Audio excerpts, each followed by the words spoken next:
Chapter 1. Invincible, beginning with a scratch card. Boss, give me a scratch card. Another one, please. Bring me all the scratch cards you have in the store. On a sweltering summer day, within a lottery shop at Tianyi Square in Ning'an City, Jiang Province, a young man, drenched in sweat, was utterly absorbed, fervently scratching off one scratch card after another, each valued at 20, 30, or 50 AKT that moment. The used cards piled high like textbooks on the desks of high school seniors preparing for their impending college entrance examinations. Curious onlookers gathered around, pointing and whispering about the young man's antics. Is he out his mind? Buying this many lottery tickets as if they were meals? This is hilarious. Can you believe there are still people who think they can become rich overnight through the lottery? Rich? I've been watching this guy since he started. He's scratched off dozens of cards, and the biggest prize he's won so far is just 200 bucks. Where's the wealth in that? At such a young age, with all his limbs, wouldn't it be better to work diligently for his earnings? Always looking for shortcuts, thinking he's clever, but he's just lacking common sense. If my son spent this much money on this nonsense, I would surely break his hands. The murmurs of the crowd did nothing to diminish Lin Mo's pace. He scratched faster and faster, going through the cards with fervor. After scratching for a good while, only 3 cards remained from the dozens he had purchased. When he peeled open one of the $30 Joyful Encounter cards and revealed the 5th spot, he suddenly froze in place, his eyes widening as he stared at the scratched area. For a full 3 seconds, Buzz. Lin Mo, clutching the card, leaped to his feet. Ha ha ha. Ha ha ha. With an uncontrollable burst of laughter, Lin Mo dashed out of the lottery shop, startling the bewildered bystanders. What just happened to him? What'd I just say? If he doesn't win big after scratching all that, he's bound to go crazy. Who's he trying to fool without money? If he can't afford to play, he shouldn't. But with him acting this way, could it be that he actually won something? Won what? If he had a big win, why is he running off instead of going to claim it? This is too funny, he must be a fool. Meanwhile, Lin Mo hailed a taxi. After a lengthy ride of over 40 minutes, he finally arrived at his rental apartment located in a suburban village of Ning'an City. The first thing he did upon returning home was to eagerly open his computer and don a jet black helmet that resembled a motorcycle helmet. He clicked on an icon for a game titled Oracle. Ding! Dear player, the game server will open in 32 minutes and 18 seconds. You cannot enter the game before it launches. However, you may perform the following actions in advance. 1. Watch CG. 2. Create a character. 3. Enter talent codes. Lin Mo swiftly clicked on option 3. He then took out the lottery ticket he had just scratched at Tianyi Square. To his astonishment, the winning position did not display sheet or sheet, but rather a string of codes. LZXYBBKWY. Lin Mo entered this code and submitted the verification code. Ding! Congratulations! You have obtained a unique SS level talent, Soul's Fire. Please log into the game after its launch to receive your talent via email. At that moment, Lin Mo felt an immense sense of relief. The tension that had gripped him finally dissipated. He removed his helmet, feeling utterly drained, and lay down on his bed. At last, it's in my grasp. How exhilarating! Simultaneously, a tide of memories surged into his mind that on July 1st, 2028, a groundbreaking online game titled The Oracle, a collaboration of top game designers from hundreds of nations, emerged after 3 years of development and an investment of $3 trillion. With its ability to allow players to mentally enter the game world through exclusive devices, as well as a permanent feature for exchanging in-game currency with real money. Became an instant sensation upon its release, obliterating over 99 of existing games in the market. The gaming device, initially priced at $3,000, was resold by scalpers for $30,000, with demand far outstripping supply. After graduating from university, dissatisfied with a meager salary of $3,000 a month and the prospect of a life spent working for others, Lin Mo resolutely resigned from his job and spent a month's salary to purchase this equipment. In his previous life, he had aspired to be a professional gold farmer. Indeed, Lin Mo was a reincarnate. Yet, no one could have anticipated. Merely 3 months after its launch, the Oracle experienced an unknown malfunction, consuming the real world and trapping 7 billion humans within. Moreover, players who perished in the Oracle faced true death, unable to resurrect. In his prior life, Lin Mo had begun with the most abysmal level talent, Defense 1 defense power, coupled with being a penniless and powerless underdog in the real world. Since entering the Oracle, He had consistently performed poorly. Before the game devoured reality, he had been bullied by affluent players with extravagant talents. A precious piece of equipment he painstakingly crafted after gathering materials for days was looted. A rare boss he had battled through the night was stolen. A hidden quest he had meticulously worked to acquire was snatched away after lurking for over half a month. Once the Oracle merged with the real world, the collapse of order and the survival of the fittest further relegated weaklings like Lin Mo to the status of mere stepping stones for the powerful in a desperate bid for survival. He cast aside his dignity and pride, struggling to exist in the bleak depths of the Oracle. However, as the game's difficulty escalated, Lin Mo ultimately fell to a level 17 boss, Vampire Emperor Inogia, meeting his end in the second year after the Oracle's inception. Fortunately, fate had not forsaken Lin Mo. He unexpectedly found himself reborn on the very day the Oracle was launched. Every player, upon their first entry into the game, would randomly receive an level or SS level talent. According to the official statistics from his previous life, 99.99% of players globally acquire talents ranging from E to B levels. A-level talents are exceptionally rare, 1 in a million. S-level talents possess the majestic wings and horns of the phoenix. S-level talents are even scarcer, with no nation boasting more than a mere handful. As for SS-level talents, among the over 7 billion players worldwide, only 9 exist. After the Divine Oracle consumed the real world, these 9 SS-level talents emerged as supreme powerhouses, dominating their realms. Prior to the launch of Divine Oracle, the officials, in a bid for promotion, randomly distributed an SS-level talent code to every nation across the globe. This talent code could be concealed in any form, hidden in any location or product, awaiting discovery by players that in the Greatsword Kingdom. The SS-level talent code was cleverly tucked away in a lottery shop at Tianyi Plaza in Ning'an City, Jiang Province. Regrettably, in the previous life, it went unnoticed until the officials arrived at the lottery shop post-launch to retrieve the ticket, leaving countless players in Ning'an City with deep regrets. Among them was Lin Mo. Thus, in this life, Lin Mo's foremost endeavor upon his rebirth was to secure this lottery ticket imbued with the supreme SS-level talent code. The official valuation of 1 billion yuan for the SS-level talent was irrelevant. For Lin Mo, the crux lay in the understanding that once the Divine Oracle engulfs reality in 3 months, no amount of wealth will matter, only strength prevails. In this life, I refuse to be an ant trampled underfoot. I aspire to be an unparalleled powerhouse. I shall make all those who once bullied and humiliated me pay back 100-fold. Power, wealth, status, authority. I desire them all. Simultaneously, at Tianyi Plaza, within the lottery shop, the crowd that had gathered to mock Lin Mo enthusiastically discussed the unclaimed winning ticket. The wall-mounted television suddenly broadcast a piece of news. Hey, race, an announcement from the Greatsword officials of the Divine Oracle game. Just moments ago, the only SS-level talent code of the Greatsword Kingdom has been activated. The code's location is at the lottery shop in Tianyi Plaza, Ning'an City, Jiang Province. Upon hearing this news, everyone in the lottery shop gaped in astonishment, jaws dropping in disbelief. Jiang Province, Ning'an Tianyi Plaza lottery shop, isn't that right here? That billion yuan Divine Oracle SS-level talent code. Damn it, the grand prize was right beside me, slipping through my fingers. That kid, he just snatched away a 10 billion yuan jackpot. Chapter 2. The one and only SSS class talent, Soulfire. On the inaugural day of the server, it was indeed the golden period for development. One must be prepared to stay up all night. Thus, Lin Mo ordered a burger and cola from the delivery service, satisfying his hunger and thirst. He eagerly awaited the arrival of 8 o'clock, the moment the game Divine Revelation would launch.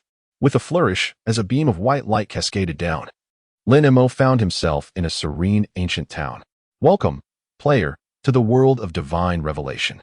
As the 631, 258th player to enter the game on the Greatsword server, you have been assigned to the 116th Novice Village, Yunbian Town.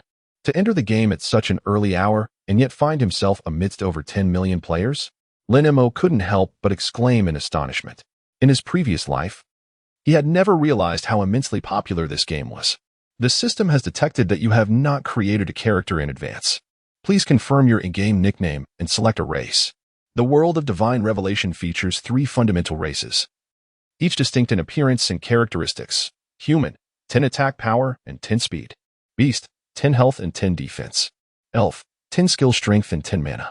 Moreover, Lin Mo was aware that the world also concealed formidable hidden races such as dragons, undead, angels, and vampires, awaiting players to discover. Sticking to tradition, he chose the human race. Lin Mo made his decision swiftly, for he had made the same choice in his previous life.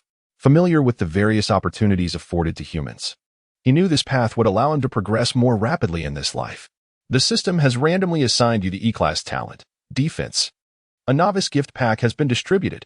The regional chat function is now activated. The Yunbian Town level ranking event has commenced. Wishing you a delightful gaming experience. Just as in his previous life, with no surprises at all. However, it mattered little. Lin Mo had a backup plan this time. Eagerly, he opened the flashing mail. Heart racing and hands trembling as he retrieved the attachment. Congratulations. You have obtained the one and only SSS class talent, Soul Fire, which has replaced the original E-Class talent, Defense. It has arrived. Despite being mentally prepared, Lin Mo could not contain his ecstatic joy when the moment finally came. This talent had the potential to alter the course of his destiny and elevate him to the pinnacle of divine revelation. With great anticipation, he opened the talent interface. Soul Fire, unique SSS class talent. Stage 1 description, ignite the soul and unleash the soul fire. Capable of incinerating all things in the world and converting them into evolutionary power for the host's utilization. Effect 1, equipment incineration. By releasing soul fire to incinerate equipment, corresponding evolution points will be gained based on the equipment's level and quality, used for enhancing equipment quality. Equipment evolved through these points will become bound, thus unable to be dropped or traded. Effect 2, locked. Soul Fire will unlock at Stage 2. Advancement requirement, 100 reputation. Evolving equipment, indeed. It seems to be quite intriguing. Let me see how this works.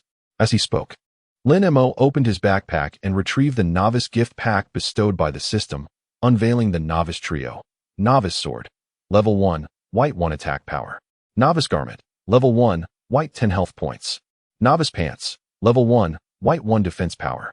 Although these items are utterly trivial, they provide a modicum of utility for a fledgling player. Lin Mo did not hasten to don the equipment. Instead, he picked up the novice garment and activated his talent, Soul Fire. Boom. A burst of golden flames erupted from Lin Mo's hand, incinerating the novice garment in an instant. Ding. You have incinerated a Level 0, Level 1, White quality equipment, novice garment, earning 1 equipment evolution point.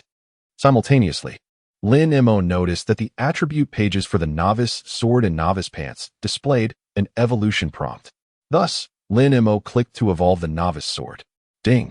Consumed 1 equipment evolution point. Congratulations! Your novice sword's quality has evolved from Level 1, White to Level 1, Green. So this is how it works? Observing the quality upgrade, which increased the attack power from 1 to 3 for the novice sword, Lin Mo felt a rush of exhilaration. The absence of an evolution cap meant I can utilize Soul Fire to evolve any white quality trash equipment into golden, top-tier divine gear. Moreover, evolution points can be effortlessly acquired by incinerating low-tier equipment. For Lin Mo, who had never even touched orange equipment in his previous life, this was not merely a talent. It was akin to a cheat. However, the system only provided 3 pieces of equipment, and burning them would yield a mere 3 evolution points, utterly insufficient. Just as he was troubled, he noticed a constant influx of new players being teleported into the game from all directions, and an epiphany struck Lin Mo. Eureka! With that, he opened the regional chat channel and swiftly composed a message to send, offering 100 yuan for novice gear, instant purchase. According to the system's retime data, the total player count in Yunbian Town had reached its maximum limit of 100,000, with the current online count soaring to 98,632. Once the message was dispatched, the chat area buzzed with activity. Why are you buying this, handsome? You already have it in your backpack.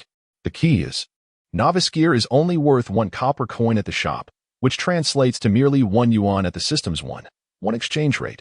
Why would you offer 100 yuan? Are you daft, or am I? This guy can't be trying to hoard our gear to impede our progress while he rushes ahead to claim the leveling rewards. Right? I see there's a cash prize of 100,000 yuan for the top tier on the leveling leaderboard. Although the voices of dissent varied widely, It did not deter Lin Mo, who, just after sending his message, found his mailbox flashing incessantly. With a total of 100,000 players in the novice village, there were undoubtedly many who relished a bargain. Moreover, the novice gear adds only a trivial amount of attributes, making its absence inconsequential to them. Thus, after filtering out over half of the fraudulent offers and those with prices soaring into the thousands or even millions, Lin Mo extracted a selection of emails featuring equipment priced at a mere 100 coins. Utilizing his bank account linked to the Oracle, he initiated the transactions. In no time, Lin Mo received a total of 82 pieces of novice equipment. In exchange, his remaining balance of over 8,000 coins was entirely depleted. Though he felt a pang of regret, Lin Mo understood the adage that one must take risks to reap rewards. With sufficient strength, wealth would become an easily attainable commodity. With this mindset, Lin Mo sought a secluded spot. He activated his SSS grade talent, the Soulfire, to incinerate the newly acquired equipment. Notification: you have incinerated a level 0. Tier 1, White Quality Novice Robe, gaining 1 equipment evolution point. Notification: you have incinerated a level 0, Tier 1, White Quality Novice Trousers, gaining 1 equipment evolution point. Notification: it appeared that the incineration value of Tier 1 white equipment was fixed at 1 evolution point.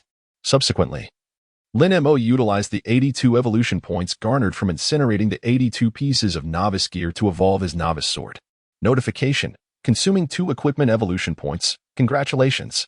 Your novice sword has evolved from Tier 1 green to Tier 1 blue.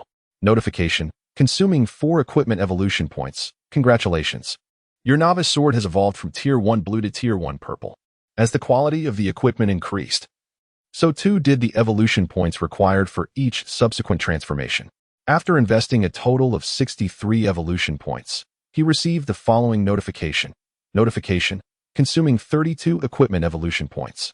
Congratulations! Your novice sword has evolved from Tier 1 red to Tier 1 gold.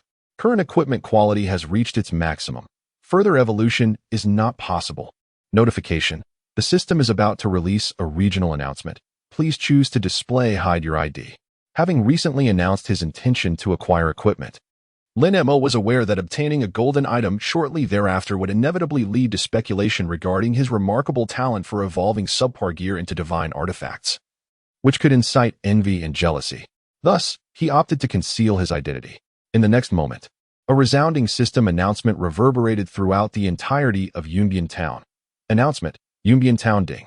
Congratulations to player for acquiring the Tier 1 golden equipment, Shattered World, Flowing Light Sword. As the first player in the Daxia server's 116th novice village to obtain golden equipment, you have achieved the milestone, Golden Legend, and received the rewards, 1 gold coin, 10 reputation points, and the title of Golden Gear War God. Within less than 5 minutes of the Oracle's launch, a golden divine artifact was born. Upon the release of this announcement, nearly 100,000 online players in Yunbian Town fell into a frenzy. Chapter 3, Golden Equipment, Shattered World Flowing Light Sword. Wow, Golden Legend. My goodness. The server has only been open for a few minutes, and there's already golden equipment? Brother, please enlighten me on how you acquired it. Don't make me beg. Spend a dime and get chopped. Didn't the officials state that, for the sake of game balance, the recharge feature would only be available after 3 months? How could one obtain this golden equipment without spending? No cilantro. Can the brother who obtained the golden gear add me as a friend to show off the equipment? In exchange, I'll show you my legs. AAA building materials, Old Wong. The person above, add Uncle as a friend. Uncle doesn't look for free. Uncle has money, and Uncle will buy you equipment. The chat channel in Yunbian Town erupted with excitement. Lin Mo was equally exhilarated. He never expected there would be achievement rewards, and such generous ones at that. In the Divine Edict, 1 gold equals 100 silver coins and 10,000 copper coins. The officials had set the initial exchange rate of in-game currency to RMB at a ratio of 1:1. An achievement reward worth 10,000? It's as if the cost of the equipment has been reimbursed. How delightful. Amidst his joy, Lin Mo gazed at the resplendent sword in his hand. Shattered World Flowing Light Sword, LV0 quality, 1st tier golden attack power, 55 additional attribute. Agility 20 special effect. Shatter. Each attack by the wielder inflicts an additional 50 points of damage. Description: 30 years in the East, 30 years in the West. Do not underestimate a novice's poverty. Note: bound. from white quality to golden quality. The base attack power surged from 1 to 55 points. Moreover, the additional attributes and special effects were equally extraordinary. Witnessing the transformation from a mere bird's gun to a cannon, Lin Mo couldn't help but gasp in astonishment. Golden equipment is indeed formidable. To avoid drawing unnecessary attention, Lin Mo deactivated the golden glow effect of the flowing light sword. Afterward, he completed the equipment process. With 19 evolution points remaining, Lin Mo evolved his novice pants 4 times, upgrading them to first-tier orange. Novice pants, LV0 quality, first-tier orange defense power, 18 additional attribute, Constitution 6 special effect, damage reduction, reduces damage taken by 20 points when attacked, description, while concealing modesty. They also provide decent defensive capabilities. Note, bound. While the orange equipment was commendable, it was evidently inferior when compared to the golden gear. Regrettably, the remaining 4 evolution points were insufficient for further upgrades. This shall suffice for now. A piece of golden weaponry paired with an orange armor should be adequate for the early stages. Upon completing his equipment, Lin Mo glanced at the title awarded by the system. Golden Equipment War God. Title Quality. White Attribute. Attack Power 1 Description. A symbol of honor for being the first player in Yunbian Town, number 116 Novice Village. To acquire golden equipment. A white title granting a percentage bonus. Lin Mo felt a surge of delight. Gamers are well aware that percentage bonuses become increasingly valuable as one progresses to the later stages of gameplay. In the realm of the Oracle, the attributes conferred by titles can be stacked indefinitely. Each additional title grants a permanent edge over others. As Lin Mo equipped his title, he glanced at his status bar.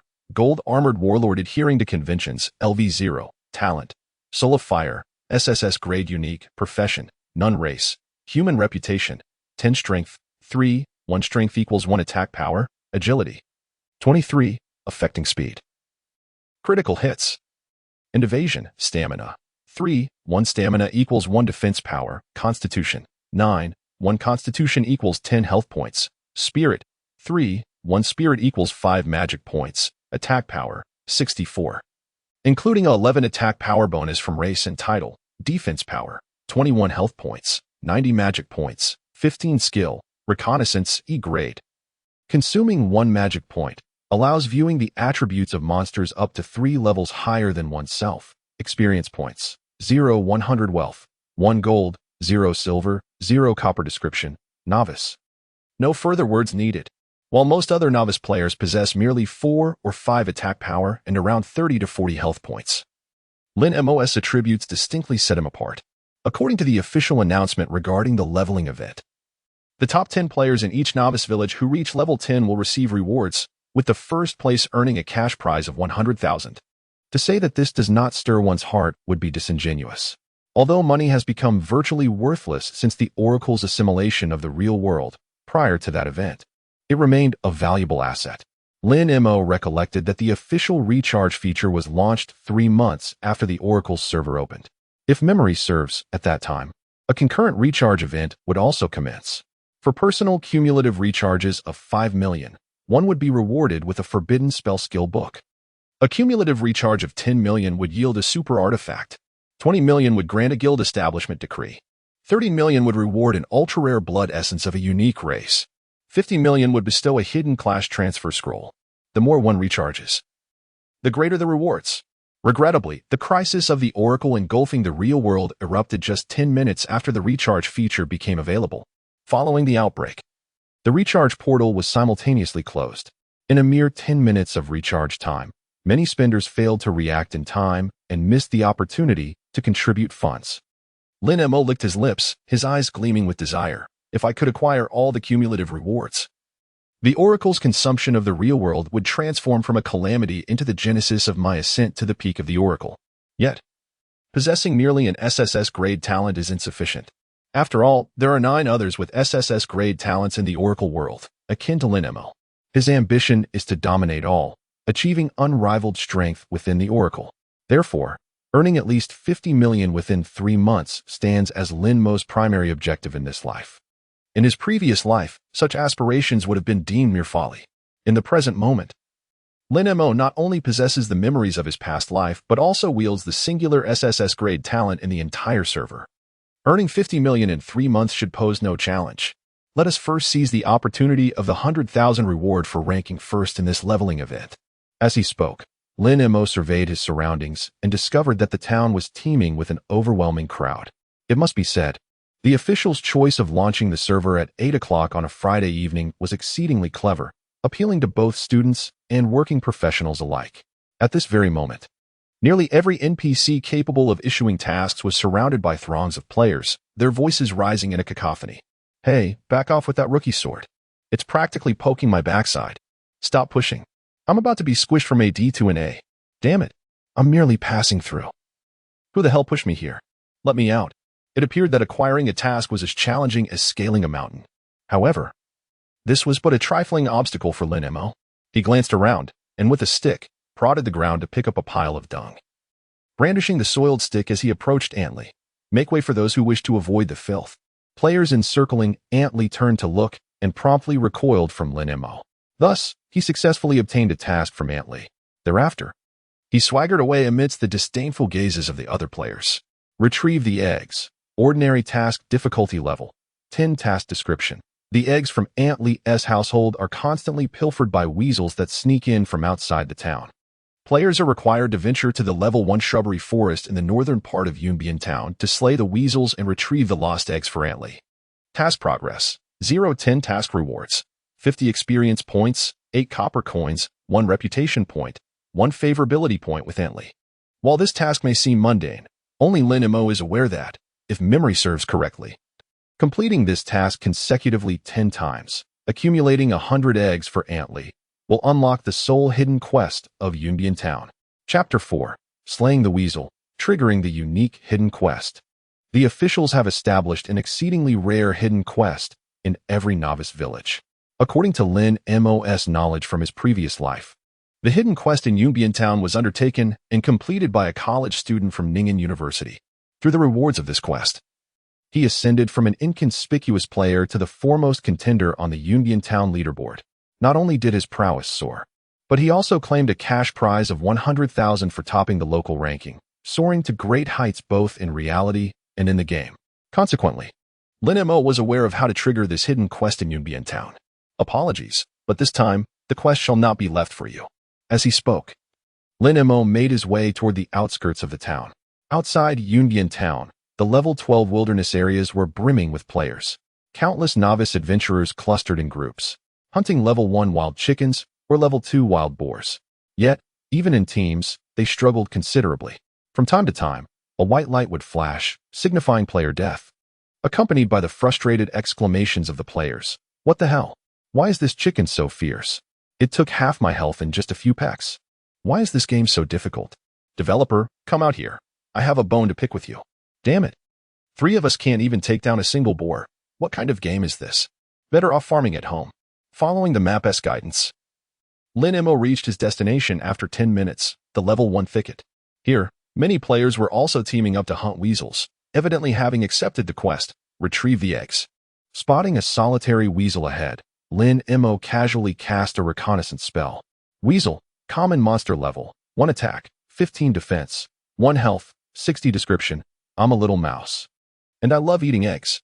It is no wonder that several novice players struggled to defeat a level 1 monster, as the weasel's attributes were exceedingly formidable. With an attack power of 15, it could easily fell a newcomer in just 2 or 3 hits. Truly overwhelming. Did the developers intend to treat players like this? With that thought, Lin Mo drew his Shattered World flowing light sword and approached the solitary weasel. With a swift motion, he struck down upon the weasel. Swish. The blade fell, dealing a staggering 113 damage, an impressive 3-digit figure, starkly contrasting with the mere 34 points of damage that surrounding players typically inflicted. In an instant, the weasel's health bar was completely depleted. Squeak. With a muffled groan, the weasel collapsed to the ground. You have slain a level 1 weasel, gaining 5 experience points. What the? The surrounding players gazed in astonishment at this scene. What kind of damage was that? 1 strike felled my little brother the weasel? Has this newbie sword been enchanted? Why is it so different from my novice sword? Great Master, please join my party. In the span of a single sword strike, Lin Mo became the object of admiration among the multitude of players. Numerous female gamers approached him, eager to engage in conversation. In this moment, Lin Mo fully grasped the status and authority that strength bestows. It is no wonder that in his past life, even those who were not conventionally attractive but possessed skill never lacked for female companionship. Yet, for now, this was merely a game. Many believed that their lack of skill was inconsequential, as they did not rely on gaming for their livelihoods. However, as 3 months passed, and the divine edict engulfed reality, the worth of the powerful would undoubtedly soar. Lin Mo declined all invitations from the women to form a party, for he believed that distractions would only impede his swiftness in drawing his sword. He picked up an egg that had fallen beside the corpse of a weasel, stepping over the lifeless body as he focused on his next target. Swiftly, he struck. Ding! You have slain a level 1 weasel, gaining 5 experience points. Ding! You have slain a level 1 weasel, gaining 5 experience points. With a golden weapon, his destructive power was unparalleled. It took but a single strike to fell each weasel. After a relentless onslaught of 20 weasels, a radiant beam of golden light cascaded from above Lin Mo. Ding! Congratulations! You have leveled up. You gain 1 attribute point in each dimension and 3 free attribute points. Current level, 1. Next upgrade requires 250 experience points. He allocated all 3 free points to strength and continued his pursuit of weasels. Notably, the drop rate for eggs was an astounding 100. In less than half an hour, Lin Mo had slain 100 weasels, amassing 100 eggs. However, aside from this, the drop rates for other items were atrociously low. Out of 100 monsters, not a single piece of equipment had dropped, and he had only obtained a meager 17 copper coins. The divine edict truly remained as stingy as ever. Lin Mo couldn't help but shake his head in disbelief. He turned away from the thicket and returned to Yunbian town, seeking out Antli to submit his quest. Ding! Congratulations, you have completed the quest to retrieve the eggs. You are rewarded with 50 experience points, 8 copper coins, and 1 point of reputation, as well as 1 point of favorability with Antli. According to the official exchange rate of 1:1, 8 copper coins equated to 8 units of currency. Earning 8 coins for a single quest was exceedingly gratifying for a student. After submitting the quest, Lin Mo took out 10 eggs and submitted the quest again. The same task could be repeated for rewards. Thus, by submitting the 100 eggs in 10 batches, Lin Mo accrued 500 experience points, 80 copper coins, 10 points of reputation, and 10 points of favorability. A radiant light showered down upon him. Having already reached 30 of level 2 through weasel hunting, Lin Mo smoothly ascended to level 3. Simultaneously, a system notification that caught Lin Mo's attention resonated in his ears. Ding! Due to your favorability with Antli reaching 10 points, her favorability level towards you has increased to level 1. Next upgrade requires 100 points of favorability. Ah, how delightful. Indeed, this is the essence. Lin Mo felt a surge of joy within. The reason he needed to complete the task assigned by Antli 10 times was to achieve the coveted 10 points of favorability, elevating her favorability level to 1. This was crucial because the only hidden quest in Yunbian town, buried within her storyline, could only be acquired by players with a favorability rating of level 1. Thus, Lin Mo continued to engage in dialogue with Antli. Dear Ant, is there anything else I can assist you with? Antli gazed at Lin Mo with appreciation and replied, Young man, I find you quite admirable. I do have a troublesome matter that I would like your help with. If you can assist me in resolving this issue, I shall certainly reward you handsomely. No sooner had she spoken than a melodious notification chimed in. Ding! Congratulations. You have triggered the E-level hidden quest, Eliminate the Wolf King. Would you like to accept it? In his previous life, Lin Mo, too weak to encounter any hidden quests, felt an inexplicable thrill at that moment. Accept the quest. Eliminate the Wolf King, E-level hidden quest, difficulty level 100. Description: the threat posed by the weasels is secondary. The primary menace to Antli is the Howling Moon Wolf King. The Howling Moon Wolf King frequently sends minions to infiltrate Yunbian town, stealing the chickens raised by Antli. Players are required to venture to Wolf Ridge to slay the wild wolves and the Howling Moon Wolf King. Quest progress: 0:30. Wild Wolves 0:1. Howling Moon Wolf King quest rewards: 20,000 experience points, 1 gold coin, 50 reputation points, 50 favorability points from Antli. 1 random tier 2 equipment, 1 random D-level skill book. Quest duration: 11 hours and 59 minutes. Gazing upon the enticing rewards of this quest, Lin Mo could not help but have his eyes gleam with excitement.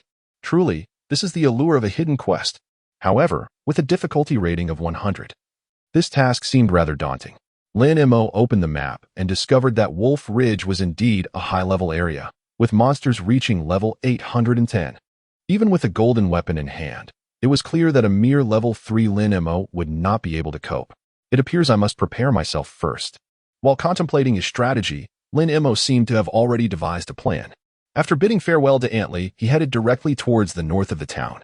Just as Lin Mo departed, 3 young players, appearing to be around 18 or 19 years old, rushed over, clutching eggs in their hands. One of them, a slender youth with the ID Skinny Monkey, looked back at Lin Mo's receding figure and expressed doubt. "Xiaogu, it seems that fellow has submitted this quest multiple times. Could he be on the verge of claiming the hidden quest from Antley?"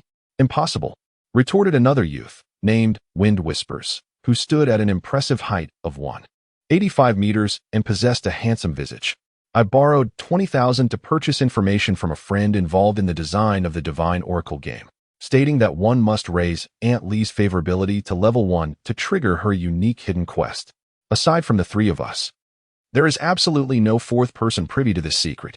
Another chubby youth, known as Fat Dehai, scratched his head with a somewhat naive expression and murmured, "But what if he truly snatches the task from me?"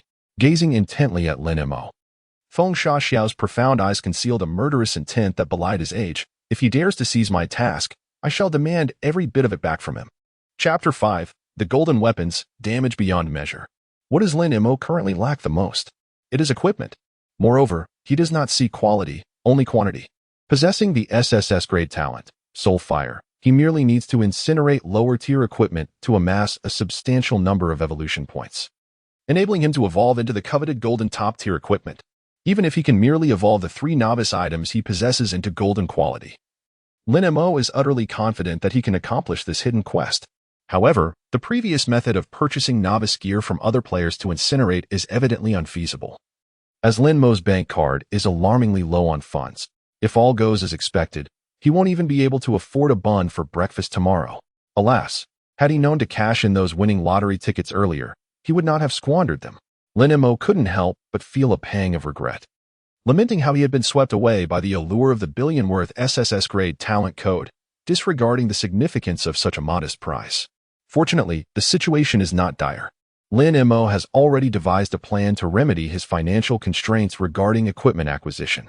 Drawing from memories of his past life, players above level 5 can procure equipment from the cardmaster, Carl, at Cloud's Edge Town by expending silver coins. This is the swiftest avenue to obtain a plethora of gear in the early stages. Nonetheless, the cost of drawing cards seems rather steep. And even with the 1 gold coin awarded for system achievements, he doubts he can acquire much gear, necessitating the accumulation of additional gold coins before attempting to draw cards. Moreover, Lin Mo's current level is insufficient. He plans to seize the opportunity to earn gold coins while simultaneously leveling up to level 5, unlocking the card drawing feature.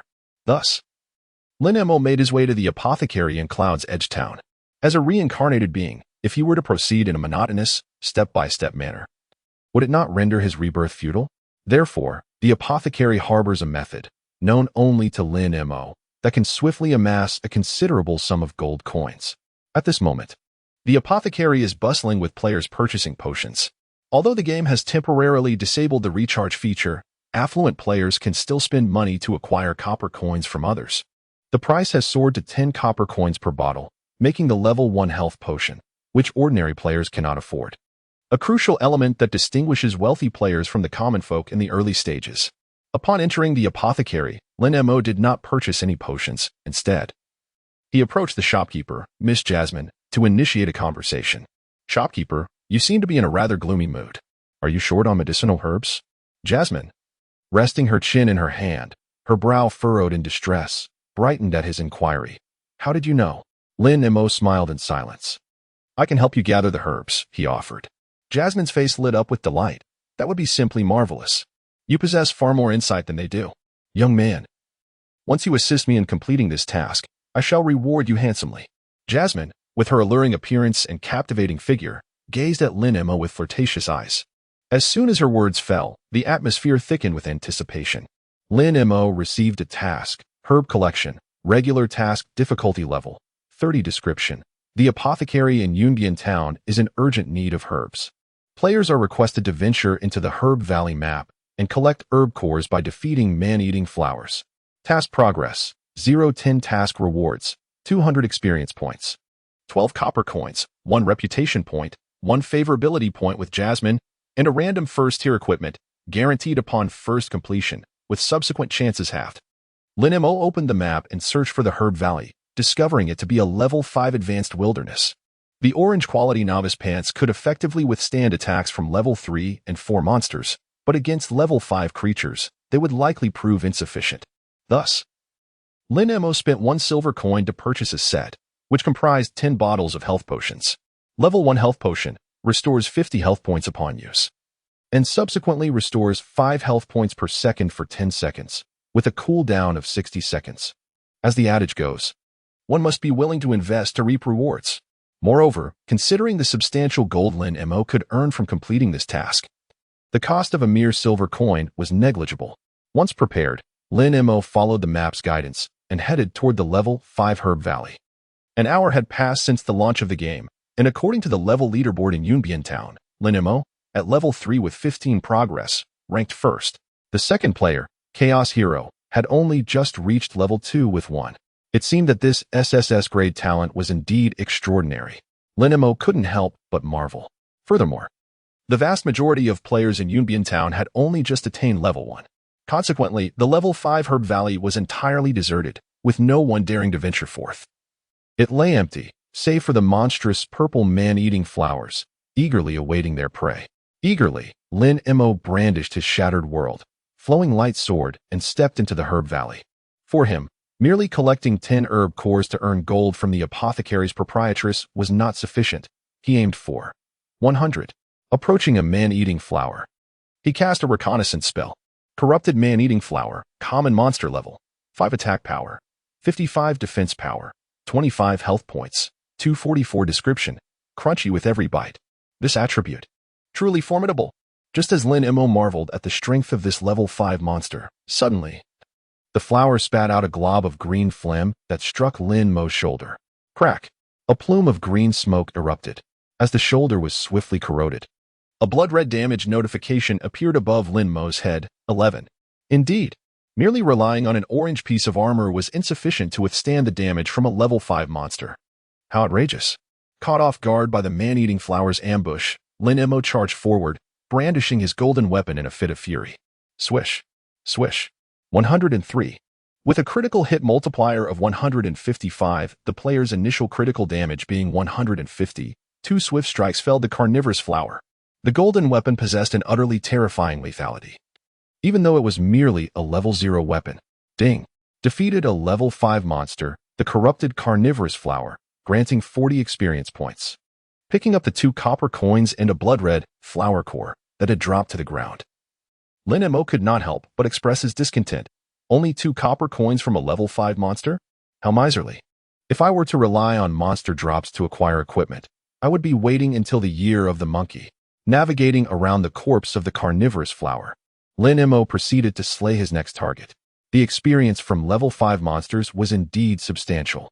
Each carnivorous flower provided Lin Mo with a generous 4 of experience. After dispatching over 20 of these flowers, a beam of golden light descended upon him. Lin Mo ascended to level 4 at an astonishing pace, earning 3 free attribute points.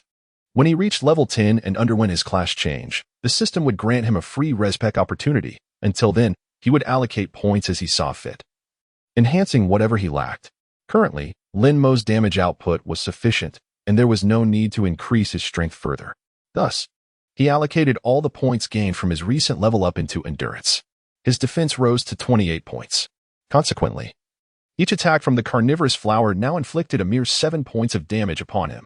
Based on the average injury rate per carnivorous flower slain, he would only need a single health potion after defeating one, for 115 of them. With 10 health potions in his pack, he was more than adequately prepared. Swish, swish, swish. Ding. Defeated a level 5 monster, the corrupted carnivorous flower, granting 40 experience points. Ding. Defeated a level 5 monster, the corrupted carnivorous flower, granting 40 experience points. Ding. As night enveloped the quiet medicinal valley, the only sounds were Lin Mo's sword strikes and the anguished roars of the carnivorous flowers, intertwining in the stillness. In less than an hour, He had slain 100 carnivorous flowers. At that moment, some players who had reached level 3 began to form parties and venture into the medicinal valley to hunt the flowers. Gazing at the 100 flower cores in his backpack, Lin Mo contentedly declared, "Time to call it a day and head back home."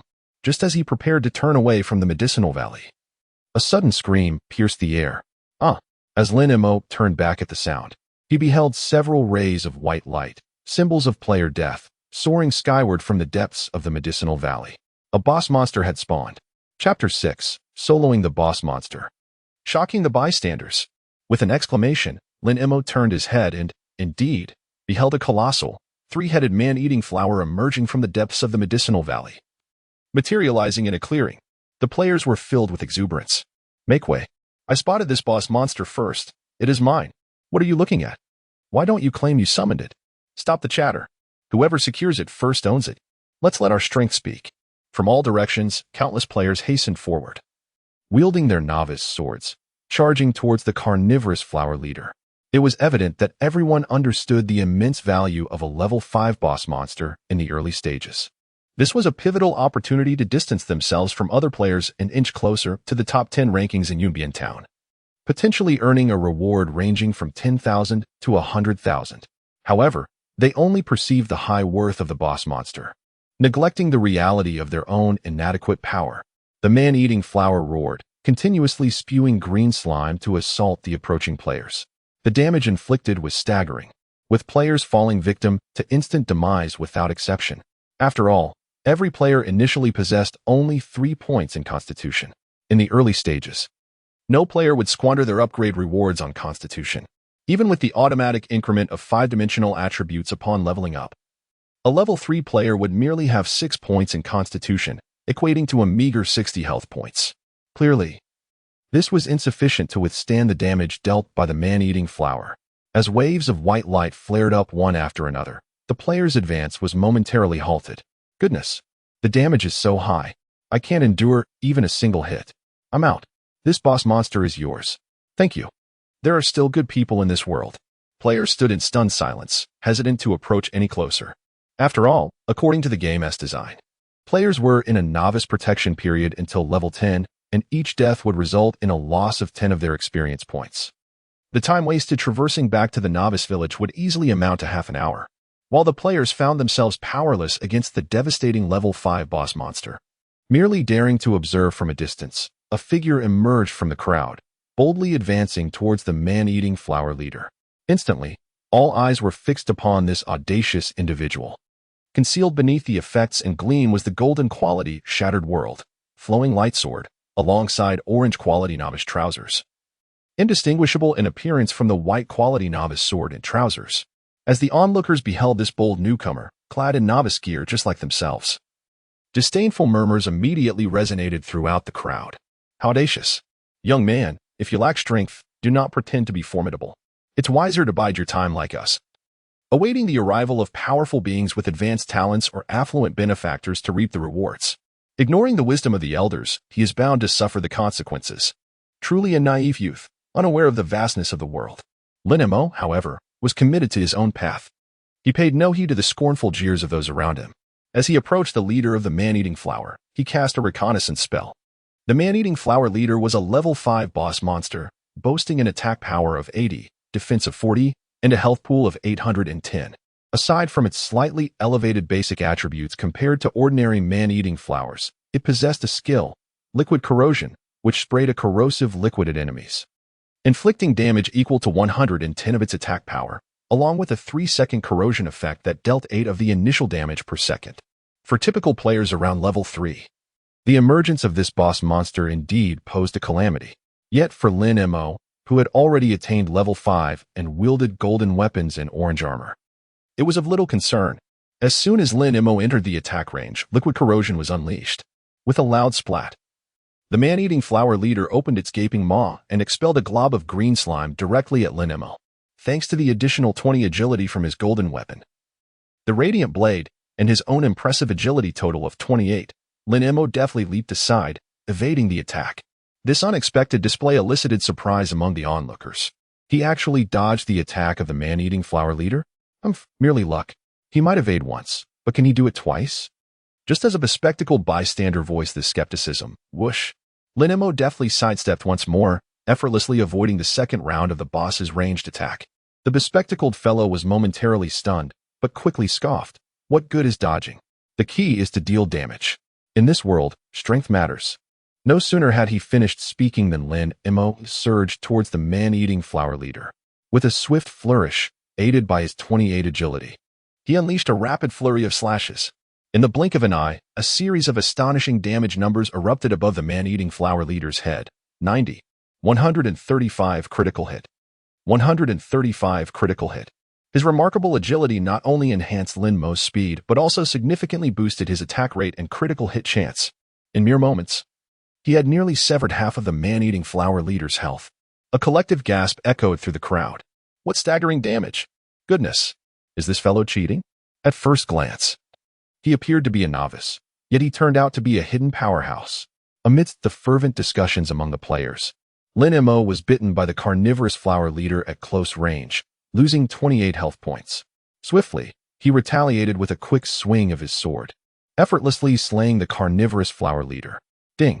You have defeated the level 5 boss, the carnivorous flower leader, earning 800 experience points and 3 reputation. A single boss monster equates to 20 times the experience of a standard monster of the same level. What a thrill! With a thunderous crash, the massive form of the carnivorous flower leader fell to the ground. A small pile of loot tumbled from its lifeless body. Meanwhile, the onlookers among the players grew restless. Yet, Lin Mo appeared to have anticipated this. He remained silent, simply driving the luminous sword, which had just vanquished the carnivorous flower leader, forcefully into the ground. This action clearly signaled to the surrounding players, anyone who dares to seize the loot shall face dire consequences.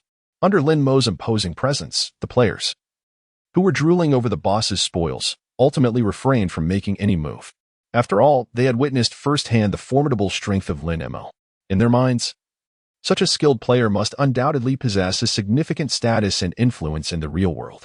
To offend such a powerful figure for trivial gains would be a grave miscalculation, leading to a fate of being hunted down throughout the server. Thus, amidst the collective gaze of the crowd, Lin Mo leisurely collected all the loot. Ding! You have picked up 3 silver coins and 25 copper coins. Ding! You have acquired an E-grade skill book, Poisoning. Ding! You have obtained a level 1 blue equipment, Venomous Ring. Chapter 7. Apologies, I am not a saint, nor do I possess the compassion to cherish delicate souls.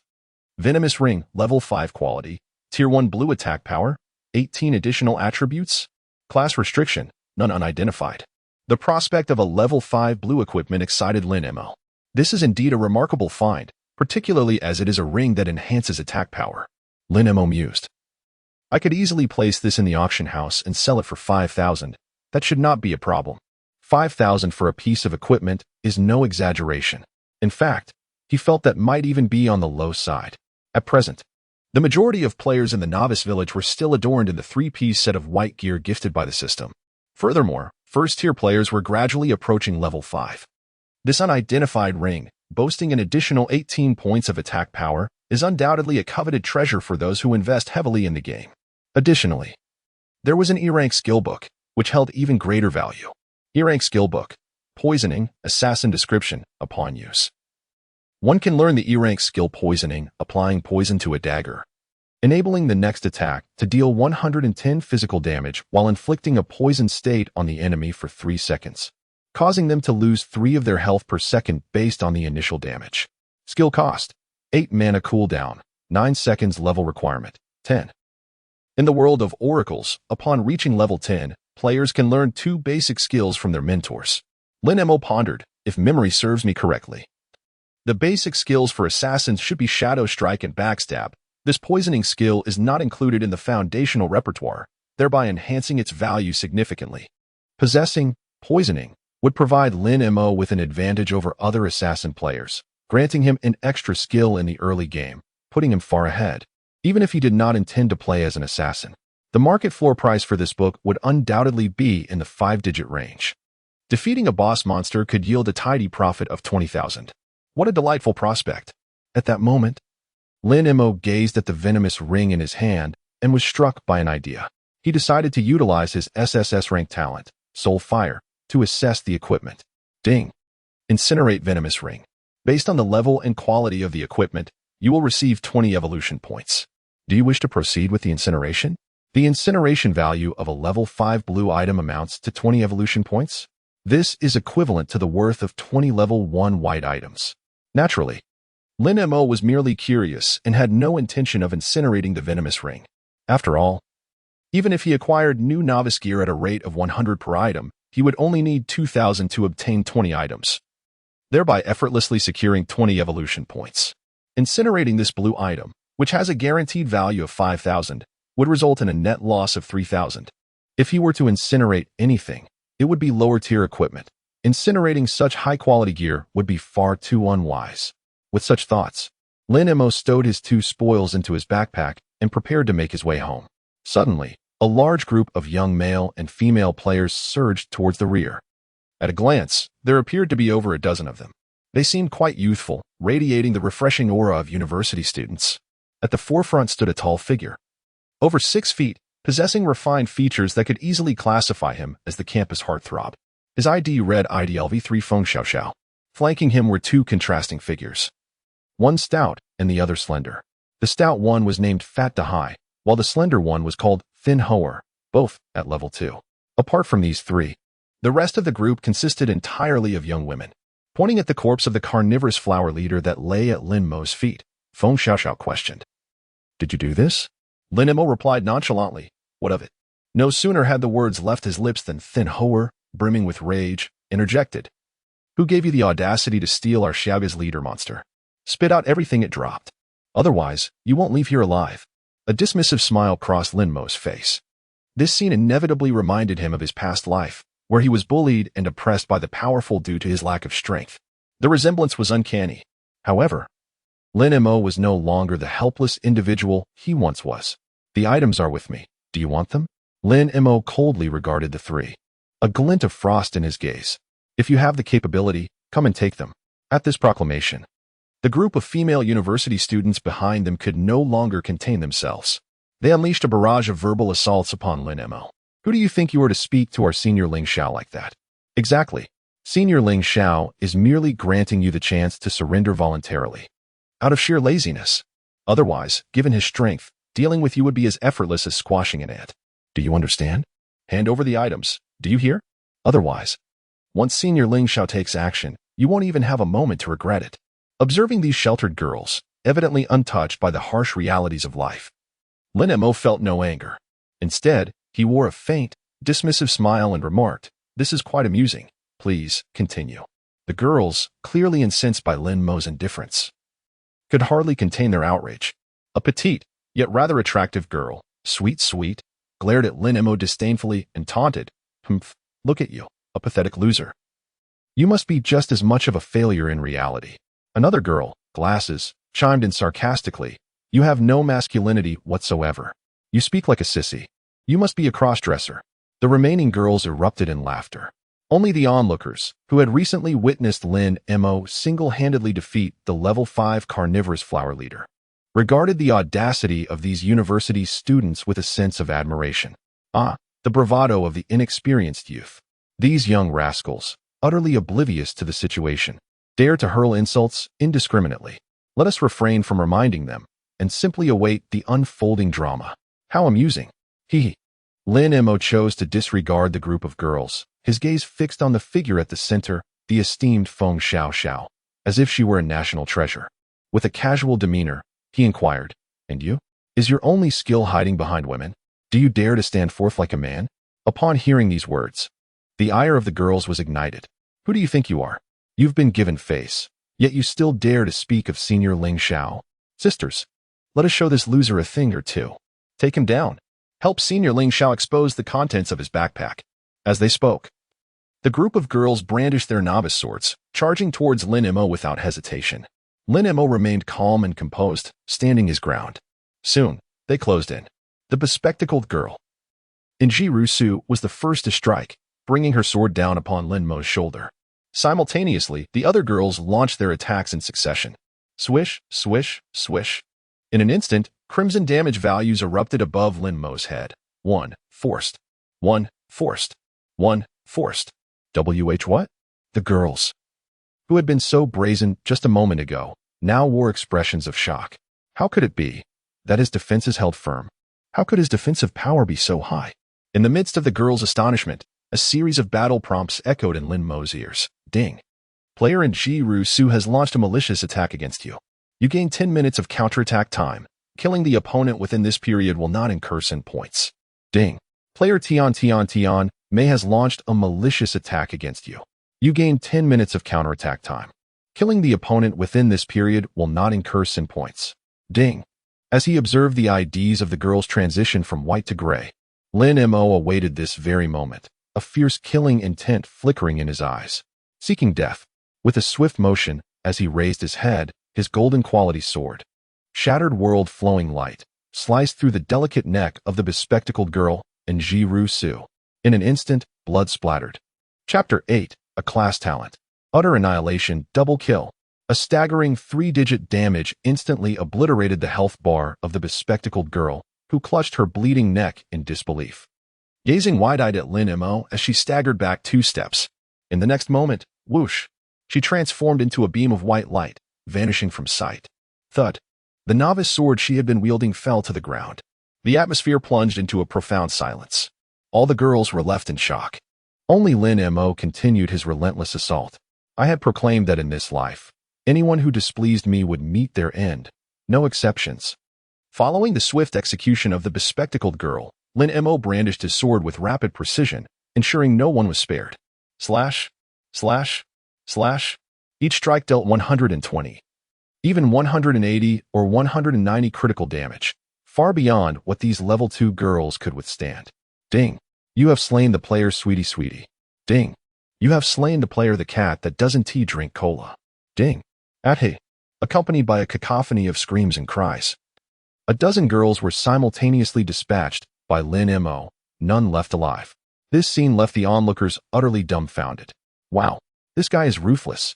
He can take down such beautiful girls. The saying about ending the virtuous in the apocalypse clearly refers to someone like him. Even after being attacked, he is still contemplating cherishing these delicate beauties instead of eliminating them? Well, perhaps that could be an option. 666. What a spectacle. I'm just a delivery guy, and I've long been irked by those self-proclaimed cultured university students who show no respect for others. It's about time someone dealt with these chatty girls. Do they truly believe that men never strike women? Impressive, brother.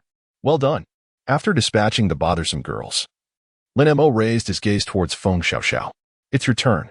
With that, Lin Mo, gripping the blood-stained flowing light sword, advanced towards Feng Xiaoxiao. The thin monkey and the stout Dahu, having witnessed Lin Mo's terrifying prowess, spoke in panic. Xiao brother Xiao, this guy is not right. We should retreat. No. Feng Xiaoxiao's gaze was resolute as she declared firmly, we cannot retreat. I must obtain the blue gear dropped by the man-eating flower leader. Only then will I have a chance to be the first in Yunbian town to reach level 10. As she spoke, Feng Xiaoxiao addressed Lin Mo. I want to mention how you stole my hidden quest. I don't know how you discovered that task, but I paid 20,000 for that information. In exchange, I want the loot from that boss monster. Lin Mo paused momentarily, regaining his composure after a brief shock. So, the university student who completed the hidden quest in Yunbian town in his previous life was actually her. But how did she know that I had accepted the quest? Although puzzled, however, Lin Mo could hardly be bothered to engage in idle chatter with the other party. After all, any opportunity within the Oracle was destined for the powerful. This was the ultimate law. I have stated that if one desires something, it must be earned through skill. The conversation had reached this point. Feng Xiaoxiao understood that further discussion was futile, as if having made a resolute decision. She turned to her companions, the lean monkey and the plump sea, and instructed, when he unleashes his abilities, make sure to retrieve anything he drops. The lean monkey seemed to grasp Feng Xiaoxiao's next intent. With concern, he asked, Brother Xiao, is it truly necessary to resort to such measures? Is there no alternative? He had witnessed the extent of Lin Mo's prowess. Confronting him directly would leave the 3 of them with no chance of victory. Feng Xiaoxiao replied in a somber tone. To defeat him, there is only one way. With that, she drew her sword and approached Lin Mo, sensing the tension.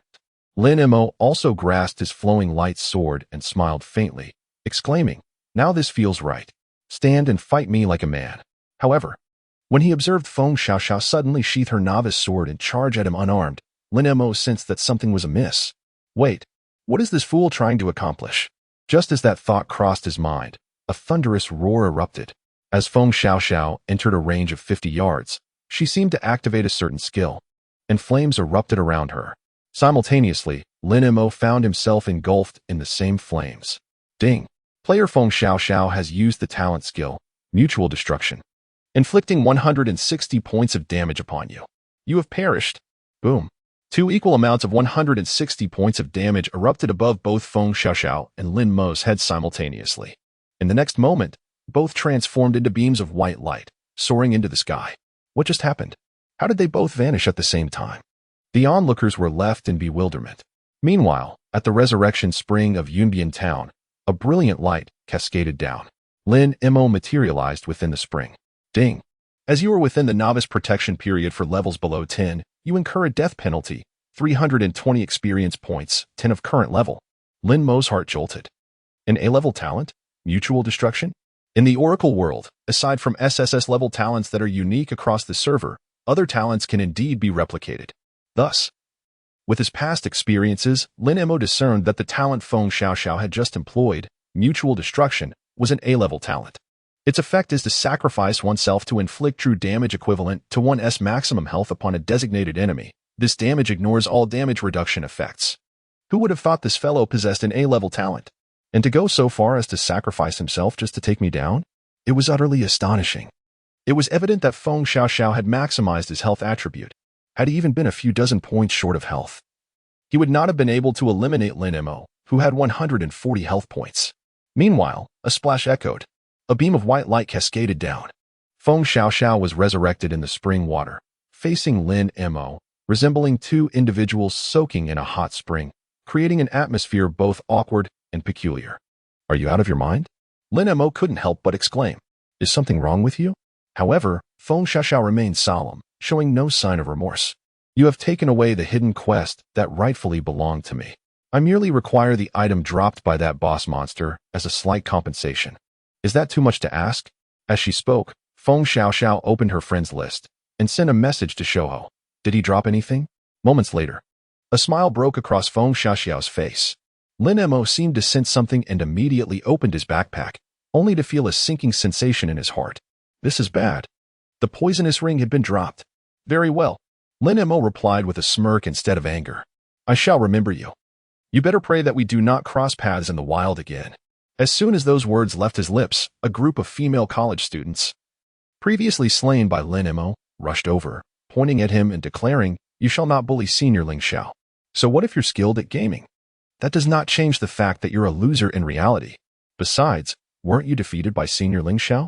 Exactly. If you dare to cause trouble for Senior Ling Xiao, we will not let you off easily. There are hundreds of us students from Ning University playing this game.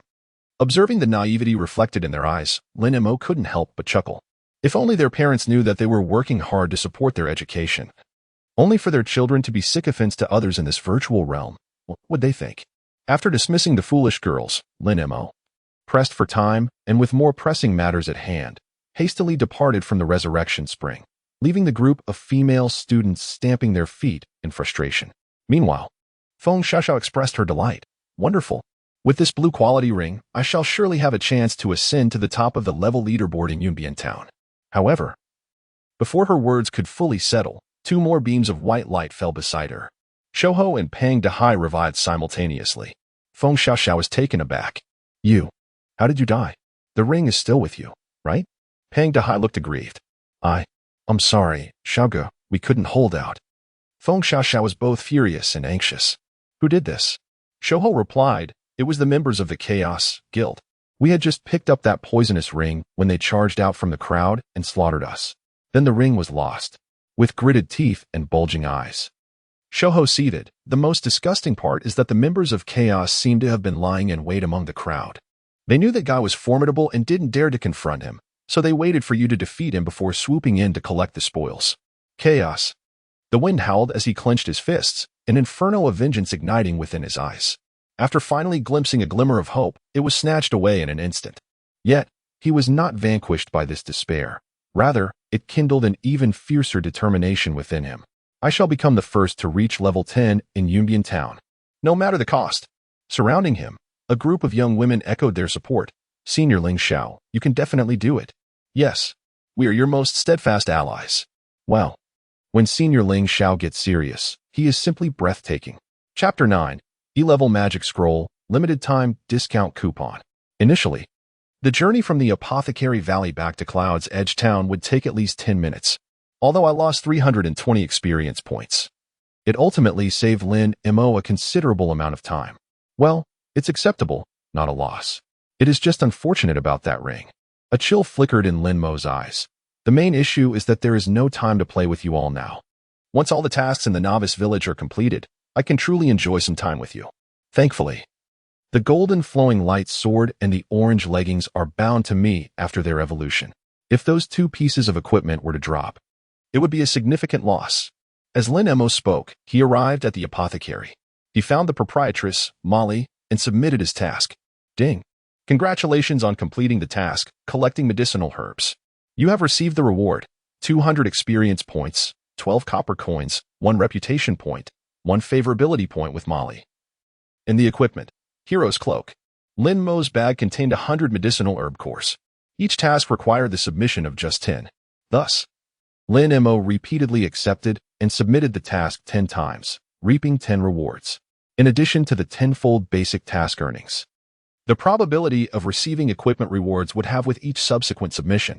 This means the first submission guarantees an item, the second has a 50 chance, the third 25, the fourth 12, 5, and so forth. After completing the 10 tasks, Lin Mo gazed at the solitary Hero's Cloak in his bag, his face darkened, and he remained silent for 3 full seconds. Unable to contain himself, he exclaimed, "Is this just a guaranteed first-time reward? Unbelievable." However, for Lin Mo, these rewards were merely secondary. What excited him most was the system message that echoed in his ears. Ding. Your favorability level with Molly has reached 10 points, elevating her favorability towards you to level 1. Closing the prompt panel regarding the favorability level increase, Lin Mo addressed Molly. Proprietress, having collected so many medicinal herbs, is there not a hint of an additional reward? Indeed, there is, handsome. Molly replied with an appreciative smile, drawing forth a scroll imbued with a delicate fragrance from her bosom and presenting it to Lin Mo. With a sultry glance, she added, "Here, this is your reward, one of a kind, exclusively for you." Lin Mo eagerly accepted the scroll. "Thank you, proprietress." Indeed, this was quite similar to the method of triggering the unique hidden task in Cloud's Edge Town with Old Lady Li. In the Oracle world, most opportunities are intricately linked to the favorability levels between players and NPCs. The opportunity to swiftly amass a fortune from Molly requires players to elevate their favorability level with her to 1 in order to unlock it. This opportunity is represented by the magical scroll currently held in Lin Mo's hand, the limited time discount coupon, E-grade magical scroll. Description: upon use. For a limited duration of half an hour, players can purchase potions at the pharmacy in Yunbian Town at a mere 10 of the original price. Note: this magical scroll is exclusively valid at the pharmacy in Yunbian Town of the beginner village number 116. Only the first player to achieve a friendship level of 1 with Jasmine in Yunbian Town can obtain the scroll. In a previous life, this opportunity was discovered by a fool who boasted on the forum, claiming he bought a backpack full of inexpensive potions and saved a considerable amount of money over several days. However, if one were to purchase potions in bulk at this discounted rate and then resell them at a markup, vast quantities of copper coins could be amassed in a short time. With this thought, Lin Mo promptly shattered the magical scroll. Ding. E-grade magical scroll limited time discount coupon activated. For the next half hour, you will receive a 90 discount on potion purchases at the pharmacy. Time was of the essence. Without hesitation, Lin Mo dashed to the pharmacy counter to select his potions. At that moment, he observed that the originally priced 10 copper coins per bottle for the level 1 health and mana potions now only cost him 1 copper coin each.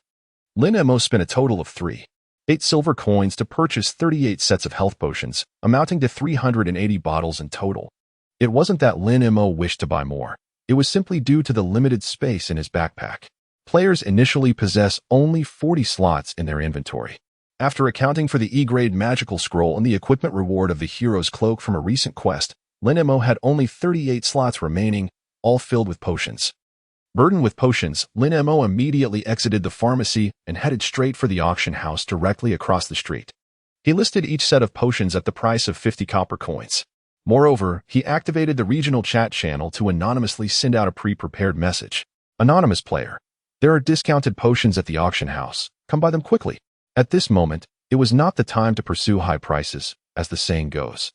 Small profits but quick turnover. The limited time discount lasted only half an hour, and each player's initial inventory at the auction house had merely 10 slots. It was imperative to ensure that each set of potions sold swiftly to enhance order volume. With these thoughts in mind, it was precisely 10 o'clock in the evening. The most vibrant time of the day. According to the system's real-time statistics, the number of players online in Yunbian Town reached an impressive 97,658. Thus, with Lin Mo's call, the chat channel buzzed with excitement. Dreams are sweet as millet, level 3, male discounted potions? Is this for real?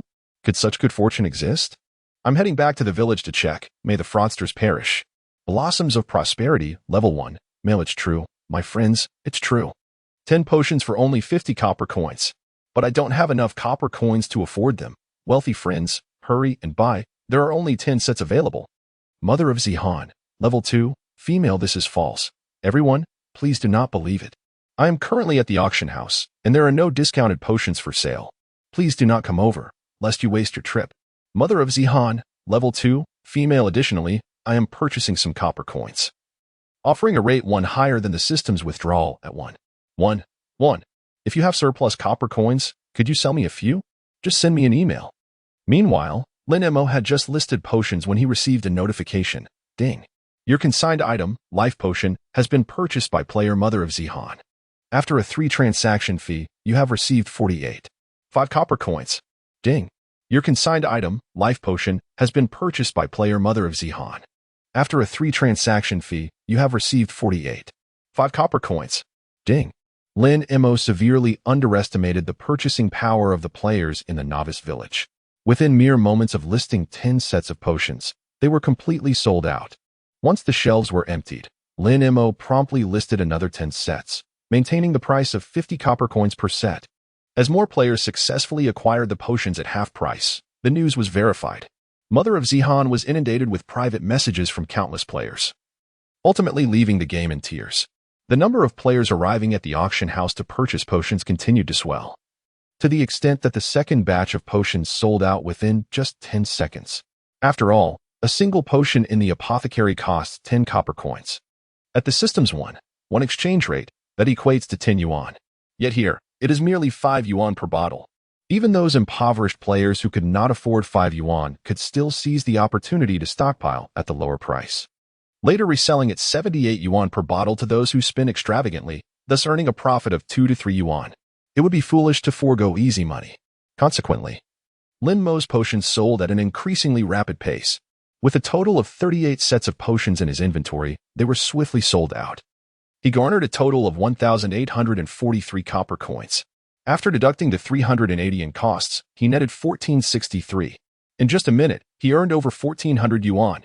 Lin Mo couldn't help but exclaim, "How delightful." In a surge of exuberance, he rushed to the nearby apothecary to purchase potions in bulk, taking advantage of the discount. Chapter 10. Equipment Gotcha, 200 consecutive draws. Lin Mo was seen tirelessly traversing between the apothecary and the auction house, perpetually buying at a discount and selling at half price. Despite his frantic pace, he yearned to evolve into the mighty Tiger King to run on 4 legs. Yet the demand for his goods remained insatiable. The primary constraint was the limited capacity of his 40-slot backpack and the 10-slot shelf at the auction house, which restricted him to acquiring only 38 batches of goods at a time and listing merely 10 batches for sale. Lin Mo couldn't help but recall that in the level 3 main city, there existed a hidden opportunity to expand both his backpack and the auction shelf. Upon reaching that city, he vowed to seize it at all costs. Fortunately, the proximity of the apothecary to the auction house allowed for face-to-face transactions. Otherwise, the time wasted in transit would have been considerable. Thus, he continued this back-and-forth endeavor for a solid half hour, making at least dozens of trips. Suddenly, the system's voice echoed in his ears. Ding.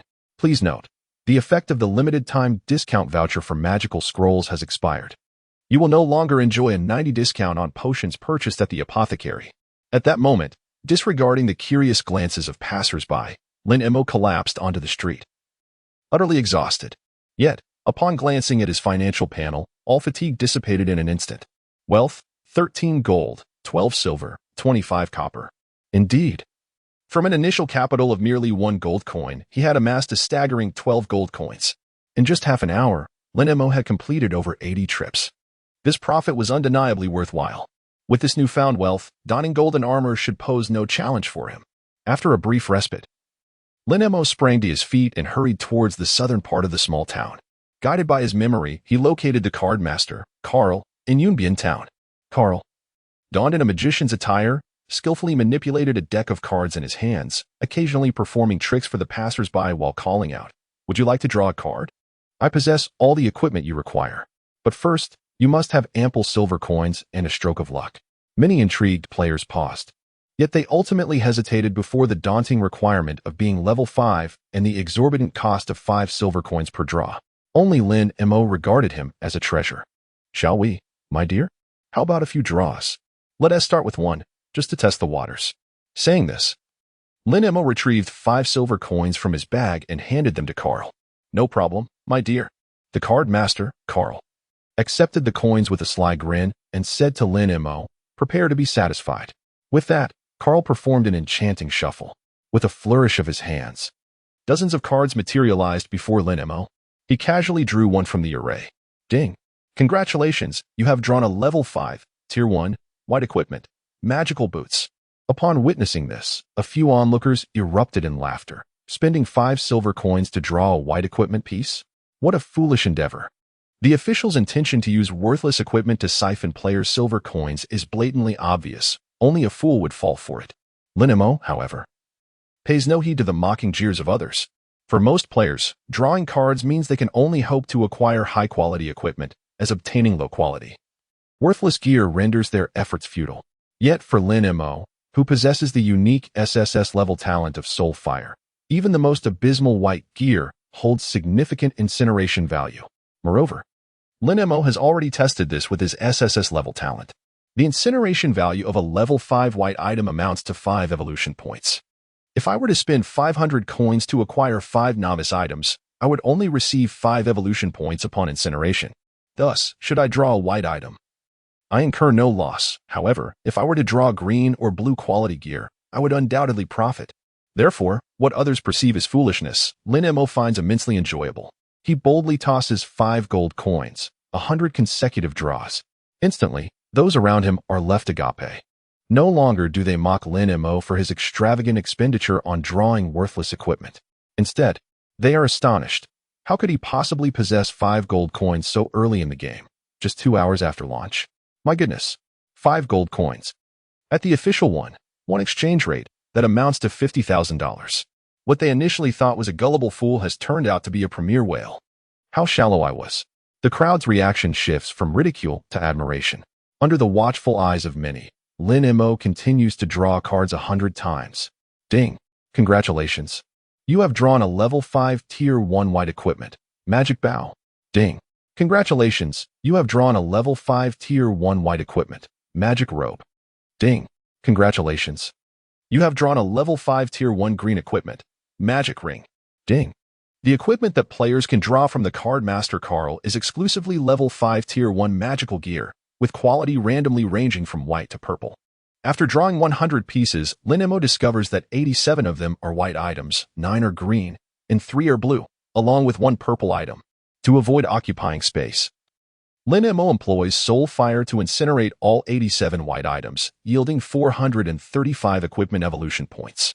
Lin Mo has thoroughly grasped the rules of equipment evolution. He realizes that the evolution points required for each quality upgrade are double that of the previous one.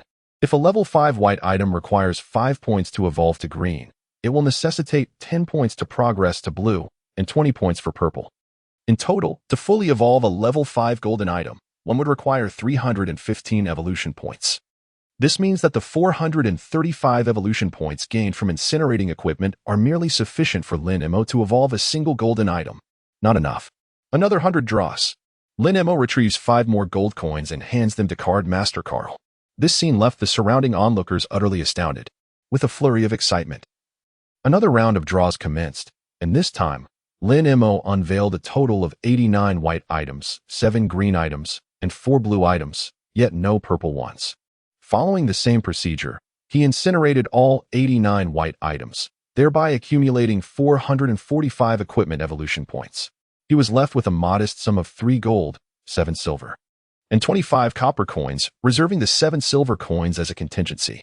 Lin Mo then utilized the surplus of 3 gold coins to draw cards 60 more times, once again incinerating the white items while retaining the green and blue ones.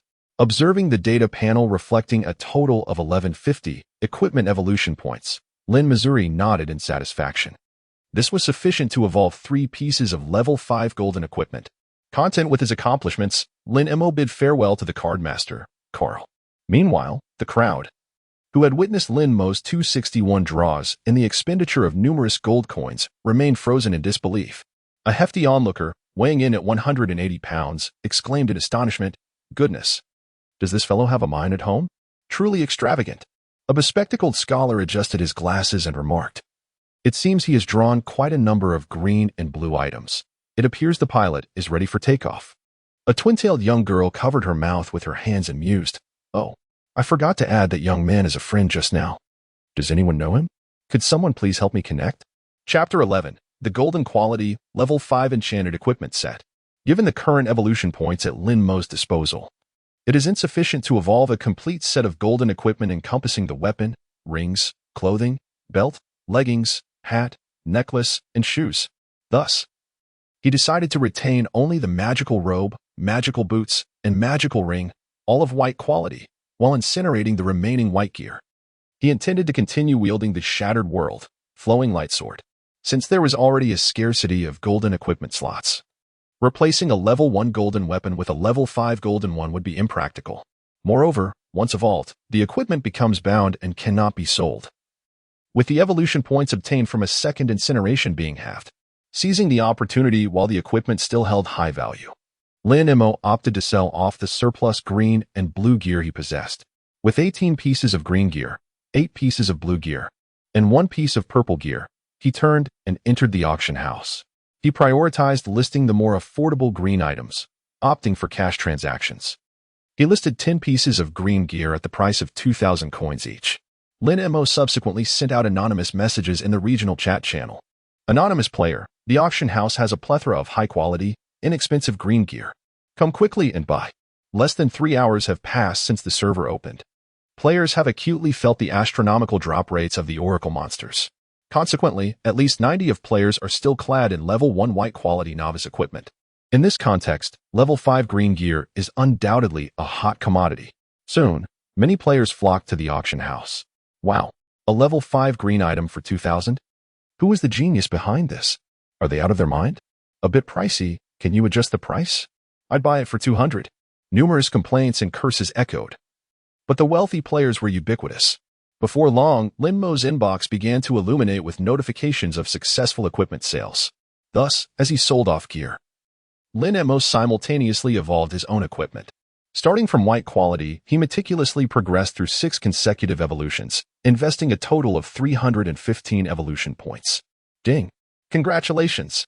You have evolved the level 5 first-tier white equipment, magical robe, into the golden quality enchanted item, Sacred Light Robe. Lin Mo gazed excitedly at the level 5 golden equipment in his hands. Enchanted, Sacred Light Robe, LV 5 quality, first tier, golden, health points, 420, additional attributes, Constitution 25. Special effect, regeneration, restores 20 health points per second. Description, a robe infused with immense magical power. Wearing it bestows excellence akin to that of the MasterCard player, Carl. Note, bound. With 25 points in Constitution, that translates to an impressive 250 health points. An article of clothing that grants an additional 670 health points? The strength of level 5 golden gear is astonishing. Lin Mo could not help but exclaim. Had he possessed this garment earlier, even with the A-grade talent of the wind's destruction, he would have endured 5 hits without succumbing. With great anticipation, Lin Mo embarked on the evolution of his second and third pieces of equipment. Each piece required the consumption of 315 evolution points. Ding! Congratulations! You have evolved the level 5, Tier 1 white equipment, the magical ring, into the golden quality, enchanted holy light ring. Ding! Congratulations! You have evolved the level 5, Tier 1 white equipment, the magical boots, into the golden quality, enchanted holy light boots. It became evident that, when both were of Tier 1 golden quality, the strength of level 5 equipment significantly surpassed that of level 1 equipment. Enchanted holy light ring, LV5 quality, Tier 1 golden, attack power, 70, additional attribute, strength 25. Special effect, armor penetration, attacks ignore 55 points of the enemy's defense. Description, a ring imbued with immense magical power. Wearing it will empower you to become an exceptional card master like me, Carl. Note, bound. Enchanted holy light boots, LV5 quality, Tier 1 golden. Agility, 42.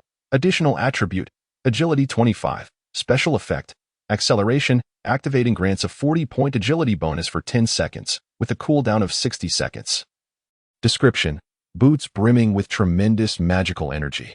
Wearing them will elevate you to the status of an outstanding card master like me, Carl. Note, bound. Simply astonishing. Lin Mo felt that donning these 3 pieces of level 5 golden gear not only enabled him to tackle hidden quests solo, but even allowed him to confront the 17th tier boss, the Vampire King, Inagir, who had slain him in a previous life. At this moment, he had 209 evolution points remaining. Lin Mo spent 48 of these points to evolve his orange quality beginner pants into the golden quality Shatterer, Overlord. His defense surged from 18 to 45 points. The additional Constitution attribute increased from 6 to 20 points. The special effect that reduced damage skyrocketed from 20 to 50 points. Wow! Adorned in 5 pieces of golden gear, Lin Mo radiated a divine golden brilliance, akin to the light of creation. Once a mere observer in the dismal depths of the Oracle, akin to a rat in a sewer, he could only gaze up in awe at the formidable figures of the past. In this moment, he reveled in pure ecstasy. The sensation of becoming powerful was, indeed, more exhilarating than that of a pilot taking off. Disabling the equipment's effects, Lin Mo opened his status panel for a glance. Golden Armored God, Mo. The adherent of convention, LV5 talent, Soulfire, unique SSS level. Profession, none. Race, human. Prestige, 33. Strength, 37. Constitution, 53. Agility, 95. Spirit, 8. Endurance, 14. Attack power, 180. Defense, 59. Health, 950. Mana, 40. Money, 7 silver, 25 copper. Experience, 33,200. Description, a strong individual requires no further words. What one perceives as strength may not truly be strong. However, when the system acknowledges your strength, it becomes undeniably formidable. With this array of attributes, surely I can obliterate that hidden quest, right? Just as Lin Mo pondered this, another piece of good news arrived. All 10 pieces of green gear consigned to the auction house had been sold.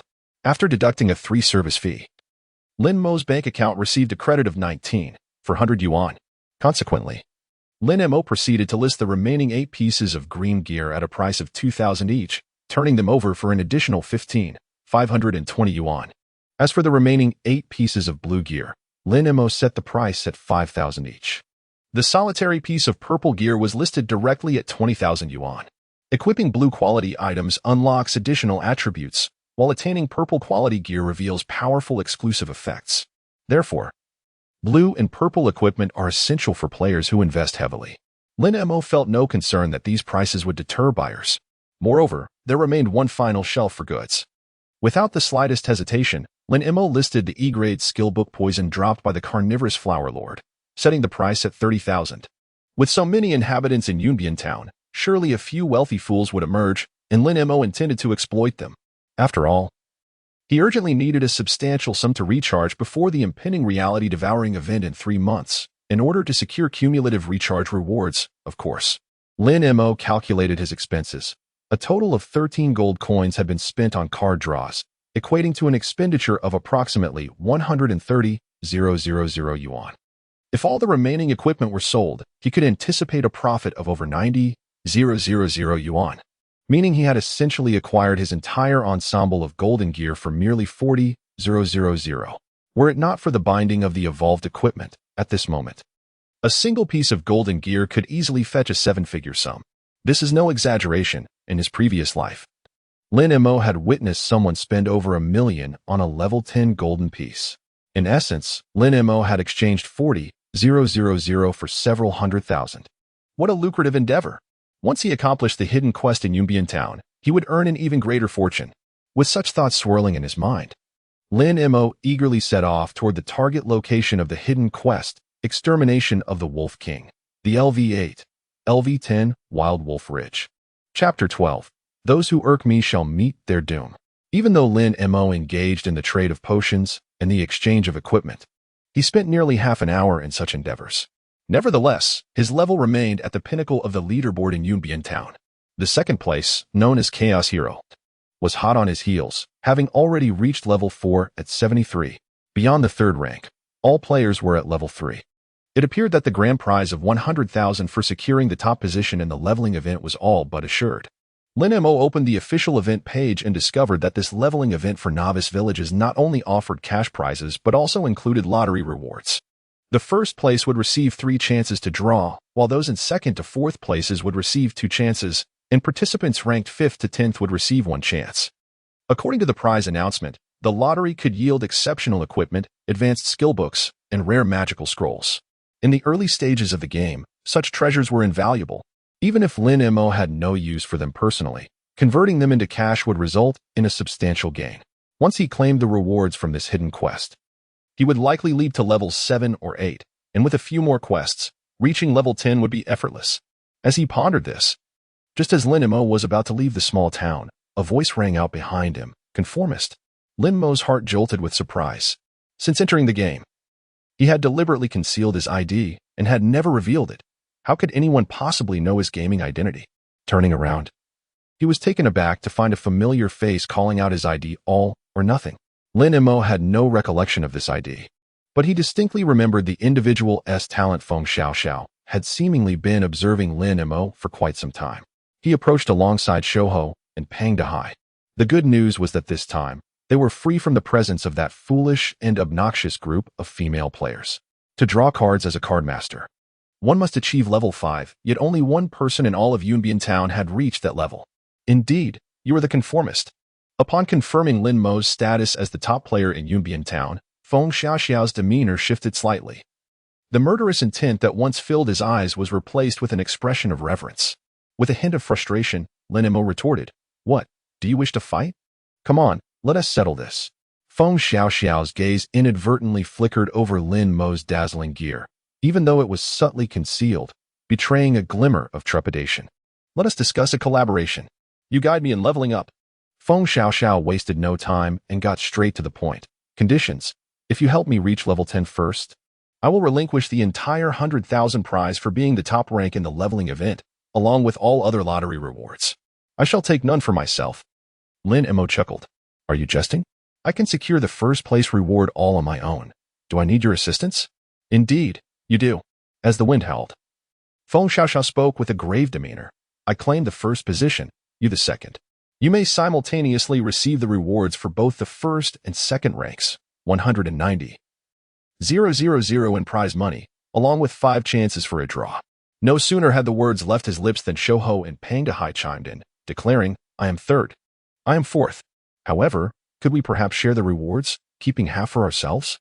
Even 30% would suffice." The clinking of their scheming was palpable. Before Lin Mo could respond, Feng Xiao continued, "However, should you decline, I shall inform the members of the Chaos Guild about your hidden quest." Surely you are aware of the Chaos Guild? Their leader, Chaos Jie, is a wealthy heir, possessing an immense fortune.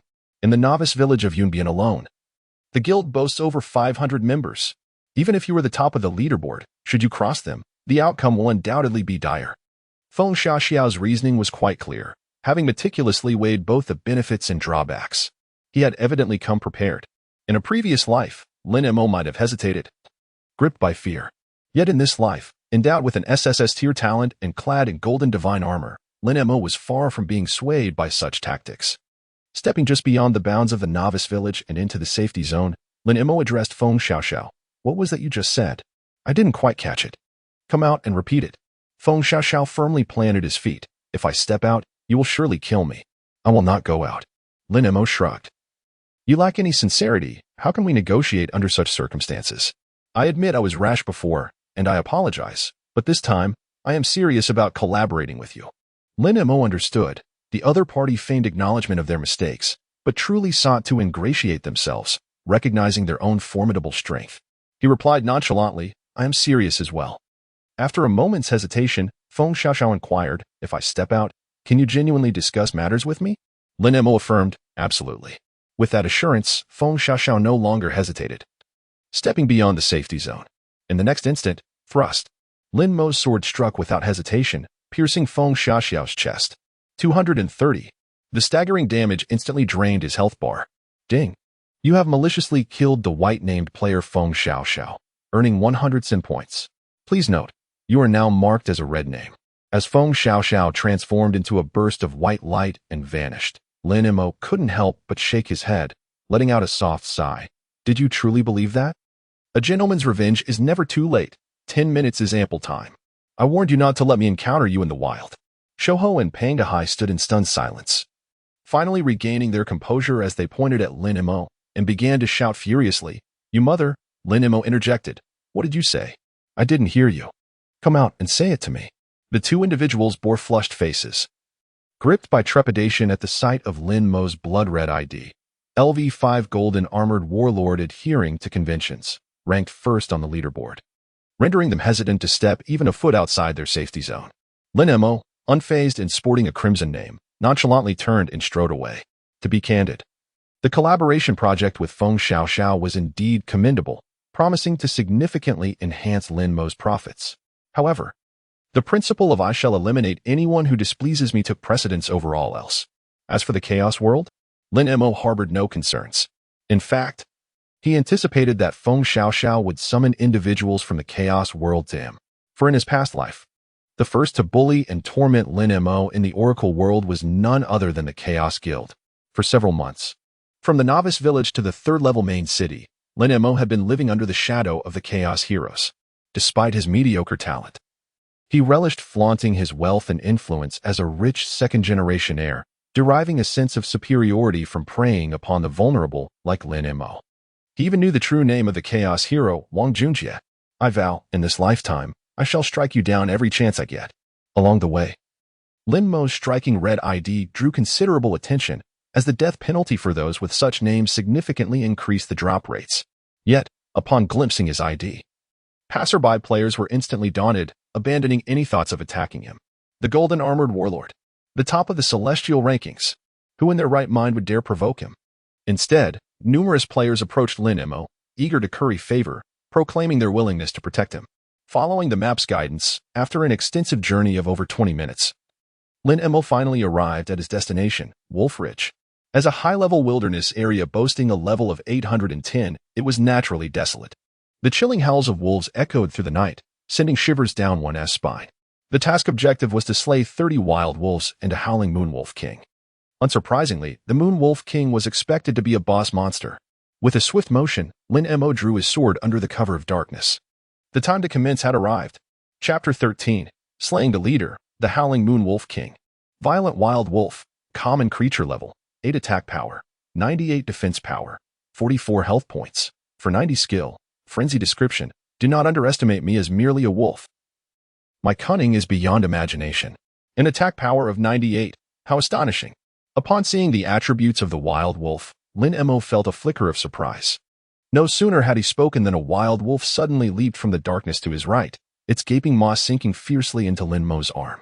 Instantly, a vivid red damage notification appeared above his head. 1. Forced. Lin Mo was taken aback. Damn, that was close to breaking my defense. With a swift motion, he retaliated with a sword stroke, causing the wolf to yelp in agony. 345 critical hit. Before the wolf could regain its wits, Lin Mo thrust again, piercing its mouth and driving deep into its throat. 345 critical hit. A mournful howl erupted, and the wild wolf perished on the spot. Ding. You have slain an 8-level violent wild wolf, gaining 100 experience points. Sin value 1. To dispatch an 8-level creature with 2 swift strikes left, even Lin Mo astonished by his own prowess. This individual possesses an absurd level of strength. Is the game designer not concerned? However, this sin value is indeed troublesome to manage. Each white-named kill incurs a sin value of 100, while a mere common creature only reduces it by 1 point. This implies that Lin Mo must slay 100 wild wolves to erase the 100 sin points accrued from killing Feng Xiaoxiao. Damn it, what a nuisance. If one were to inquire whether Lin Mo felt regret, the answer would be a resounding no. The next time he encounters Feng Xiaoxiao, he would strike again. You strike me once, I shall slay you tenfold. Bending down, he collected the 3 copper coins dropped by the wild wolf and continued to fixate on his next target. Although the wild wolf's defense was an alarming 44 points, Lin Mo was evidently far more formidable. His golden quality enchanted Holy Light magic ring boasted a 55-point armor penetration effect, rendering the wild wolf's defenses utterly insignificant. Before Lin Mo, the wolf was as exposed as if it were running naked. Moreover, with an astonishing agility of 95 points. Nearly every strike from Lin Mo resulted in a critical hit. Critical hit. Critical hit. Critical hit. In the darkness, the wolves' anguished howls resonated through the night, akin to the slaughter of a great boss in a merciless onslaught. Each wild wolf granted an impressive experience reward of 100 points, causing Lin Mo's experience bar to soar dramatically. During Lin Mo's relentless pursuit of the wild wolves, his mail suddenly began to flash once more. With a swift motion, he dispatched another wild wolf, stepping atop its head to open the message. Ding! The purple equipment, Magic Bow, you listed for sale at the auction house has been purchased by player Warlord of Chaos. A 3 transaction fee has been deducted, leaving 19. For 100 yuan transferred to your character's bound bank account. The E-grade skill book, Poisoning, that you consigned to the auction house has been purchased by the player, Warlording Jia. After deducting a 3 transaction fee, the remaining amount of 100 yuan has been transferred to your character's bound bank account. Lin Mo was momentarily taken aback. Good heavens! 8 pieces of blue gear, 1 piece of purple gear, and an E-grade skill book. 10 items in total, all acquired by Warlording Jia. Wang Junjia, you truly are wealthy. Amidst his astonishment, Lin Mo felt a twinge of regret. Had he known it would be bought, he would have raised the price a bit more. How foolish of him to let it go for such a bargain. In the midst of these thoughts, Lin Mo opened his bank account and was pleasantly surprised to find over 120,000 yuan. In just 3 short hours since the launch of Divine Oracle, he had earned tens of thousands. In his previous life, he toiled in Divine Oracle for a month, barely scraping together 2,000 to 3,000 yuan just to make ends meet. For the first time, Lin Mo felt that earning money was as effortless as breathing. Of course, Lin Mo was well aware that this amount was still far from sufficient, compared to the 50 million he needed to accumulate before Divine Oracle devoured reality. This mere sum was but a drop in the bucket. However, at this rate, accumulating 50 million within 3 months should be entirely feasible. After all, in the early stages, the profits obtainable from the novice village were merely modest gains. The greater opportunities lay within the higher-level main cities. With the unique SSS-grade talent and the advantage of his past life's memories, Lin Mo would find it increasingly easier to earn money in the world of Divine Oracle as he progressed further. After successfully slaying 4 wild wolves, a burst of golden light enveloped him. Lin Mo leveled up to level 6. Simultaneously, a pair of dark leg guards dropped from the carcass of a wild wolf. Lin Mo picked them up and discovered they were a pair of level 8, tier 1, white quality, wolf leg guards. He was instantly elated. Finally, after defeating hundreds of monsters, he had obtained his first piece of equipment. Lin Mo was profoundly moved. Although this white gear was not particularly valuable, probably fetching only 200 to 300 yuan at the auction house, it was still a gain, no matter how small. He treasured it as if it were a rare gem and stowed it away in his backpack. Continuing his hunt for wild wolves, he systematically defeated another 30. At this point, the first half of the quest, slaying 30 wild wolves, was complete, leaving only the final challenge, the Howling Moon Wolf King. It was at this moment that a chilling howl erupted from the depths of Wild Wolf Ridge. The surrounding wolves were struck with dread at the sound. Here I come, Lin Mo declared, shaking off the wolf blood from his gleaming sword, and steeled himself as he ventured deeper into Wild Wolf Ridge. In the darkness, a majestic silver-furred wolf, its eyes shimmering with a cerulean glow, stood atop a high ground, illuminated by the moonlight. This was the Howling Moon Wolf King, a level 10 boss. Its attack power, defense, and health points remained a mystery, as did its abilities. It commanded respect as the sovereign of the Wild Wolf Ridge, a leader of the wolf clan. Impervious to intimidation, Lin Mo furrowed his brow slightly. Had he exceeded the detection range of the E-level reconnaissance skill? Cursing under his breath, he lamented the inability to perceive its attributes. Nevertheless, it was of little consequence. clad in 5 pieces of golden armor, Lin Mo, although merely at level 6, felt no trepidation in facing this level 10 beast. Let us end this swiftly. I am eager to return and complete my quest, he thought. With a resounding howl, the Howling Moon Wolf King seemed to respond to Lin Mo's provocation. With astonishing agility, it leaped into the air, launching itself towards Lin Mo from several yards away. Quick as a flash, Lin Mo evaded the Wolf King's assault, narrowly escaping its grasp. With a swift motion, he retaliated, delivering a precise strike that dealt 129 damage. How resilient it is, Lin Mo mused, noting that despite his formidable attack power of 184, augmented by an additional 55 points of armor penetration from his ring, he could only inflict a modest amount of damage. The Wolf King's health bar dipped by approximately 6%, suggesting its total health was around 2,400. Respecting the Wolf King, Lin Mo activated the special effect of his enchanted Holy Light Boots for the first time. Ding! You have activated the equipment skill, Acceleration. For the next 10 seconds, your agility increases by 40. With an extraordinary agility of 136, Lin Mo unleashed a flurry of strikes with astonishing speed. Swoosh! Swoosh! Swoosh! 3 consecutive blows landed upon the Wolf King's rear, each dealing critical damage of 194. The Wolf King's health plummeted alarmingly. In retaliation, it turned and sank its teeth into Lin Mo's thigh. Ding! You have been attacked by the Howling Moon Wolf King's Blood Kill skill, losing 142 health points. The pain was sharp, and Lin Mo winced. Even the golden, shattered world sovereign could not mitigate the Wolf King's ferocity, underscoring its formidable attack power. However, Lin Mo was unperturbed, bolstered by the 20 health points he regained every second from his golden attire. With renewed vigor, he charged at the Wolf King, launching a relentless assault upon its forehead. Will you relent? Not yet. Still holding on, he taunted as he struck again and again.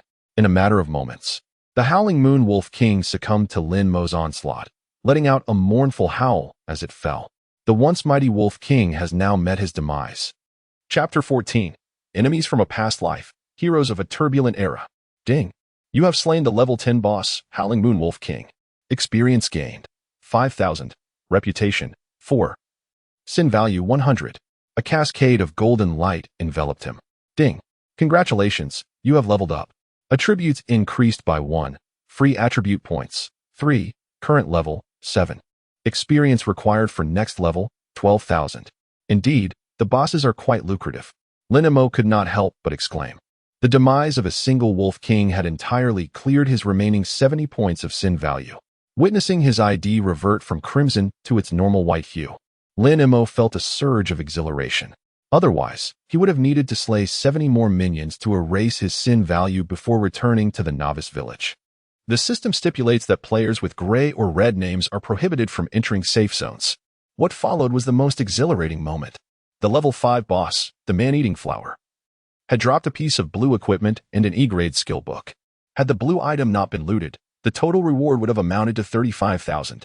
Surely, the level 10 boss would yield even greater treasures, Lin Mo pondered, rubbing his hands together in anticipation as he approached the corpse of the Howling Moon Wolf King. As he rummaged through the remains, he received notifications. Ding! You have collected 15 silver coins and 38 copper coins. Ding! You have acquired the E-grade skill book, Blood Slaughter. Ding! You have obtained the first-tier purple equipment, Wolf King Leggings. Ding! You have acquired the first-tier blue equipment, Wolf King Belt. Another book? And a piece of purple gear? Lin Mo was overwhelmed with excitement. Truly, a magnificent haul. The total worth of these items must exceed 50,000. Excellent. The forthcoming quest rewards will be even more abundant. Earning money feels as effortless as picking it up off the ground. So easy. Recalling his past life, he remembered being evicted by his landlord for failing to pay the 600 yuan rent, forced to sleep in an internet CAF for several days. He had quarreled fiercely with teammates over a worthless white item dropped by a monster and had groveled before senior players to complete tasks. Lin Mo had no desire to relive those days. In this life, he vowed to ascend to the pinnacle of the Oracle world, to look down upon all others with pride. After stowing the spoils of the Howling Moon Wolf King in his backpack, Lin Mo prepared to depart from Wolf Ridge and return to the novice village to turn in his quest. The night was tranquil, the desolate mountains shrouded in silence. Just as Lin Mo was about to step out of Wolf Ridge, a chilling gust of wind swept through. Whoosh! In the darkness, two piercing beams of light suddenly flashed past. With heightened awareness and reflexes, Lin Mo swiftly leapt to the right. In the next moment, two sharp arrows struck the ground precisely where he had been standing. Lin Mo's expression hardened as he turned to face the oncoming threat. Illuminated by the moonlight, a throng of figures loomed ominously at the exit of Wolfridge. The assailants were none other than two among them. At this stage, nearly all players still wield the novice sword generously bestowed by the system. Only those of exceptional caliber can lay claim to the new bow and arrow weaponry. Indeed, Lin Mo observed with keen attention, the group of players not only boasted a staggering level of 45, but also shared a common prefix in their IDs, Chaos World Guild. This guild had been the primary force of oppression, exploitation, and bullying against Lin Mo in his previous life. Yet, what could possibly draw the players of Chaos World Guild to such a remote location from the novice village? Amidst his astonishment, Lin Mo seemed to suddenly grasp something. Did that fellow truly leak the information regarding my hidden quest to the Chaos Guild? Just as Lin Mo was reminded of Wind Whispering, a man of average appearance, slightly over 1.7 meters tall, with a rather unsavory demeanor, fixed his gaze upon Lin Mo and casually inquired, "Is the hidden quest of Yunbian Town associated with you?" The speaker was none other than the leader of the Chaos World Guild, Jia, whose real name was Wang Junjie. He was the only son of Wang Yunyun, the wealthiest individual in Ning'an City, Jiang Province. His family was entrenched in the jewelry business, and he had been raised under his mother's surname. A true Mama-S boy. Rumor had it that his family's assets exceeded 50 billion. Generations of descendants could scarcely exhaust such wealth. Lin Mo's most vivid recollection of Wang Junjie was singular, his foul flatulence. In their previous life, Lin Mo had been forced to endure the stench, resulting in days of nausea and an inability to eat, akin to morning sickness. Despite his lackluster exterior, Wang Junjie's inner nature was far more insidious and petty. To describe him as despicable would be to elevate his character. Even upon encountering Wang Junjie again, Lin Mo still felt a shadow of dread lingering within him. Yet, in an instant, that fear was supplanted by exhilaration. Indeed, it was excitement, for Wang Junjie had come to him. In response to Wang Junjie's inquiry, Lin Mo spoke candidly. "Yes, it is indeed with me." "Very well." Wang Junjie twisted his neck, a haughty and arrogant expression adorning his face as he addressed Lin Mo. "Transfer this quest to me, and I shall spare your worthless life. Oh, and one more thing. Who on earth allowed you to level up so quickly? You need to halt immediately. The top spot on the Yunbian Town leaderboard must belong to me." In the realm of divine revelation, hidden quests, due to their formidable difficulty, typically possess a singular opportunity for transfer. In the previous life, many fortunate players unexpectedly triggered hidden quests, yet due to their insufficient abilities to complete them, opted to sell the tasks at a premium to more capable players. This way, they could still earn a tidy sum without incurring losses. Lin Mo was not one to hesitate. Addressing Wang Junjie, he declared, "Agreed, but it will cost you 10 million. Upon hearing this, Wang Junjie momentarily froze, then broke into a faint smile. "It seems you are aware of my identity. My mother is the wealthiest in Ning'an, and our family assets surpass 50 billion. A mere 10 million is but the fur of 7 wolves." As the words fell, a subordinate beside him softly reminded, "Boss, that idiom is a drop in the ocean." "Of course I know." Wang Junjie slapped his subordinate's head with annoyance. "I did it on purpose. Do I need your reminder?" He then continued to address Lin Mo, saying, "I can offer 1 million, but would a lowly scum from the underclass dare to accept?" Lin Mo raised 2 fingers nonchalantly, replying, "Then make it 2 million. Wang Junjie, infuriated, retorted, "Damn it, are you unable to comprehend what I'm saying? You're asking for a face while showing none. You worthless wretch." At that moment, the subordinate timidly interjected again, "Boss, you're mistaken again. That idiom is to be ungrateful for a favor." "I know. I damn well know. You're the one who talks too much. Did I ask you to chatter?" Wang Junjie seized the exquisite purple quality magical bow, purchased for 20,000 at the auction house, and swiftly loosed 2 arrows, transforming the talkative subordinate into a wisp of white light. In the next moment, Wang Junjie pointed menacingly at Lin Mo. His expression twisted with rage. "One word, give me the task. Otherwise, I'll ensure you can't survive in the divine realm. And I'll hunt you down until you're stripped of your title." Lin Mo remained calm and unhurried. The fragmented world, the flowing light sword. erupted with a dazzling golden radiance. The task is upon me. If you have the capability, come and take it. Chapter 15. Encounter and Confrontation. In the depths of the night, the blade radiated a dazzling golden light. Upon witnessing the magnificent sword gleaming before Lin Mo, all the players from the Chaotic Era Guild were momentarily struck with astonishment. Hey, golden weapon? Even Wang Junjie could not suppress his drool. At that moment, the purple weapon, Magic Bow, he had just purchased for 20,000 felt utterly insignificant.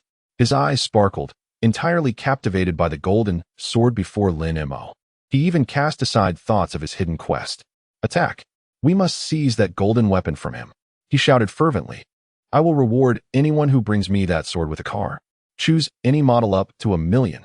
With this proclamation, the atmosphere ignited with fervor. Let us go? Brothers, don't even think about competing with me. The Audi A8 is mine. Amidst the deafening cheers, dozens of players from the Chaotic Era surged forward, colliding with Wang Junjie, who fell to the ground, as they rushed eagerly towards Lin Mo, standing calmly in the face of the overwhelming tide of players. Lin Mo remained unperturbed. Even as they closed in, he was resolute. He had no desire to waste any more time grinding for sin points. To the players of the Chaotic Era, Lin Mo appeared as a walking million. Their eyes were filled with the thirst for blood and the desire to plunder. As the first wave of players advanced, their weapons descended upon Lin Mo. Under their onslaught, crimson damage indicators erupted above his head. One forced. Instantly, the excitement in their eyes was replaced by shock. What?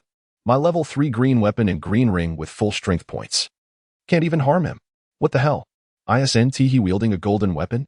How can his defense be so high? Is he some bizarre build with full stamina points? They could never have imagined that Lin Mo possessed a terrifying defense of 61 points, complemented by an additional 50 points of damage reduction from his Dominator title. This meant that a minimum attack power of 111 was required to breach his defenses. In reality, these players, being only level 4, could not hope to match Lin Mo's formidable resilience. Even with full strength points, their attack power would never exceed 3 digits, regardless of whether they wielded green or even blue rarity weapons. How could they possibly contend with Lin Mo, who donned 5 pieces of golden equipment and was a level 7 player? Meanwhile, as the players of the Chaotic Era stood in disbelief, Lin Mo received the much-anticipated combat notification from the system. In that instant, a chilling aura surged within Lin Mo's eyes, instilling an inexplicable dread among the surrounding players of the Chaotic Realm. Has your performance concluded?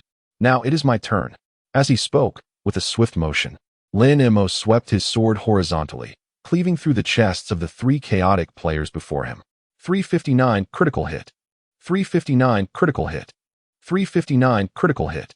In a flash, before they could even react, the trio transformed into shimmering beams of light, ascending into the night sky, illuminating the darkness.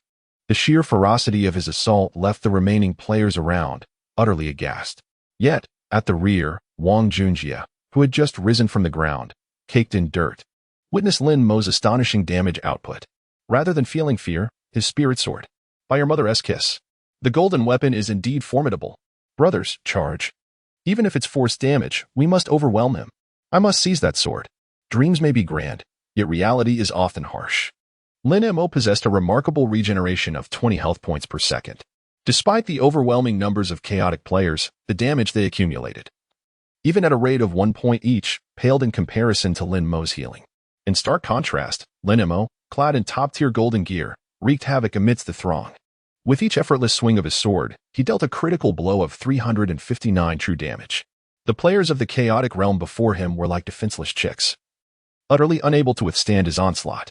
Amidst the night, Lin Mo traversed the rising white lights, advancing directly toward Wang Junjie. The latter, resembling a madman, found joy in Lin Mo's relentless slaughter. Aha! What a thrill! Truly the might of golden weapons. I must have this golden weapon. With that, Wang Junjie, brimming with confidence, drew his bow and loosed an arrow. Whoosh! The sharp projectile sliced through the darkness, striking Lin Mo squarely. 8. Wang Junjie's exaggerated grin instantly faltered. He could hardly believe it. I wield a purple weapon, a blue ring, all strength attributes. The second-ranked powerhouse on the Cloud Edge heavenly list, and I can't even harm him? In disbelief, he exclaimed, what the hell? At that moment, The chaotic players had been decimated by Lin Mo, while he remained untouched, his health intact. This left the remaining players in utter despair, unwilling to venture forth and meet a futile demise. As Lin Mo approached, unstoppable and relentless, Wang Junjie quickly regained his confidence. If brute force fails, then let us employ a softer approach.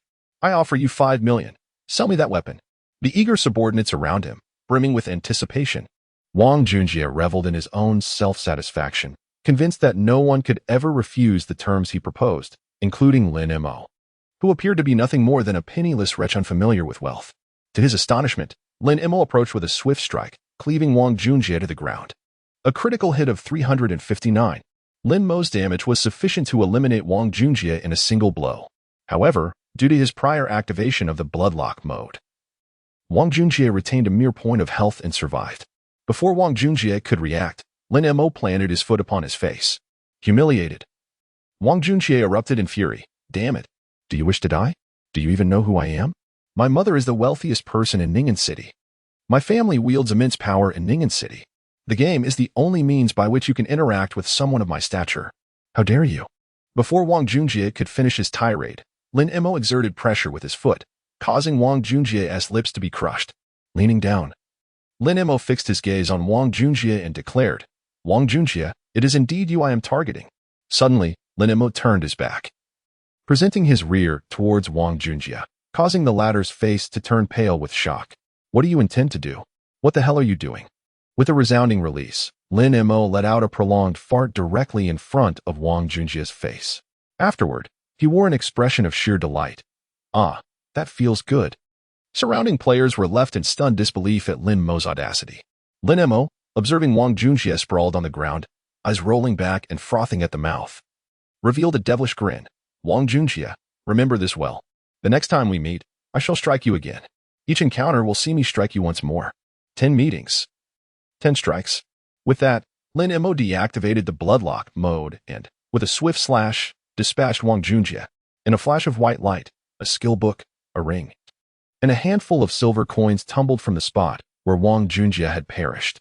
Chapter 16. Completing Hidden Quests, Reaping Abundant Rewards.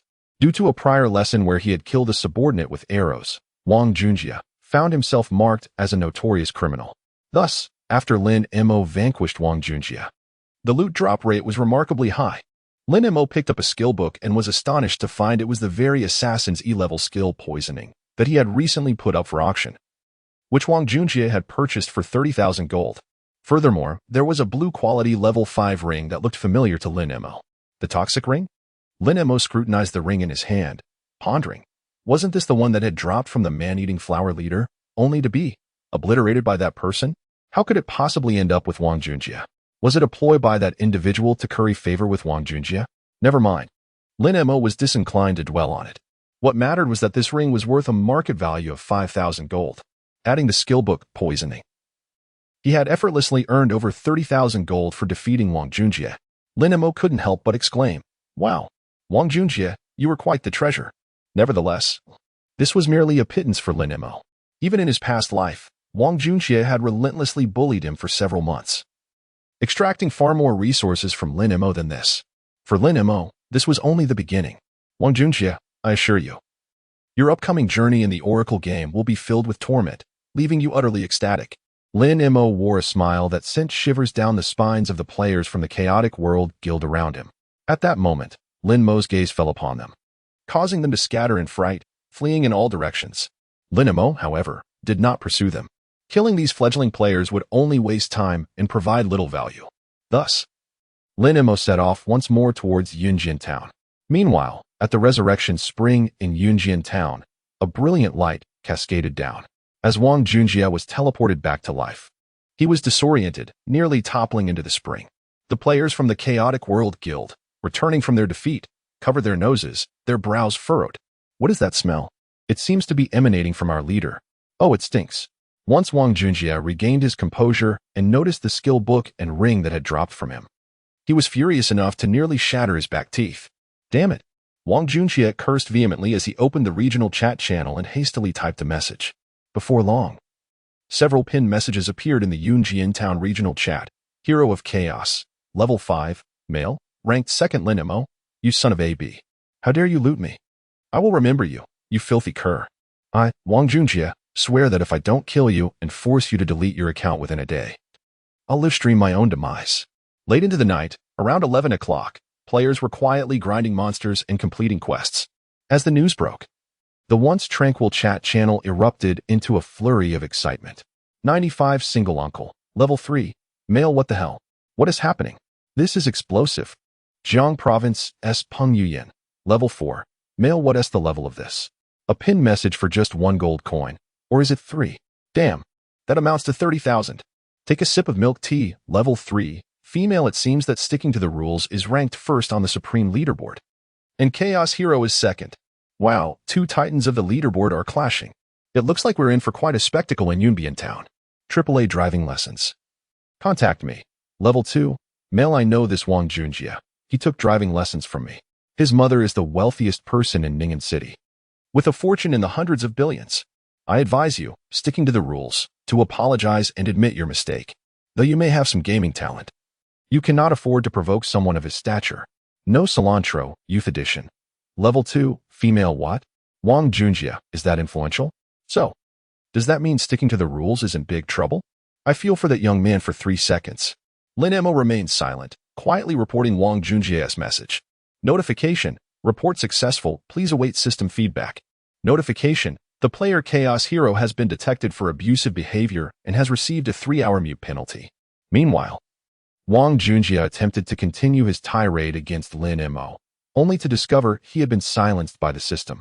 Damn it, who the hell reported me? Arc. Fuming, Wang Junjie collapsed to the ground, gasping for breath. His subordinates rushed over. Boss, what's wrong? Wake up, boss. Boss, ugh, it stinks.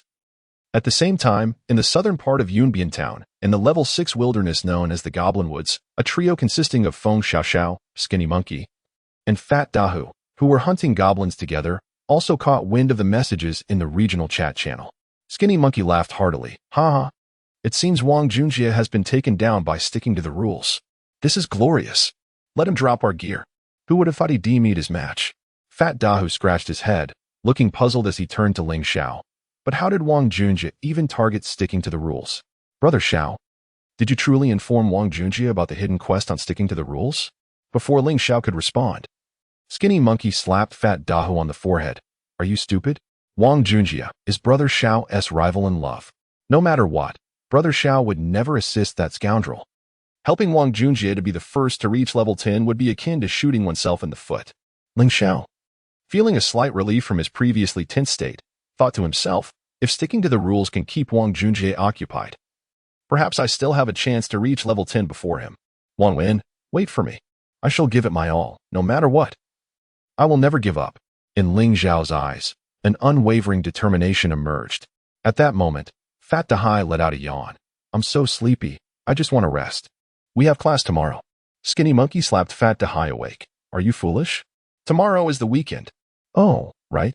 So shall we stay up all night then? Absolutely. Let's strive to help Xiao Gu reach level 10. Meanwhile, Lin Mo returned to Yunbian Town, filled with anticipation as he sought out Old Lady Li to submit a hidden quest. Did you truly slay that pack of wild wolves, along with their king? Upon hearing this news, Old Lady Li was overjoyed. That's wonderful. This means those wild wolves will no longer come to steal my chickens. Young man, I can't thank you enough. Lin Mo waved his hand dismissively. It was merely a small effort, nothing to mention. Just grant me a bit more reward. No sooner had he spoken than the system's pleasant notification chimed. Ding. Congratulations on completing the E-rank hidden quest, Slay the Wolf King. You have earned rewards, 20,000 experience points, 1 gold coin, 50 reputation points, and Old Lady Li's favor increased by 50. You have acquired a second-tier orange equipment, Brave Golden Bow. You have obtained a D-rank skill book, Double Shot. Wow. Golden light cascaded from above Lin Mo's head. Ding. Congratulations, you have leveled up. All attributes increased by 1. And you receive 3 free attribute points. Current level, 8. Next upgrade requires 20,000 experience points. Simultaneously, a resounding system announcement echoed throughout Yunbian Town. Announcement, Yunbian Town Ding. Congratulations to player Mo Shou Chung Gue for completing the only E-rank hidden quest in Yunbian Town.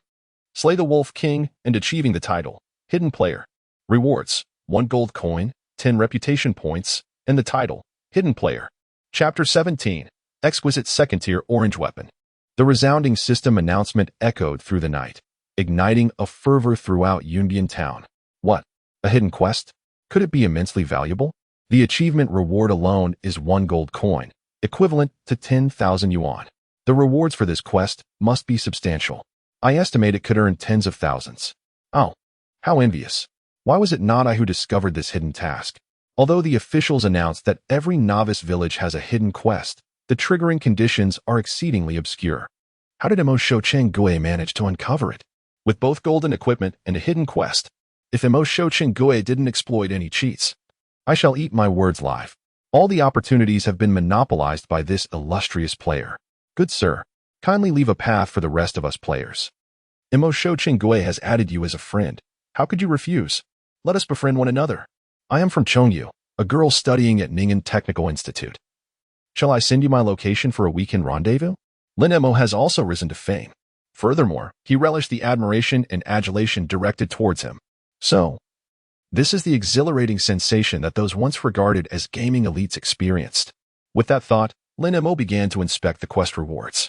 Second-tier orange equipment. A D-grade skill book. In a realm where over 99 of players possess incomplete first-tier white gear, the value of second-tier orange equipment is akin to an unparalleled artifact. Not to mention, this is the most coveted weapon slot equipment. Hero's Golden Bow, LV8, quality, second-tier orange attack power, 190 additional attributes, agility 35, strength 35 special effect, valor, increases attack power by 30 for the wielder upon defeating an enemy, lasting 60 seconds. Maximum of 3 stacks. Description: only those worthy of being heroes may wield it. The legendary Golden Bow. Gasp. Upon witnessing the attributes of this weapon, Lin Mo could not help but draw a sharp breath. Even at merely orange quality, the attack power enhancement nearly reaches 4 times that of the golden quality Radiance Sword in his possession. Is this truly the chasm that separates second-tier equipment from first-tier? Lin Mo could scarcely fathom. If he were to continue utilizing evolution points to elevate the hero's Golden Bow to red or golden quality, what terrifying power would it achieve? Regrettably, once evolved with evolution points, the equipment would bind to him, leaving no chance to resell it later when it becomes redundant. Such an exquisite weapon rotting in his hands would be an utter waste. Lin Mo sighed lightly. For now, this orange weapon is already immensely powerful. When he eventually acquires a superior weapon, he could sell this to Wang Junjie, that unsuspecting fool, for at least 70 or 80,000 yuan. With a contented heart, Lin Mo, upon receiving a staggering 20,000 experience reward from the hidden quest, found his level perfectly elevated to 8, meeting the requirement to equip the Golden Bow. Without a moment's hesitation, he promptly replaced his level 0, Tier 1 Golden Sword, Shattered World, Glimmering Light, with the level 8, Tier 2 Orange Bow, Heroic Golden Bow.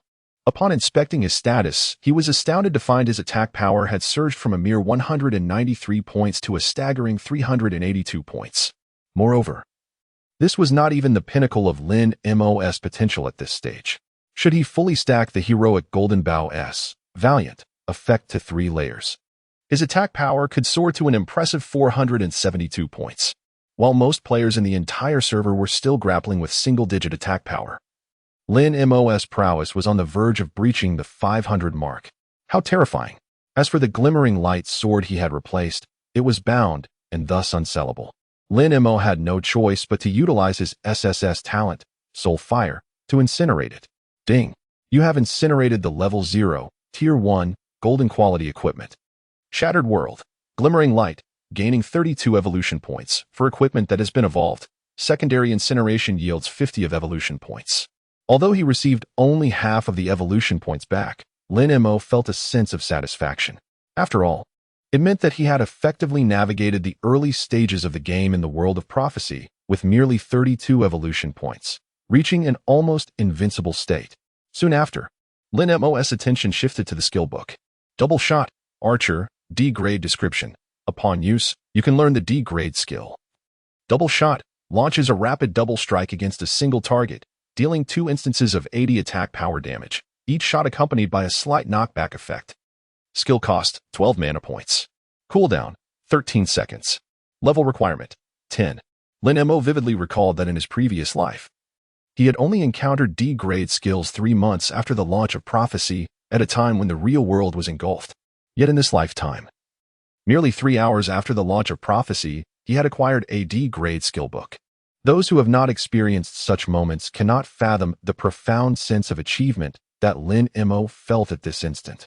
Both the Golden Bow and the double shot skill were perfectly suited for him, as he intended to transition into the Archer class upon reaching level 10. High burst damage. Fierce output. In team battles, he could simply hide behind warriors and knights, unleashing arrows with ease, safe and comfortable.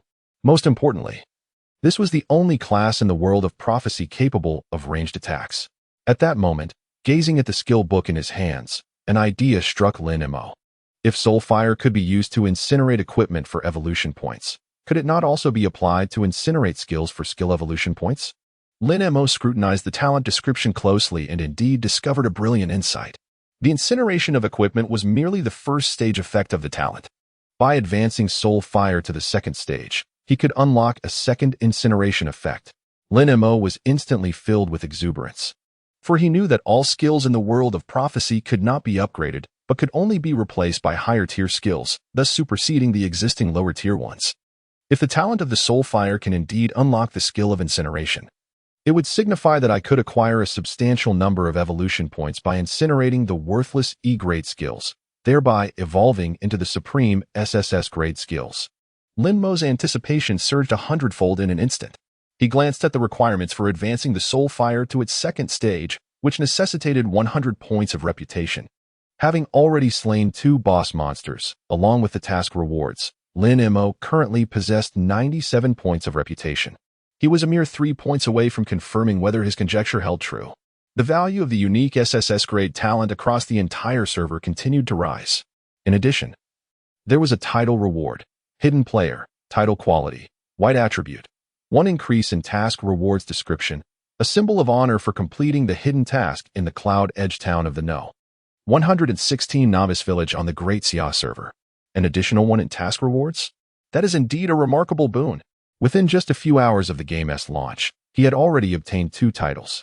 For Lin Mo, who had never acquired a single title throughout his previous life, this was beyond his wildest imagination.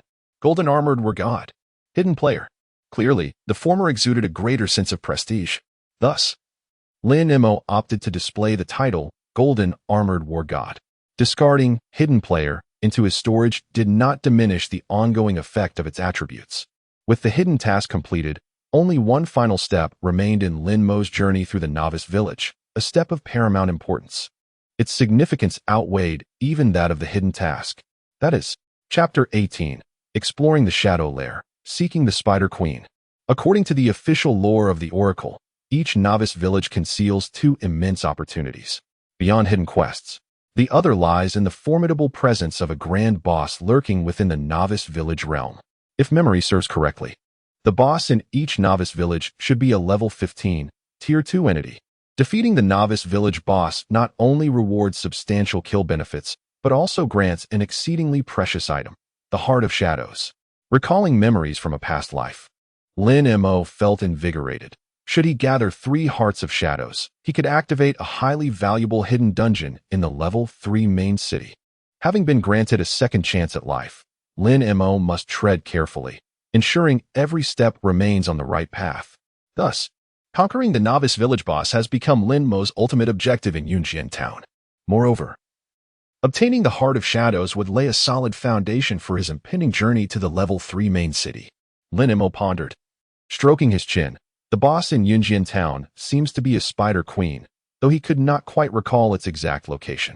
After all, in his previous life as a mere novice, Lin Mo could only seek validation from low-level monsters. Such boss-level creatures were far beyond the reach of his insignificant character. He only remembered that the individual who ultimately vanquished the Spider Queen in his past life was the renowned hero of Chaos.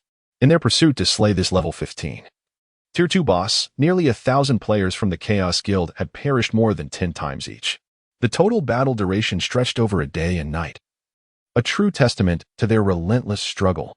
Within the Novice Village realm, players could not exceed level 10, while the boss stood at a daunting level 15. Hence, It was not merely Yunjian Town that faced such trials. The boss battles across all novice villages proved to be exceedingly arduous. According to subsequent official statistics, out of over 1,000 novice villages in the Daxia Kingdom, the success rate of defeating bosses did not exceed 10. Nevertheless, this did not deter Lin Mo from shaking his head and remarking, "Wang Junjie, you are far too weak. This time, witness as I single-handedly take down the Spider Queen." With that, Lin Mo opened the map and searched for the keyword spider. Soon, 3 coordinates emerged: LV3 Spider Cave, LV5 Spider Paradise, and LV10 Shadow Lair. Lin Mo swiftly pinpointed his target, the Shadow Lair. After all, a level 10 boss could hardly be expected to hide within the confines of level 3 or level 5.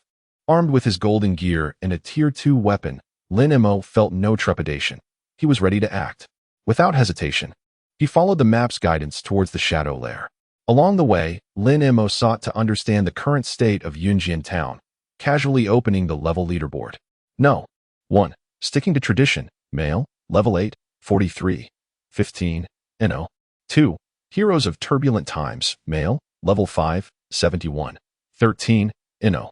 3. The Wind Whispers, male, level 4, 45, 11, no. 4. Heroes of the Chaos, male, level 4, 44, 44, NO. 5. The World in Turmoil, male, level 4, 42, 96. The situation in Yunjian Town is clear at a glance. Although Wang Junjie lacks talent, possesses rudimentary gaming skills, and displays little intellect, he is ultimately shielded by his wealth. His affluence enables him to summon a cadre of followers who weaken monsters, delivering them to him for easy consumption. Is it any wonder his leveling progresses swiftly? His underlings also thrive, feasting alongside him, their advancement eclipsing that of the average player.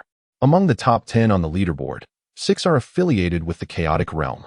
As for the Wind Whispers, he appears as a destitute scholar, likely devoid of power and influence in reality, much like Lin Mo in his previous life. However, he is fortunate to possess a rare A-grade talent. The talent, Mutual Destruction, is a double-edged sword. It has even been known to slay Lin Mo, clad in golden gear. Yet, it also boasts incredible potential, albeit with a self-destructive drawback. It is all a matter of application. Clearly, the Wind Whispers is a discerning university student. He seems to exploit the novice protection period before level 10, where death incurs only a 10 experience loss, to repeatedly vanquish boss monsters for rapid leveling. After all, in light of the bountiful experience offered by boss monsters, a mere 10 loss is negligible. Without power or influence, it would be inconceivable for him to level so rapidly. Simultaneously, Lin Mo pondered a pressing question. Why are both Mutual Destruction and Wang Junjie so fixated on being the first to reach level 10? Mutual Destruction. Willing to offer me a portion of the prize money as an incentive for leading him to the coveted milestone is understandable. After all, the allure of 100,000 coins is compelling. Yet, for someone like Wang Junjie, who spends money like water, a mere 100,000 might not even cover his late-night snacks. The prospect of a lottery is utterly trivial to him. Why then? Did he previously threaten me to slow my pace, allowing him to reach level 10 first? Lin Mo found himself utterly perplexed. Could it be that the first player to reach level 10 in the novice village is privy to some elusive and invaluable reward that I am unaware of? Strangely enough, this notion does hold merit. After all, the game Divine Oracle is inherently enigmatic, filled with hidden opportunities that ordinary players could scarcely imagine. Given Wang Junjie's real-world status and identity, it is entirely plausible that he has access to secrets unknown to the average player. Lin Mo felt a flicker of anticipation. Regardless of the uncertainties, once I achieve level 10 first, the answers will undoubtedly reveal themselves. Following the map's guidance, Lin Mo soon arrived at his destination. Before him loomed a vast and profound cavern, filling his line of sight. In the ethereal realm above, the moonlight was obscured by ominous clouds. Beneath the shroud of darkness, the entrance to a cave emanated a chilling aura, resembling the gaping maw of an abyss. Even from a distance, it sent shivers down one's spine. This was none other than the level 10 Shadow Nest. Undoubtedly, the Spider Queen lurked within this cavern. With a swift motion, Lin Mo retrieved the golden bow of the hero from his back and approached the Shadow Nest. At that moment, a low hum resonated through the air. From the depths of the darkness ahead, pairs of green orbs suddenly illuminated the gloom. At first glance, they resembled fireflies. Upon closer inspection, a swarm of spiders. In an instant, a massive horde of spiders scurried towards Lin Mo. Their sizes were akin to drones, a stark contrast to his previous imaginings. These diminutive creatures appeared to possess little lethality. Lin Mo deftly cast a reconnaissance spell. Yet, before he could discern the spider's attributes, a sudden, violent lunge. A spider leapt towards him, clinging to his face like an unyielding parasite. The sound of rapid beeping filled the air. Boom. The spider exploded with ferocity, obliterating Lin Mo's head in an instant. Ding. You have been attacked by the self-detonation skill of an explosive spider, losing 9,800 health points. You have perished. In a flash, Lin Mo had not even comprehended the situation before he transformed into a beam of white light, leaving behind a solitary exclamation that echoed through the night. Chapter 19. Gathering Materials to Forge the Flame Ring. You have been resurrected. As you are within the novice protection period, you are subject to the death penalty, 2,000 experience points lost. A radiant light enveloped Lin Mo as he was transported to the resurrection spring in Yunbian town. Dazed and bewildered, Lin Mo wore an expression of utter confusion. What on earth? How did I die? That little spider was that formidable? Upon reviewing the battle log, he found no anomalies and could hardly fathom how a mere level 10 monster, the explosive spider, could deal a staggering 9,800 points of damage with a single skill. It wasn't until he recalled the reconnaissance skill he had cast just before his demise, revealing the attributes of the explosive spider, that realization dawned upon him. Explosive spider, common monster level, 10 attack power, 72 defense power, 48 health, 9,800 skill, self-destruct, destroys itself, dealing true damage equal to its maximum health to a single enemy.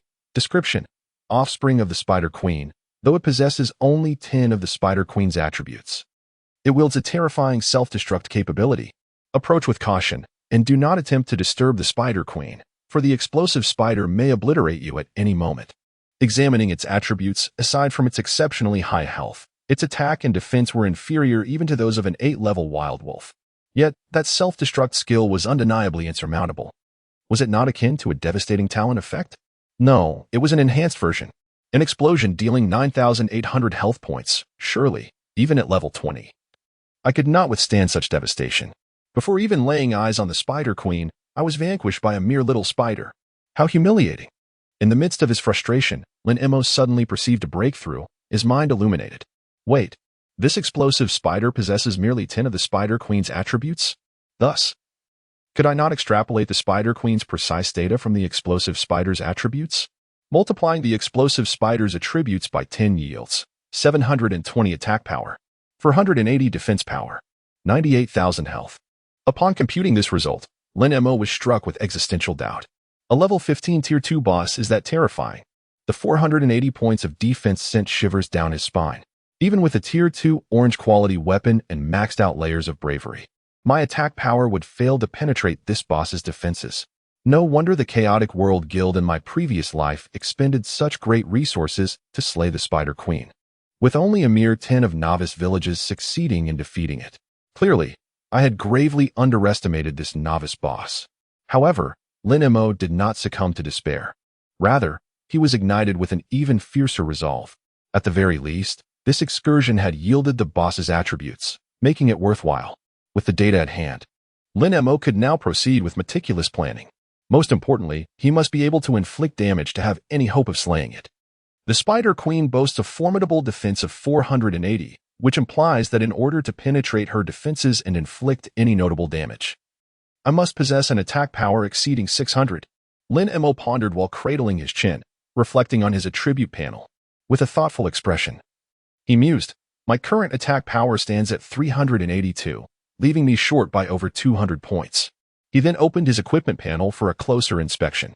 The second-tier orange Brave Golden Bow, while still possessing 2 opportunities for evolution that could substantially enhance its attack power, would ideally remain untouched unless absolutely necessary, to avoid binding it and hindering future resale. His ring, a level 5 first-tier piece, held significant potential for improvement.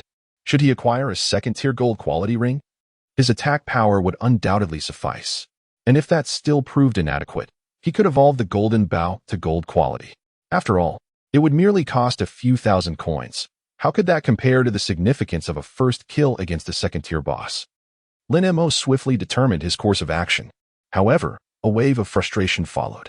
At this stage, even obtaining first-tier equipment posed a challenge. Where could he possibly procure second-tier items? Suddenly, an idea struck Lin Mo. If he could not find it, he would simply forge it himself.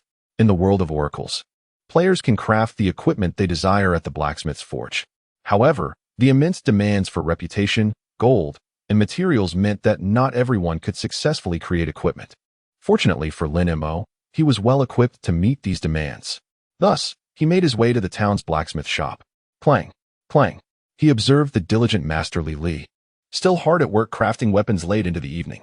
Approaching, Lin Mo initiated a dialogue. Master Li, could you assist me in forging a piece of equipment? Li paused his task, wiping the sweat from his brow, and replied cheerfully, of course. Choose the type of equipment you desire, and prepare accordingly based on the requirements. As soon as he finished speaking, Li waved his hand, and a selection panel appeared before Lin Mo. Displayed were various forging blueprints for level 110 equipment. Given Lin Mo's current level, strength, and Li's favorable disposition towards him, he could have Li forge equipment up to level 10 of second-tier quality, precisely what Lin Mo required. Consequently, he selected the Flame Ring, level 10, second tier, and noted the materials needed as listed in the blueprint. 30 points of reputation, 1 gold coin, 30 flame gems, 30 flame souls, and 30 pieces of silver iron. Any single one of these conditions would deter over 99 of players aspiring to craft equipment. Even the most affluent players would think twice, as the quality of equipment produced at the player's blacksmith shop is random. While it would be acceptable to invest such a hefty price for a purple or orange item, the possibility of receiving a mere white item could indeed lead to despair. In a previous life, there was a prominent figure who spent over $100,000 to purchase a leader monster for reputation, collecting gold and materials, only to craft a mere white item, which incited his fury to the extent that he deleted his account and quit the game. However, such a predicament is unlikely to occur with Lin Mo. For even if he were to create a worthless white item, he could swiftly evolve it into a golden divine artifact through the equipment evolution points.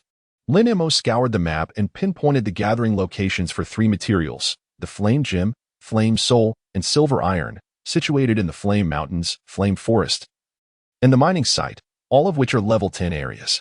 The Flame Forest is closest to Union Town, so he decided to commence his journey from there.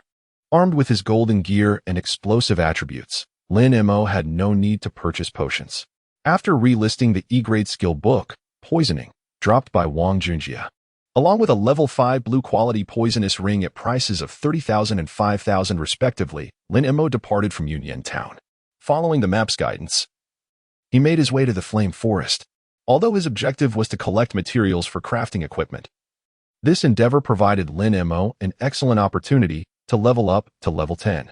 Upon achieving this, he would complete his job transition, gaining not only new skills, but also a significant boost in attributes.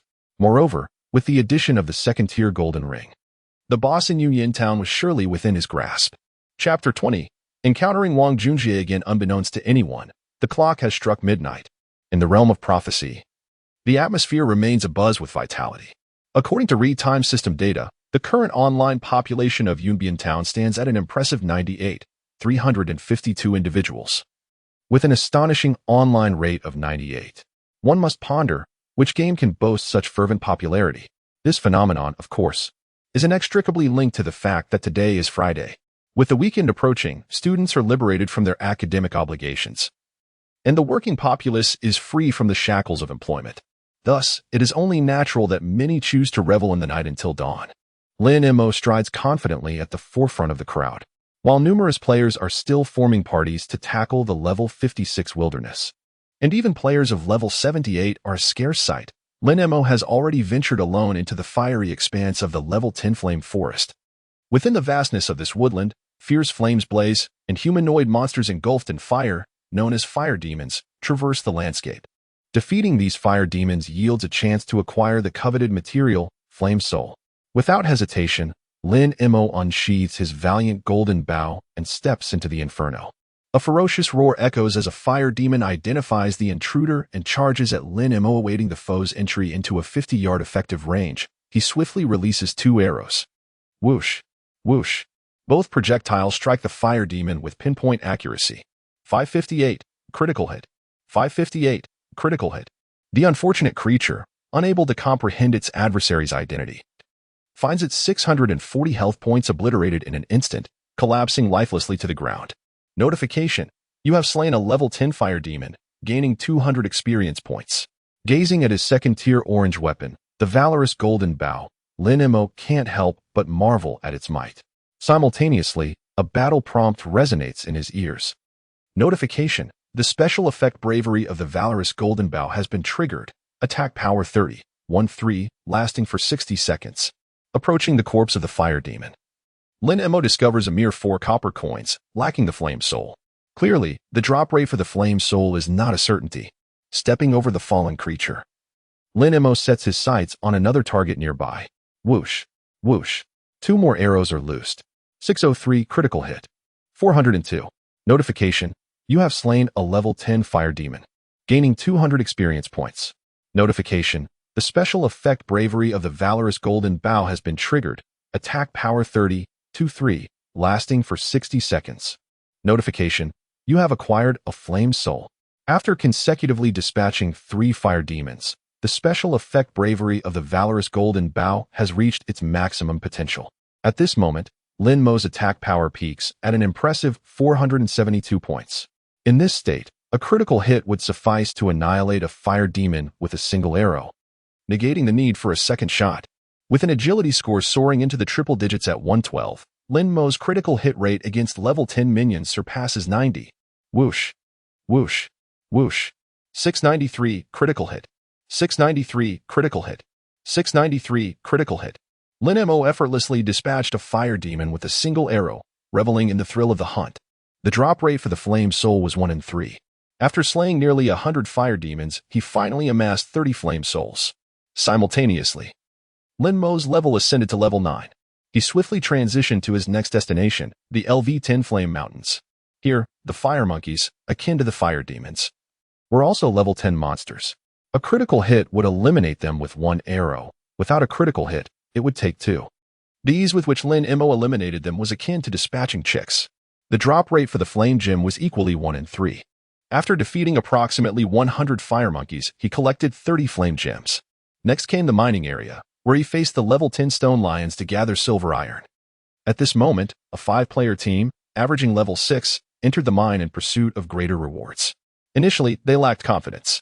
However, upon witnessing a young man wielding a bow and arrow effortlessly slay a stone lion with a single shot, their spirits soared, and self-assurance blossomed.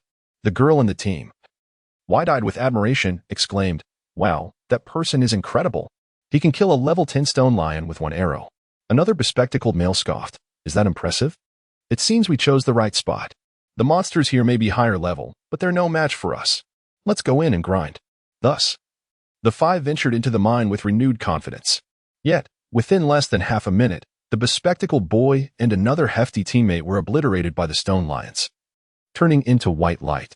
The remaining 2 girls and 1 boy were left in tears, battered and bruised, exiting the mine in disarray, crawling out rather than walking, fleeing without a backward glance. Lin Mo, feeling a sense of helplessness, called out, "Don't run.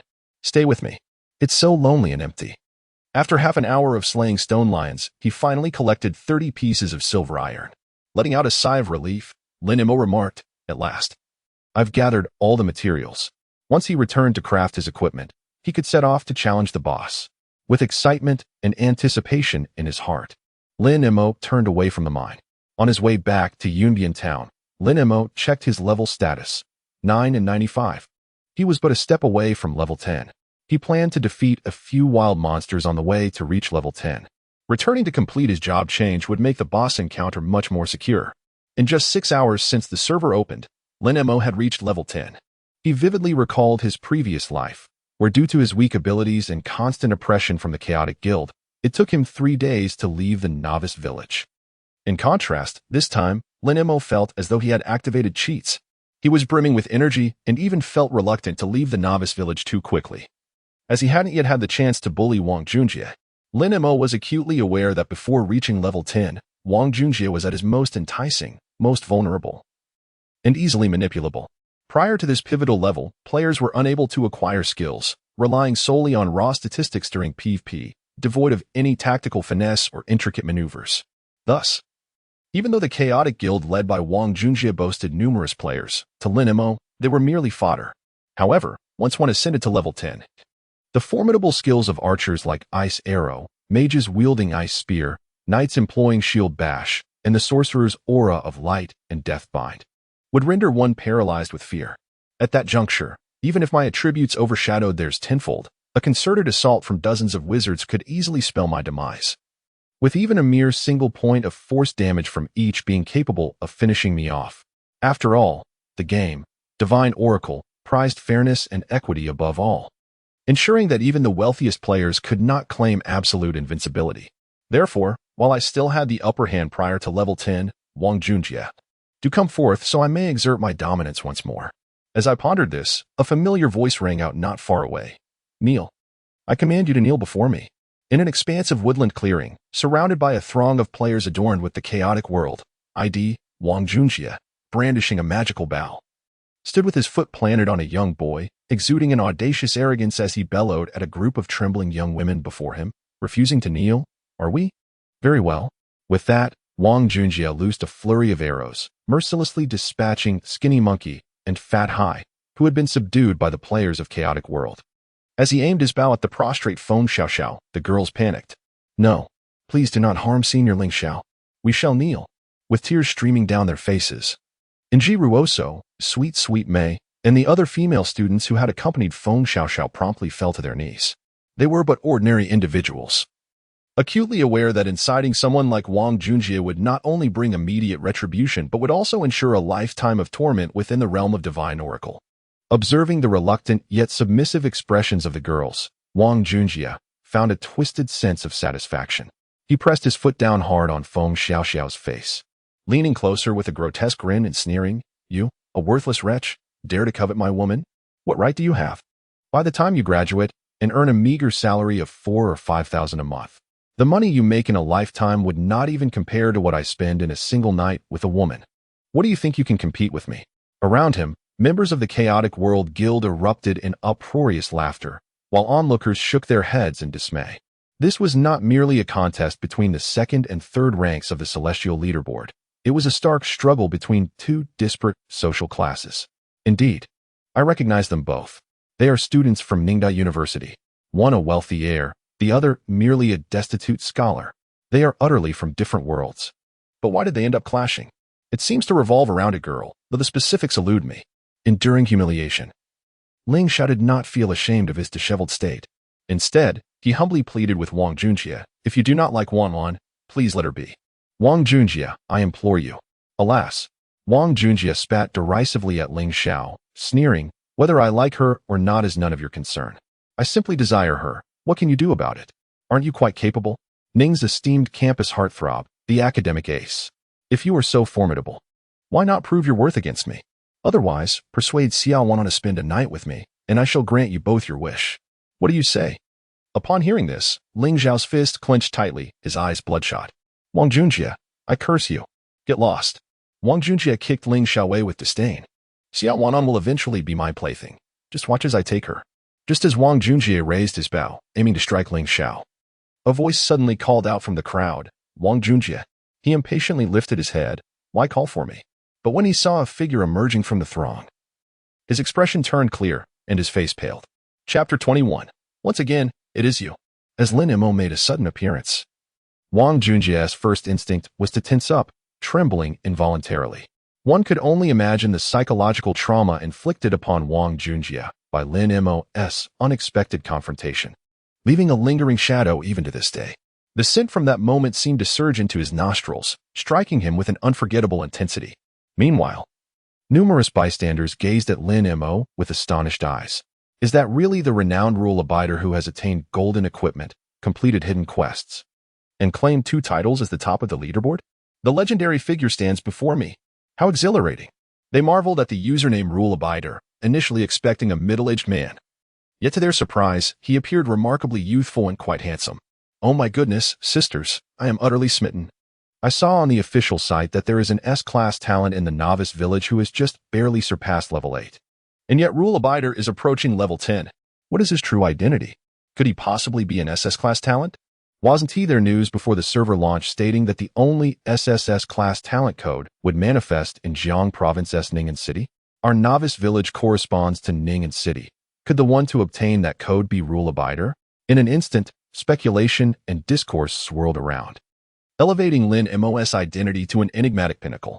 Conversely, Wang Junjie, who could not bear to see others lauding someone in his presence, contorted his face in rage. Pointing at Lin Mo, he unleashed a torrent of curses. "Damn you, Rule Abider! How dare you show your face before me again?" With barely a sliver of health remaining, his visage was sullied with spittle, footprints marking the ground, alongside those who knelt in supplication for mercy on behalf of the fallen. From them, Lin Mo perceived echoes of his past self, bullied and humiliated by Wang Junjie. In that moment, an inferno of wrath ignited within Lin Mo's gaze. Turning towards Wang Junjie, he bellowed with thunderous authority, "Kneel." Wang Junjie, momentarily paralyzed by the intimidating command, felt an inexplicable sense of fear emanating from Lin Mo. Yet, before the crowd, he would not allow himself to show weakness. In an instant, arrogance resurfaced on his countenance. "Last time I was only at level 5. Now I am level 7. Do you think you can still stand before me? My own mother has never made me kneel. You dare ask me to kneel? What a joke. Today, I will ensure you learn the consequences of crossing Wang Junjie." With that, he pointed at Lin Mo and commanded the surrounding players, "Attack him. Make sure the final blow is mine. I will personally dispatch him." At that moment, a subordinate of a minor faction inquired, "Boss, will there be a reward this time? Once I take him down, each of you will receive a reward of 100,000. With these words, the atmosphere grew tense. From all directions, hundreds of players from the Chaos Guild surged toward Lin Mo, armed and determined. Not only the members of the guild, but even the bystanders were eager to participate in this unfolding spectacle. Bystander A exclaimed, 10,000 for one person. How extravagant. Truly worthy of being the richest in Ningen City. Bystander B lamented, "Had I known, I would have joined the Chaos Guild. 10,000. It would take me 2 years of hard work to earn that." Bystander C remarked, "The clever ones have already renamed themselves to Chaos Charge." Bystander D observed, "It appears the top of the leaderboard is about to face a brutal defeat." Bystander E opined, "Wasn't this inevitable? When the Chaos Heroes made their threats in the regional channel, it was clear they had the numbers. A mere spit from each could drown the conventional Lin Mo. How could he, relying on his top leaderboard status, dare to provoke a real-life tycoon? Can the title of the best in the game truly compare to that of the best in reality?" No one believed in Lin Mo's chances. To them, this was not merely a duel within a game. It represented a struggle of class in the real world. How could an ordinary individual possibly stand against a top-tier heir with boundless wealth? The audience's reaction only fueled Wang Junjie's arrogance, his expression twisted with a sinister glee. "Huh, you dare to challenge me? I shall show you why the flowers bloom so vividly." As he spoke, Wang Junjie began to prepare his next move. However, this time, Lin Mo chose not to remain passive. Before his arrival, the players from Chaos had maliciously attacked Feng Xiaoxiao and her group, causing many of them to fall into a gray-named state. Killing gray-named players incurs no sin value, much like killing red-named ones. Thus, as they drew near, Lin Mo quietly retrieved his second-tier orange weapon, the Brave Golden Bell. "Are you so eager to meet your demise? Allow me to oblige." No sooner had he spoken than Lin Mo activated the effect of the Holy Light Boots, enhancing his agility by 40 for the next 10 seconds. With his agility soaring to an impressive 152, he unleashed a flurry of arrows. In a mere second, he loosed 4 arrows, each piercing through the night to strike 4 gray-named players from the Chaos Guild. 573, critical hit. 618, critical hit. 663, critical hit. 708, critical hit. In an instant, 4 beams of white light shot skyward, leaving the onlookers utterly astonished. What damage is this? Unbelievable. A 100 critical hit? Goodness. Over 700 damage. Can a novice player truly achieve this? I can't even deal 70 damage myself. Are we playing the same game? The crowd buzzed with excitement. It seemed that rather than Lin Mo facing annihilation, it was the Chaos players who were in peril. After reaching 3 layers of bravery, Lin Mo's attack power soared to a terrifying 472 points. Even the non-critical damage of 400 is insufferable for any level 56 player at this stage. In contrast, their attacks against Lin Mo inflict a mere 1 point of mandatory damage, just as before. An expression of sheer terror washed over their faces. What in the world is this guy's defensive power? Unable to land a hit at level 4, and now at level 6, still unable to inflict any damage. Lin Mo grinned. In chaotic times, life and death are difficult to predict. Whoosh. Accompanied by a chorus of anguished cries, countless beams of white light shot into the sky, illuminating the night. In the next moment, Lin Mo, like a grim reaper of the night, stepped through the white light, slowly approaching Wang Junjie. The smile on Wang Junjie's face abruptly vanished. At that moment, he was so terrified that he nearly wet himself. After having slain the thin monkey and the plump sea, he bore a burden of 200 points of guilt. If he were to die now, even in a novice protection period, he would lose a staggering 30 of his current level experience. Fearing for his life, Wang Junjie turned and fled. But how could he, with all his points in strength and only single-digit agility, outrun Lin Mo, who still possessed 112 points of agility despite the acceleration effect being nullified? Thud! He barely managed a few steps when a sharp arrow sliced through the night sky, piercing Wang Junjie's back. Ouch! He fell to the ground, crying out in pain. His health bar above his head instantly dwindled to just 1 point. Indeed, Lin Mo had activated Lock Health. However, this only instilled a greater sense of dread in Wang Junjie than if he had died outright. He turned around, only to see Lin Mo approaching him with a mischievous grin. What are you doing? What in the world do you want? Wang Junjie shuffled backward. Fear etched across his face as he gazed at Lin Mo. Lin Mo stepped closer, placing a foot upon Wang Junjie's chest, leaning down to peer into his terrified visage, and smiled. I'm treating you to something special. With that, Lin Mo turned around, presenting his backside to Wang Junjie's face. Wang Junjie's face turned ashen with terror. If you dare to. Thud. Before Wang Junjie could finish his sentence, Lin Mo let out a resounding fart right in his face. Wang Junjie appeared as though he had been forced to don a mask of agony. Yet, Lin Mo was not finished. He began to prepare for a second. Wang Junjie was petrified. Don't do it. Thud. Cough. You bastard. No. Please. Don't. Wang Junjie, having endured 3 consecutive farts, collapsed to the ground, eyes rolling back, frothing at the mouth. Meanwhile, Lin Mo wore a satisfied expression. Delightful. Lin Mo turned to Wang Junjie and declared, Mark my words, I am targeting you, Wang Junjie. The next time I see you, I shall strike you again. If I see you once, I will hit you once. If I see you 10 times, I will hit you 10 times. With that, Lin Mo shot an arrow at point-blank range, finishing off Wang Junjie. The onlookers in the vicinity were utterly astonished. At the same time, with a soft thud, a bough radiating a purple luminescence fell to the ground at the very spot where Wang Junjie had met his demise. Chapter 22. Sticking to conventions, what kind of monsters are these? Lin Mo picked up the bow and arrows dropped by Wang Junjie and discovered that they were indeed the 5th level. First-tier purple quality magic bow he had previously drawn from the card master, Carl, and subsequently sold at the auction house for 20,000 coins, which Wang Junjie had purchased. This acquisition splendidly compensated for the previous disappointment of only obtaining skill books without any equipment, due to his burden of 200 sin points. The drop rate upon death had significantly increased.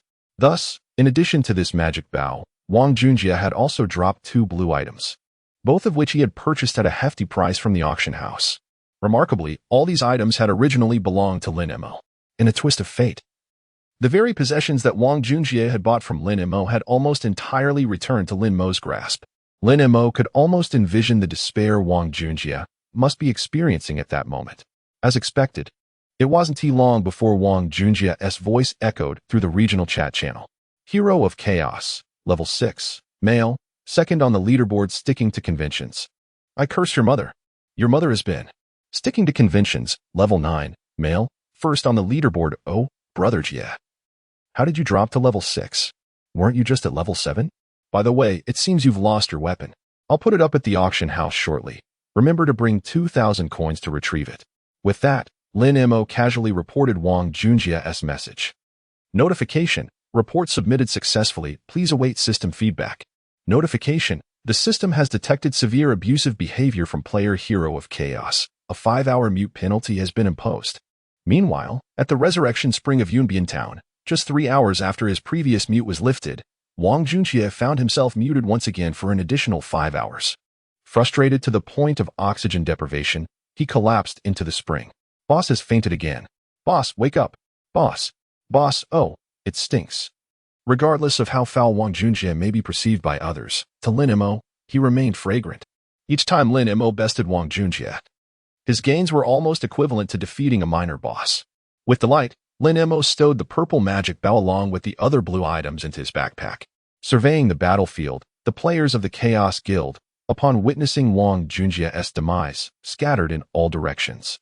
After all, their loyalty to Wang Junjia was nearly non-existent, as they were merely in it for the money.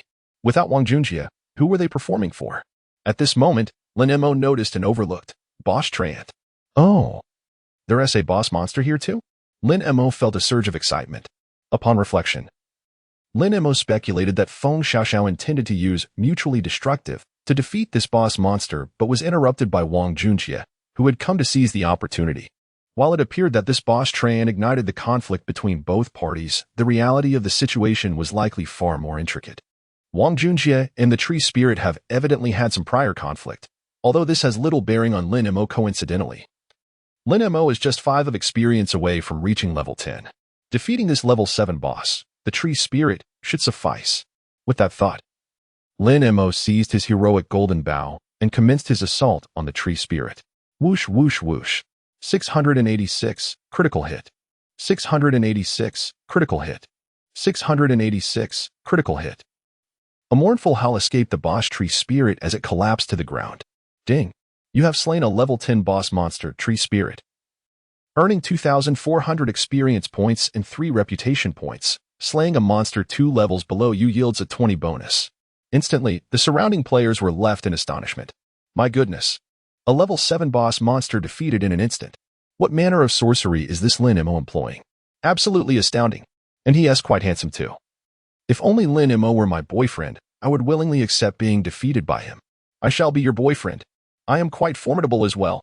His prowess in the game and my skills in bed will guarantee you a delightful experience, one that will leave you yearning for more. Scoundrel, away with you. Ah, a warm golden light descended from above Lin Mo's head. The long-awaited system notification arrived as expected. Ding. Congratulations, you have leveled up. Attribute points 1. Free attribute points 3. Current level 10. Maximum level reached. Please complete your job change to surpass the level cap. Ding. Congratulations on reaching level 10. The system reminds you that completing the final job change will grant you the first place reward in the leveling event. Must a job change be completed to obtain the reward? Lin Mo furrowed his brow. This official event feels a bit underhanded, reminiscent of certain popular platforms. Nevertheless, for Lin Mo, claiming the first place reward is all but assured, so there is no need for haste. After all, as of now, the second-ranked Wang Junjia is merely at level 6, posing no threat whatsoever to Lin Mo. Lin Mo bent down to collect the spoils from the boss tree spirit. Due to the tree spirit being of a lower level, the drop rate was considerably diminished. From the corpse of the tree spirit, Lin Mo uncovered only 5 silver coins and 2 level 7 green gear pieces of the first tier. Together, they are worth approximately 4,000 to 5,000, which is quite satisfactory. After all, it was all free loot. Having concluded the battle, Lin Mo's gaze shifted to Ling Xiao as he approached. At that moment, a group of girls positioned themselves protectively in front of Ling Xiao. You, what do you intend to do? You shall not bully Senior Ling Xiao.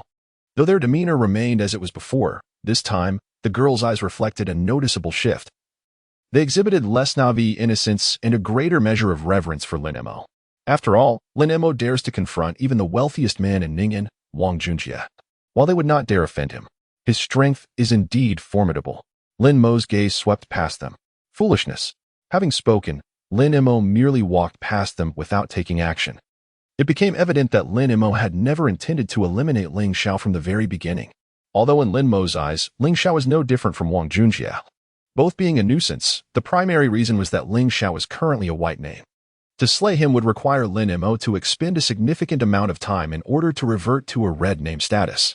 Moreover, Ling Xiao is far less appealing than Wang Junjia. Eliminating him would yield no substantial value. Additionally, Lin Mo was in a hurry to return and change professions, craft equipment, and slay bosses. He had no time to engage in their trifles. As they watched Lin Mo's receding figure, the group of girls seemed somewhat dissatisfied. Humph, what a pretentious person. Just because they excel at gaming, what is so remarkable about that?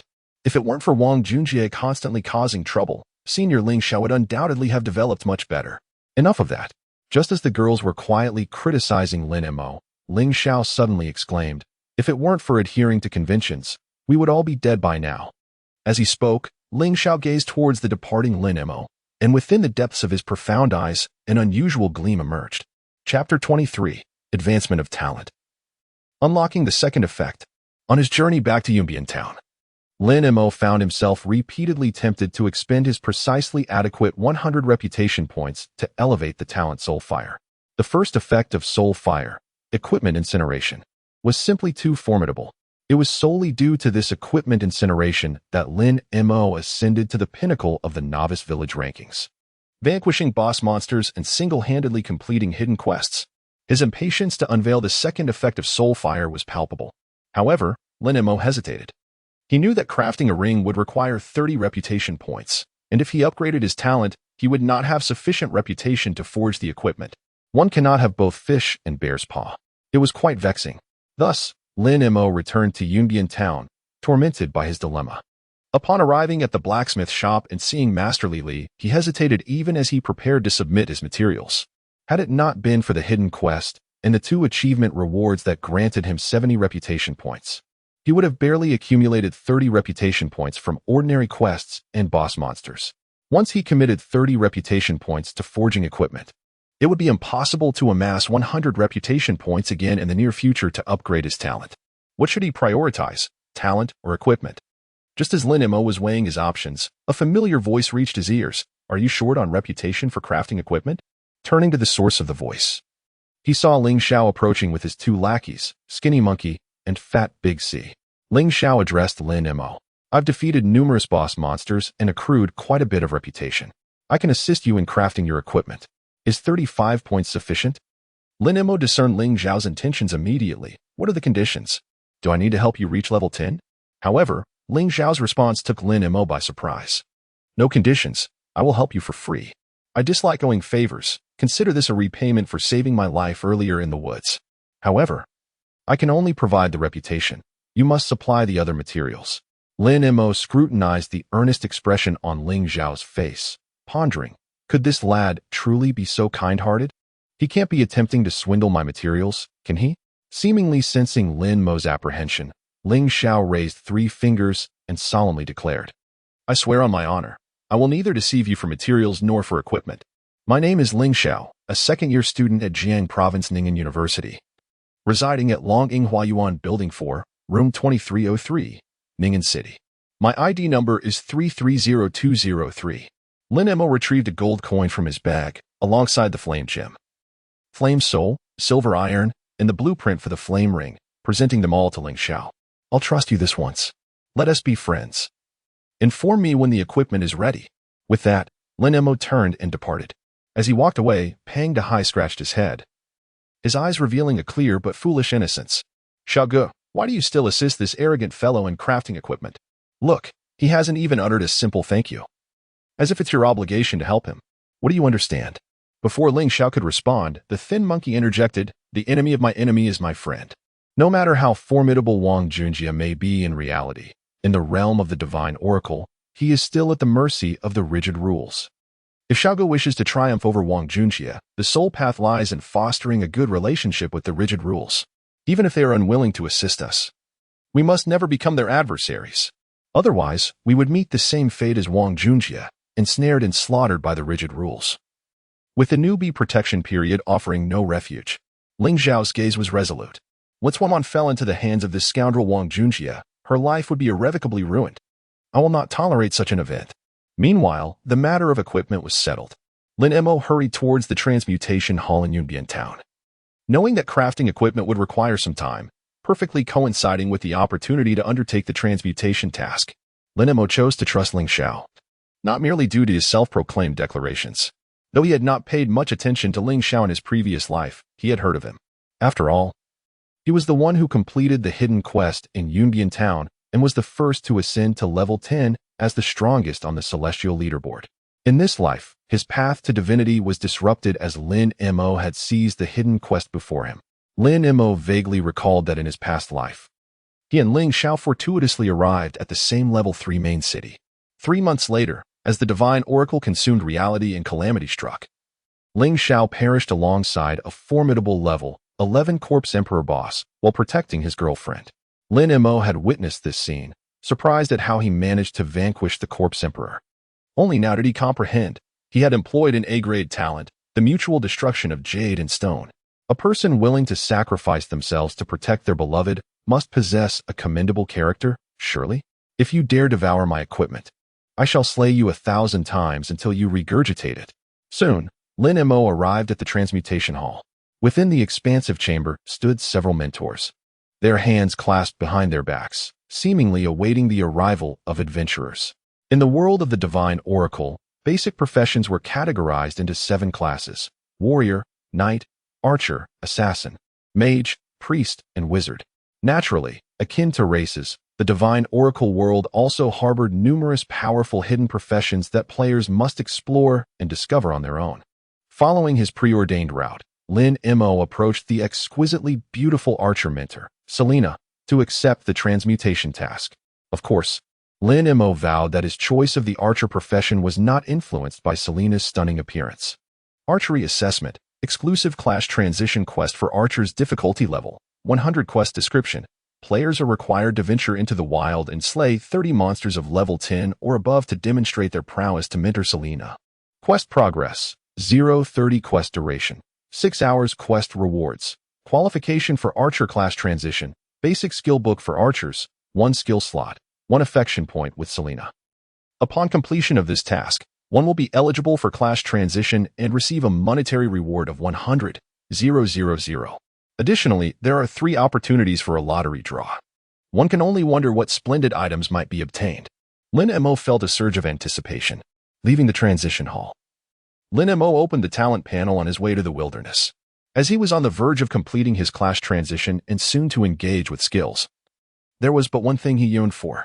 Spirits of heaven, spirits of earth, may the benevolent planner bless me with the skill of incineration. Let the tides of fate be turned. Activate. With a heart full of excitement and trembling hands, Lin Mo clicked the advancement option behind his talent. Ding. Consumed 100 reputation points. Congratulations! Your SSS level talent, Soul Fire, has advanced to the 2nd stage. The 2nd talent effect, Skill Incineration, is now unlocked. Chapter 24. The 2nd Order Flame Ring, successfully crafted. Alas, what a remarkable manifestation of skill. I truly managed to summon it. Haha. Lin Mo was ecstatic as he examined the enhanced effects of his talent. Soul Fire, unique SSS level talent, 2nd stage description, ignite the soul, unleash the soul fire. Capable of incinerating all worldly matters and transmuting them into evolutionary power for the talent holder's use. Special Effect 1. Equipment Incineration, release soul fire to incinerate equipment, earning corresponding equipment evolution points based on the equipment's level and grade. To be used for equipment evolution, Special Effect 2. Skill Incineration, release soul fire to incinerate skills, earning corresponding skill evolution points based on the skill's quality. To be used for skill evolution, Special Effect 3. Locked, unlocks when soul fire reaches the 3rd stage, evolution requirement. 500 reputation points. Note, equipment and skills that have undergone evolution will enter a bound state, becoming non-droppable and non-tradable. At this moment, Lin Mo recalled that his bag contained an E-level poisoning skill book and a D-level double-shot skill book. He promptly took them out. Evolution and Incineration Dual Test. Ding. E-level skill book Poisoning Evolution requires 1 skill evolution point. Current skill evolution points insufficient, unable to evolve. Ding. Incinerating E-level skill book Poisoning will yield 1 skill evolution point. Do you wish to incinerate? It seemed to mirror the evolution pattern of equipment. Lin Mo was instantly overjoyed. This meant that he could indeed acquire evolution points by incinerating worthless skills, ultimately evolving into the desired SSS level skill. Haha, what a thrill. Lin Mo was utterly enamored with the soul fire talent. Having roamed the world of the Oracle for 2 years in his former life, he had only ever touched upon C-level skills, and he was now eager to complete his class transition and savor the essence of SSS level skills. Casually, Lin Mo ventured to a level 10 wilderness death camp, commencing his hunt against the level 10 foes, death goblins. After dispatching 3 goblins and stacking the bravery effect to its maximum of 3 layers, Lin Mo's attack power surged to its peak, 476. Next, swoosh, swoosh, swoosh, swoosh. Each arrow delivered a critical hit of 700 damage, effortlessly slaying goblin after goblin. Although players could not surpass level 10 before completing their class transition, the experience points earned would accumulate. Each goblin provided 200 experience points, causing Lin Mo's experience bar to skyrocket. In no time, he had fulfilled the task requirement of slaying 30 goblins. However, Lin Mo did not cease his onslaught. Instead, he continued to eliminate goblins. 4. Based on his memories from his previous life, he recalled that the profession mentor in the novice village harbored an opportunity. Lin Mo murmured, "If memory serves me right, the first 3 players to achieve a level 1 affinity with the mentor would receive an additional skill slot reward. The first place winner will receive 3 permanent skill slots. The second place 2, and the third place 1. In the world of oracles, players must utilize skill slots to learn abilities. An E-grade skill corresponds to 1 skill slot. A D-grade skill corresponds to 2 skill slots, a C-grade skill corresponds to 3 skill slots, and so forth. Moreover, a player can only unlock 1 skill slot for every 3 levels they ascend. Typically, a newly promoted level 10 player would only possess 4 skill slots, which, while sufficient for their needs, is not the case for Lin Mo. He has the potential to evolve an SSS grade skill through the fire of the soul. However, an SSS grade skill requires a staggering 8 skill slots. Lin Mo's ambition extends beyond merely acquiring 1 SSS grade skill. He aspires for a repertoire of exclusively SSS grade skills. Therefore, he must secure the additional skill slot reward from his mentor to ensure he has the capacity to learn an SSS grade skill early on. Otherwise, should he evolve such a skill, it would be quite awkward if he lacked the means to utilize it. As night deepened, Lin Mo's solitary figure wandered through the dark camp. Meanwhile, Ling Xiao, after submitting all the materials Lin Mo provided and expending 30 points of reputation to have the blacksmith Li forged a flame ring, continued to broadcast in the chat channel offering free assistance in defeating boss monsters without any expectation of reward. Thanks to his A-grade talent, all-consuming flame, he garnered substantial experience from each boss monster defeated. This was Ling Xiao's secret to maintaining a position among the top 3 on the leaderboard without the aid of subordinates for leveling or undertaking quests. When Ling Xiao returned with the spoils from 3 more boss monsters, he discovered that the equipment was ready. In the blacksmith shop of Yunbian Town, Ling Xiao received the crafted level 10, tier 2 blue quality flame ring from Li. The 2 companions, Slim Monkey and Fat Hai, were instantly captivated, their eyes gleaming with excitement. Wow, this is actually a tier 2 equipment? And blue quality at that. A ring. It's extraordinary. Slim Monkey suddenly had a moment of inspiration. Xiao Gu, I have an idea. If you consume this ring, you will surely level up faster than Wang Junjie. At worst, we might offend some people, but protecting your sister-in-law is what matters most. Ling Xiao shook his head and replied, "This is a level 10 item. Do you think I'll be able to equip it in time?" Slim Monkey, who often prided himself on his cleverness, found himself at a loss for words for the first time. Just as Ling Xiao was about to send the flame ring to Lin Mo via email, a voice suddenly pierced the air, "Hand over the equipment." Turning around, he was startled to see Wang Junjie accompanied by a group of players from the Chaos Guild. Instinctively, Ling Xiao clenched the ring tightly in his palm and feigned ignorance. "What equipment? Don't play dumb. I saw it." Wang Junjie let out a cold laugh and remarked, "That ring in your hand was crafted to serve the conventional, wasn't he it? You, too, are nothing but a sycophant, even to the point of fawning over the conventional. Let me offer you a chance to flatter me instead. Hand over that ring, and I shall spare Xiao Wanwan. What do you say?" Ling Xiao's heart jolted momentarily, but he quickly regained his composure. If Wang Junjie's words were to be believed, even a sow could climb a tree. There was no point in contemplating it. "I will not relinquish it to you." Wang Junjie's face twisted into a menacing grin. "Do you truly believe I won't make your life unbearable in the divine realm and render you powerless in reality? Moreover, do not forget, with but a single word from me, I can obliterate Xiao Wanwan." Ling Xiao remained unfazed by Wang Junjie's threats, responding calmly, "Even if I were to give you the ring, you would still proceed with your plans regardless." Wang Junjie burst into laughter. "You understand me so well. Does your mother harbor a secret affection for me?" Ling Xiao, undeterred, immediately sent the flame ring to Lin Mo via email. This infuriated Wang Junjie to the point of explosion. "Damn it, Ling Xiao, you truly wish for your demise. Very well, is this how you want to play?" Wang Junjie nodded, then approached Ling Xiao with a sinister smile, saying, "Just wait until I level up to 10 before you. You will witness how I torment Xiao Wanwan." With that, he swaggered away with his underlings in tow, leaving Ling Xiao with clenched fists and eyes ablaze with fury. Meanwhile, not far off, in the secluded shadows, Lin Mo quietly observed the entire scene unfold. Chapter 25, The Fiery Judgment of the Sacred Flame. Having just vanquished 300 goblins, Lin Mo returned to Yunbian Town, intending to submit his quest at the Class Change Hall. As he passed by the blacksmith shop, he happened upon the scene from earlier. He had anticipated that Ling Xiao would reach an accord with Wang Junxie, yet Ling Xiao's actions left Lin Mo somewhat astonished. Indeed, this young man possesses ambition. It appears I underestimated you. Unconsciously, Lin Mo found himself harboring a modicum of admiration for Ling Xiao. Simultaneously, through the exchange between the two, Lin Mo seemed to glean certain information. It appeared that they were entangled in some form of wager, the condition for winning being who could ascend to level 10 first. How intriguing that two individuals from entirely disparate social circles could share such a bet. Curiosity began to bloom within Lin Mo. He quietly opened the flashing email, extracting the equipment sent by Ling Xiao. Upon seeing that the crafted flame ring was of blue quality, his eyes brightened. This young man has quite the fortune. However, the higher the quality, the more regret Lin Mo felt. 4. A level 10, Tier 2 blue quality ring holds substantial market value at this stage. To use it as a base item for evolution would be a gross misallocation of resources. Possessing the SSS level talent, Soul Fire, Lin Mo actually hoped for a base item of inferior quality. After all, it could ultimately evolve into a golden quality item, bound to him.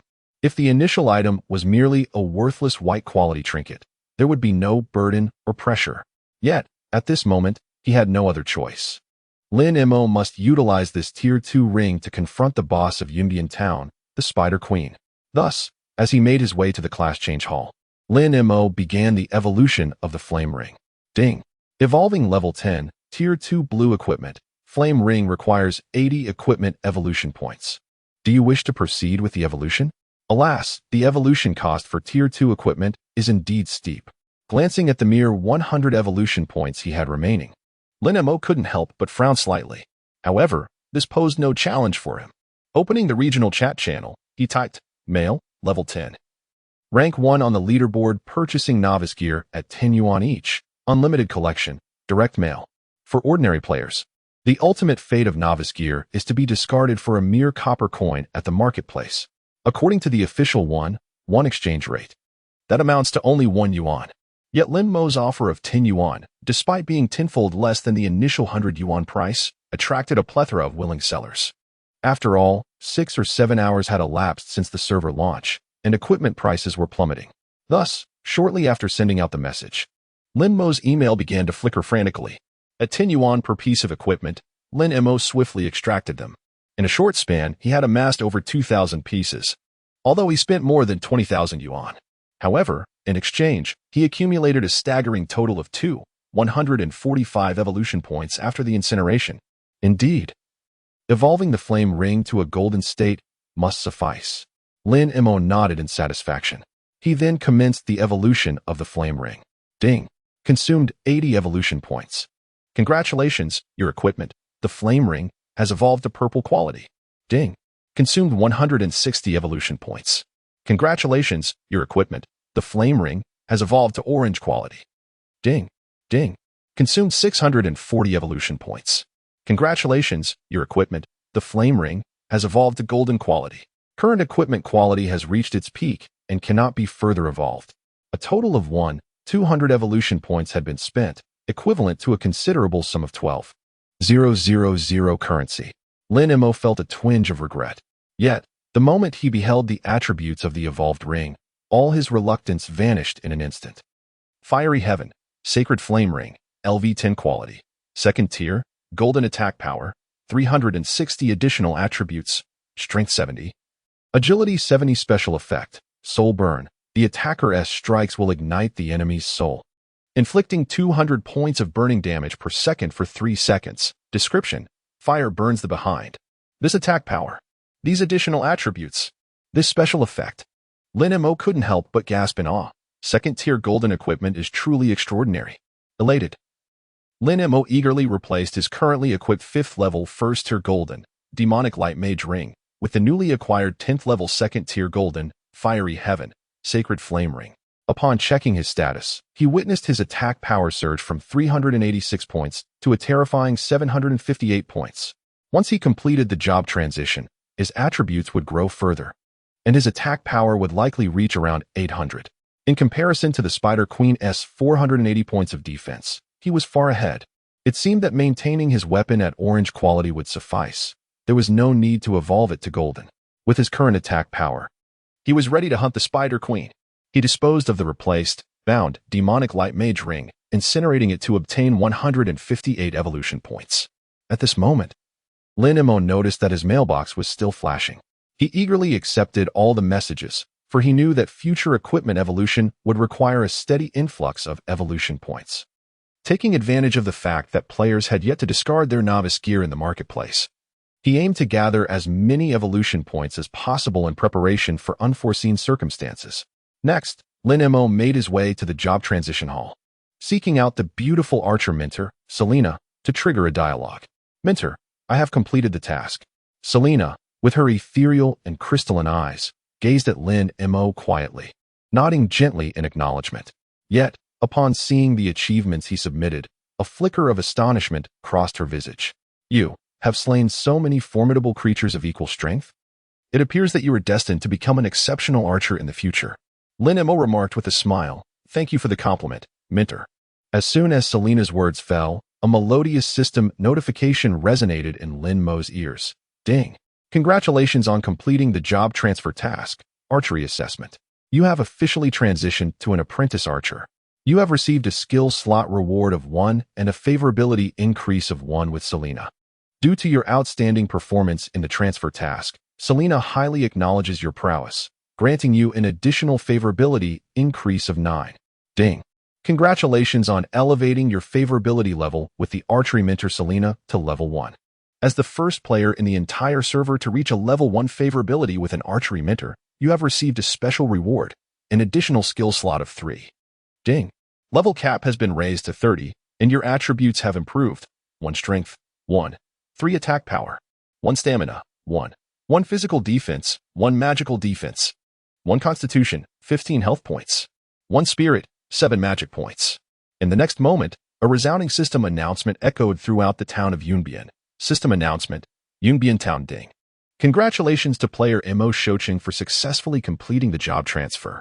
As the first player in the Daxia server's 116th novice village, Yunbian Town, to reach level 10 and complete the job transfer, you have received the top reward on the leveling leaderboard, a cash prize of 100,000. 3 lottery chances. 100 reputation points. You have earned the title, Leveling Maniac. Without a doubt, as this announcement was made, Yunbian Town erupted in excitement once again. Chapter 26, The White Moonlight. Suing Xia, Do Huang Stronger, male, level 5 brother. I toiled through the entire night just to reach level 5. How on earth are you already at level 10? Are we even playing the same game? Milk Tea Sister, female, level 5, a prize of 100,000 yuan. Based on my earnings at the milk tea shop, it would take me 3 years to save that much. I'm so envious. I want it so badly. Big and mighty, male. Level 6, the sister upstairs is looking for an older brother. I'm incredibly fierce. Hanging wall, death to the whole family. Male, level 6, damn it. Hanging wall. Death to your whole family. There's admiration and jealousy among the players, their comments as diverse as a bouquet of flowers. Meanwhile, in the southern outskirts of Yunbian Town, in the level 8 Bat Cave, with a swift motion, Wang Junjie swung his sword, annihilating the nearly defeated blood-sucking bat before him. With a crunch, he stomped on the bat's corpse, a menacing expression crossing his face. Damn that Imo Shou Chingue, daring to steal my first place. You better not let me find out where you are. Otherwise, I'll have you kneeling before me, licking my shoes in no time. Just as Wang Junjie spoke, a subordinate named Chaos Thief chimed in. Boss, I just heard from a brother in the guild that Imo Shou Chingue was spotted at the promotion hall. Should we go after him now? Wang Junjie's face darkened. Though he tried to sound tough, thoughts of Lin Mo filled him with unease. Especially that overpowering aura that sent shivers down his spine, as he faced his eager subordinates, unsure of how to salvage his dignity. A four-eyed subordinate named Chaos Juga cleverly provided a way out. Boss, in my opinion, before all the brothers reach level 10 and complete their promotions, it would be prudent not to confront Imo Shou Chingue head-on. Before level 10, PK battles rely solely on attributes, and Imo Shou Chingue's stats clearly surpass ours. Even with sheer numbers, we cannot defeat him. However, once all the brothers have transitioned and learned their skills, just a few wizards will be able to immobilize him completely. At that point, regardless of how strong Imo Shochengue's attributes are, he would merely be a lamb waiting for slaughter. Adjusting his glasses, Chaos Juga continued earnestly. I've conducted a discreet investigation into Imo Shochengue. His background in reality is nowhere near your level, boss. You possess wealth, power, and influence. While he is merely a loser whom even his girlfriend dumped for being poor, struggling to make ends meet. Upon hearing this, Wang Junjie felt a surge of superiority within him. He looked at Chaos Juga with admiration and said, "Excellent. Please go on." In a tumultuous era, Juga of the Chaos pushed up his glasses, resembling a figure possessed by Conan. As far as I know, the individual known as Mokashuchingui is a local of Ning'an City, whose real name is Lin Mo. During his university years, he had a girlfriend named Suing Xia, and they were together for 4 years. Eventually, Suing Xia left him after graduation, dissatisfied with his financial situation and his inability to provide the material life she desired. I wonder if you have noticed, boss, that Mokashuchingui is formidable precisely because he seems to be aware of all the hidden opportunities in Yunbian Town. He rapidly thrives by exploiting these chances that are unbeknownst to ordinary people. If we could somehow leverage Suing Xia to glean some opportunities from Mokashuchingui. Wang Junjie immediately chimed in. Brilliant. I have a penchant for materialistic women. Since Suing Xia left him due to his poverty, that makes things easier. Haha. Let's target her. As he spoke, Wang Junjie patted Juga of the Chaos on the shoulder, expressing his admiration. From now on, I promote you to Vice President of the Chaos Guild. Moreover, send me your account number, and I will reward you with a bonus of 100,000. Once the plan succeeds, I will also get you a car. Choose freely within 1 million. Upon hearing this, Juga of the Chaos was overwhelmed with excitement. Thank you, boss. The surrounding subordinates cast envious glances. Wang Junjie addressed them as well. Brothers, if you follow me and bring me profits, I, Wang Junjie, will never treat you unfairly. The crowd replied in unison. We vow to follow you to the death, boss. In Yunbian Town, at the Transmutation Hall, Lin Mo examined the system reward titled Leveling Maniac. Indeed, it was another white title. A 1 experience boost? This is quite good.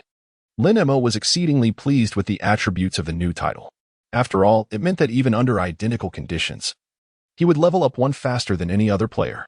Moreover, given Lin Mo's leveling speed, this one could almost be equated to 100 in practical terms.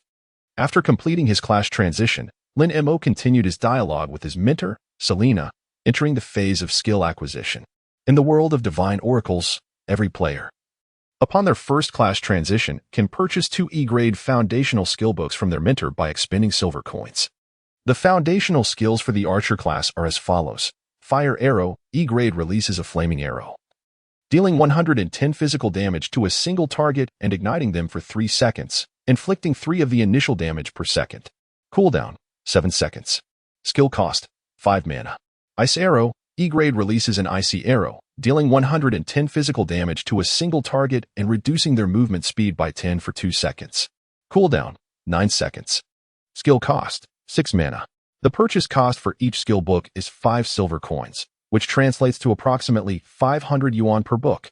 For ordinary players, completing their class transition does not necessarily entail the willingness to invest in skill books.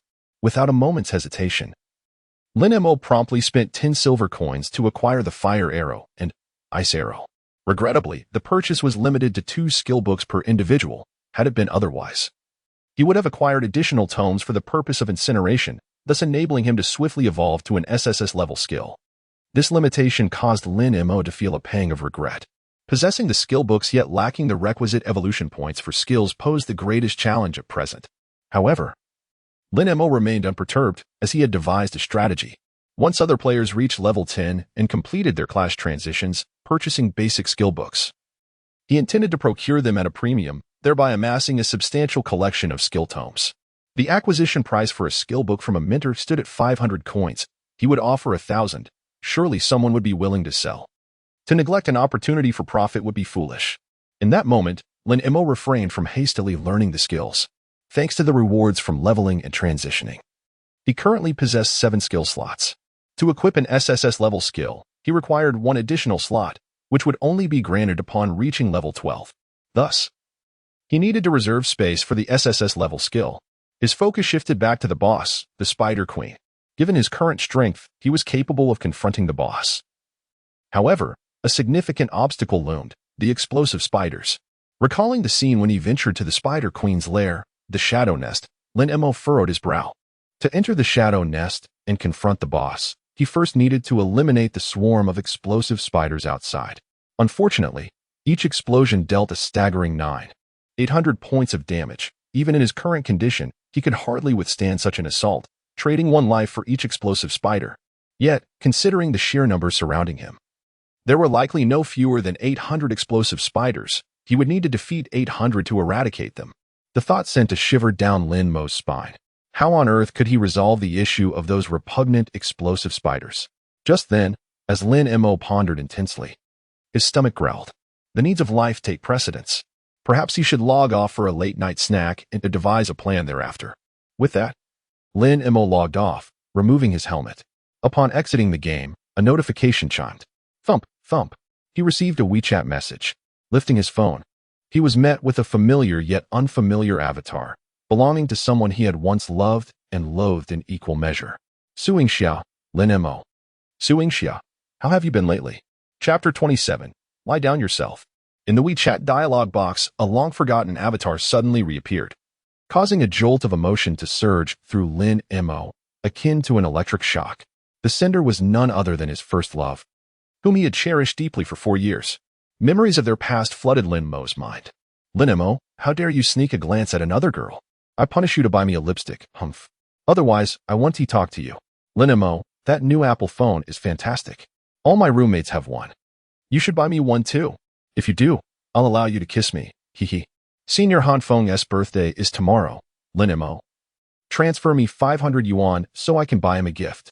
Everyone else is giving gifts, and I haven tea, which feels rather embarrassing. Surely you can understand, right? I just don't want to lose face. Suingxia. The mere thought of his first love brought tears to Lin Mo's eyes. Was it longing? No. It was hatred. He first met Suingxia during the freshman welcome event, and they seemed to fall for each other at first sight. In less than half a month, they became a couple, enjoying 4 years together. But on the day of their graduation, Suingxia abruptly broke up with Lin Mo, citing that he could not provide the life she desired. No matter how much Lin Mo pleaded or begged, Suingxia remained resolute. Devastated, Lin Mo sank into a pit of nostalgia and anguish, losing 10 pounds in just a week. It took him an entire year to emerge from the shadows of that relationship.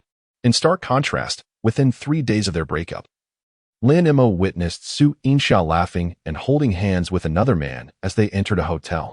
Throughout their 4 years at university, she had never permitted Lin Mo to touch her, yet she readily went to bed with another man. How could Lin Mo not harbor resentment?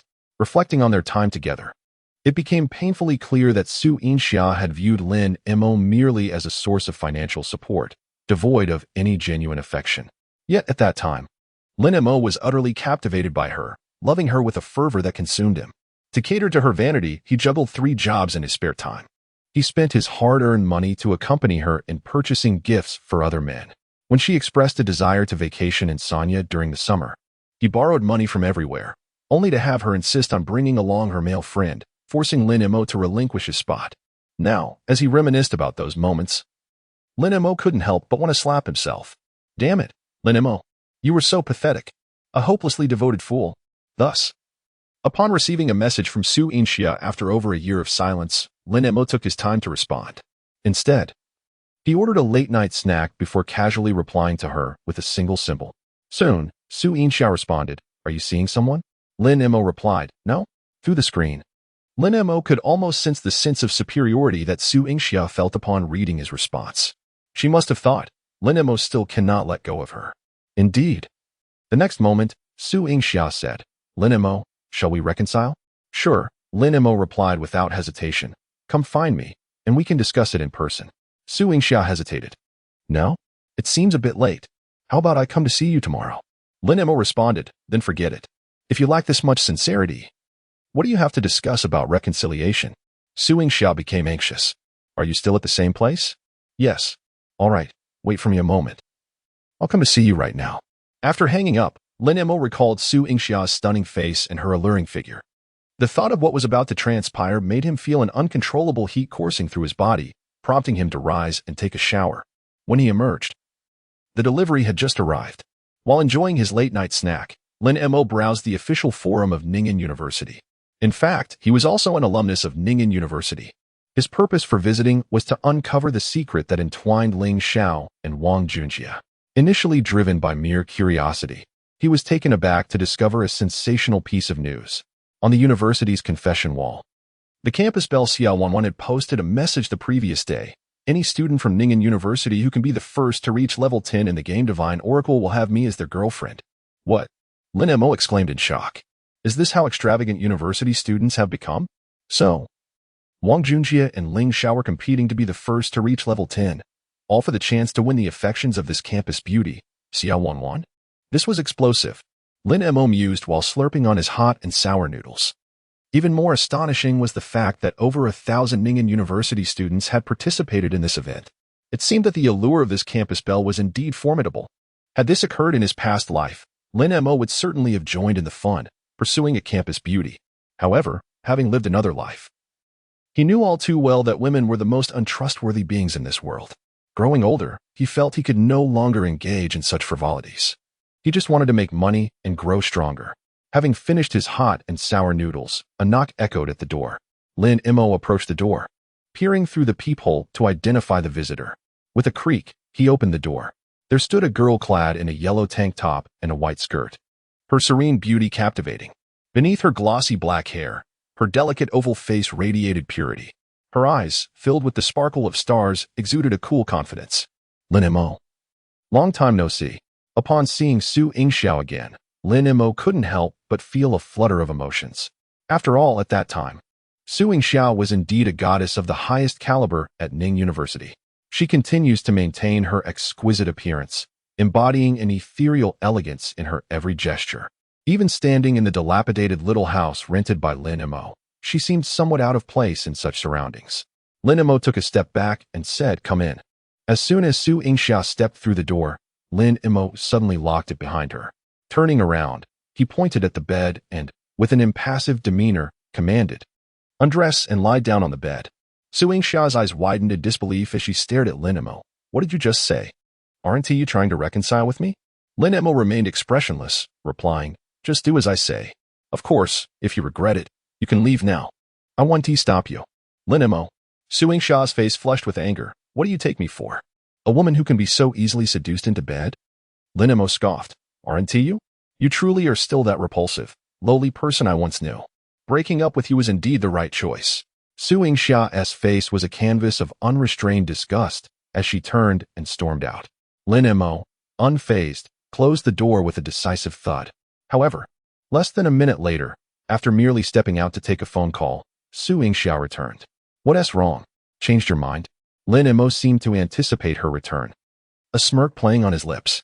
With a look of disdain, Su Yingxiao glared at Lin Mo. "Is it true that as long as I do this with you, you'll consider reconciling?" "Yes," Lin Mo replied succinctly, without hesitation. "Fine." In front of Lin Mo, Su Yingxiao began to remove her outerwear. Here, 1928 words have been omitted. Do not inquire about the reason for this number, but know that the author has indeed written it, albeit cannot publish it. 2 hours later, Lin Mo, now dressed, felt a lingering sense of desire. Meanwhile, Su Yingxiao emerged from the rented room, leaning against the wall, unsteadily making her way downstairs. Her face was a mask of fury. That insufferable Lin Mo. He has no understanding of cherishing a woman. I'm in agony. Just then, her phone rang. Furrowing her brow, she answered, and Wang Junjie's voice came through. "So, how did it go? Is it done?" "Of course," Su Yingxiao replied with a sense of superiority. "That lowly Lin Mo is easy to manipulate." Wang Junjie chuckled. "The money has been transferred to your account. You know what to do next, right?" Upon receiving a text notification of 1 million in her account, Su Yingxiao's mood brightened immensely. The feelings of disgust and contempt evaporated instantly. "Rest assured, brother Junjie. Await my good news." Chapter 28. The $1 Million Prize, A-Class Magic Scroll. Ding. Lin Mo suddenly transferred 800 yuan to me, just as Su Yingxiao was filled with confusion. Lin Mo remarked, 200 each time. This is the payment for the previous 4 instances. Upon reading this message, Su Yingxia's fair cheeks flushed crimson. She felt a mix of anger and shame. Lin Mo, do you truly perceive me as a courtesan? Yet, as she contemplated further, a sense of loss washed over her, as though she had abruptly lost something precious. This isn't right. Lin Mo was never like this. He used to dote on me, cherishing me deeply. Why does it seem now that he harbors only desire and no love? Just as Su Yingxia was enveloped in inexplicable anger and disappointment. Lin Mo sent another message. Join the game Divine Oracle, register an account in the number 116 Novice Village, and I will assist you in leveling up. Faced with Lin Mo's cold and unfeeling demeanor, Su Yingxia stomped her foot in frustration. You used to call me baby, she exclaimed. Lin Mo, do you not love me anymore? Observing Su Yingxia's furious message, Lin Mo merely smiled faintly. In truth, she had imparted a lesson to him, to deal with a heartless woman. One must adopt a heartless approach. When I loved you, you were indeed a treasure. But when my love fades, you become mere grass in my eyes. Recalling the tumultuous 2 hours they had just shared, Lin Mo smirked and remarked, Did you not feel the depth of my affection just moments ago? Su Yingxia felt both anger and embarrassment. However, considering her reliance on Lin Mo to earn more money from Wang Junjie, she refrained from offending him. Then I shall find you in the game. Very well. At 4 in the morning, in the world of Divine Oracle. Although many players who could not withstand the late hours gradually logged off, the online activity remained vibrant. In Yunbian Town, the streets bustled with life and excitement. Upon logging in, Lin Mo hurried directly to the blacksmith shop. He had realized a crucial aspect he had previously overlooked. In order to defeat the Spider Queen, mere offensive capabilities were insufficient. He also needed defensive strength. Based on the explosive spider's attributes, the Spider Queen's attack power reached an astounding 720 points. With his current defense at a mere 64 points, he would be utterly unable to withstand her assault. In just a few blows, he would be vanquished. And no matter how high his attack, he would have no opportunity to retaliate. Thus, Lin Mo's purpose for visiting the blacksmith shop was to forge a superior piece of armor. He had to ensure that he could decisively conquer the Spider Queen. On his way to the blacksmith's, Lin Mo opened the lottery interface. He had yet to utilize the 3 lottery chances awarded by the system after being the first to reach level 10 and complete his job change. Consequently, as the Wheel of Fortune began to spin, Lin Mo casually gave it a turn. With a clatter, the pointer spun wildly before finally settling in a relatively large white area. Ding! Congratulations, you have drawn the 7th prize, 1 gold coin. 7th prize. The most meager of rewards? What a stroke of misfortune. Lin Mo couldn't help but complain. However, in reality, the prize was not too shabby. 1 gold coin equated to a staggering 10,000 yuan. Moreover, even the 7th prize was valued at 10,000 yuan. This only heightened Lin Mo's anticipation for the higher tier rewards. Once more, Lin Mo spun the wheel. Ding! Congratulations. You have drawn the 6th prize. D-grade Mage Skill Book Fireball Technique 1. Oh, the 6th prize? Quite a pleasant surprise indeed. The D-grade skill book is worth several tens of thousands. Overjoyed, Lin Mo rubbed his hands together and spun the wheel for the 3rd time. The pointer spun rapidly, finally halting at a rather small, orange segment. Ding! Congratulations, you have drawn the 3rd prize, A-grade Magic Scroll Skill Expansion 1. What the heck? An A-grade Magic Scroll? Lin Mo's heart raced. What a remarkable value an A-grade Magic Scroll holds. The most tangible comparison, Lin Mo previously earned over 100,000 yuan by reselling the E-grade Magic Scroll, limited time discount, obtained from the apothecary's owner, Molly. And this one is 4 tiers higher than E-grade, being an A-grade. Lin Mo opened his mail to retrieve the 3 prizes he had drawn. His gaze immediately fixated on that A-grade Magic Scroll. Skill Expansion, A-grade Magic Scroll Effect. Upon use, permanently adds 5 skill slots. Note, each player can only use one of this type of magic scroll per tier in their lifetime. Adding 5 skill slots is an invaluable treasure.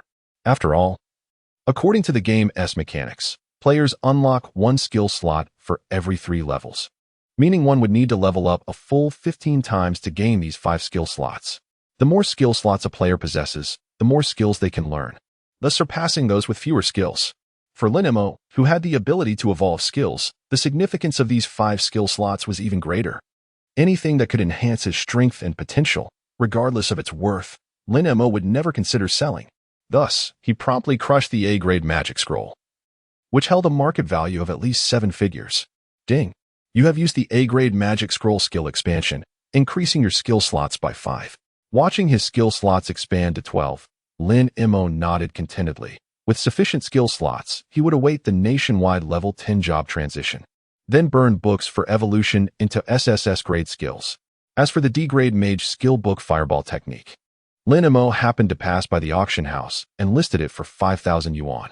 E-grade skill books for poison have buyers clamoring at 3,000. Selling the D-grade for 5,000 is hardly excessive. Unfortunately, since Fireball technique is an upgraded version of the smaller Fireball technique, it falls under the basic skill set of the mage class. When players learn the D-grade Fireball technique, they will automatically overwrite the E-grade smaller Fireball technique. Otherwise, if it were a non-professional foundational skill book of D-grade, its value would at least double.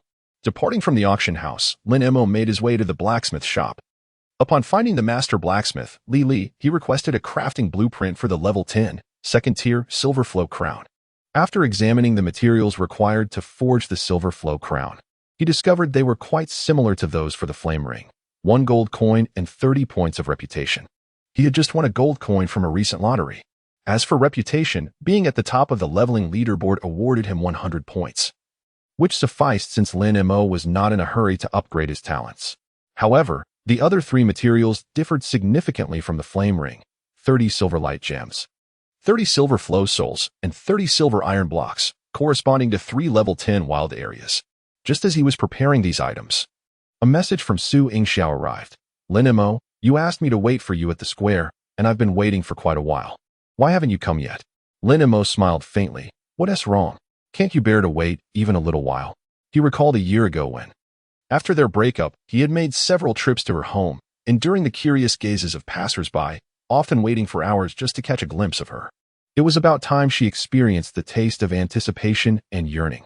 Meanwhile, at the square in Yundian town, Su Yingxiao was stomping her feet in frustration. It had always been him waiting for her.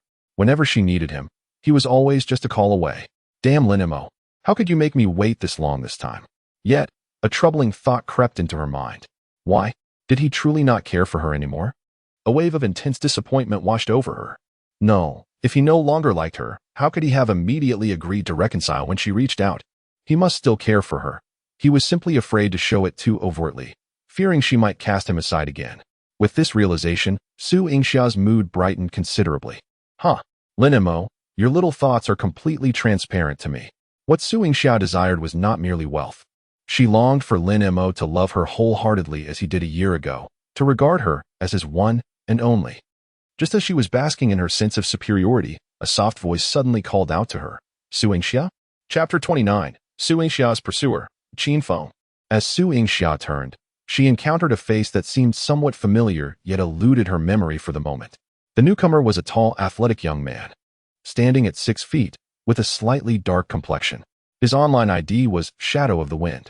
Not only did he boast an impressive level of 8, but the conspicuous emblem signifying his rank as the 10th on the leaderboard further drew attention. Trailing behind Shadow of the Wind was a cohort of players, all of whom bore the prefix Wind in their IDs, and they were evidently his loyal followers, each at level 67. Do you not remember me? Shadow of the Wind inquired, noticing the look of confusion on Su Yingxiao's face. He introduced himself. In my junior year, I pursued you, but you turned me down, citing that you had a boyfriend. Upon hearing this, Su Yingxiao seemed to recall a fragment of memory. You are Qin Feng. You remember me.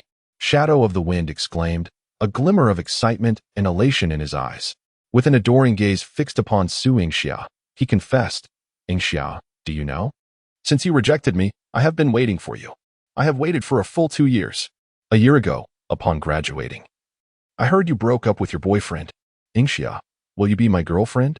I have always thought that Lin Mo is unworthy of you. Qin Feng, intentionally showcasing his physique, radiated confidence as he continued. Just look at me.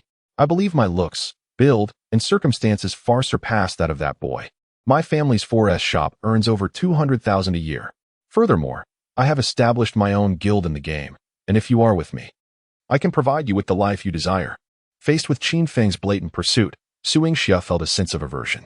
During their college days, she had never particularly liked him. After all, she was someone who valued appearances. She gave Qin Feng a thorough once-over. While his physique was indeed commendable, his looks paled in comparison to Lin Mo's. He was so dark, Had he just returned from a trip to Africa? Moreover, he exuded a distinctly masculine demeanor, undoubtedly lacking the gentleness and thoughtfulness that Lin Mo possessed. With such thoughts swirling in her mind, Su Yingxia shook her head, puzzled by her own reflections. No. Why am I now only thinking of Lin Mo's merits? He is merely a weakling. Where could he possibly have so many virtues? Su Yingxia initially intended to reject Qin Feng. However, a sudden realization struck her. Lin Mo, why are you treating me with such indifference now? Do you think that aside from you, no one else cares for me? I shall show you that there are many suitors who surpass you in desirability. Thus, Su Yingxia neither accepted nor declined Qin Feng's advances. Instead, she suggested, Qin Feng, why don't you take me leveling up first? We can discuss everything else gradually. Understanding that haste would not yield favorable results, Qin Feng cheerfully replied, all right, no problem. Currently, I stand at the 10th position on the celestial leaderboard in Yunbian Town. As I greet the summer, you, Su Yingxia, shall accompany me, and I assure you that your ascent will be swift. As I spoke, Qin Feng formed a party and extended an invitation to Su Yingxia, who gladly accepted. She glanced around, seemingly hoping to catch a glimpse of Lin Mo nearby, eager to showcase her allure. Unfortunately, her search proved futile, leaving her somewhat disheartened. She thought to herself, when you come seeking me, you will surely discover that the 10th on the leaderboard is pursuing me. With that thought, Su Yingxia cheerfully followed Qin Feng out of Yunbian Town. Little did she know, this scene was quietly observed by a pair of eyes not far away, those belonging to Lin Mo. Qin Feng led Su Yingxia to a level 6 wilderness area, the Scorpion's Denver. Just as Su Yingxia believed her captivating beauty would persuade Qin Feng to help her level up, he suddenly turned to her and reiterated his previous proposition, Yingxia, be my girlfriend. Su Yingxia furrowed her brow slightly. Did I not mention? We can discuss this matter gradually. However, Qin Feng insisted, I have waited for 2 years. I no longer wish to wait. I need a definite answer from you. His expression was earnest and serious. If you agree to be my girlfriend, I will assist you in leveling up. From his words, Su Yingxia sensed an undertone of threat. Her already lukewarm feelings towards Qin Feng turned into deeper disdain. She retorted, what if I refuse? Qin Feng let out a cold laugh and signaled to a subordinate beside him. Shortly thereafter, that subordinate lured a poisonous scorpion creature to Su Yingxia's vicinity. With a fearsome roar, the scorpion startled her. Though she recognized it as merely a game, the presence of such a terrifying creature instilled fear in her as a young woman. She exclaimed, Qin Feng, what do you mean by this? Qin Feng remained silent, only mockingly smiling and watching her like a spectator. Su Yingxia seemed to understand that he intended to use this tactic to coerce her into agreeing to be his girlfriend. Overwhelmed by instinctual fear, she turned to flee, but as a level 0 character, she could not outrun a level 6 poisonous scorpion. With a swift motion, the scorpion caught up to Su Yingxia, its massive stinger piercing through her body in an instant. Blood stained her white attire. Yet, surprisingly, the level 6 scorpion inflicted only 1 point of mandatory damage to her, as Qin Feng was simultaneously using his attack reduction talent against the creature. This E-rank talent reduces the enemy's attack power by 100 points, while its effectiveness diminishes in the later stages of the game. It must be acknowledged that it is a formidable skill in the early phases. Even though Su Yingxia possessed merely 40 points of initial health, the scorpion, having been weakened, inflicts a mere point of damage, which poses no threat to Su Yingxia. Though she cannot perish, the 100 sensation of pain from the divine judgment is undeniably vivid. With a series of stabs, the scorpion wildly lashes out, repeatedly piercing Su Yingxia's frail body. Blood swiftly stains the ground beneath her. Lying amidst the crimson pool, she struggles in agony, her complexion ashen. Qin Feng, you bastard. Beast. Ah, it hurts. Qin Feng, along with his cohort of players from the Wind Chaser Guild, stands idly by, observing the spectacle with amusement, unmoved by her plight. With arms crossed, he mockingly addresses Su Yingxia. If you agree to be my girlfriend, I shall save you. What do you say? Seeing you like this truly pains me. I cannot bear it. Do you want assistance? All you need to do is ask. Su Yingxia is filled with both fury and shock. She never anticipated that Qin Feng would resort to such extreme measures to possess her. The excruciating pain coursing through her body causes beads of cold sweat to form on her forehead. Qin Feng, you scoundrel. When my boyfriend Lin Mo arrives, he will kill you. Upon hearing this, Qin Feng's expression shifts. Oh, so you have a boyfriend? No wonder you refuse me. Wait, who is this Lin Mo you speak of? You're still with that worthless fool. Humph, where is that good-for-nothing now? If he has any courage, let him come and rescue you. I bet, with his cowardly nature, he is probably hiding somewhere, secretly watching you suffer, too afraid to intervene. As his words hang in the air, a figure emerges from the crowd of onlookers, gradually approaching. Qin Feng's gaze inadvertently shifts to this unexpected silhouette, revealing a look of astonishment. Lin Mo, Chapter 30. I have given you a chance. Lin Mo had long witnessed Su Yingxia being ravaged by the venomous scorpion. Yet he felt no pangs of sympathy or compassion. In fact, he deliberately chose not to intervene. At this moment, the agonizing struggle of Su Yingxia mirrored his own torment from a year prior when she had cast him aside. Back then, Lin Mo was ensnared in the depths of despair, suffering beyond endurance, while Su Yingxia stood above him, quietly observing his plight.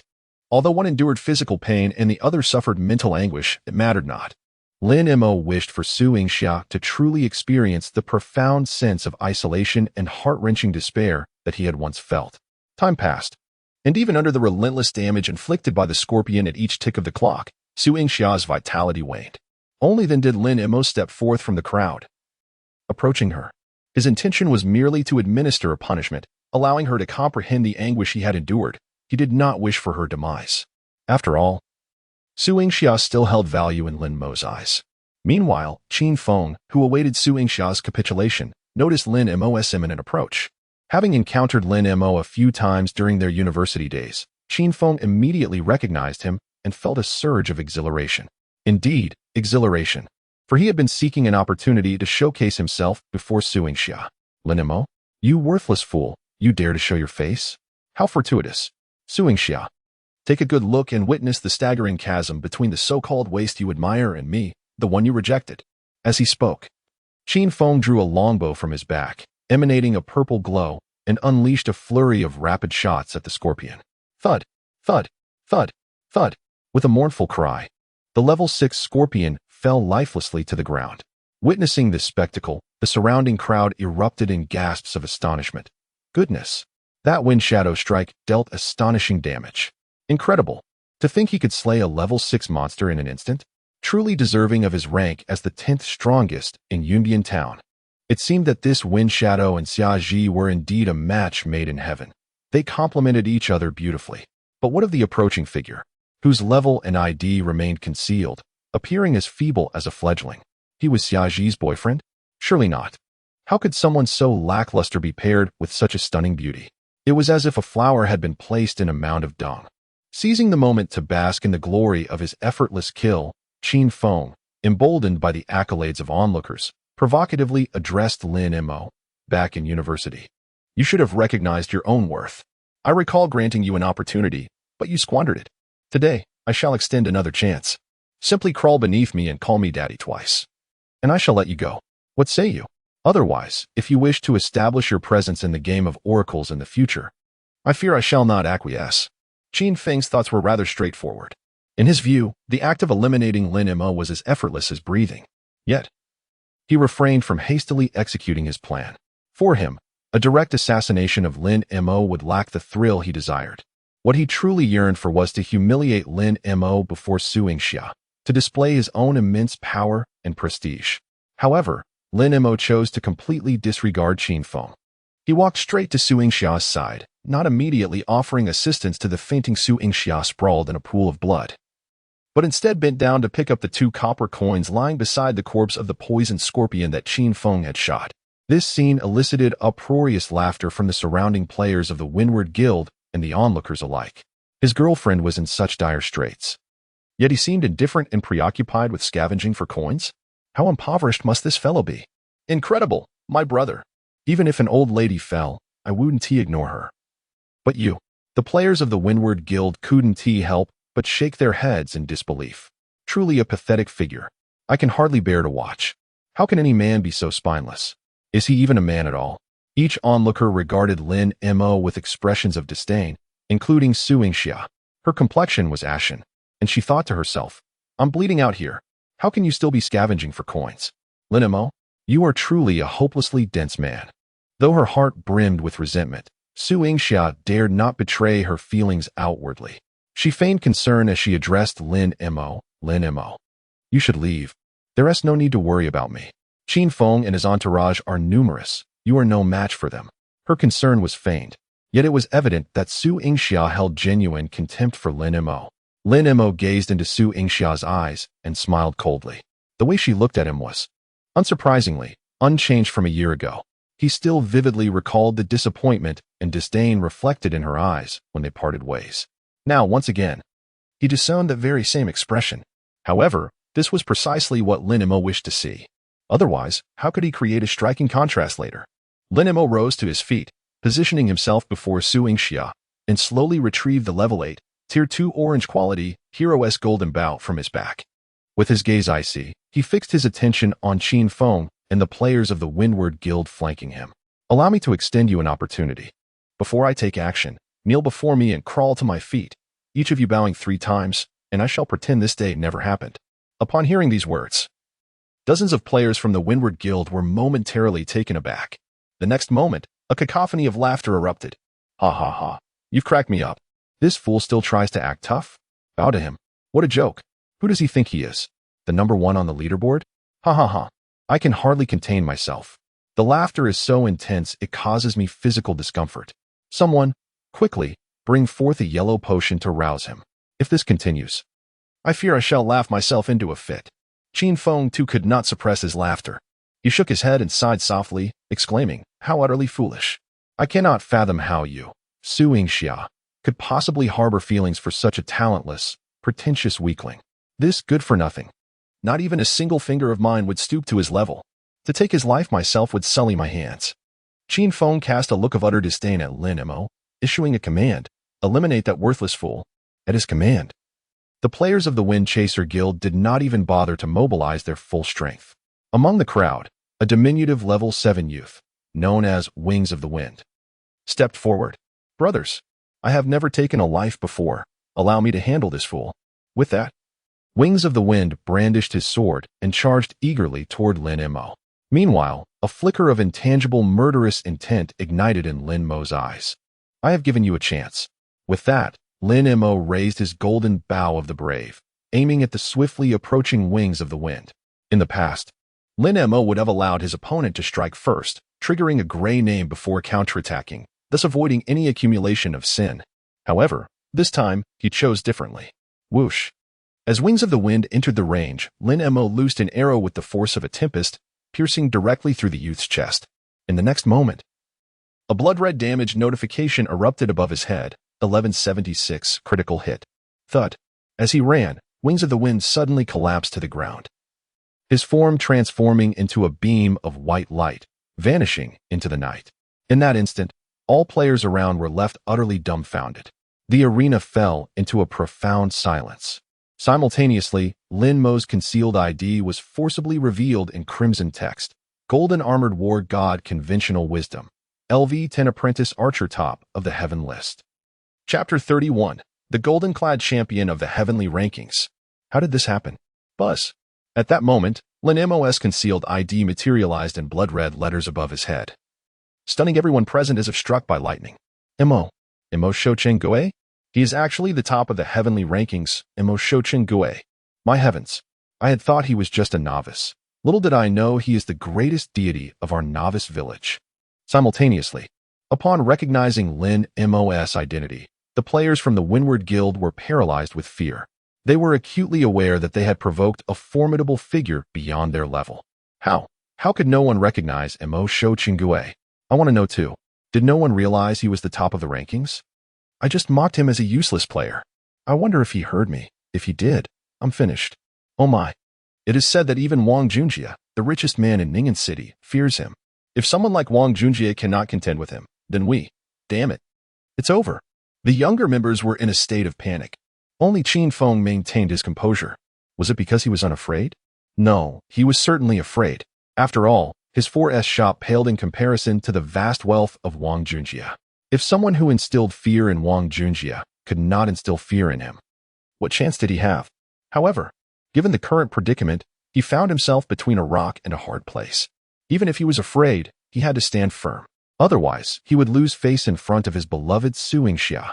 Gritting his teeth, Qin Feng pointed at Lin Mo and shouted, "Charge! Take him down." The younger members were incredulous. "Boss, are you serious? He is the #1 in the rankings. How can we defeat him?" "What of it?" Qin Feng scoffed. "He is but one man. With so many of us, why should we fear? All of you charge. Each death compensates 500 yuan." With this proclamation, the players of Windward Guild found their courage. 500 yuan. If we must die, then so be it. For the money, brothers, let us fight. Charge. Not everyone has the wealth of Wang Junjie. However, a compensation of 500 yuan for a single death is considerable for an ordinary person.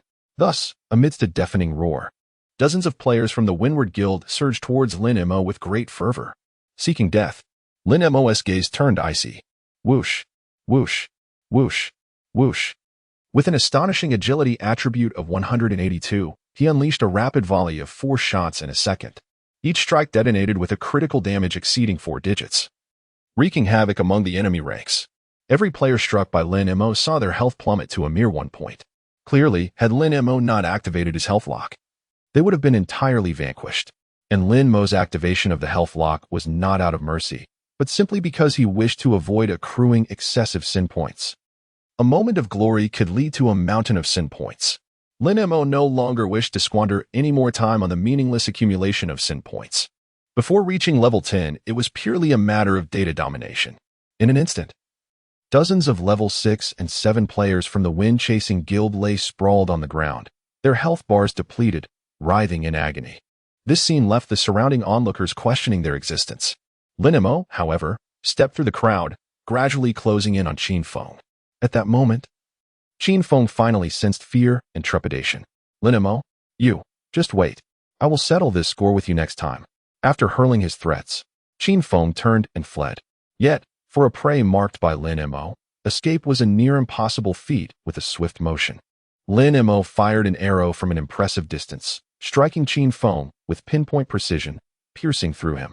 The critical damage of 1132 points caused Qin Feng's full health bar to plummet to a mere 1 point. Before he could even rise from the ground, a foot had already planted itself firmly on his face. "Who is the worthless one?"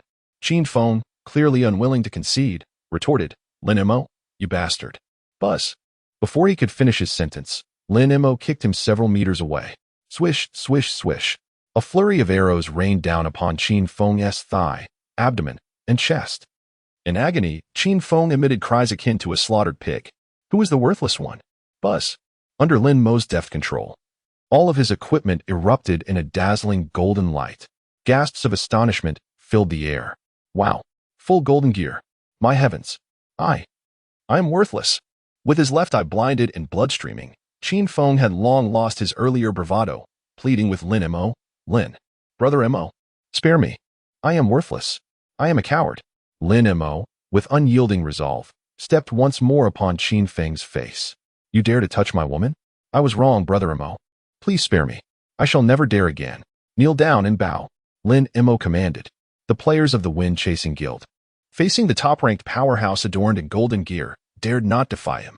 Regardless of gender, dozens of individuals knelt and bowed before Lin Mo, including Qin Feng. "This time, I shall consider your decent attitude."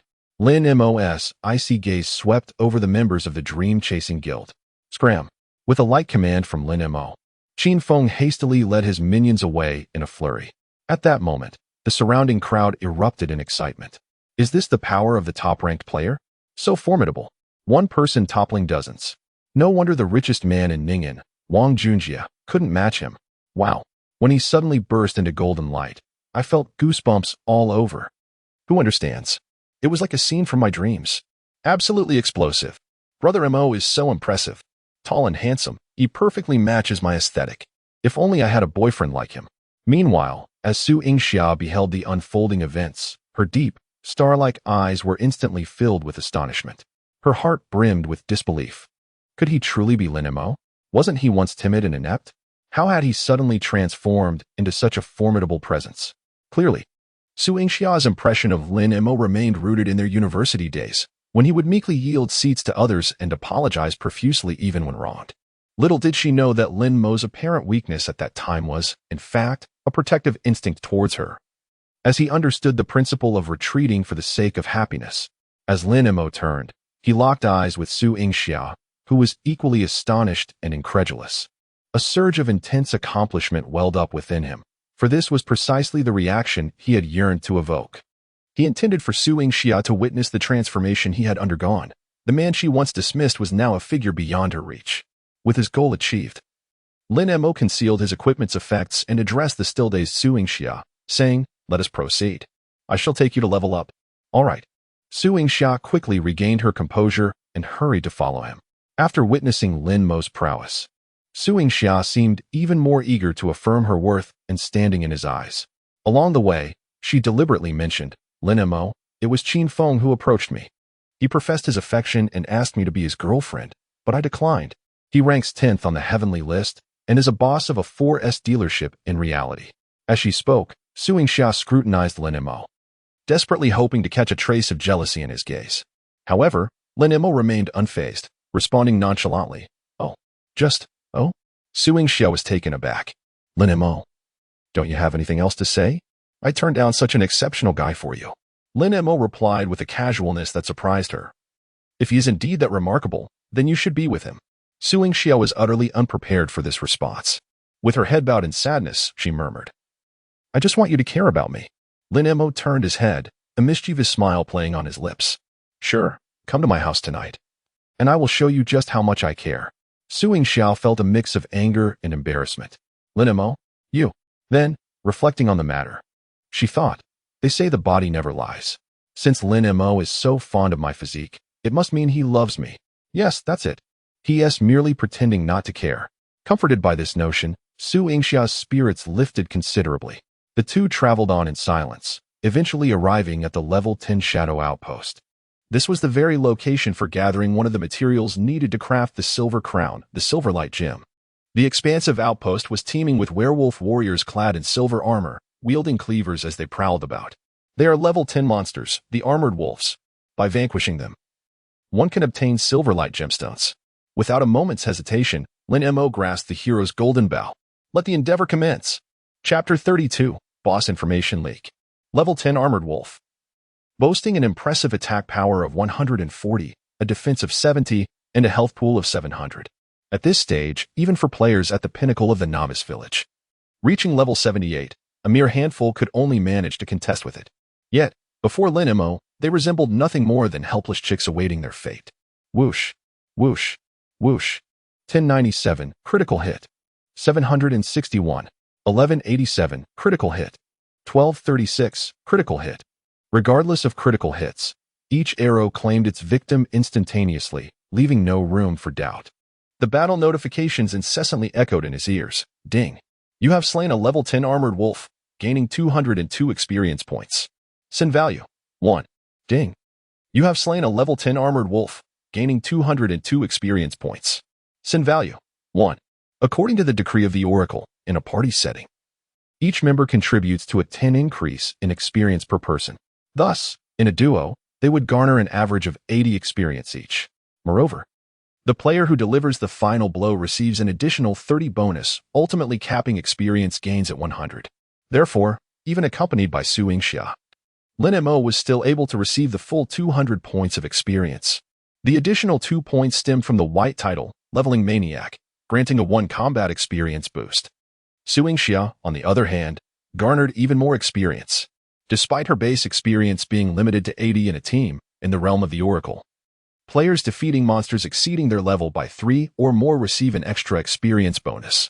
For every level above 3, an additional 10 experience is awarded. As a level 0, Su Yingxia was 10 levels below the Armored Wolf, thus she received a staggering 70 experience bonus, when combined with her base experience. This meant that for every Armored Wolf Lin Mo dispatched, Su Yingxia could ultimately receive an astonishing 150 of the experience, 300 points. Just one Armored Wolf provided enough experience to completely fill the 100 points required to ascend from level 0 to level 1. In the time it took Lin Mo to dispatch 4 Armored Wolves, 2 beams of golden light cascaded down upon Su Yingxia, elevating her to level 2 in the blink of an eye. Although she was a novice in the game, Su Yingxia was far from naive.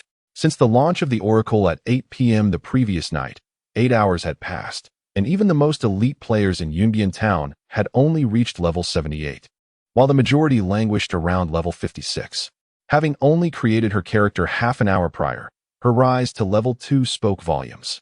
Lin Mo was incredibly formidable. It was no wonder that Wang Junjie was willing to expend such resources to contend with him, while Su Yingxia was lost in thought. Lin Mo pointed at the corpses of the slain armored wolves ahead and instructed her, "Do not be a decorative piece. Go collect the loot." Decorative piece? You dare call me a decorative piece? Su Yingxia placed her hands on her hips, pouting in indignation. You used to call me baby. Humph. Although it was said. In order to prove herself before Lin Mo and make him feel her necessity, Su Yingxia obediently approached the corpse of the steel-armored wolf, collecting copper coins and the shimmering silver gemstones, which she then handed over to Lin Mo. With Su Yingxia assisting in gathering items, Lin Mo indeed saved considerable effort. Thereafter, he focused solely on slaying monsters.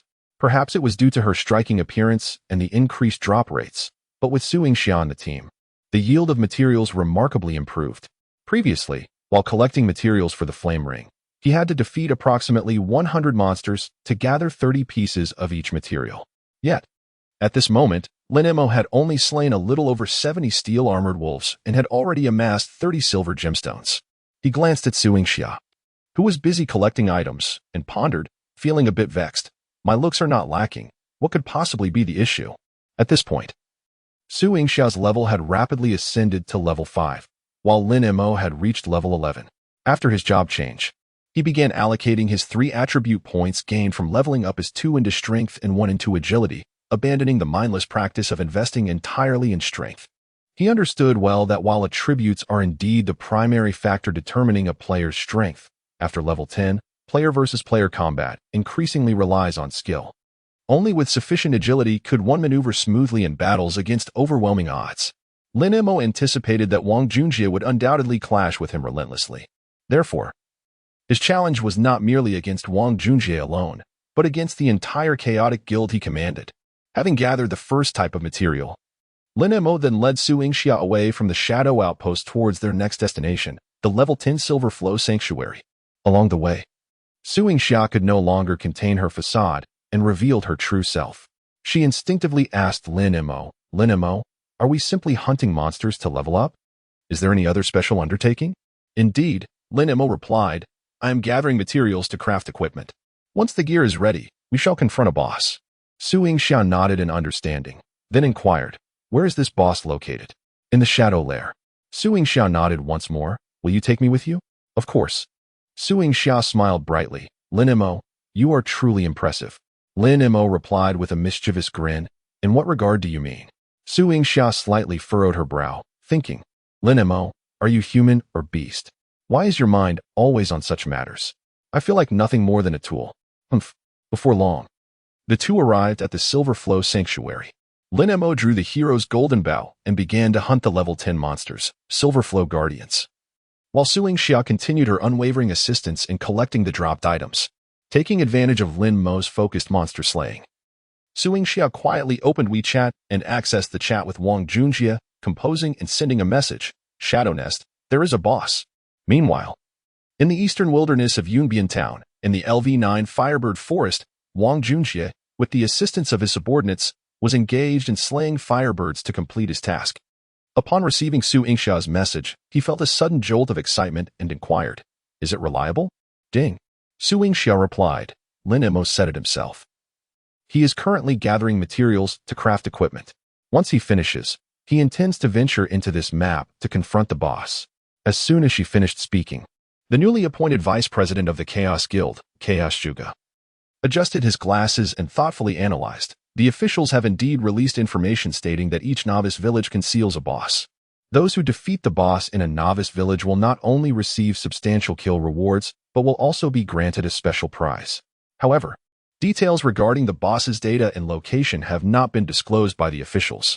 To date, across the entire Great Xia server, comprising over 1,000 novice villages, not a single one has uncovered any trace of a boss. Hearing this from Chaos Juga, Wang Junjie, who had initially harbored doubts, was instantly convinced. No wonder that Stickler has already reached level 10 and has left the novice village for the level 3 main city. He must be waiting for this boss. Haha. That rascal truly knows of opportunities hidden from the common folk. Wang Junjie was instantly overjoyed. As long as I kill this boss before him, I will undoubtedly rise to prominence. From now on, that stickler will be beneath me.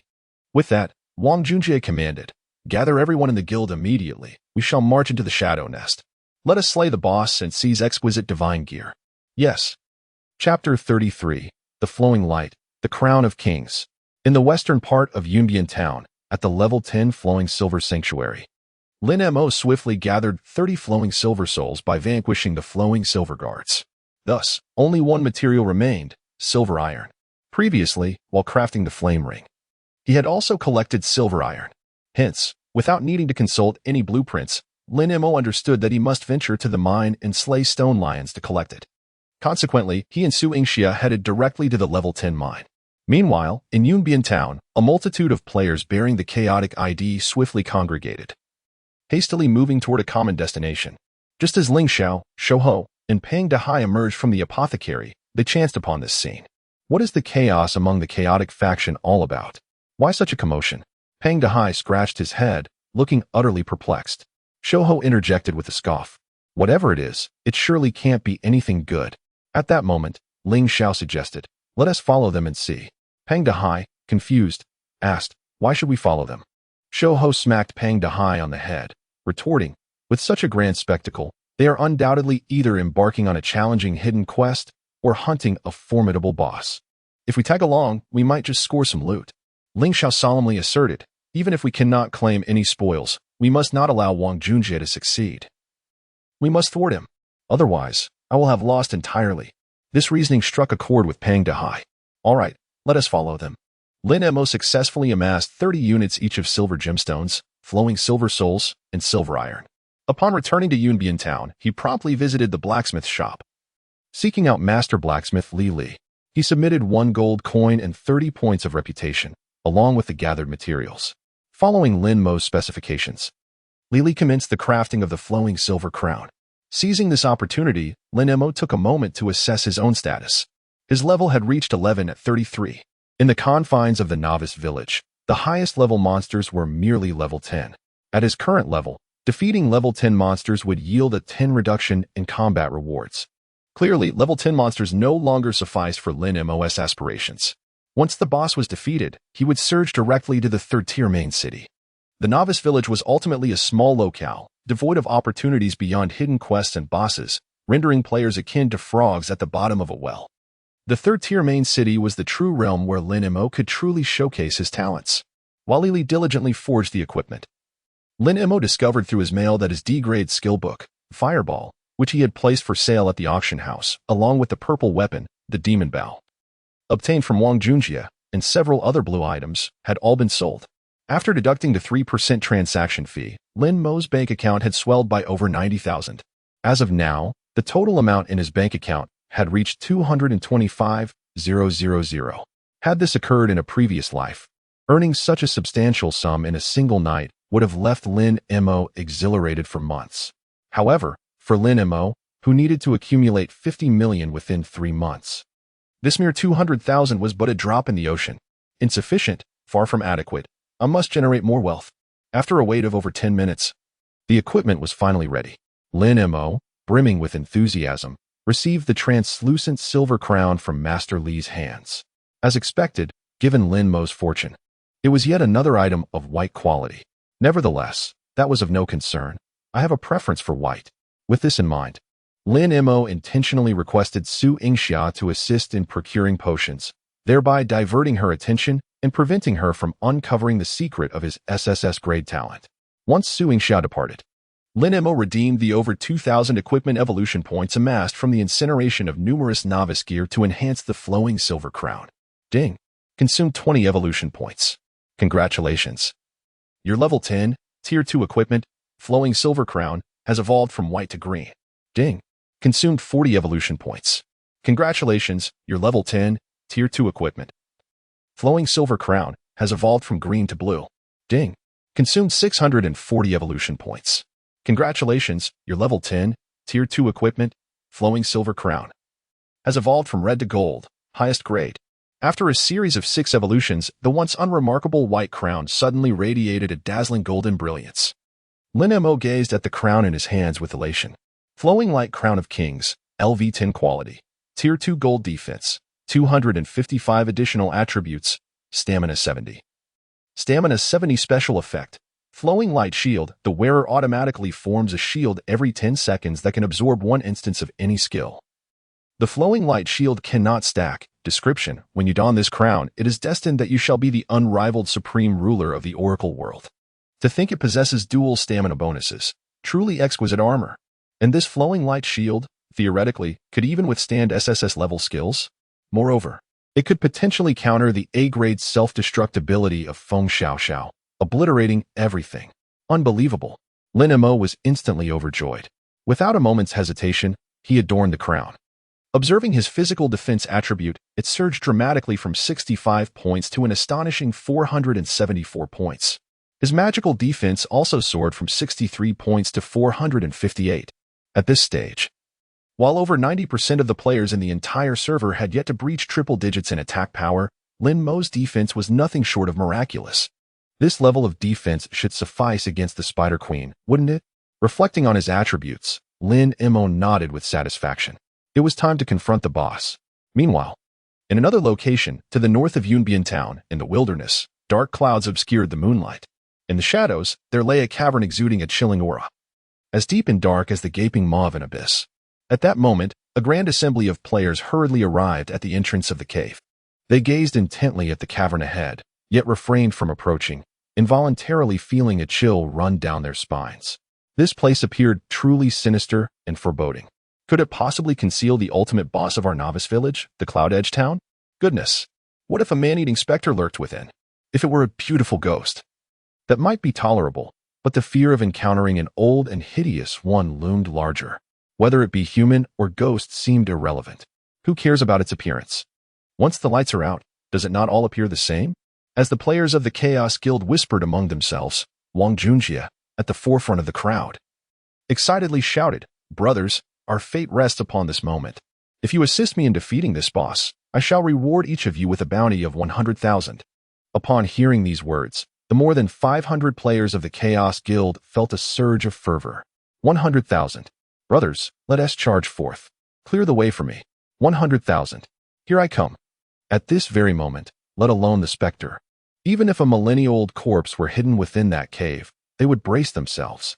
Amidst a cacophony of fervent shouts, the players of the Chaos Guild surged towards the Shadow Nest. Meanwhile, in the depths of darkness ahead, a multitude of eyes, glowing with an eerie green light, suddenly snapped open. Chapter 34. The Chaotic Guild's battle against the exploding spiders. Wang Junjie is indeed generous. Even before the boss battle commenced, he had already distributed a staggering sum of 100,000 yuan as a bonus to each of the over 500 members of his guild, totaling more than 50 million, without batting an eye. The players of the Chaotic Guild, ordinary individuals in reality, struggle for years to save such an amount. The prospect of receiving a bonus of 100,000 in a single night ignited an unparalleled fervor within them, as if their lives no longer belonged to themselves, but to Wang Junjie. Charge! Amidst the deafening cries, the players surged towards the myriad green lights illuminating the darkness ahead. Meanwhile, the countless green specks gradually coalesced into numerous palm-sized spiders, swiftly advancing towards the players of the Chaotic Guild. What did they expect?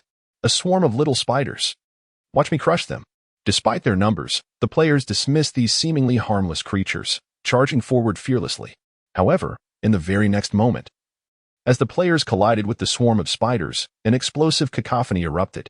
All the spiders that came into contact with the players detonated, along with the players themselves, transforming them into brilliant flashes of white light.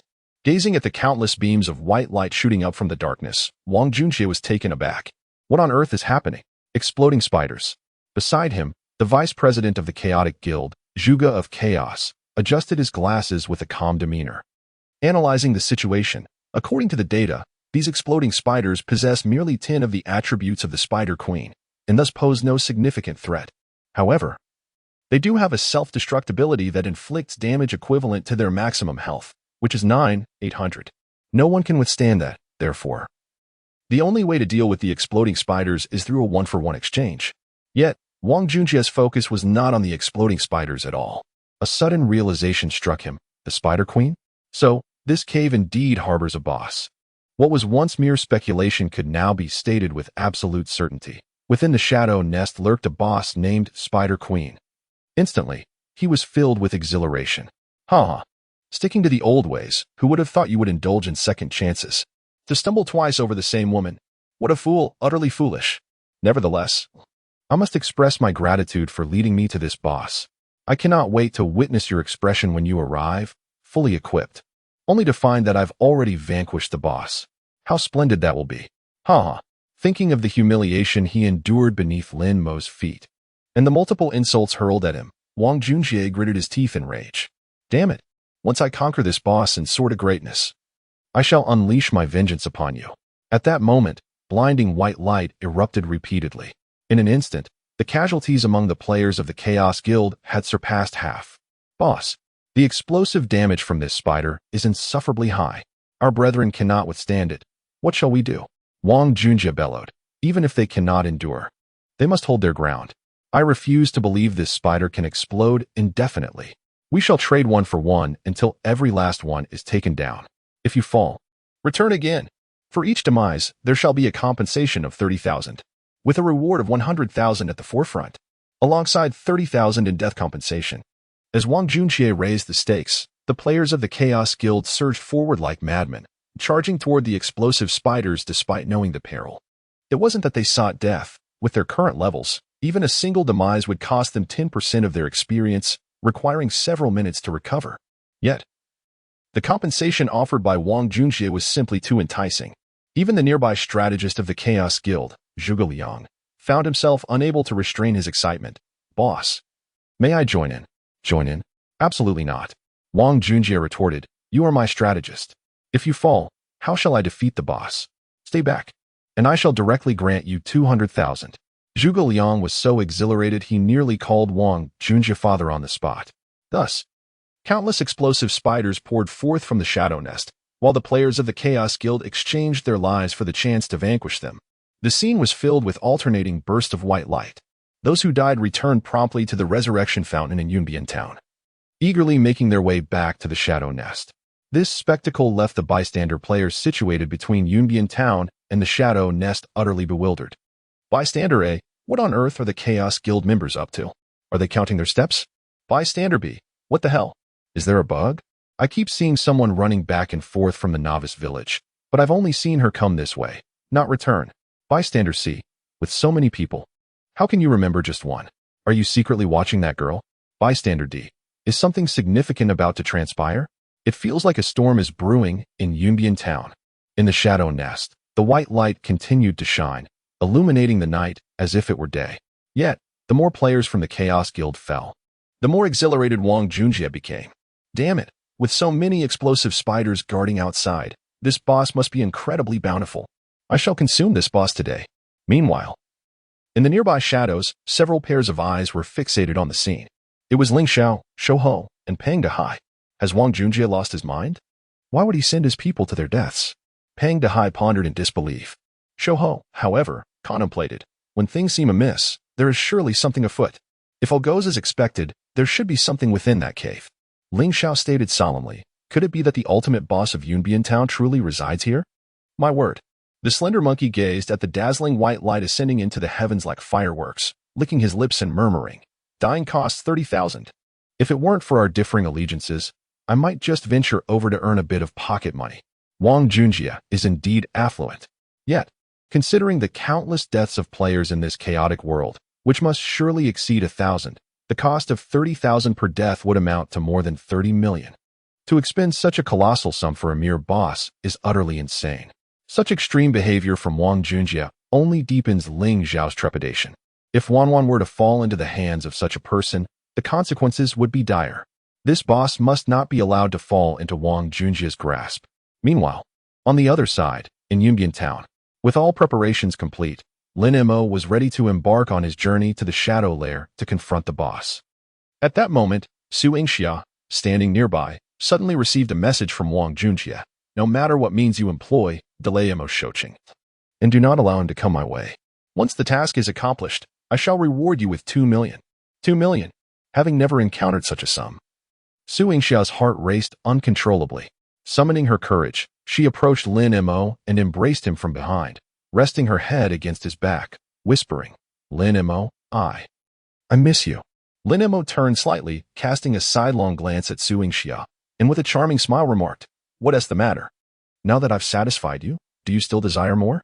Such brazen words from Lin Mo filled Su Yingxia with profound embarrassment. Yet, for the sake of 2 million, she could only endure. Nodding gently, she murmured, "Yes." Lin Mo then instructed Su Yingxia, "Log off now. I shall await your return." "Oh." "And do wear black stockings this time." With that, Lin Mo logged off before Su Yingxia's eyes. Frustrated, Su Yingxia stomped her foot. Humph. What a creature that only thinks with his lower half. However, why does this time feel tinged with a sense of anticipation? Ah, Su Yingxia, what is wrong with you? Why are you harboring such thoughts? Embarrassed, she too logged off. Just moments after Su Yingxia had disconnected, a flash of white light fell. And Lin Mo was back online. Chapter 35, The Bell of Ning University, Xiaowanwan. Level 15 Shadow Nest. Boom, boom, boom. Under the relentless one-for-one strategy employed by the Chaos Guild players, the explosive spiders lurking outside the Shadow Nest noticeably dwindled in number. Eventually, not a single explosive spider remained in sight. Meanwhile, fewer than 100 members of the Chaos Guild were left, with the rest either having just perished or en route from Yunbian Town. Witnessing the complete eradication of the explosive spiders by his subordinates, Wang Junjie rubbed his hands together, his face alight with excitement. "My queen, my precious, I am coming." Just as he prepared to delve into the Shadow Nest to explore the boss, a sudden shout echoed from the darkness, startling Wang Junjie. Turning in alarm, he exhaled with relief upon recognizing Ling Xiao, the lanky monkey, and Fat Dahai rushing towards him. "You scared the life out of me. I thought it was Mo Shouqing coming. You worthless fool, you're here too? Are you following me to snatch my boss?" Wang Junjie regarded Ling Xiao with disdain. However, the astute strategist of the Chaos Guild, Zhuge Liang, pondered. The Wind Howls, the third strongest on the Heaven rankings. I am aware that his talent is akin to the explosive spiders, capable of blood exchange. He can even obliterate monsters of the same level. Boss, be cautious. Do not let him explode you. Wang Junjie scoffed. Blood exchange? How much can he exchange? As he spoke, he gestured. And a dozen players from the Chaos Guild surged forth, encircling him. Ling Xiao's true intention was to use his A-grade talent to mutually annihilate with Wang Junjie, thereby thwarting his attempt to slay the boss. If he could eliminate Wang Junjie even once, he could follow him relentlessly, ensuring that as long as Wang Junjie stepped outside the safe zone, he would be continually targeted, preventing him from returning to slay the boss. Even if each time cost him his own life, as long as he kept Wang Junjie from reaching level 10, Ling Xiao would not be defeated. Unfortunately, his scheme was discerned by Wang Junjie's strategist, Zhuge Liang. Ling Xiao found it impossible to penetrate the outer circle of players to directly target Wang Junjie for his talent. With fervor in his eyes, he called out, "Wang Junjie, do you dare to face me in a duel?" "A duel?" Wang Junjie chuckled coldly. "If I can engage in a group fight, why would I bother with a duel? Is it because I am more handsome than you? To be honest, the only one worth my attention is that Mo Shouqing. You, a mere fool, dare to challenge me? Once I take down this boss, I want to even glance at Mo Shouqing. Just wait until I reach level 10. I will ensure Xiaowanwan cannot escape my grasp." Humph. Upon hearing Wang Junjie's derisive remarks about Xiaowanwan, the flames of fury within Ling Xiao surged tenfold. "Wang Junjie, I will make you pay." In a swift motion, the sword was drawn. Ling Xiao, wielding his blade, charged fiercely towards Wang Junjie. While Fat Dahai remained momentarily dazed, Shouho quickly reacted. "Quick. Cover Xiao Gu. Ensure he takes down Wang Junjie. Don't let him miss." "Oh right." With that, the two steadfast friends resolutely followed Ling Xiao into the fray. Alas, in a direct confrontation, they were no match for Wang Junjie. With a mere wave of his hand, a dozen archers from the chaotic world unleashed a barrage of arrows, instantly reducing Shouho and Fat Dahai to mere specks of light. At that moment, Zhuge from the chaotic world leaned close to Wang Junjie, whispering something unknown. Wang Junjie's lips curled into a smirk, and he gestured for the archers to cease their ranged assault. He commanded another group of warriors to charge at Ling Xiao in close combat. "Useless. If you don't want to be toyed with by me, then come at me." Under Wang Junjie's extreme arrogance and biting mockery, Ling Xiao was consumed by rage. With a flurry of swift strikes, he dispatched the approaching players from the chaotic world one by one. Bathed in the luminous glow of their demise, Ling Xiao's eyes gleamed crimson, resembling a deity of death. Regrettably, blinded by fury, he failed to notice how easily these players fell to his blade. It was only when he caught sight of Wang Junjie laughing maniacally at his crimson ID above his head that he realized Wang Junjie had purposely sent his minions to their doom to stack his own malice points. As a result, if he were to perish, he would suffer a far greater loss of experience. Yet at that moment, Ling Xiao was beyond concern. With his name stained red, he charged fearlessly towards Wang Junjie. Wang Junjie, I'll fight you to the end. Whoosh! Before he could draw near, a hail of arrows struck him, leaving him gravely injured. Lacking wealth, power, and influence was one thing, but lacking wit was another. Wang Junjie wore an expression of utmost arrogance. With such uselessness, how can you contend with me? Humph, you're nothing but an eyesore. Just as Wang Junjie prepared to order the execution of Ling Xiao, a figure suddenly emerged from the darkness, standing protectively in front of the precariously positioned Ling Xiao. Upon seeing the ethereal beauty of this figure in the shadows, all players present were irresistibly captivated, unable to look away. With a tall and elegant stature clad in a flowing azure robe, she exuded an air of grace and sophistication. Her bun hairstyle radiated confidence and charm. Framed by two delicate strands of hair, her fair, exquisite face was nearly flawless. Her penetrating gaze and radiant smile were enchanting, poised and graceful. Her extraordinary presence was illuminated by the moonlight, rendering her beauty otherworldly. Even the strategist Juga from the chaotic world was left spellbound, his throat dry as he couldn't help but swallow hard. Beautiful, truly beautiful. The surrounding young men were slack-jawed, their eyes glistening with admiration. Wow, is that an NPC or a real player? I have never encountered anyone in reality who possesses such stunning looks. Brothers, I am genuinely enamored by this girl. Damn it. If it weren't for your tendency to fall for every pretty face, I might have actually believed your nonsense. Just as the young men were gazing longingly at the girl, Wang Junjie suddenly erupted in fury. Damn it. That is my woman. If anyone dares to keep staring at Xiao Wanwan, I will gouge out their eyes. Only then did the crowd regain their senses. She is Ning University's campus belle, Xiao Wanwan? Holy cow. So she is the boss's girlfriend.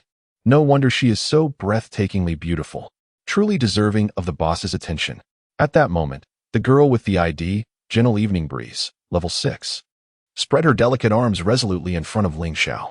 Her pair of enchanting eyes gazed at Wang Junjie as she implored, Wang Junjie, please spare Ling Xiao. Wang Junjie's lecherous gaze roamed over Xiao Wanwan's figure. Smiling slyly, he replied, fine. As long as you agree to spend the night with me. Chapter 36. The Boss Appears. And the Spider Queen descends. Why does the esteemed campus beauty of Ning University, Xiao Wanwan, protect Feng Xiaoxiao so fervently? Indeed.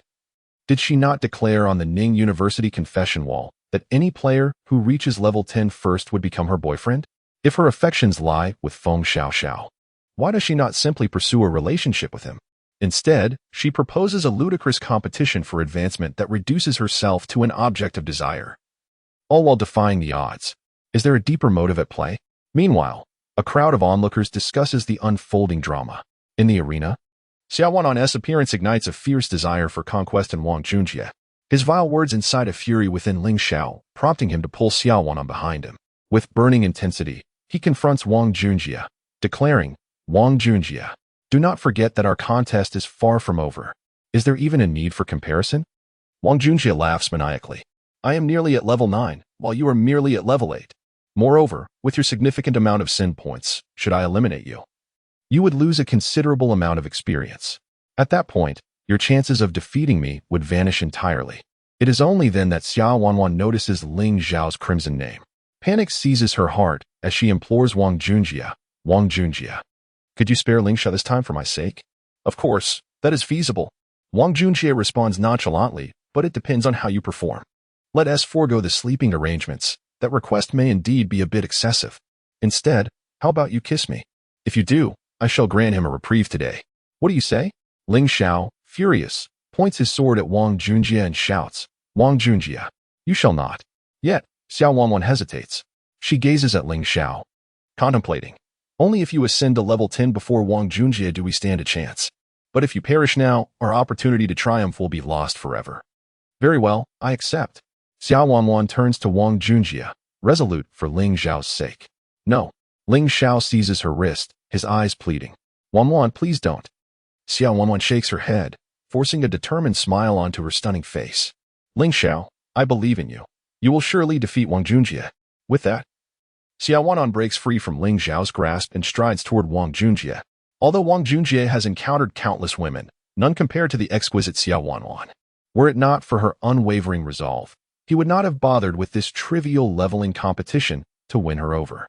As he watches her approach, anticipation surges within him at the thought of the revered campus beauty of Ning University offering her first kiss to him in public.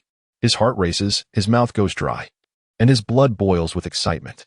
Just as he licks his lips in preparation, a thunderous rumble resounds. Suddenly, accompanied by a tremor that shook the earth, a long howl emanated from the depths of the shadowy lair. Boss is coming out, exclaimed Wang Junjie, exasperated. Couldn't he have waited a little longer? It had to ruin my good fortune. As Wang Junjie spun around, he beheld a colossal red-haired spider, as large as a small house, erupting from a cavern that resembled the gaping maw of an abyss. Above it, a blood-red ID ignited the spirit, Spider Queen, LV-15 Magic Type Tier 2 boss. Behind him, Ling Xiao and Xiao Wan stared in astonishment. The ultimate boss of Yunbian Town was indeed hidden here.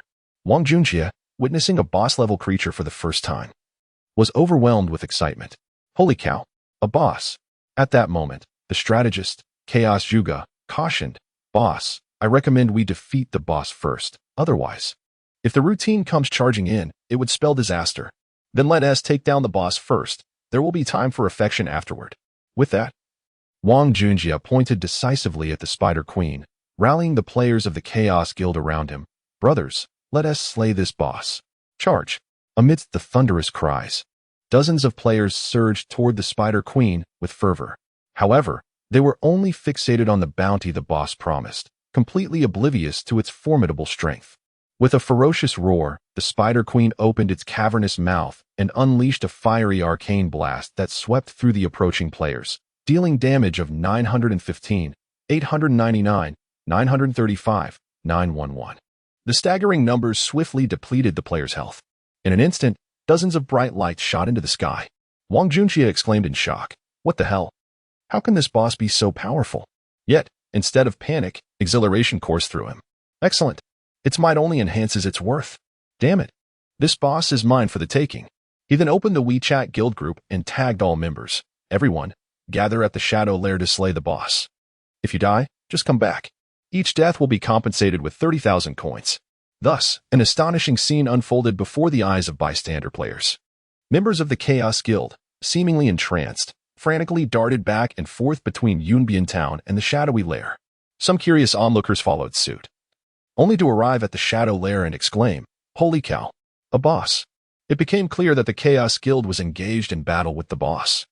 No wonder they appeared to be in a frenzy. They were wagering their lives for the boss. Truly, the wealthiest in Ningen City, except for Wang Junjie. It seems no one else can take on the boss in such a manner. As a level 15, Tier 2 boss, the Spider Queen boasts an astonishing defense of 480 points. No matter how hard the players from the Chaos Guild, who are merely at level 67, try, they are undoubtedly unable to inflict significant damage. Swish, swish, swish. All the players from Chaos who approached the boss found their attacks yielding a meager force damage of merely 1 point. Although each individual hit seems negligible, the strategy of overwhelming numbers is indeed invincible. Even with each participant contributing just 1 point of force damage, they can gradually wear down the boss. Wang Junjie commands over 500 members of the Chaos Guild. Even if each member can only contribute 23 points of damage per life, they could collectively chip away over 1,000 health points from the boss in a single round. The boss in the novice village possesses no regeneration ability. Juga, with his finger resting on his glasses, analyzed, As long as we pile on our lives, defeating this boss is merely a matter of time. Wang Junjie, filled with elation, exclaimed, Then let us pile on. Keep piling on. Ha ha ha. To Wang Junjie, it seemed as though this boss was already within his grasp. Chapter 37. Su Yingxiao's plan is unveiled. The battle raged on in the Shadow Nest. Though the players of the Chaos Guild appeared fierce, they were, in truth, akin to moths drawn to a flame. The Spider Queen's attacks were lethal with each strike. A cacophony of white light and players' anguished cries resonated through the air, creating a scene of chaotic frenzy. To the onlooking players, The actions of Chaos Guild were nothing short of madness. Yet, within Wang Junjia's heart, a fervor burned brightly. As 10 minutes elapsed, witnessing the Spider Queen's health deplete by 10, Wang Junjia was elated. However, his concerns did not lie in the inability to vanquish the boss. At this pace, it would take no more than an hour and a half to defeat her. What plagued Wang Junjia's mind was a singular worry. Would the infuriating Mo Shocheng arrive to steal the glory? He cursed inwardly. Dreading the moment, he had painstakingly weakened the boss only to have that scoundrel swoop in for the kill. Growing increasingly anxious, Wang Junjia messaged Su Yingxia. What is Mo Shocheng up to now? Shortly, Su Yingxia replied. He was just about to head to the Shadow Nest to slay the boss. But I intercepted him. He logged off right in front of me. I witnessed it with my own eyes. I am currently en route to his place. Don't worry. Brother Junjia, I will keep him occupied and prevent him from interrupting your battle with the boss. Upon reading this message, Wang Junjia felt as if a heavy weight had been lifted from his shoulders. With this assurance, his anxieties dissipated entirely. Aha. With this, no one could thwart my claim to the boss. This boss is mine for the taking. Meanwhile, offline, Su Yingxia donned a sexy yet pristine outfit, adhering to Lin Mo's request to wear black stockings. Complimented by her stunning visage, even the taxi driver couldn't resist stealing glances at her through the rearview mirror. Half an hour later, Su Yingxia arrived at Lin Mo's residence. However, after knocking for an eternity, no one answered. That deadbeat Lin Mo. Surely, he wouldn't stand me up again. Su Yingxia messaged Lin Mo. Lin Mo, I'm at your doorstep. Are you not home? Ding. Moments later, Lin Mo replied. Oh, I'm out having a late-night snack. Please wait for me. Fuming, Su Yingxia stomped her feet. That deadbeat Lin Mo. How can he have the audacity to go out to eat when I've come all this way to see him? Reluctantly, Su Yingxia settled down to wait outside for Lin Mo. But unbeknownst to her, at that very moment, Lin Mo was not indulging in a late-night feast. Rather, he was engaged in a battle within the realm of the Divine Oracle, outside the Shadow Nest, in a secluded and shadowy corner. Lin Mo quietly observed the entire scene, patiently awaiting the moment when the chaotic world as players would severely weaken the boss, at which point he would enter to reap the rewards and enjoy the fruits of their labor. From the very first message Su Yingxia sent him last night, all her schemes and intentions had been laid bare before Lin Mo's discerning eyes. Little did Su Yingxia realize that Lin Mo was a reincarnate. Had it not been for this, he might have remained oblivious to the fact that Su Yingxia was a spy deliberately placed beside him by Wang Junjia. In the trajectory of their past lives, Su Yingxia had never sought to reconcile with Lin Mo. Their paths had not crossed at all. Why, in this lifetime, did she, who had not contacted him for an entire year, suddenly seek him out for reconciliation? It was undoubtedly Wang Junjia's design. In their previous life, Lin Mo posed no threat to Wang Junjia. Hence there was no need for him to meticulously track down Lin Mo's ex-girlfriend, Su Yingxia, to exact revenge. However, in this life, Lin Mo had become a thorn in Wang Junjia's side that could not be ignored. Thus, from the moment Su Yingxia sent her first WeChat message, Lin Mo had surmised all of this. He deliberately chose not to expose her, instead opting to play along. His aim was to turn the tables on Su Yingxia, seemingly innocently leaking information about the boss, the Spider Queen, to Wang Junjia. For even with his golden divine armor, Lin Mo was not entirely confident in defeating the Spider Queen alone. The crux of the matter lay with the explosive spiders lurking outside the Shadow Lair. Without the players from the Chaotic World Guild sacrificing themselves to eliminate them, Lin Mo would stand no chance against those that exploded upon contact. Unless, of course, he possessed 10,000 lives.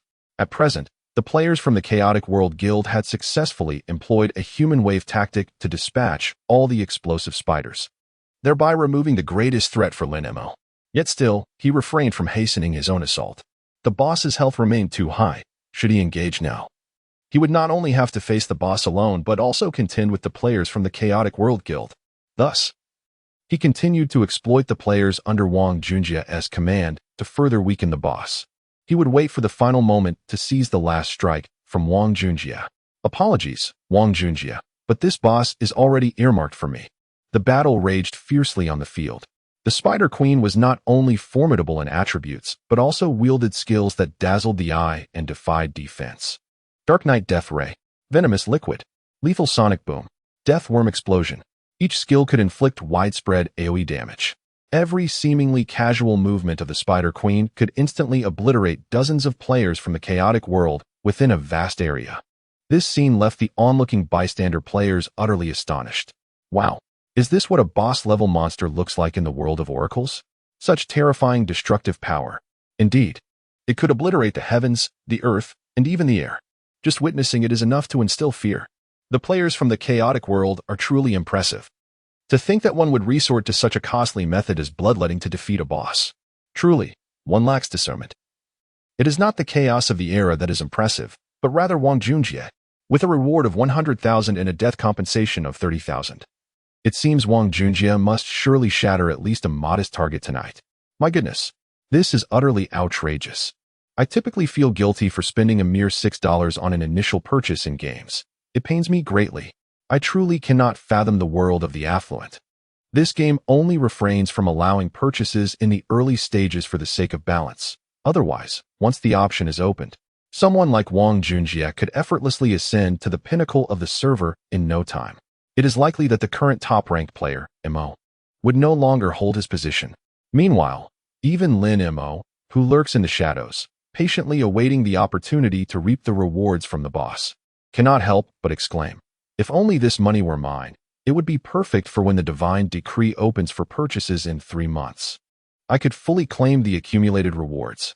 Such a waste." After an agonizing wait of over an hour, I finally see the health bar of the Spider Queen dwindling down to a single digit. At this moment, Lin Mo begins to stir with anticipation. It seems the time for action is rapidly approaching. Chapter 38, the boss approaches death, and the conventional tactics arrive. The health of the Spider Queen has dwindled to a mere 8. As a consequence, over 500 players from the Chaos Guild, whose average level was around 7 at the outset, have all been reduced to level 6. Indeed, each player has lost a level. Within the novice protection period of level 10, what does losing a level signify? It signifies that the average number of deaths for each member of the Chaos Guild has surpassed 10. The cost is tremendous, leaving the onlookers in astonishment. Wang Junjie has truly invested heavily this time. Indeed, to expend such resources to vanquish a single boss is almost inconceivable. Yet, what can be done? After all, he possesses a fortune of hundreds of billions. The richest can afford to be extravagant. Wang Junjie is an only child, and his mother pays little heed to his spending. Their wealth is simply too abundant to exhaust. If I had even a fraction of Wang Junjie's wealth, I would feel far more audacious. However, Wang Junjie exhibits no signs of reluctance. As he gazes at the boss, whose health is dwindling to a few percentage points, he senses the moment of triumph is near. Overcome with excitement, he bursts into an exuberant laugh. Ha ha ha. It's almost time. The boss will soon be within my grasp. Once I claim this boss, I shall be the foremost player in the entire server. Damn it, when that time comes, I'll slay gods and Buddhas alike. Conventional tactics, prepare to be vanquished. Meanwhile, in the shadows, Lin Mo begins to stir. Yet, he understands that now is not the optimal moment. Patience is required. Thus, Lin Mo leisurely waits for several more minutes, biding his time until the Spider Queen's health stabilizes at 3. The lamb has grown fat. It is time to slaughter. With that thought, Lin Mo raises his golden bow of heroes, resembling a grim reaper, advancing through the darkness. Unbeknownst to him, Wang Junjie is lost in exhilaration, warming up in place. Just as he prepares for his minions to reduce the boss's health to a single point, allowing him to deliver the final blow, one of his subordinates appears to notice something. He points towards the darkness behind them, his face contorted with terror, and exclaims in shock, Mo. What the hell is Mo? Wang Junjie retaliates with a sharp slap, knocking the subordinate to the ground, exclaiming, "You're making it sound as if conventional tactics has arrived." Conventional tactics. Even as he lies on the ground, the subordinate resolutely points behind him, hysterically shouting those 4 words. Instantly, Wang Junjie's expression darkens. When he turns around, half in disbelief, and truly sees Lin Mo stepping forth from the darkness, he is struck with sheer horror. What the hell? How can conventional tactics be here? ISNT he offline. Damn it, Suing Xia. You dare to play me for a fool. At that moment, Wang Junjie felt as though the sky had collapsed. Turning around, he noticed that the Spider Queen was left with a mere 3 health. At this juncture, how Lin Mo appeared here was of little consequence. What truly mattered was that Wang Junjie had discerned Lin Mo's intentions. Damn it, block him. Quickly, intercept him. Do not allow Mo Shoqing to approach the boss. Wang Junjie bellowed, pointing at Lin Mo. In a flurry of motion, dozens of players from the Chaos Guild brandished their swords and charged towards Lin Mo. However, a mere group of level 6 players, unarmed and inexperienced, attempting to obstruct a level 11, fully equipped, golden-armored archer was a preposterous notion. As the Chaos players lunged forward, they assailed Lin Mo, dozens of blades striking him simultaneously. In the next moment, a mass of damage numbers leapt above Lin Mo's head once, a clear indication of their futile efforts. The Chaos players were left dumbfounded. Yet, Lin Mo remained composed, for he had anticipated this outcome long before. With over 400 points of defense, they could not possibly inflict harm. As the players from Chaos turned gray due to their malicious assault, Lin Mo swiftly knocked his bow and unleashed a rapid barrage. 1139 critical hit. 1176 critical hit. 1211 critical hit. The remarkable damage was unbearable for anyone. The golden bow of heroes, whoever it strikes, shall perish. In an instant, accompanied by a multitude of radiant lights ascending into the sky, the group that attempted to obstruct Lin Mo was annihilated. Wang Junjie was thoroughly panicked. Damn it. Stop him. Block him. The Chaos members were insufficient. Wang Junjie's gaze shifted to the onlookers around him. He shouted, "Whoever helps me intercept Mo Shoqing." Yet, his words fell on deaf ears, as no one dared to act. After all, he was the number 1 on the leaderboard. Who would be foolish enough to intervene? However, Wang Junjie's next proclamation detonated like a bomb amidst the crowd. Whoever is present today, stop Mo Shoqing, and I will reward you 50,000 coins for each death. Holy hell, 50,000 coins. That's my entire annual salary. Offending the esteemed Mo Shoqing was not our intention. It was simply that Wang Junjie's offer was too enticing. Everyone, charge. As he spoke, players from all directions, whether they knew Wang Junjie or not, surged towards Lin Mo like a tidal wave. The scene was overwhelming. Observing this, Lin Mo could not help but furrow his brow slightly. He had intentionally waited for the Chaos Guild members to be decimated before revealing his hand. Yet he had not accounted for the fact that even unrelated onlookers could be swayed by Wang Junjie's outrageous offer. In an instant, hundreds of passerby players encircled Lin Mo, launching a relentless assault upon him. Observing Lin Mo ensnared within the throng, Wang Junjie's expression of concern evaporated, replaced by raucous laughter. Even if you are here, what can you do? Competing with me? You are still too green. First, figure out how to deal with them before attempting to seize my boss. Haha. Swiftly, Lin Mo unleashed arrow after arrow, toppling one passerby player after another. Yet, they surged forth like an unyielding swarm of cockroaches. Amidst their relentless siege, Lin Mo found himself utterly isolated, unable to break free. He watched helplessly as the boss's health dwindled by another percentage point, now reduced to a mere 2%. Just as anxiety began to gnaw at him, rendering him powerless, a sudden flurry of activity erupted from behind. A group of players charged in, without a moment's hesitation, cutting down the throng of players that had gathered behind Lin Mo. He turned to see a familiar face, sword raised high, calling out with fervor, "Brothers, charge with me. Assist Lin Mo and break through." Upon recognizing the newcomer, Lin Mo felt a jolt of exhilaration. It was Qin Feng. Chapter 39, The Shield of In-University Students. Lin Mo transforms into the God of Death. Suddenly, a group of players adorned with the Wind Chaser ID emerged, led by a tall, muscular youth known as Shadow of the Wind. They charged towards the encircled players surrounding Lin Mo, unleashing a relentless barrage of strikes upon them. Lin Mo was taken aback. He had not anticipated that his saviors would be none other than Qin Feng, who he had recently humiliated before an audience. Under Qin Feng's command, approximately 70 to 80 members of the Wind Chaser Guild followed suit, swiftly carving out a breakthrough for Lin Mo. At this moment, Qin Feng shouted to Lin Mo, "Quick! Seize the boss. We will hold them off here. Brothers, cover for Mo as he breaks through. Attack!" Amidst the thunderous battle cries, the players of the Wind Chaser Guild clashed with the surrounding independent players, igniting a fierce confrontation. Lin Mo felt a surge of emotion. Without further ado, he seized the opportunity created by the Wind Chaser players and dashed through the breach. However, the sheer number of independent players quickly surrounded him again. Just as Lin Mo found himself in dire straits once more, a resounding cry pierced the night. "Charge!" Turning towards the sound, he beheld another throng of players. a formidable force surging forth with vigor.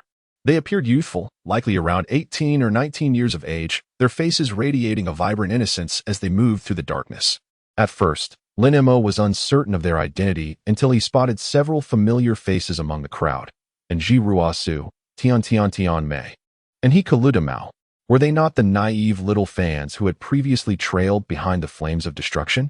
It dawned on Lin Mo. They were all students from Ning and University. At that moment, he turned to see Ling Xiao and Xiao Wanwan being pinned to the ground by players from the Chaos Guild. Expressions of concern flooded the faces of Ji Ruosu and her companions.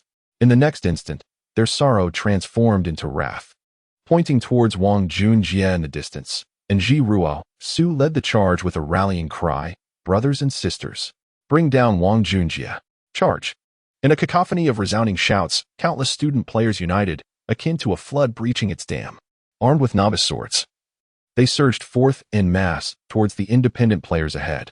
With swift, decisive strikes, the clash of battle erupted. In that pivotal moment of collision, a blinding white light, a harbinger of death, exploded amidst the throng.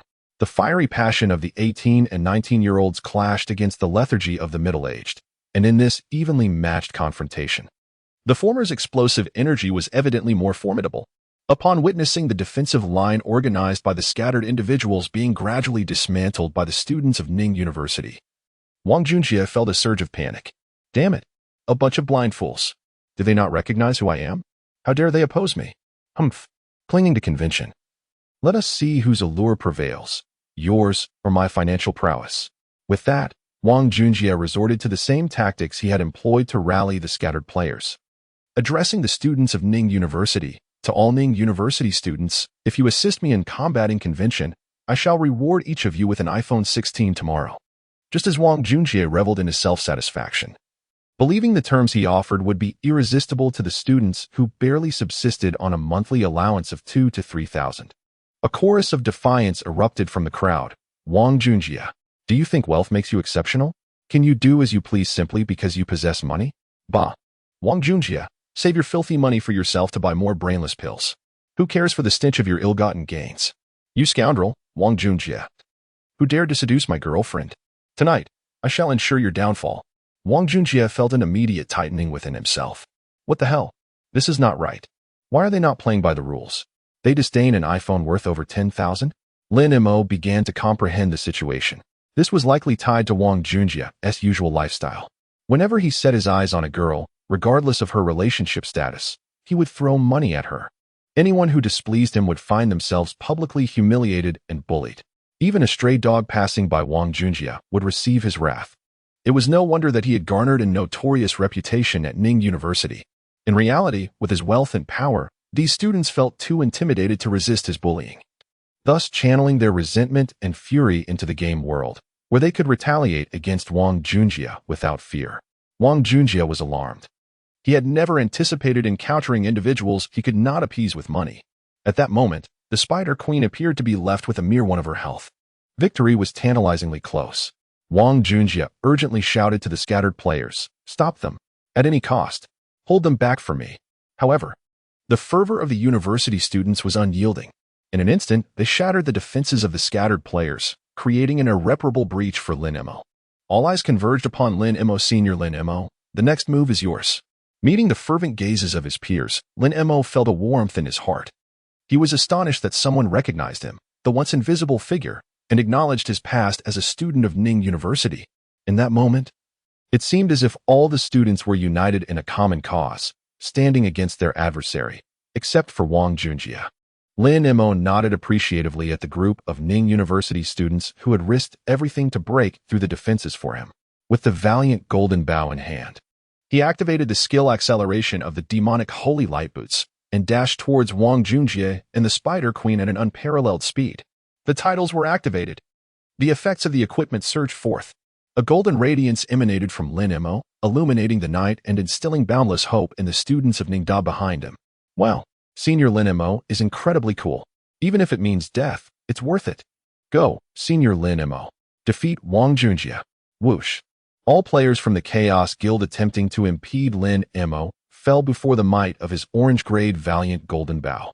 In that instant, Lin Mo resembled the Grim Reaper of the night. No one could stand in his way. Those who dared to oppose him met their demise.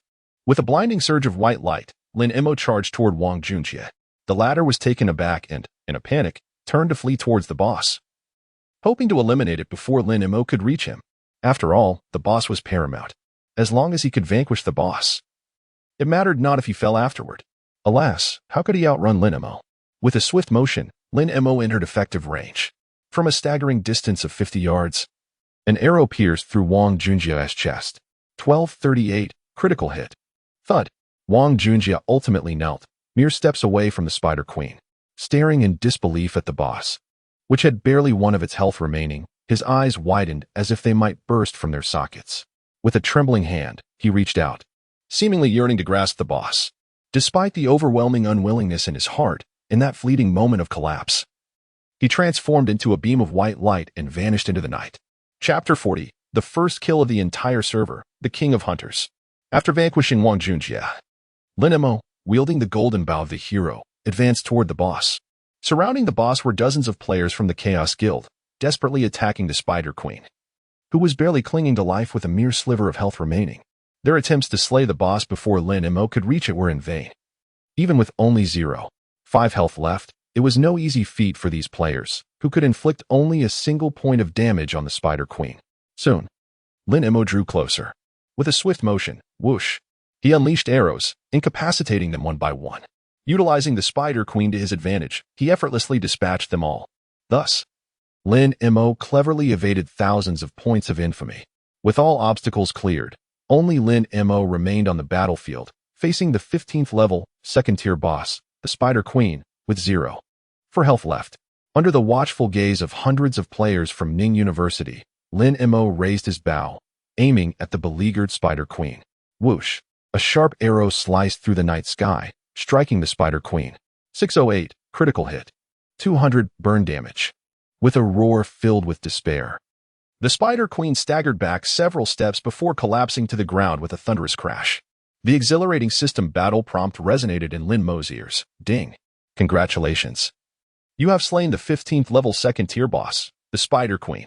Experience points: 222,000, last hit 100, cross level 10, title 1, total 111, reputation 100. In boss battles, where thousands of players participate, the reward mechanism differs from that of regular monsters.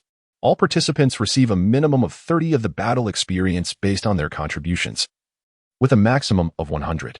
However, the player delivering the final blow receives the full 100 experience, regardless of their contribution. As the boss fell, 2 beams of golden light cascaded down upon Lin Mo. The substantial experience gain of 220,000 allowed him to level up twice. Ding! Congratulations, you have reached level 12. Ding! Congratulations, you have reached level 13. Attributes increased, 1 in each dimension, 3 free attribute points. Next level requires 150,000 experience points. What a gratifying pace of advancement. Most notably, Lin Mo had merely participated with that one final arrow, effortlessly reaping the highest rewards. Simultaneously, a resounding system announcement echoed throughout the entire Great Xia server of the Divine Oracle world, resonating above over 1,000 novice villages. Server announcement, Great Xia server ding. Congratulations to player Imo Shouqing Gue from Novice Village number 116, Yunbian Town, for successfully slaying the ultimate boss of the Novice Village, the Spider Queen. As the foremost slayer of the Novice boss across the entire server, the achievement King of the Hunt has been completed, bestowing upon the victor a reward of 10 gold coins and 100 reputation points. The title King of the Hunt has been awarded. All players affiliated with the Novice Village 116 will receive a blessing aura lasting for 12 hours, granting a 10 increase in monster slaying rewards. Server announcement, Daxia server ding. Server announcement, Daxia server ding. With the resounding echo of the system's announcements reverberating throughout the land, the entire Daxia server, encompassing thousands of novice villages and billions of online players, erupted in excitement. As world chat remains locked within the game, the official forum of the Oracle was set ablaze with activity. Player, Lu Ban Sima, Zone 293, Level 7, Male What on Earth? The server has only been live for one night, and someone has already taken down the novice village boss? Player, Dreams Tear, Zone 888, top of the rankings. Level 9, Male? Player, 30 minutes of persistence. Zone 519, level 6, male damn it. In my zone, I haven't even laid eyes on the boss yet. This is outrageous. Player, don't wear a small umbrella. It's uncomfortable. Zone 672, level 6, female wow. Everyone in the zone has the blessing aura. How delightful it is to be in the same novice area as such a consistent player. Player, Dream Yell, Zone 1, second in the rankings, level 9. Female, who is this consistent player? Let us get acquainted. Player, requesting a rich woman from heaven, Zone 998, level 4. Male, I'm talking about the rich lady from Jinghai in Zone 1. Beautiful sister, let us connect. Player, Zhang Liang Spicy Wave, Zone 118, level 7. Male, if I'm not mistaken, the 116 zone should be near Ning'an in Jiang province, right? Player, Dream Yell, Zone 1, second in the rankings, level 9. Female, I am 19 years old, 169 centimeters tall, weighing 48 kilograms, currently single, and in my second year of university. My parents run a company in Jinghai, and I am their only daughter. If this consistent player is interested in dating, feel free to DM me. Here's a selfie. Image, player, even the poor have dreams. Zone 615, level 3, male wow. Is this the young lady from Jinghai? She looks so fair, tender, and beautiful. Player, life's reversal. Zone 777, level 5, male so beautiful. If I could have a girlfriend like her, it would be worth it. Meanwhile, at Yunbian Town, by the Fountain of Resurrection, Wang Junjie, having returned to life, listened to the system's announcements while observing the players on the Oracle Forum praising Lin Mo. In an instant, he was consumed by rage. All these rewards and honors were rightfully his. Yet, despite the immense cost he incurred to defeat this boss, Lin Mo had seized all the accolades and rewards. Damn it. Damn it all. Lin Mo, I shall not rest until I have my vengeance against you. Beside him, the strategist Chaos Juga calmly analyzed the situation. The most critical question is, why did the steadfast adherence to convention manifest in the Shadow Nest? It must be that wretched Suingxia. Wang Junjie gritted his teeth in fury. She must have betrayed me. Just as he spoke, Wang Junjie suddenly received a friend request. Player Mo Xiao Chengguo wishes to add you as a friend. Damn it. Wang Junjie was exasperated. She stole my boss and now comes to gloat, doesn't she? As he accepted the friend request. Preparing to voice his grievances to Lin Mo's ancestral lineage, Lin Mo unexpectedly sent a message. Do you realize where you went wrong? Let me remind you. True affection withstands the test of money. By the way, thank you for the 1 million you sent. Consider it a wedding gift. When I marry Yingxia, I'll invite you to the banquet. Wang Junjie's eyes turned bloodshot in rage. Damn it. Indeed, that wretched Su Yingxia sold me out. Ah! In a fit of fury, his mind clouded. Wang Junjie collapsed onto the ground like a lifeless body. His underlings rushed over in alarm. The boss has fainted again. Boss, wake up. Oh, this time it seems he doesn't smell as bad. For Lin Mo, a materialistic woman like Su Yingxia was akin to a ticking time bomb. Having foreseen this, he dismantled the explosive before it could detonate. Who could guarantee she wouldn't suddenly strike again and annihilate Lin Mo? Thus, Lin Mo deliberately played along, deceiving Wang Junjie into believing he was colluding with Su Yingxia. Having utilized her sufficiently, it was just right to use Wang Junjie's hand to eliminate Su Yingxia.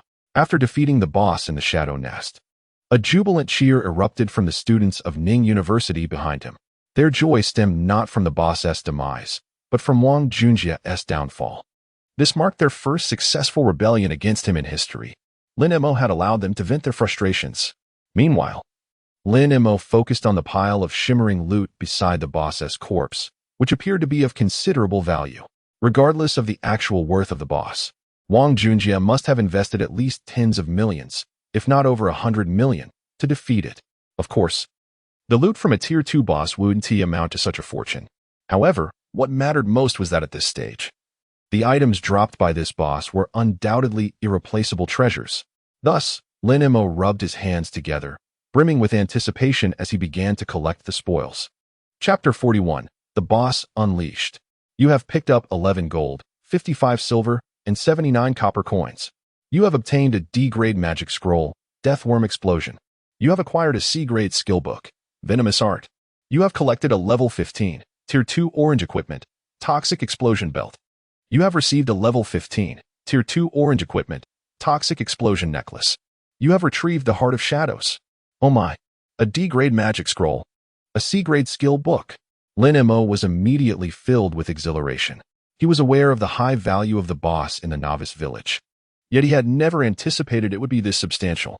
Upon first glance, Lin Mo's attention was drawn to the magic scroll, Death Worm Explosion, D-grade effect.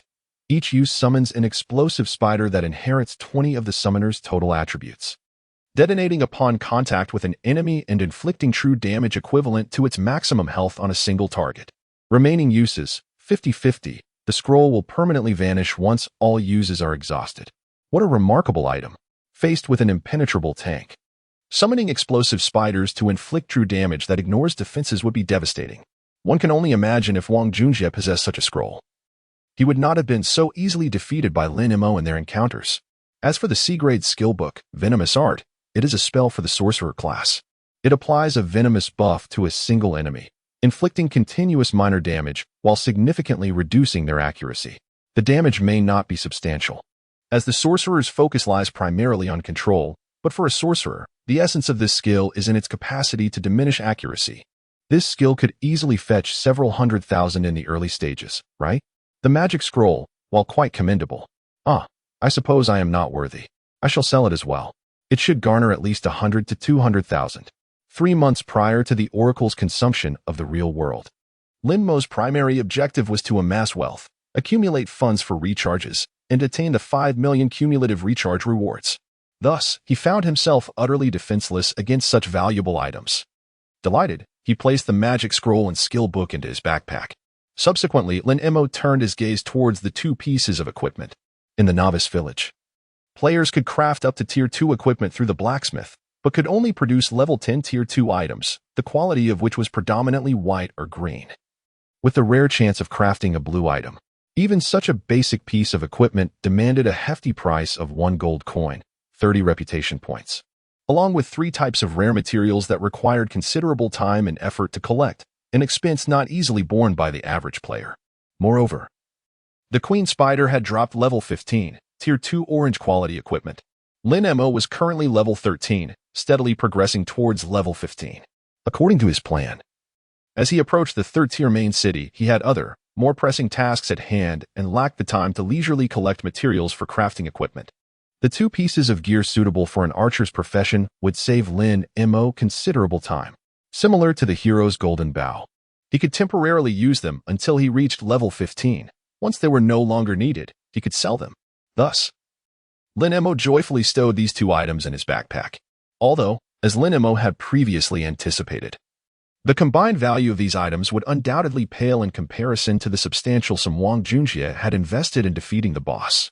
The crucial point, however, was that each of these items was irreplaceable at this stage, and even if Wang Junjie spent a fortune, he could not acquire them. The thought of Wang Junjie spending money only to ultimately assist him for free made Lin Mo chuckle. Surely, Wang Junjie must be quite furious. Alas, in the rush, I forgot to treat you. Perhaps next time. On another note, Lin Mo was truly grateful to Wang Junjie. Without his assistance, it seemed unlikely that Lin Mo could have dealt with the Spider Queen alone. Finally, Lin Mo's gaze settled upon a smooth, obsidian-like stone radiating a mysterious glow. Heart of Shadows, special item description, unknown. Upon seeing this stone, Lin Mo felt a surge of joy. For, besides him, no one else was aware that the Heart of Shadows was the sole entry token for the hidden dungeon, Temple of Shadows, located in the 3rd tier main city. However, 1 Heart of Shadows was insufficient. To access the dungeon, 3 were required. Yet, with this one in hand, Lin Mo was confident he could obtain the remaining 2 from players who defeated the novice village bosses after arriving at the 3rd tier main city. This hidden dungeon must be conquered. Lastly, there was the title rewarded by the system. Surprisingly, this title surpassed the quality of the previous 3, emerging as a green quality title. King of the Hunt, title quality, green title attribute, 3 damage to monsters description, a symbol of strength for defeating the boss in Yunbian Town, novice village. Server 116 of the Greatsword. Excellent. This effectively increases my monster killing efficiency by 3. Over time, this could be the key to widening the gap between me and other players. In his elation, Lin Mo suddenly had a whimsical thought. I wonder if further advancements in Soulfire could unlock the title of incineration? If titles could also be incinerated and evolved. How intriguing that would be. With these thoughts, he felt he had adequately dealt with the boss's loot. Just then, Qin Feng and a group of players from the Wind Chaser Guild rushed towards Lin Mo. Lin Mo furrowed his brow. Were they attempting to snatch his belongings? It turned out that he had misjudged their intentions. Qin Feng approached Lin Mo, a broad smile adorning his face as he congratulated, "Congratulations, Mo brother," on achieving the first kill of the novice boss across the server. Lin Mo's expression turned to one of suspicion. "Why are you helping me?" The tall young man, feeling somewhat awkward, scratched the back of his head, his cheeks flushed with embarrassment as he replied, "Well, it was my fault before. I should not have coveted your girlfriend. Mo brother, please forgive my past transgressions. I assure you I will never again harbor any intentions towards suing Xia." "That's settled then." Lin Mo waved his hand dismissively, indicating that their grievances were now resolved. Seeing this, Qin Feng's face lit up with joy. "Thank you for your understanding, Mo brother." He seemed on the verge of saying something else but hesitated. Lin Mo, perceptive to Qin Feng's unspoken thoughts, chose to remain silent about it. "Let us add each other as friends for future communication," he suggested. Qin Feng's eyes sparkled with delight. Absolutely. It was precisely what he had intended but felt too shy to voice. Once their friendship was established, Qin Feng cheerfully stated, "Well then, Mo brother, if there's nothing else, I shall take my leave." "Go ahead," Lin Mo replied. "All right." As he watched Qin Feng, a member of the Zhu Feng faction, depart with a jovial demeanor, Lin Mo chuckled and shook his head. "You, my friend, have broadened your path. Yet, you are indeed far more astute than Wang Junjie." Lin Mo was clear in his judgments. Regardless of past encounters, he recognized Qin Feng as commendable behavior this time. After bidding farewell to Qin Feng's, Lin Mo's gaze shifted to the other side, where Ling Xiao and Xiao Wanan stood, seemingly reluctant to part, akin to a pair of star-crossed lovers. When their eyes met, Ling Xiao and Xiao Wanan nodded gently in acknowledgement, just as they were about to depart with a group of players from Ning University. Lin Mo suddenly called out to Ling Xiao, "Wait." Ling Xiao halted and turned back to Lin Mo, inquiring, "Is there something else?" "I will help you level up to level 10, Lin Mo casually stated, causing Ling Xiao to feel a sudden jolt of surprise. However, Lin Mo followed up with, "But it will be for a fee, 200,000. Chapter 42. Lin Mo sets his sights on the wealthy young lady, Xiao Wanwan. Despite possessing the A-level talent of the annihilation of jade and stone, Ling Xiao has only managed to ascend to the 3rd position on the Cloud Edge Town leaderboard through his relentless efforts. Yet, he remains one step behind Wang Junjie. Particularly now, burdened with several hundred points of evil value, he can no longer utilize his talent to eliminate boss monsters for leveling up. The risk of death would result in a colossal loss of experience, rendering the endeavor futile. At this moment, he finds himself devoid of any means to contend with Wang Junjie, but he is determined to win. Thus, Lin Mo's initial statement undoubtedly instills him with immense confidence.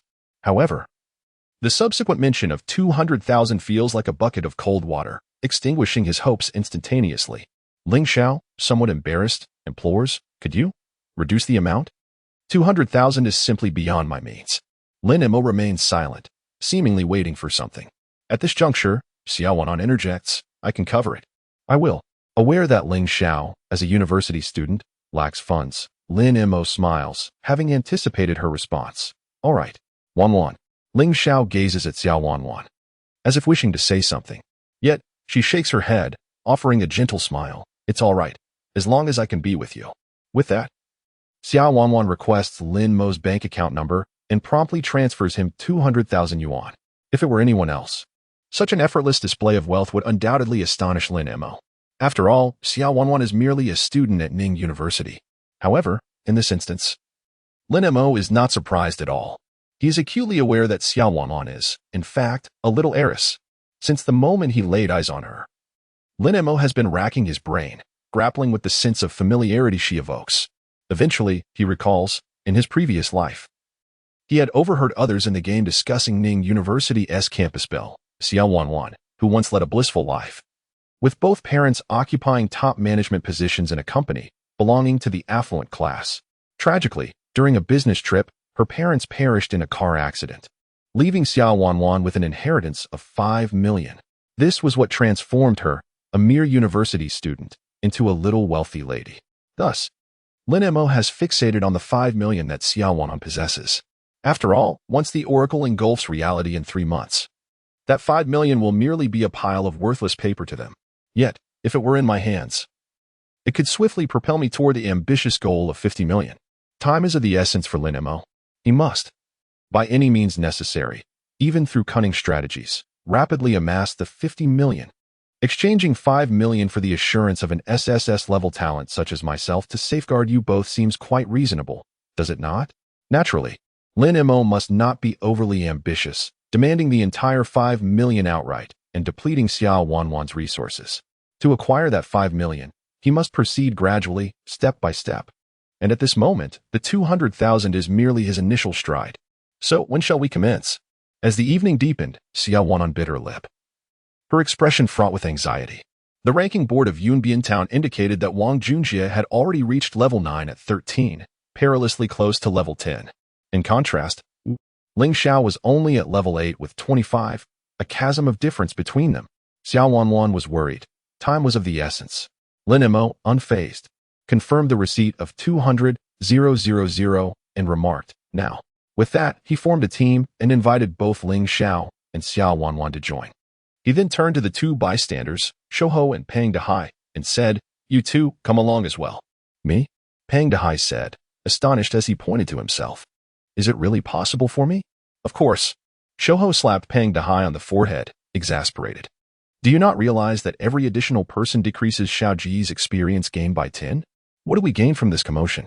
Pang Dehai rubbed his head, looking quite wroth. However, Lin Mo dismissed their concerns, saying, "It's fine. You both join in, and I will ensure that all 4 of you reach level 10 before Wang Junjie. As for the leveling rewards, I will take 70%, leaving 30% for you. Can that really work?" Shouho seemed more concerned about the implications of the rewards than the distribution itself, fearing he might hinder Ling Xiao's progress. Gritting his teeth, Shouho made a resolute decision and looked steadfastly at Ling Xiao, saying, "Xiaogu, you once pulled me from beneath a massive truck in the middle of the road. You saved my life. If we fail, I'll go offline and take care of Wang Junjie myself. I swear, even if it costs me my life. I want to let my sister-in-law fall into his hands." "There's no need for such pessimism," Lin Mo sighed, exasperated. "I ask you, can you not place a little faith in me, the number 1 on the leaderboard?" Ling Xiao addressed Shouho and Pang Dehai, saying, "You two should also join. Follow the plan." As they spoke, Lin Mo led the group away from the Shadow Nest and towards another level 10 wilderness area nearby, Ant Nest. According to the game's mechanics, if 5 players formed a team, each would only receive 50 of the combat experience. Upon entering the Ant Nest map, just before the battle commenced, Shouho anxiously reviewed the official strategy guide and the Yunbian Town ranking board, murmuring, "Wang Junjie has so many people helping him farm monsters. Our speed, it will be hard to catch up to him." Just as Shouho and Pang Dehai were mired in their worries, whoosh, whoosh, whoosh, Lin Mo drew the heroic golden bow, targeting the ubiquitous level 10 monsters, the man-eating ants. With an impressive agility of 188, he unleashed 4 shots in a second. 1119 critical hit, 1164 critical hit, 1209 critical hit, 1254 critical hit. Your teammate has slain a level 10 man-eating ant, and you have gained 120 experience points. Base 50 blessing or a 10. Your teammate has slain a level 10 monster, the man-eating ant, and you have gained 120 experience points. The slender monkey and the robust big C gaped in astonishment, their mouths agape, leaving them with only one expression. What the hell? Lin Mo suddenly realized he had forgotten to activate the bloodlock. With that, he engaged the bloodlock mode and continued to target the nearby man-eating ants. Swiftly, arrows flew, each delivering a critical strike of 1200 damage, reducing the attacked ants to a mere 1 health point. Meanwhile, Lin Mo instructed Ling Xiao, "Go for the final blow." Ling Xiao quickly reacted, brandishing his sword and charging towards the injured ants. Swipe, swipe, swipe. 97, 97, 97. As the 3rd strongest on the leaderboard, Ling Xiao's prowess was commendable, yet it appeared insignificant in comparison to Lin Mo. Thus, with effortless precision, Ling Xiao dispatched the man-eating ants, securing the final blow and receiving a 30 bonus to experience, along with the first kill of the boss, granting all players in Yunbian Town a 10 increase in kill rewards through a blessing aura. Each ant provided Ling Xiao with a substantial 180 experience points. The speed of this massacre left the slender monkey, the robust big C, and even Xiao Wanwan in a state of shock. At that moment, Lin Mo turned to the astonished slender monkey and asked, "Do you want to go faster?" "Yes." They eagerly nodded. "Then go attract some monsters," Lin Mo commanded. Consequently, The slender monkey and the robust Big C immediately dashed to the outskirts to lure the man-eating ants closer. The brutality of Lin Mo's slaughter escalated, becoming increasingly bloodthirsty. Countless ants rushing from all directions never had a chance to approach Lin Mo, as they were swiftly shot down from dozens of yards away. Meanwhile, on another front, Wang Junjie remained oblivious to the soaring level of the third-ranked Feng Xiaoxiaoxi. All he knew was that had it not been for that group from Ning University creating chaos, he would have easily claimed the boss himself. Damn it. It must have been that useless Ling Xiao who called them over. Wang Junjie ground his teeth, his mind concocting devious schemes of revenge. You incompetent fool. It seems you still don't understand the hierarchy, do you? How dare you assist in thwarting me? Just wait. Once I reach level 10, I will stream live and take down Xiao Wanwan. Upon hearing this, a group of his underlings from the Chaotic World Guild became fervently excited. Boss, are you really going to stream? On which platform? Wang Junjie replied, stream your sister. One underling chimed in, boss, do you mean to say I should bring my sister over for the stream? Got it. I'll fetch her right away. Wang Junjie retorted, stream your mother. Another underling exclaimed, all right, I'll go dig up my mother too. Wang Junjie barked, get lost. Younger brother, certainly. Chapter 43, The Rewards of Leveling Up. A Bounty of Explosions. At 6 o'clock in the morning, the online player activity began to surge once again. As it was the weekend, many players rose early to engage in leveling up. Additionally, numerous working individuals, who still had to work over the weekend, seized the opportunity to wake up 2 hours prior to their 8 o'clock clock-in time to indulge in the game. Consequently, the number of online players was substantial. Outside Yunbian Town, in a level 10 wilderness area, the 4 most formidable players from the Chaos Guild, each endowed with rare sea-level talents, were fervently weakening monsters before presenting them to Wang Junjie for the finishing blow. As each monster fell swiftly to their blades, Wang Junjie's experience bar surged at an astonishing pace. With a swift swipe of his sword, he dispatched a demonic toad and opened his status panel, surveying his experience bar at 85 of level 9 with a triumphant smirk. Humph, Ling Xiao, even if I grant you a chance, you remain ineffectual. I shall see how you intend to surpass me and reach level 10 before I do. As Wang Junjie's words echoed in the air, a resounding system announcement suddenly reverberated from above. System announcement, Yunbian Town Ding. Congratulations to player Feng Xiaoxiao for completing their job change. As the second player in the novice village of Yunbian Town on the Daxiao server to reach level 10 and complete their job change, you have been awarded the second place in the leveling leaderboard, a cash reward of 90,000, 2 lottery draws, 90 reputation points. You have earned the title, Leveling Enthusiast. What? Hearing this announcement, the triumphant smile on Wang Junjie's face abruptly vanished. Impossible. How could this be? Just moments ago, they were 1 level below me. How could they have surpassed me to reach level 10 and complete their job change? As Wang Junjie grappled with disbelief, several more announcements cascaded down from the heavens. System announcement, Yunbian Town Ding. Congratulations to player Shouho for being the third to reach level 10 and complete their job change. Receiving rewards. System announcement, Yunbian Town Ding. Congratulations to player Pang Dehai for being the fourth to reach level 10 and complete their job change. Receiving rewards. System announcement, Yunbian Town Ding. Congratulations to player Wan Feng Qingqing for being the fifth to reach level 10 and complete their job change. Receiving rewards. Buzz. Wang Junjie felt as though he had been struck by lightning. He staggered back several steps, nearly collapsing to the ground. What the hell? Are they cheating? I have 4 formidable sea-level talents assisting my leveling. How could they possibly outpace me? They must be cheating. Beside him, the strategist, Chaos Juga, adjusted his glasses with a finger and analyzed the leaderboard, saying, the ID of remains on the ranking, indicating they have not yet left the novice village to venture to the level 3 main city. Moreover, their level continues to rise, suggesting that is the one who has assisted them in reaching level 10. Damn it. In a fit of rage, Wang Junjie's face flushed crimson, his body trembling with fury. You truly seek death. I swear I will end you, he exclaimed as he opened WeChat, seething with anger to send a message to Su Yingxia. Meanwhile, in the offline world, Su Yingxia remained blissfully unaware, waiting at Lin Mo's doorstep for several hours. She had sent countless messages, yet they vanished into the void, unanswered. Damn Lin Mo, out indulging in late-night snacks abroad. Is he? It's already dawn and he still hasn't returned, ignoring my messages, making me wait endlessly. Humph. You used to reply to me in an instant. Though irritated, a thought crossed her mind. As long as he remained offline, her task was accomplished. By now, Wang Junjie must have defeated the boss. And she could claim her 2 million. How delightful. Just as she prepared to ask Wang Junjie for her share, a message from him arrived. Damn it. Su Yingxia, you wretched traitor. How dare you betray me? I will make you pay.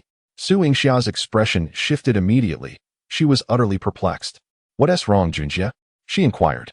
Stop pretending. You shameless harlot. Just wait. See if I don't ruin you.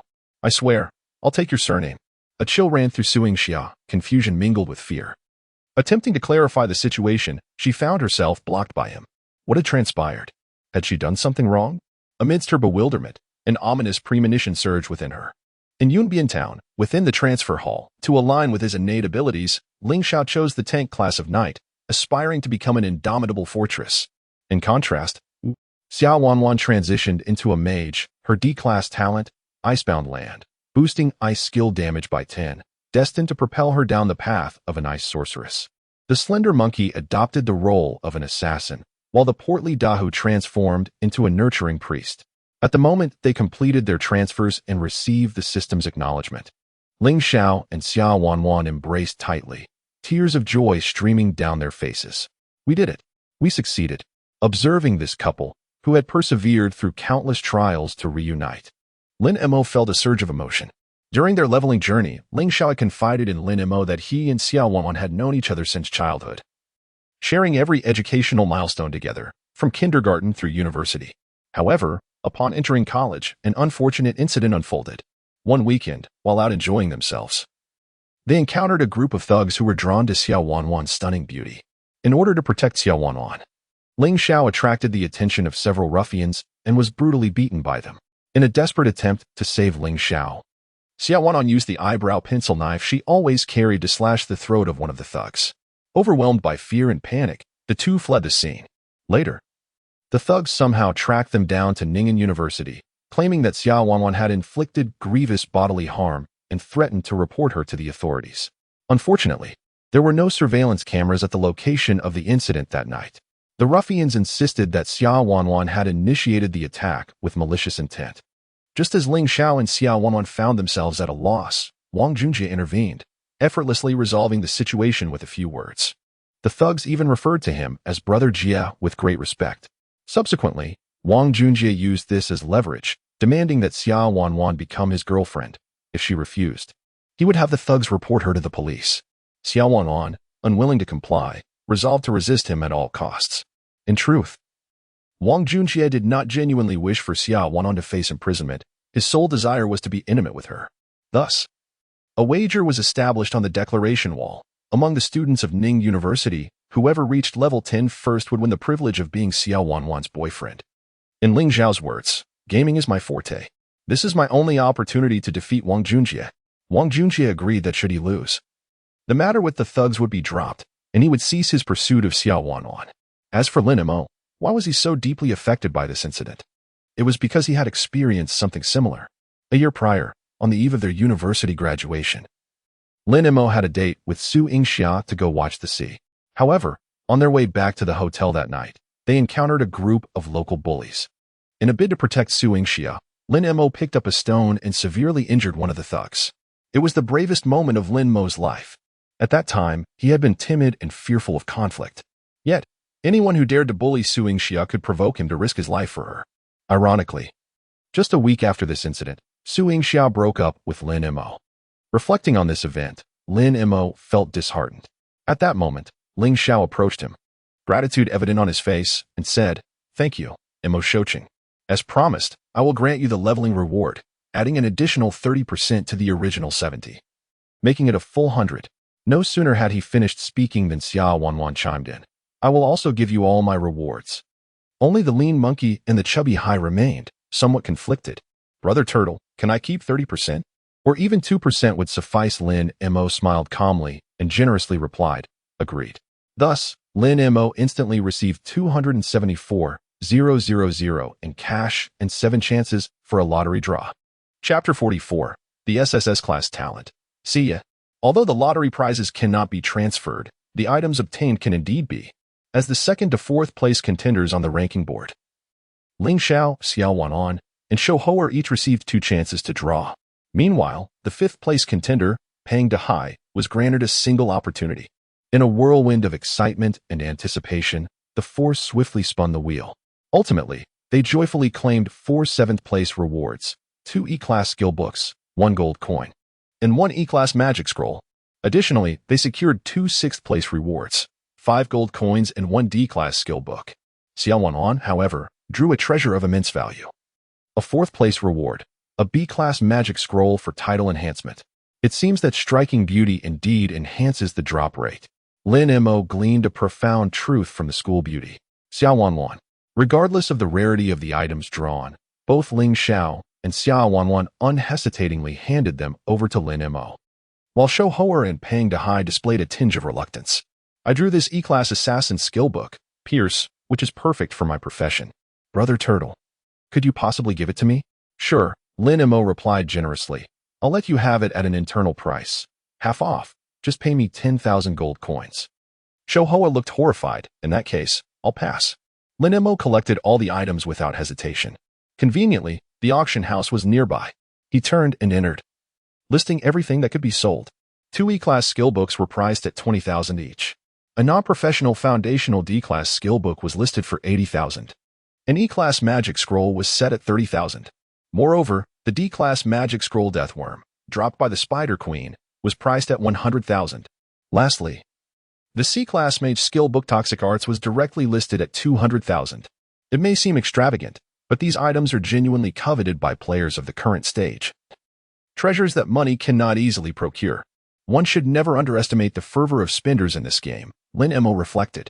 As Lin Mo busily listed his prizes, a smile gracing his lips, Shou Hou and Pang Dehai, who were lingering outside the auction house, could hardly contain their envy.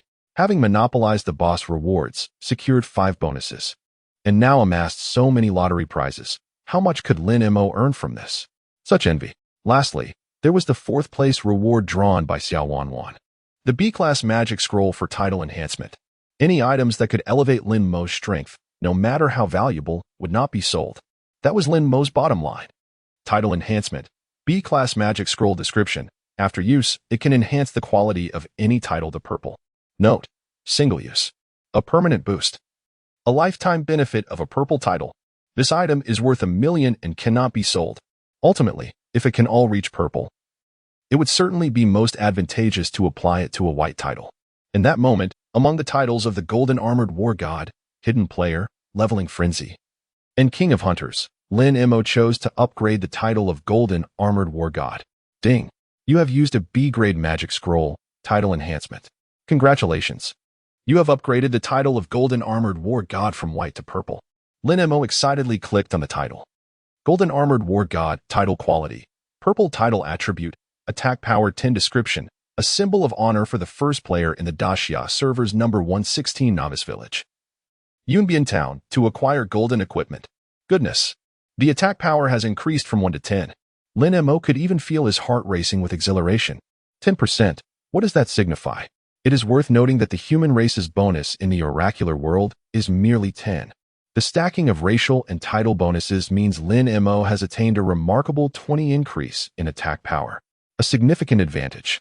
Upon opening the status bar, he saw his attack power surge from 811 points to 877 points. Moreover, the color of the title before his ID shifted from white to purple. A purple title, how impressive. Exiting the auction house, Lin Mo calculated his assets. He currently had 698,000 in cash in his bank account. The total value of the items in the auction house was 450,000. Additionally, he possessed 21 gold coins in his backpack, which, according to the official one exchange rate, amounted to 210,000. All told, in just one night, Lin Mo transformed from a struggling individual unable to pay rent into a minor tycoon with assets exceeding 7 figures. In his previous life, Lin Mo had never encountered such wealth. However, he was well aware that merely having over 1 million was far from sufficient in relation to his goal of 50 million. It was but a drop in the ocean. I must continue to accumulate more money. Lin Mo raised his head. casting a hunting gaze towards the sweet summer evening shared between Ling Xiao and Xiao Wanwan. Aside from the 200,000 he had already received, Xiao Wanwan likely still possessed 8 million. This sum he was determined to secure entirely. Of course, Lin Mo would not overtly demand or seize it. He intended for Xiao Wanwan to willingly offer him this money. As for how to naturally acquire this sum, Lin Mo had already devised a strategy in his mind. He spoke to Ling Xiao at a measured pace. With Wang Junjie's disposition, this matter will not simply pass without consequence. Should further assistance be required, you may reach out to me again. Ling Xiao understood that this was merely a temporary reprieve from the imminent challenge. Wang Junjie would certainly not relent with regard to him and Xiao Wanwan. He also grasped the deeper meaning behind Lin Mo's words. Casting a glance at the beloved person he was determined to protect at all costs, Ling Xiao nodded to Lin Mo, saying, "Thank you. If the need arises, I will seek your help." Lin Mo chose not to elaborate further and promptly logged off. Having endured a grueling 10 hours since the previous night, he found himself on the verge of exhaustion. Yet, the first task upon logging off was not to seek slumber, but rather to gather his belongings in preparation for a change of residence. He was acutely aware that, given Wang Junjie's nature, if he could not best him in the game, he would undoubtedly devise schemes to undermine him in reality. Moreover, Suing Xiao was privy to his whereabouts, and it was not beyond the realm of possibility that she would assist Wang Junjie in his endeavors against him. Furthermore, having grown weary of this desolate area, deemed a no-man's land by delivery personnel, Lin Mo had long yearned for a more luxurious abode. Previously, financial constraints had prevented such a move, but now, he was liberated from those worries. After packing his belongings, Lin Mo took a vehicle directly to the heart of Ning'an City. With a clear objective in mind, he made his way to a residential complex named Tianyuan Mansion, where he rented a tastefully furnished 3-bedroom apartment for 2,800. Once he had settled in, Lin Mo stood by the floor-to-ceiling window of the master bedroom. From his vantage point, he could gaze across the street and spot a foot massage establishment known as Tinjiuxuan.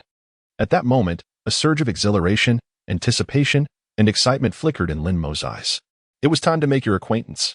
In his previous life, he had been one of the 9 SSS-class talents recognized globally, the foremost female emperor of the Daxiao Battle Zone, National Server, Xia. Chapter 45. The supreme power of the Great Xia in the previous life, the Empress of the National Server. When Lin Mo awoke, the clock had already struck 11 in the morning. Although he had only indulged in a few hours of slumber, he felt an invigorating surge of energy coursing through him. Given Lin Mo's current level, it would not be an exaggeration to assert that even after 10 additional hours, at least 99 of the players in the entire server would still be unable to catch up. However, to remain at the pinnacle of divine prophecy, mere SSS-level talent and memories from his past life were insufficient. Lin Mo understood that he must exert efforts far beyond the ordinary. In this lifetime, Lin Mo's ambition was not merely to become a formidable warrior, but to claim the title of the foremost powerhouse globally, surpassing the other 9 SSS-level talent bearers. Moreover, he had an important matter to attend to, one that required his time and attention. Thus, he dressed and descended the stairs. After spending 22 yuan at a fast food restaurant downstairs for a bowl of pig trotter rice, Lin Mo made his way to a renowned chain foot massage parlor. Listening to the rain, located across from his residential complex, such upscale establishments were places Lin Mo had never dared to enter in his previous life. Yet, the thought of soon encountering one of the world's 9 SSS-level talent bearers, the revered Empress of the National Server, ignited an exhilarating anticipation within him. "Welcome, esteemed guest. May I inquire if you have a reservation?" The inquiry from the attractive server seemed anticipated by Lin Mo, who promptly replied, "Please reserve the finest private room you have. And I request technician number 27. Money is not an issue." As he spoke, Lin Mo generously tipped each of the 2 receptionists with 200 yuan, a sum equivalent to 1.5 days' wages, which instantly brightened their faces with joy. "Certainly, handsome. Please hold on a moment. We will arrange everything for you." Satisfaction guaranteed. Following the server's lead, Lin Mo ascended to a lavish private room on the 2nd floor. Barely settled, a girl entered with the stealth of a shadow, adorned in a crisp white shirt and a black skirt. "Esteemed guest, greetings. Technician number 27, Ning Shi, at your service." Although the girl was not strikingly beautiful, lacking the breathtaking allure of Xiao Wanwan or the ethereal grace of Suing Xia, she possessed a clean, tidy, and comfortable appearance. evoking a sense of delicate charm that was endearing. Her cheeks flushed crimson, revealing her evident nervousness. "Is this your first time?" Lin Mo inquired knowingly. The girl nodded. Her voice barely a whisper. I just started. "No worries. I am also a novice," Lin Mo reassured her. "Let us begin." With that, he reclined on the bed. Ningxi, the girl, fervently recalled the techniques her seniors had taught her during training a couple of days prior, as she approached Lin Mo's side with cautious steps, ready to commence her work. As a delicate and slender hand grazed Lin Mo's back, an unprecedented sense of comfort enveloped him. It was not merely due to the skill of the practitioner, but rather the profound psychological satisfaction derived from being personally massaged by the first female emperor of the Great Xia Kingdom in the world of the Oracle, a figure of immense reverence. This sensation of fulfillment and joy was ineffable. Indeed, who could have imagined that one of the mere 9 SSS-level prodigies in existence, the unrivaled champion of the Great Xia Kingdom, Shiyu, would find herself as an inconspicuous technician in a foot massage parlor before entering the Oracle? In his previous life, Lin Mo had stood alongside countless weaker players at the base of the Oracle world, gazing up at the Empress. He had witnessed her effortlessly obliterate a super boss that instilled fear in millions of players within the main city with just a flick of her fingers.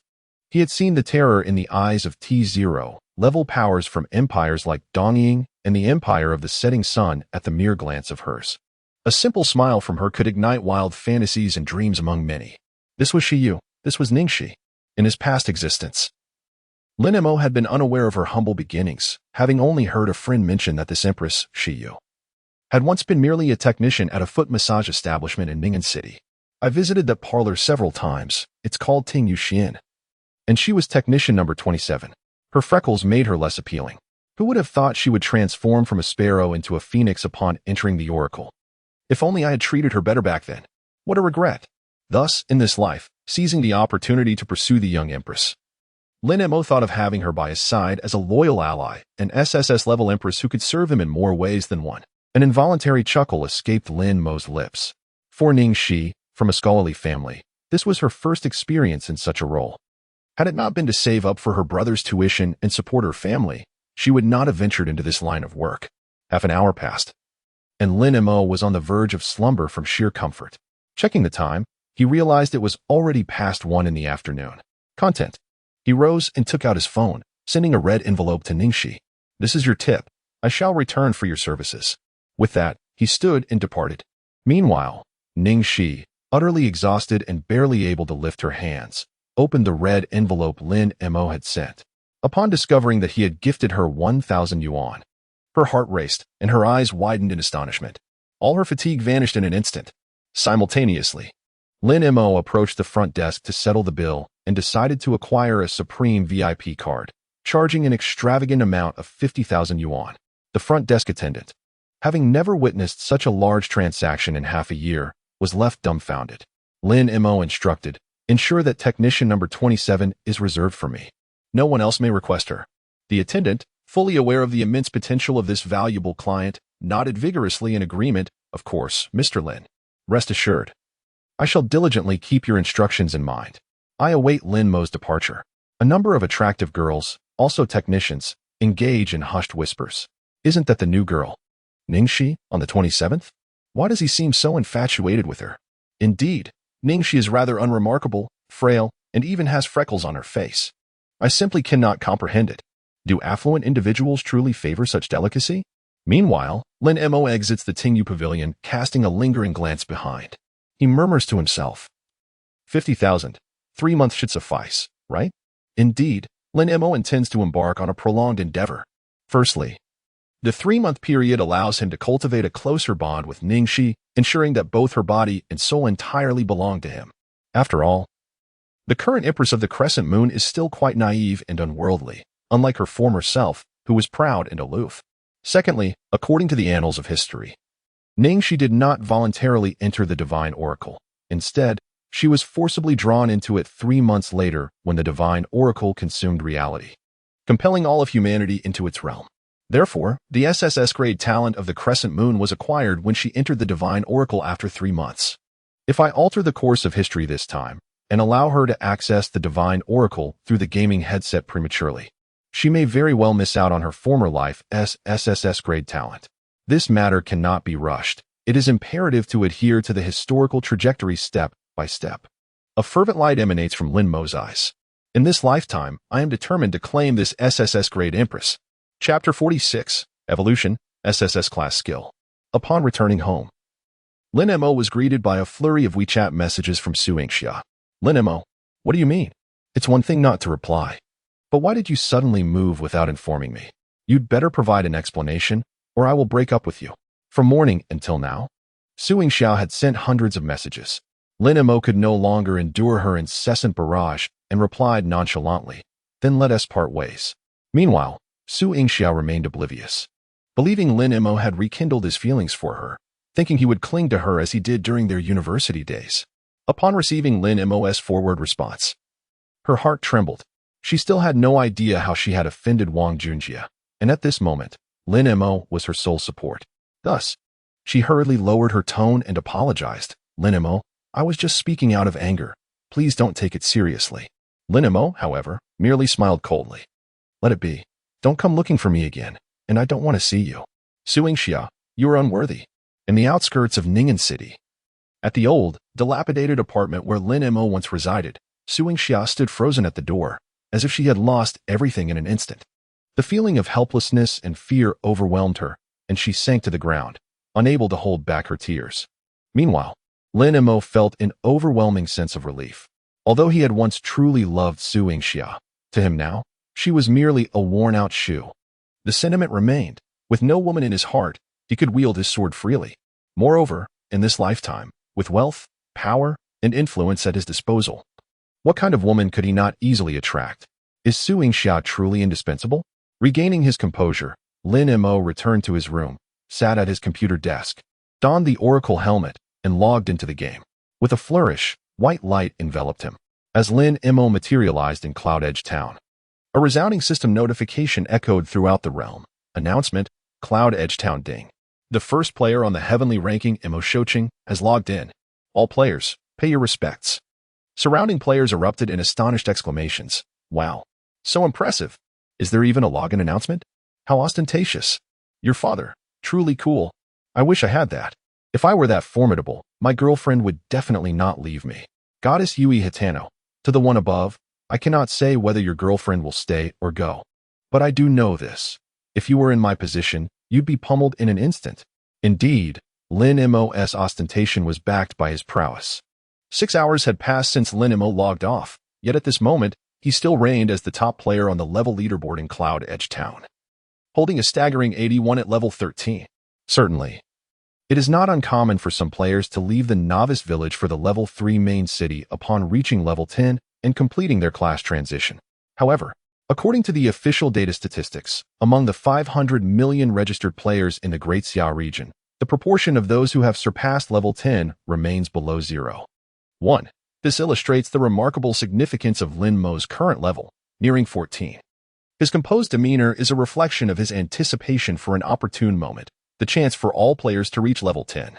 Observing the leaderboard, many players remain stagnant at level 10 with a percentage of 0.00, all categorized as unclassed. It can be inferred that these individuals are engaged in their class transition tasks and, barring any unforeseen circumstances, will soon complete them, thus acquiring 2E grade foundational skill books from their mentors. Consequently, Lin Mo accessed the chat feature in Yunbian Town and composed a message. LV13 Apprentice Archer. First on the leaderboard 2,000 each, buying all foundational skill books, instant cash. The message from the top player radiated its own brilliance, negating the need for pinning. Upon hearing this, numerous players in Yunbian Town responded enthusiastically. Wow, 2,000 each? This big shot is truly wealthy. I heard foundational skill books cost 5 silver coins each. Does that not imply a profit of 1,500 for each sold book? Can you wait a moment? I'm about to hit level 10. Once I finish my transition task and purchase the book, I will sell it to you. It is evident that the crowd harbored no doubts, only a fervent desire for wealth. Initially, Lin Mo intended to offer a price of 1,000 per skill book. However, witnessing that the proportion of players reaching level 10 across the server remained disappointingly low, he realized that acquiring the books would be more challenging than anticipated. To facilitate the evolution of SSS grade skills through the Soulfire talent, he decided to overlook these minor gains and losses. Indeed, as Lin Mo's high offer resonated. Even with the limited number of players in Yunbian Town achieving level 10, many were still eager to sell their skill books to him despite their own needs for skills. Upon opening the flashing emails, Lin Mo discovered that the skill books and magical scrolls acquired by Ling Xiao and others through lotteries and boss battles had all been sold prior to his logout. After deducting the 3 platform fee, Lin Mo netted 436,500 renminbi. Gazing at the 13,500 renminbi taken by the official platform, he felt an acute pang of regret. It felt truly unjust. Whether through the auction house or mail transactions, the official system would always take a 3% cut. Of course, if players wished to avoid fees, they could opt for private trades, but they would then have to bear the associated risks. With this newfound wealth, Lin Mo's assets surpassed 7 figures for the first time in his life, reaching an impressive total of 1,080,000. With the newfound wealth, Lin Mo felt an overwhelming sense of confidence. He swiftly extracted the incessantly flashing emails and collected the skill books. Subsequently, he opened his backpack, revealing an array of E-grade foundational skill books for various professions, and activated the unique SSS grade talent, Soulfire. A hum resonated as golden flames ignited in his hands. One by one, the books were consumed in the blaze. Ding! You have incinerated the Wizard E-grade skill book, Halo Technique, gaining 1 skill evolution point. Ding! You have incinerated the Warrior E-grade skill book, Charge Slash, gaining 1 skill evolution point. Ding! You have incinerated the Assassin E-grade skill book, Shadow Strike, gaining 1 skill evolution point. Once every skill book in his backpack had been reduced to ashes, Lin Mo continued to extract emails. Meanwhile, the balance in his bank card plummeted, only to be replaced by a surge in skill evolution points. In a short span, Lin Mo had amassed a total of 148 E-grade skill books from various professions. After incinerating them all, he acquired 148 skill evolution points. At last, he was ready to evolve to an SSS grade skill. In Lin Mo's possession were the Fire Arrow and Ice Arrow E-grade basics purchased during his class transition, along with a D-grade double shot obtained from a hidden quest reward for slaying the Wolf King. Among these 3 skills, Lin Mo prioritized the double shot. In his previous life, he had witnessed a top-tier archer from the national server utilize this rapid-fire skill to unleash 4 arrows in a single breath, instantly vanquishing a formidable boss. The damage and effects were utterly maximized, leaving Lin Mo in awe for eternity. Indeed, part of the reason he chose the archer profession in this life stemmed from that illustrious archer. Lin Mo recalled that the double shot he witnessed back then was at most A-grade, certainly not exceeding S-grade quality. If an A-grade double shot wielded such formidable power, he could only imagine the astonishing prowess of an SSS grade version. With this thought, Lin Mo commenced the evolution of double shot. Ding! Consumed 2 skill evolution points. Congratulations on evolving D-grade double shot to C-grade double shot. Ding! Consumed 4 skill evolution points. Congratulations on evolving C-grade double shot to B-grade triple shot. Ding! Ding! Consumed 64 skill evolution points. Congratulations on evolving SS grade triple shot to SSS grade heavenly execution, 7-star shot. Ding! Congratulations on becoming the first player on the Shinji Daxia server to acquire an SSS grade skill. The system will soon issue a server-wide announcement. Would you like to display or conceal your ID? Chapter 47, Celestial Retribution, 7 stars Barrage.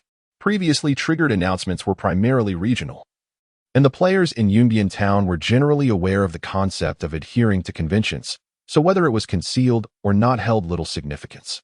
However, the disparity between a server-wide announcement and a regional notice is monumental. Beyond humanity, there exists a realm of deities. Revealing oneself prematurely before millions of players across the entire server could undeniably invite calamity. Thus, Lin Mo decisively opted for concealment. In the next moment, a server-wide announcement resounded. Server announcement, Daxia server ding. Congratulations to player for acquiring an SSS-level skill, becoming the first player on the Daxia server to achieve this feat.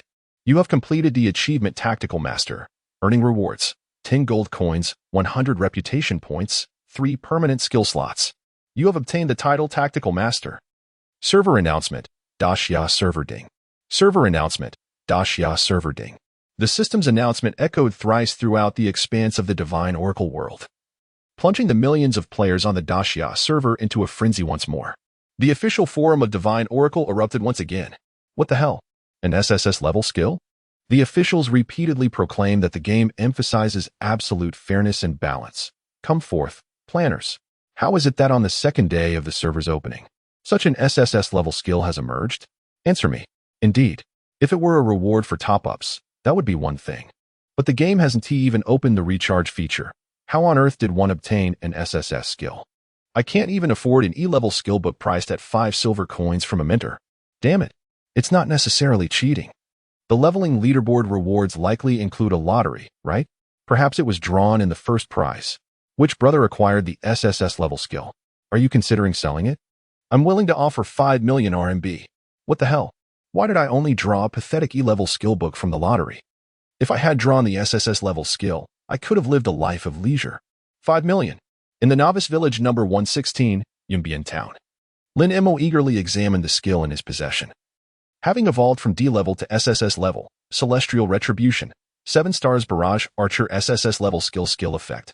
Instantly lock onto a single enemy and unleash 7-starry arrows, each dealing 100 physical damage. If the enemy is killed midway, the remaining attacks will automatically target another nearby enemy. Special Effect 1. Each arrow stuns the enemy for 0.5 seconds. Special Effect 2. When consecutively hitting the same enemy, each arrow's damage increases by 3. Special Effect 3. Converts 50 of the total damage dealt into a starry shield, which can be bestowed upon oneself or an ally, lasting for 10 seconds. Cooldown. 15 seconds. Skill cost. 48 mana points. In that instant, Lin Mo felt his heart race. His blood surged with fervor. A staggering 700 damage coefficient. 3 extraordinary effects. No. To be precise, when combined with the second special effect of the skill, if this skill's damage reaches its maximum potential, it should be able to inflict 100, 103, 106, 09, 109, 27, 112, 55, 115, 93, and 119. 41 damage to a single enemy.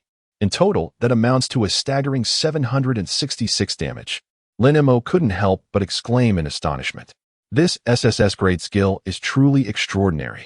It was worth every bit of the 126 skill evolution points Lin Missouri invested to upgrade this rapid-fire skill from D grade to SSS grade. Considering that each evolution point is valued at 2,000 yuan, he essentially poured a total of 252,000 yuan into this skill. Initially, Lin Mo felt a twinge of regret. However, upon witnessing the formidable strength of this SSS grade skill, he instantly felt that the investment of over 200,000 was more than justified. Without a moment's hesitation, Lin Mo immediately learned Heavenly Slaughter, 7-star rapid fire. A person who had never even touched a B-grade skill in his previous life was now wielding an SSS grade skill. This SSS grade skill occupies as many as 8 skill slots. Nevertheless, with every 3 levels granting 1 additional slot, along with 1 from job promotion, 3 from his mentor, 5 from an A-grade magic scroll skill expansion, and 3 awarded by the system for achievements. Lin Mo now possessed a total of 16 skill slots, excluding the 8 occupied by 7-star rapid fire. He had 8 remaining, which meant he could learn 1 more SSS grade skill. Unfortunately, Lin Mo's remaining 22 skill evolution points were insufficient to evolve a second SSS grade skill at this moment. He would have to wait. Once more players reached level 10, he could acquire skill books. By then, he wouldn't have to pay such a hefty price of 2,000. He could obtain 1 for just 1,000. That would save him half. It would be equivalent to saving over 100,000 yuan when evolving an SSS grade skill, which is incredibly cost-effective. After all, Lin Mo had only just amassed an asset of 1.08 million, and this skill had suddenly reduced it to 780,000. It felt as though a significant portion of flesh had been gouged from him. No matter how one tried to deny the pain, it remained undeniable. Fortunately, the 10 gold coins rewarded by the system, equivalent to 100,000 yuan, provided some relief. Lin Mo glanced once more at the title awarded by the system. To his delight, he discovered that this time, breaking the previous white standard yielded a purple quality prestigious title. Tactical Master, Title Quality. Purple Title Attribute. Increases player skill strength by 10. Description. A symbol of honor for being the first in the Divine Oracle Daxia server to acquire an SSS grade skill. An increase of 10 in skill strength? Lin Mo instinctively opened the 7-star rapid fire skill to review it again. To his astonishment, he found that under the enhancement of the Tactical Master title, The single damage coefficient of 7-star rapid fire had risen to 110. Not only was the damage amplified, but even the strength of the special effect had been enhanced. Each star arrow now stuns the enemy for 0.55 seconds. Damage to the same enemy increases by 3. The Starlight Shield conversion rate is an impressive 55. How extraordinary this purple title is. Lin Mo felt a surge of excitement once more. It seems I can now advance to the level 3 main city. Satisfied, Lin Mo nodded to himself. He then proceeded towards the eastern gate of Yunbian town. Stepping out of the small settlement, the only teleportation array leading to the level 3 main city was located in the outskirts to the east of Yunbian town. With his formidable strength, remaining in the novice village felt like a waste. He needed to reach the level 3 main city to truly shine. Just as he exited the town, a notification chimed. Suddenly, Qin Feng sent a private message.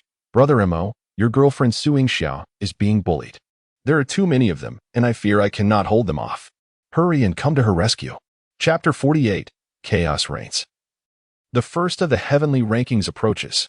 In the eastern part of Yunbian town, within the wild area of the LV8 Savage Woods, a multitude of passers-by gathered. Seemingly captivated by a spectacle. Amidst the throng, a group of players adorned with the chaos ID mercilessly tormented a defenseless girl. She lay amidst a pool of blood, her body marred with wounds, clinging to life by a thread. Surrounding her, several female players from the Chaos Guild continued to strike at Su Yingxia with their weapons, while others looked on with raucous laughter. Priest, heal her. Don't let this little wretch die too soon. We're not done playing yet, commanded their leader.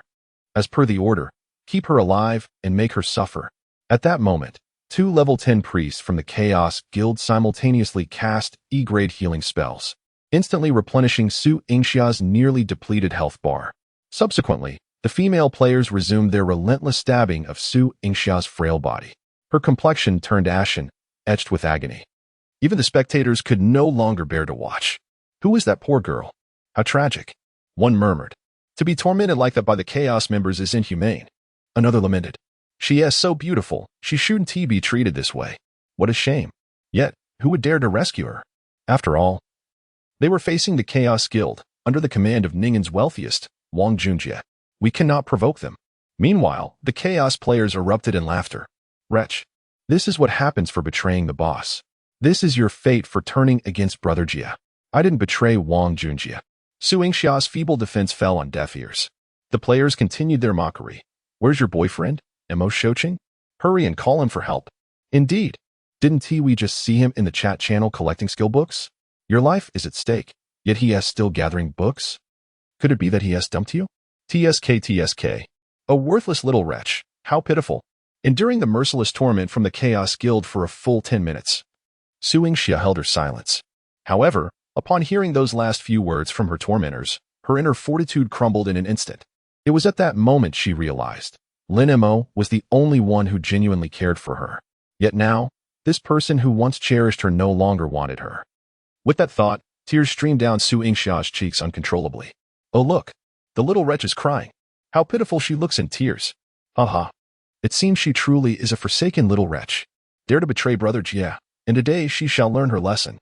As the members of the Chaos Guild continued their relentless torment of Su Yingxia, a sudden rush of wind swept through the air.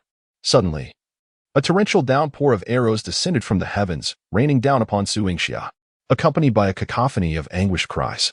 Several players from the chaotic realm who had been tormenting her were swiftly struck down, transforming into ethereal wisps of light that ascended into the sky. In the next moment, dozens of players adorned with the Ji Feng ID surged forth from the periphery, encircling Su Yingxia and establishing a protective barrier. Leading them was an 11th level warrior, Ji Feng Jiying, wielding a longsword, who stood resolutely in front of Su Yingxia. Bellowing at the encroaching chaotic players, dare you to lay a finger on the girlfriend of the first on the heavenly rankings, Mo Shoqing Gue? Have you forgotten the pain of your past encounters? Have you lost the terror instilled by Mo Shoqing Gue? Fear? The surrounding players from the Chaotic Guild erupted into raucous laughter. The only one living in fear here is you, the sycophant. Don't think we're oblivious to your previous attempts to snatch Mo Shoqing Gue's girlfriend. What happened? Did you learn your lesson after a thorough beating? Now you're trembling at the mention of Mo Shoqing Gue? You may have aided him in seizing our boss, but now you come to protect that which he discarded? Truly, you are a commendable sycophant. Qin Feng's face flushed with embarrassment. So what if I fear Mo Shouqing Gui? Don't you fear him? Wang Junjie doesn't fear him? Regardless, as long as I am here, you shall not lay a finger on Yingxia. On the outskirts, the leader of the chaotic faction, a 10th level knight named Wan Shi Chaoze, scoffed derisively, saying, Is that so? You lack the ability to back your words. With a wave of his hand, he summoned forth a multitude of hidden players from the crowd. As their IDs revealed themselves, it became evident that all bore the prefix, Wan Shi. Qin Feng's subordinates felt a chill of dread. Damn it, Feng Ge, we've fallen into their trap. They lay in wait for us to emerge. Look at their numbers. We're doomed. Yet amidst the rising panic among the Zhifeng players, Qin Feng remained resolute. Brothers, hold the line. Let Wang Junjie see that the members of Zhifeng are no cowards. With Qin Feng's rallying cry, dozens of Zhifeng players drew their weapons, bracing for battle. Meanwhile, the leader, Wan Shi Chaoze, coldly remarked, Fools who overestimate themselves. To oppose Wan Shi is to court death. Brothers, attack. With his command, over 100 players from the chaotic faction brandished their weapons, launching an assault on the Zhifeng members. The battlefield erupted into chaos as both factions clashed violently. Swords clashed, spells illuminated the air, and amidst the chorus of battle cries and anguished screams, the tide of white light surged forth, a testament to the relentless onslaught.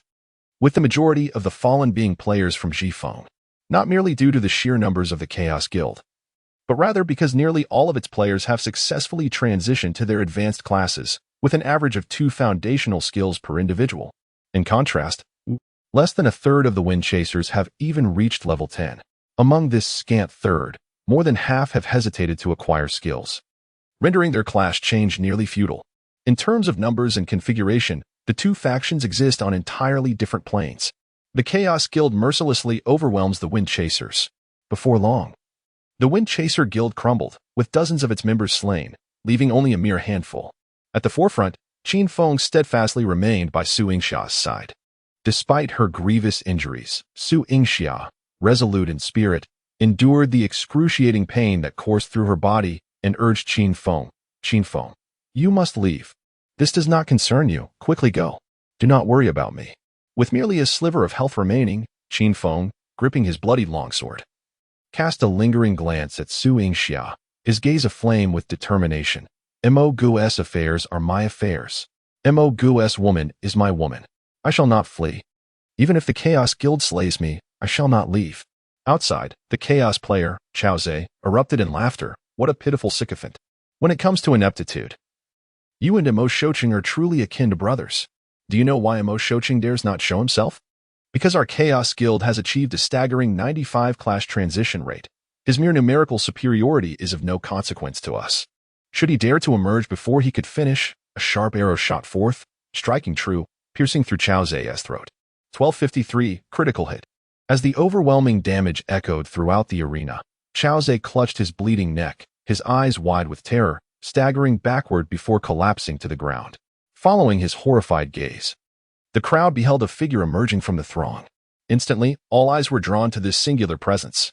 By the heavens, the number 1 on the leaderboard. Mo Shouqing has arrived. Chapter 49, the first appearance of SSS skills, 7 kills with 1 arrow. With a resounding whoosh, the infamous Chaos Thief disintegrated into a beam of white light and vanished from the arena. In an instant, all present were engulfed in astonishment. Goodness! This Chaos Thief was a level 10 knight who had completed his class transition, renowned as the premier tank of the Oracle world. Moreover, he seemed to be an elite member of the Chaos faction, adorned in equipment of green and blue quality. To think that in such extreme circumstances, he could be annihilated by a single arrow. Truly, the first on the divine leaderboard. So formidable indeed. Upon witnessing this, Qin Feng, who was observing Lin Mo, could not help but exhale in relief. Finally, you have arrived, my brother. Beside him, Su Yingxia gazed at Lin Mo, her gentle eyes shimmering with emotion. His appearance brought a flicker of warmth to her previously cold heart. She thought to herself, Lin Mo, you truly still hold me in your heart. Yet, the most panicked among them all was undoubtedly the Chaos Guild. Watching their strongest leader fall without resistance to Lin Mo's strike left the players of the Chaos Guild aghast. Their eyes were filled with dread as they beheld Lin Mo. At that moment, a message appeared in the team channel from the slain Chaos Thief. Chaos Thief, do not falter. Everyone, charge. Wizards, hold him down. Mages and archers, concentrate your fire. And we can take him down. Chaos Thief, Brother Jie commands. Eliminate Lin Mo and drive the cowardly from the guild. Upon hearing this, players unwilling to relinquish their lucrative positions within the Chaos Guild hastily armed themselves and rushed towards Lin Mo without a second thought. Meanwhile, Lin Mo regarded the players of the Chaos Guild, many of whom had recently engaged in battle with the Windchaser Guild, now marked with red or gray names. A fierce murderous intent flickered in his eyes. They seek death. Perfect. I shall use you to test the might of my SSS level skill. As he spoke, Lin Mo retrieved the golden bow of heroes from his back, locking onto the approaching players of the Chaos Guild, waiting for them to enter his shooting range. SSS level skill, Heavenly Punishment, 7-star piercing shot. With a whoosh, a silver arrow soared into the heavens, tearing through the air and manifesting a resplendent golden pentagram barrier. In the next moment, a flurry of starry arrows, shimmering with golden light, cascaded down from the barrier. Each arrow struck like thunder, piercing through the bodies of the Chaos Guild players. 1355, critical hit. 1324, critical hit. 1339, critical hit. In total, 7 starry arrows rained down upon 7 different players of the Chaos Guild. In an instant, a chorus of white light erupted forth. Simultaneously, based on a damage conversion rate of 55, a radiant silver shield materialized around Lin Mo, boasting an impressive 5,215 shield value. The onlookers outside the fray stood agog, utterly dumbfounded. Goodness! In a chaotic world, all were accomplished transmuters, yet none could withstand the overwhelming force unleashed. What terrifying damage is this? What skill could possibly allow such relentless strikes? Is it the archer's rapid-fire technique? It seems unlikely, as that skill targets only a single adversary and at most delivers 2 or 3 shots. Just look at how many times Mo Shochengue struck in one go. Moreover, he could simultaneously target multiple foes. Extraordinary. Truly, a master is a master. My perception of strength has been profoundly redefined once again. Even Lin Mo felt a surge of excitement. Gazing at the starlit shield that enveloped him, he couldn't help but exclaim, "Is this the might of an SSS-level skill? How domineering!" The sheer awe-inspiring power astonished the entire arena, bolstering Qin Feng's confidence tremendously. He raised his sword and shouted, "Brothers, attack!" The remaining few members of the Zhifeng Guild rallied together, launching a second assault on the players of the Chaos Guild, with Lin Mo serving as their mobile artillery. The Chaos players were utterly defenseless.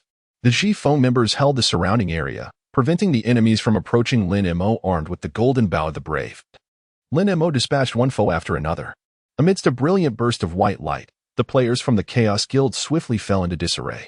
Over 100 were reduced to but a handful, fleeing in utter disarray. Amidst the astonished and admiring murmurs of the onlookers, Su Yingxia increasingly recognized Lin Mo's exceptional qualities. Her perception and attitude towards him underwent a complete transformation. She looked at Lin Mo, her eyes shimmering. "Lin Mo, thank you for saving me." Assuming that Lin Mo was merely sharp-tongued yet soft-hearted, she maintained an icy facade, yet warmth blossomed within her heart.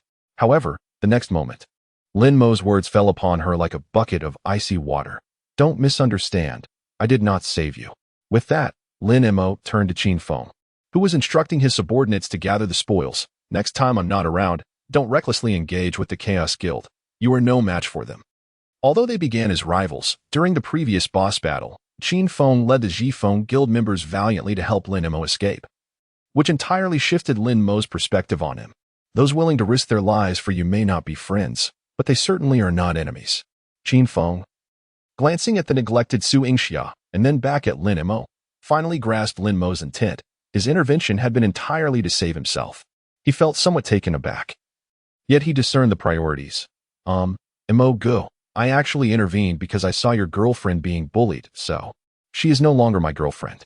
Lin Mo's expressionless declaration struck Su Yingxia's heart like a cold blade.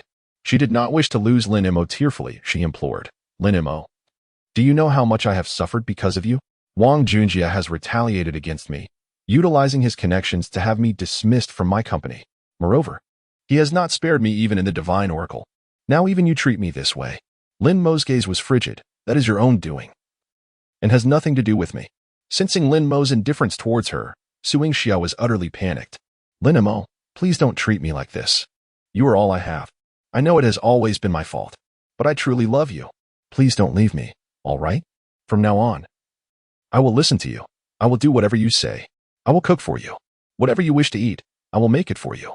When you feel tired from gaming, you can rest in my embrace, and I will massage your back, okay? Let us be like we used to. Lin Mo let out a cold smile. Did Su Yingxia truly realize her mistakes? Did she genuinely repent? No. She merely felt fear. For Wang Junjie had already begun his ruthless vengeance against her. Meanwhile, Lin Mo now possessed such supreme power and status within the Oracle, capable of contending with Wang Junjie. Even Qin Feng willingly became Lin Mo's subordinate.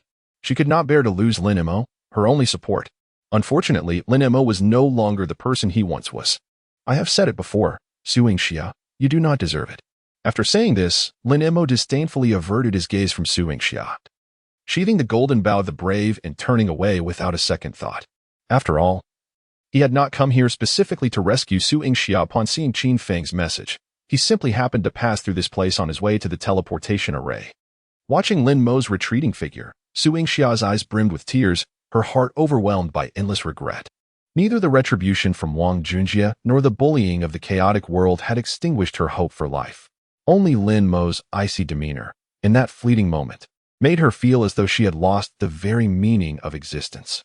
Chapter 50. The Tier 3 Main City, City of Blazing Fire. After walking eastward from Yunbian Town for over 10 minutes, a vast white light curtain came into view. This was the teleportation passage leading from the novice village to the Tier 3 main city.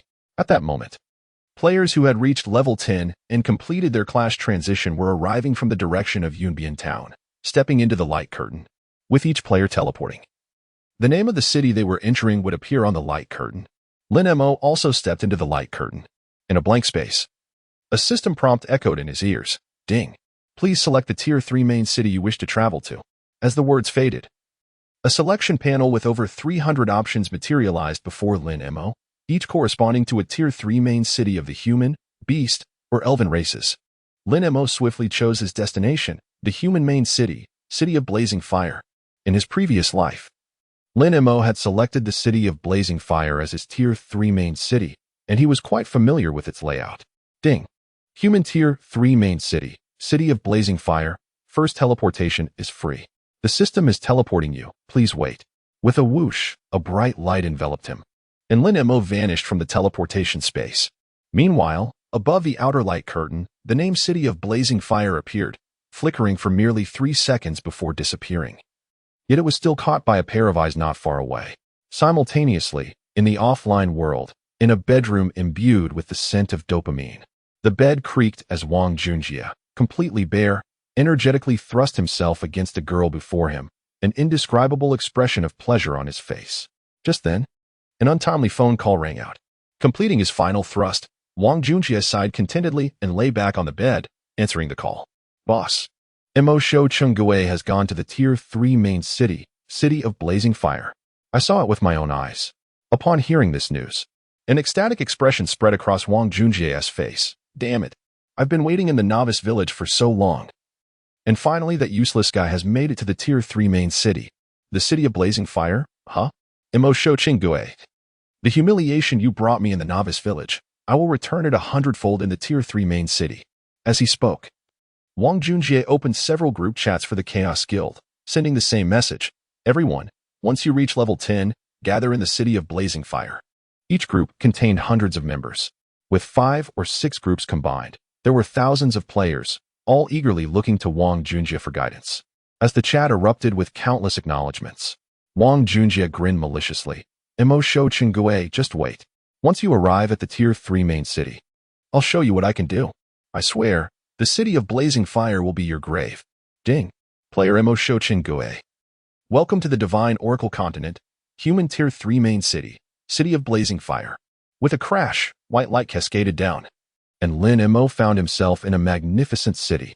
In comparison, the novice village he had left behind now seemed almost like a pigsty, compared to the current opulence. It is utterly incomparable. At this moment, the system notification chimed again. Ding. The second round of the bounty competition has commenced. The rankings for the City of Blazing Fire in terms of levels, equipment, wealth, and prestige are now live. Players are encouraged to strive for the leaderboard to win grand prizes. Here it comes. Lin Mo felt as though the prize money was beckoning to him. Upon opening the official event page, Lin Mo was delighted to discover that the highest prize had surged from the previous 100,000 in the beginner village leveling event to a staggering 300,000. Moreover, the rankings were delineated into 4 categories based on level, equipment, wealth, and prestige, with each leaderboard offering independent rewards that could be accumulated. This meant that, if he could secure first place in all 4 categories simultaneously, he would be entitled to a total of 2 million in prize money and 12 chances at a lottery. Even the lowest prize, a 7th prize, was valued at 10,000, suggesting that the cumulative prize from 12 lottery attempts could easily reach 200,000, if not more, if fortune favored him with a second or even a first prize. Would that not propel him to new heights? It was evident that the officials had truly invested heavily to invigorate the game's popularity. Lin Mo was instantly filled with fervor. His goals and strategies became crystal clear: to claim first place, and not just one, but all 4 first places. Although, given the current situation, Lin Mo had already effortlessly met the criteria. Level 13 at 81. First on the City of Blazing Fire level leaderboard. 31. 18 gold. First on the City of Blazing Fire wealth leaderboard. Level 10. Tier 2 Golden Burning Heaven. Sacred Flame Ring. First on the City of Blazing Fire equipment leaderboard. 270 prestige. First on the City of Blazing Fire prestige leaderboard. Yet, he was acutely aware that only 3 beginner villages had successfully defeated the boss, meaning the majority of formidable players had already met the requirements to enter the Tier 3 main city but remained in the beginner village to contend with the boss. Considering that the Tier 3 main city could accommodate a maximum of 3 million players, while the total number of players in the City of Blazing Fire was merely a few tens of thousands, it was evident. Once the strong players from various beginner villages finished off the bosses and converged upon the Tier 3 main city, his top position could be jeopardized at any moment. To maintain his lead, he had to continuously strive for advancement. Simultaneously, due to the fact that many bosses in beginner villages had yet to be defeated, Lin Mo would need to wait to obtain 2 more Shadow Hearts from other Hunting Kings, the exclusive title for defeating beginner bosses, to unlock the hidden dungeon, Shadow Temple. In light of this, it would be prudent to prepare in advance for the Shadow Temple dungeon while he had the chance. Recalling his past life, there was an affluent player who extravagantly spent 30 million to acquire 3 Shadow Hearts from the 3 players who had claimed the first kill on the beginner boss, thereby gaining entry to the hidden dungeon, Shadow Temple. That wealthy individual live-streamed the entire experience upon entering the Shadow Temple. However, due to insufficient strength, he was eliminated from the dungeon in less than 10 minutes. As for the identity of this wealthy player, I shall refrain from elaborating, merely noting that his surname is Wong. At that time, Wong was met with ridicule across the internet, with everyone mocking him for wasting 30 million. Yet, Lin Mo distinctly recalls the exuberant smile on Wong's face when he emerged from the dungeon, having spent 30 million and being killed in a mere 10 minutes. How could he still be so joyous? This can only indicate one thing. Within that brief span of 10 minutes, the value he garnered from the Shadow Sanctuary had already surpassed his investment. To earn over 30 million in just 10 minutes, imagine if I were to remain in the dungeon for the maximum exploration time of 1 hour. Perhaps this single dungeon could provide Lin Mo with enough value to amass a total of 50 million. Furthermore, Lin Mo remembers watching that live broadcast. As far as he knows, Wong was not killed so swiftly due to the formidable monsters within the dungeon. The primary reason was a toxic aura known as the Breath of Shadows permeated the Shadow Sanctuary, causing players to suffer continuous percentage-based health loss while within its confines. In a past life, Wang Junjie had entered the dungeon after investing a significant fortune into crafting an exquisite set of red gear, fully prepared, only to succumb to the poison, resulting in his demise after a mere 10 minutes in the Shadow Sanctuary. Lin Mo contemplated, within the realm of Flowing Fire City, there exists a set of equipment known as the Venomous Set. This complete set not only boasts formidable toxic damage, but also grants the wearer immunity to poison damage. If I could gather a complete Venomous Set and then enter the Shadow Sanctuary, immune to the encroaching breath of shadows, surviving for 60 minutes would undoubtedly be achievable. Chapter 51. The Insect Nest Dungeon and the Venomous Set. At this moment, the most pressing task for Lin Mo is to gather a complete set of the Venomous Set. Thus, he opens the map in search of the Insect Nest Dungeon, for it is within this very dungeon that the Venomous Set is born. The set's resistance to toxins not only counters the shadow breath found in the Shadow Sanctuary, but also proves exceptionally effective against the toxic terrains of the Blazing Fire City, including the Venomous Marsh, the Lethal Cave, and the Valley of Death, all of which are advanced maps and dungeons rife with poison. These locales are abundant in precious resources. In his previous life, many prominent players had an insatiable demand for the Venomous set, and Lin Mo, alongside numerous gold-farming players, ventured into the Insect Nest dungeon to collect the set for these affluent players, profiting from their sales. This left a profound impression on him.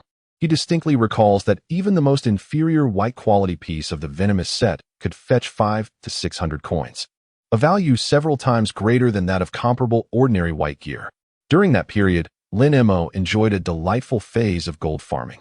Although he often found that the hard-earned venomous gear he had yet to sell would be snatched away by rival players, he still managed to earn a comfortable sum of 20,000 to 30,000 coins over the course of a month. This brought him immense joy, as it was an amount he could only accumulate over a year of working, reinforcing his belief in his potential as a professional player. However, it would take at least a day or two for the players of Blazing Fire City to fully realize the true value of the Venomous set. For the time being, it seemed that no one else would think to venture into the Insect Nest dungeon for the purpose of collecting this set. It appears he must take matters into his own hands. With this thought, Lin Mo heads to the apothecary. According to the map, the Insect Nest dungeon boasts a formidable level of 20, surpassing Lin Mo's own level by 7. Even with his current strength, he anticipates considerable difficulty. Thus, preparation is essential. For Lin Mo, the greatest expenditure at present is his mana. A single cast of the SSS grade 7-star Barrage consumes 48 points of mana. With his current maximum mana capacity of 98, he can only perform 2 casts before exhausting his resources.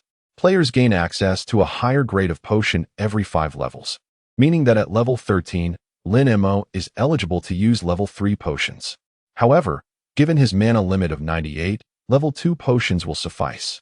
Accordingly, at a steep price of 20 copper coins each, he purchases 20 sets of level 2 mana potions, which restore 50 mana points upon use and regenerate 5 mana points per second for 10 seconds. Additionally, the 7-star Barrage can convert 55 of its damage into a shield, significantly enhancing Lin Mo's survivability. Therefore, he also acquires 5 sets of level 3 health potions at a price of 30 copper coins each, which restore 400 health points and regenerate 40 health points per second for 10 seconds. His total expenditure amounts to 55 silver coins, equating to 500 coins in value. In the Rain Listening Pavilion, I could have indulged in numerous massages from the Moonlight Empress. Lin Mo suddenly felt a pang of regret. With everything prepared, he set forth from the City of Flowing Fire. Outside the city, players gathered in small groups, busily tackling dungeons of levels 11 to 12. Following the map's guidance, Lin Mo finally arrived at his destination after a 20-minute journey.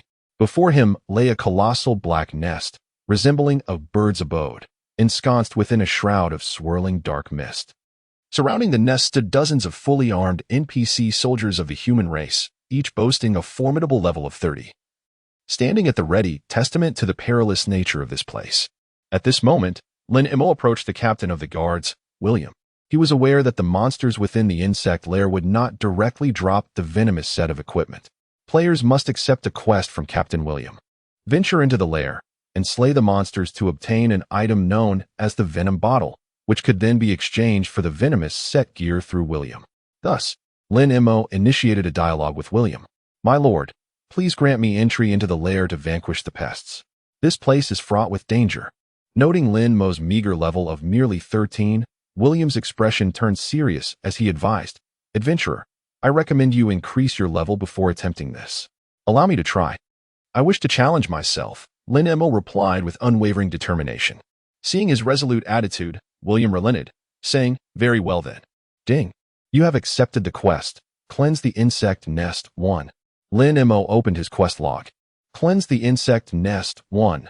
Difficulty index 335. Description: players must enter the first level of the insect lair, defeat the venomous spiders, and collect venom.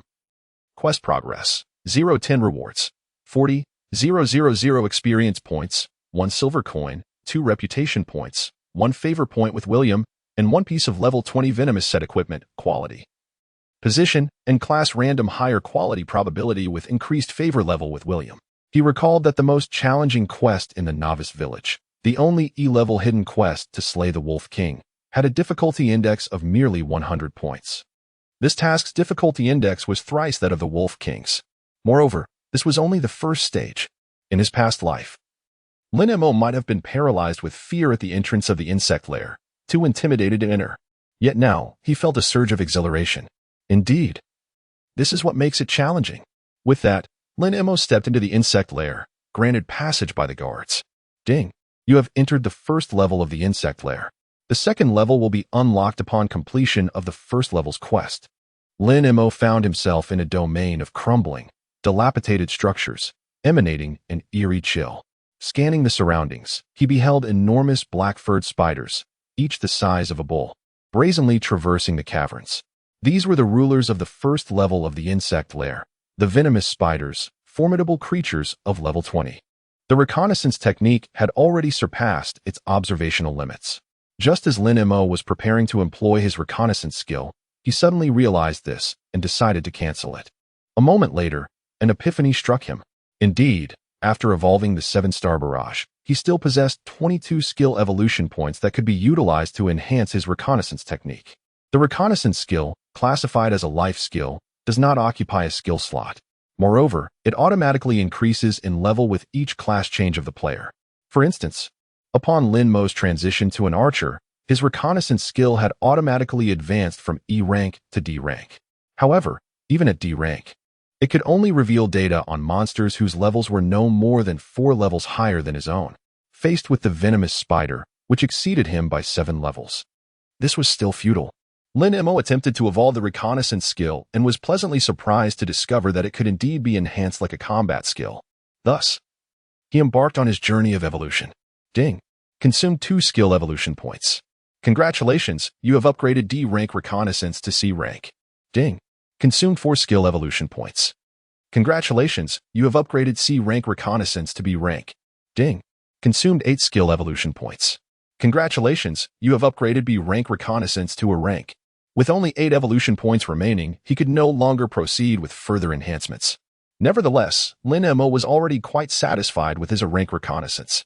After all, under normal circumstances, players must wait until level 80 during their 4th class change to elevate the reconnaissance skill to a rank. An A-rank reconnaissance skill can reveal data on monsters whose levels are no more than 7 levels higher than the user, which perfectly match the criteria for the venomous spider. Regardless of how the quality was improved, the reconnaissance skill always consumed only 1 point of mana. Thus, Lin Mo cast his A-rank reconnaissance skill towards a venomous spider in his line of sight. In the next moment, the complete attributes of the venomous spider were vividly displayed before Lin Mo. Chapter 52, Dragon Soul Guild, Heart of Shadows. Venomous Spider, Physical Type Common Monster Level, 20 Physical Attack, 625 Physical Defense, for 20 Magic Defense, 390 Health, 2,900 Skills, Venom. Poison Silk Description. Under the toxic arts of the Zerg Sorcerer, Maya, the venomous spider, with its toxin capabilities amplified tenfold, increasingly poses a lethal threat to the citizens of Flowing Fire City. 3 years ago, the city lord personally led troops to exterminate the venomous insects, driving the venomous spiders into the insect lair to suppress them, repeatedly extracting their venom to create antidote gear, thereby enhancing the resistance of the citizens within the city. Truly, it is a formidable level 20 creature. Such prowess, its attributes nearly rival that of the 15th level, 2nd-tier boss, the Spider Queen. Lin Mo could not help but exclaim. As he spoke, he unslung his golden bow of heroes from his back, locking onto the venomous spider within his attack range. Whoosh! An arrow pierced the air, summoning a golden pentagram. In the next moment, 7 golden star arrows descended from the barrier like shattering thunder, relentlessly penetrating the body of the venomous spider. SSS level skill. Heavenly Punishment 7-star Barrage. Swish, swish, swish, swish. 503. 519. 804, critical hit. 554. 858, critical hit. 887, critical hit. 611. The level 20 monster indeed boasts high resistance. With Lin Mo's agility at 188, he achieved only 3 critical hits from 7 consecutive strikes. Nevertheless, the damage was maximized. Roar. The venomous spider, caught off guard, succumbed to the prolonged stun of 85 seconds induced by the 7-star arrows. Its health was entirely depleted. and with a low, mournful roar, it perished. Lin Mo could not restrain his awe once more. SSS-level skills are truly monstrous. They can even obliterate a level 20 creature. Moreover, facing a level 20 monster is not at all shabby. Killing creatures 7 levels below grants an additional 40 experience boost. Combined with the 10 from the Blessing Aura and 1 from Titles, a single venomous spider yielded Lin Mo a whopping 1510 experience points, elevating his experience bar by a full one. At this moment, Lin Mo approached the carcass of the venomous spider and collected the 5 copper coins it had dropped. However, there was nothing else. Lin Mo was aware that the lower the level, the lower the drop rate for venom. If memory serves, the drop rate for venom from the spiders on the first level of the insect layer is merely around 10. Lin Mo's objective is to swiftly gather venom to exchange for the antidote gear from Captain William of the Guard. Thus, he must reach the last layer of the insect layer, the 10th layer, at the utmost speed. For in the 10th layer, the drop rate for venomous insects reaches an astonishing 100. Every single venomous insect is guaranteed to drop a vial of venom. This implies that for every 10 venomous insects, one can obtain a piece of antidote equipment. Undoubtedly, this would maximize Lin Mo's efficiency in collecting a complete set of the archer's venomous equipment. Thus, stepping over the carcass of a venomous spider, Lin Mo swiftly identified his next target. After a brief wait for his skills to cool down, he unleashed the Heaven's Punishment, 7-star Barrage. Whoosh, whoosh, whoosh, whoosh. Ding. You have slain a level 20 venomous spider, gaining 1510 experience points. Exhilarating. Lin Mo couldn't help but exclaim in excitement. Terrifyingly, such an extraordinary skill had a mere 15-second cooldown. Every 15 seconds, Lin Mo could execute a 7-star barrage, dispatching a venomous spider with ease. The only downside was the rapid depletion of his mana. After dispatching just 2 spiders, Lin Mo found his mana bar completely drained. Of course, he was aware that the primary reason for this issue was his lack of a necklace that enhanced his mana attributes. Once he reached level 15 and equipped the second-tier orange-quality Venomous Burst necklace dropped by the Spider Queen, this problem should be resolved. With this thought in mind, he retrieved a level 2 mana potion from his bag and downed it in one gulp. Once his mana was restored, Lin Mo resumed his onslaught against the venomous spiders. This unsustainable style of combat did not evoke feelings of regret or monotony in Lin Mo. For the sheer terror of the damage dealt and the stunning visual effects of the Heaven's Punishment, 7-star Barrage filled him with exhilaration. After consecutively slaying 8 venomous spiders, a plop echoed as a vial of purple liquid dropped from one of the spiders' corpses. Lin Mo picked it up. Venom, quest item description, a venomous liquid condensed within the body of the venomous creature. It is said that the master blacksmiths of the city of Fiery Flow can utilize it to forge anti-venomous equipment. Note, non-tradable and cannot be dropped. It was indeed a challenge to obtain a vial of venom from 8 spiders. Stowing the venom into his bag, Lin Mo continued his hunt for more spiders. After a relentless spree of slaying over a dozen venomous spiders, a burst of golden light cascaded down from above. Ding! Congratulations, you have reached level 14. Attributes increased by 1, free attribute points 3. Next level requires 250,000 experience points. After leveling up, the experience gained from slaying spiders decreased by 10. While the experience required for the next level surged by 100,000. This indicated a significant increase in leveling difficulty. However, the mere thought of reaching level 15 and equipping the Venomous Burst necklace, thus resolving his mana issues, invigorated Lin Mo with boundless energy. Whoosh, whoosh, whoosh, whoosh. Just as Lin Mo was zealously dispatching one venomous spider after another, a resounding system announcement echoed from above. City announcement. City of Fiery Flow Ding. Congratulations to player Dragon Soul Twilight for completing the E-rank hidden quest Endless Fire, achieving the title Hidden Player, and receiving rewards. 1 gold coin, 10 reputation points. Endless Fire? Lin Mo pondered thoughtfully. The concealed mission buried within the city of Blazing Fire is something he is aware of. However, in comparison to the value that the Shadow Sanctuary hidden dungeon could potentially offer, Lin Mo deemed it unworthy of his time to invest in this E-rank hidden task. What stirred a faint tremor within Lin Mo was the individual responsible for completing the task, the Dragon Soul Guild. In his previous life, it was one of the most prominent guilds in the city of Blazing Fire. Its strength and scale rivaled that of Wang Junjia's Chaos Guild, and arguably, the former was even more formidable. While the Chaos Guild boasted a multitude of members, they were merely a collection of uninspired players purchased by Wang Junjie, lacking the skill and awareness necessary to stand out. In contrast, the Dragon Soul Guild, as Lin Mo understood, was led by the illustrious Longhun Aoshi, a tycoon in the real world. Prior to the advent of the Divine Oracle, he was an avid player of a strategy warfare online game called Apocalypse, where he had already established himself as a dominant force, surrounded by a cadre of exceptionally skilled players with superior gaming prowess and awareness. He frequently dispensed red envelopes and benefits within the guild, earning the unwavering loyalty of players from all corners of the world. After the launch of the Divine Oracle, he founded the Dragon Soul Guild, recruiting all the elite players he had previously encountered in Apocalypse. Thus, every member of the Dragon Soul Guild is a top-tier professional gamer, including several national-level players from Apocalypse. This stood in stark contrast to the chaotic and mixed nature of the Chaos Guild. The recent system announcement regarding the Dragon Soul Twilight did not ring a bell for Lin Mo. However, to complete a hidden task in the City of Blazing Fires so promptly, this individual's status within the Dragon Soul Guild must be quite extraordinary. The reason Lin Mo is so intrigued by the Dragon Soul Guild is that, if memory serves him right, the second Shadow Heart in the City of Blazing Fire should indeed be in the possession of one of their members. Chapter 53. Is this Blood Bull an archer? Who would believe it? In the northern wilderness of the City of Fiery Flames, amidst the towering peaks of the level 14 fierce Tiger Mountain Forest, a young archer clad in shimmering silver armor and crowned with a silver diadem exuded an air of nobility as he unleashed a flurry of arrows. With a resounding crash, the colossal form of the level 14 boss, the fierce Tiger King, collapsed before him.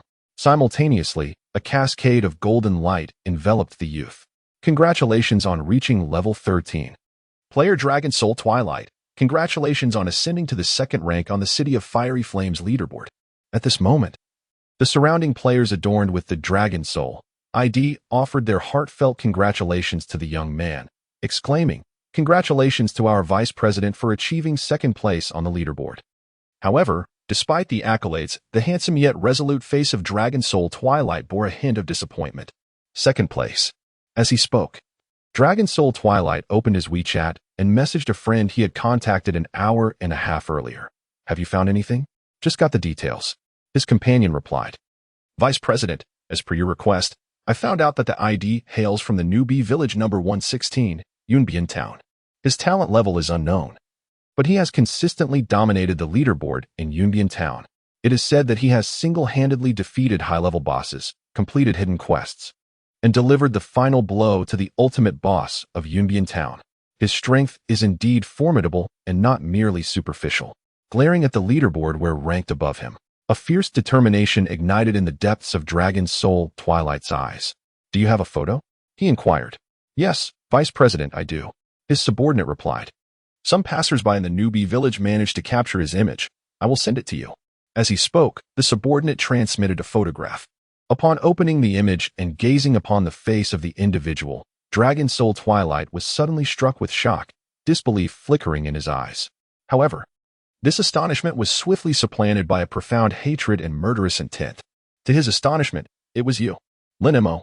In the next moment, Dragon Soul Twilight commanded the members of the Dragon Soul Guild surrounding him, "Find a way to locate and inform me of his whereabouts immediately." In unison, they responded, "Understood."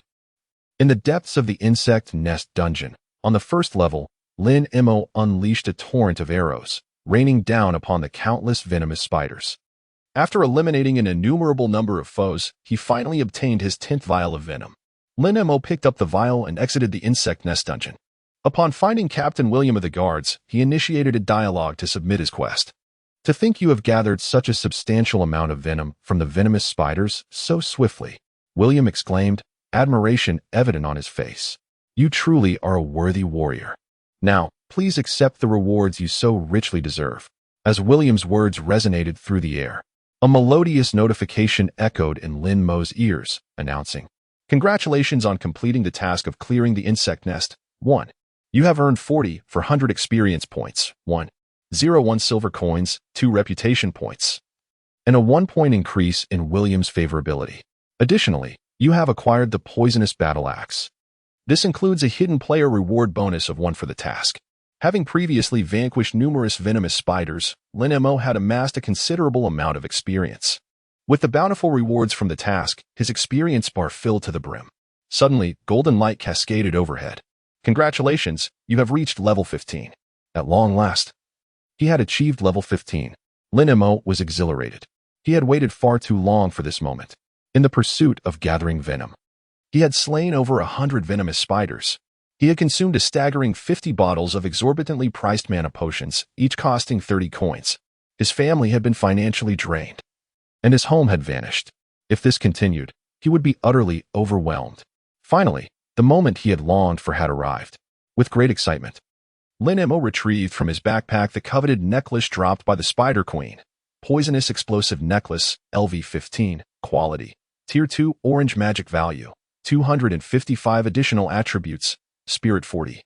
Stamina 40 Special Effect, Magic Explosion, attacks release venom on enemies. Upon defeating a target, the venom explodes.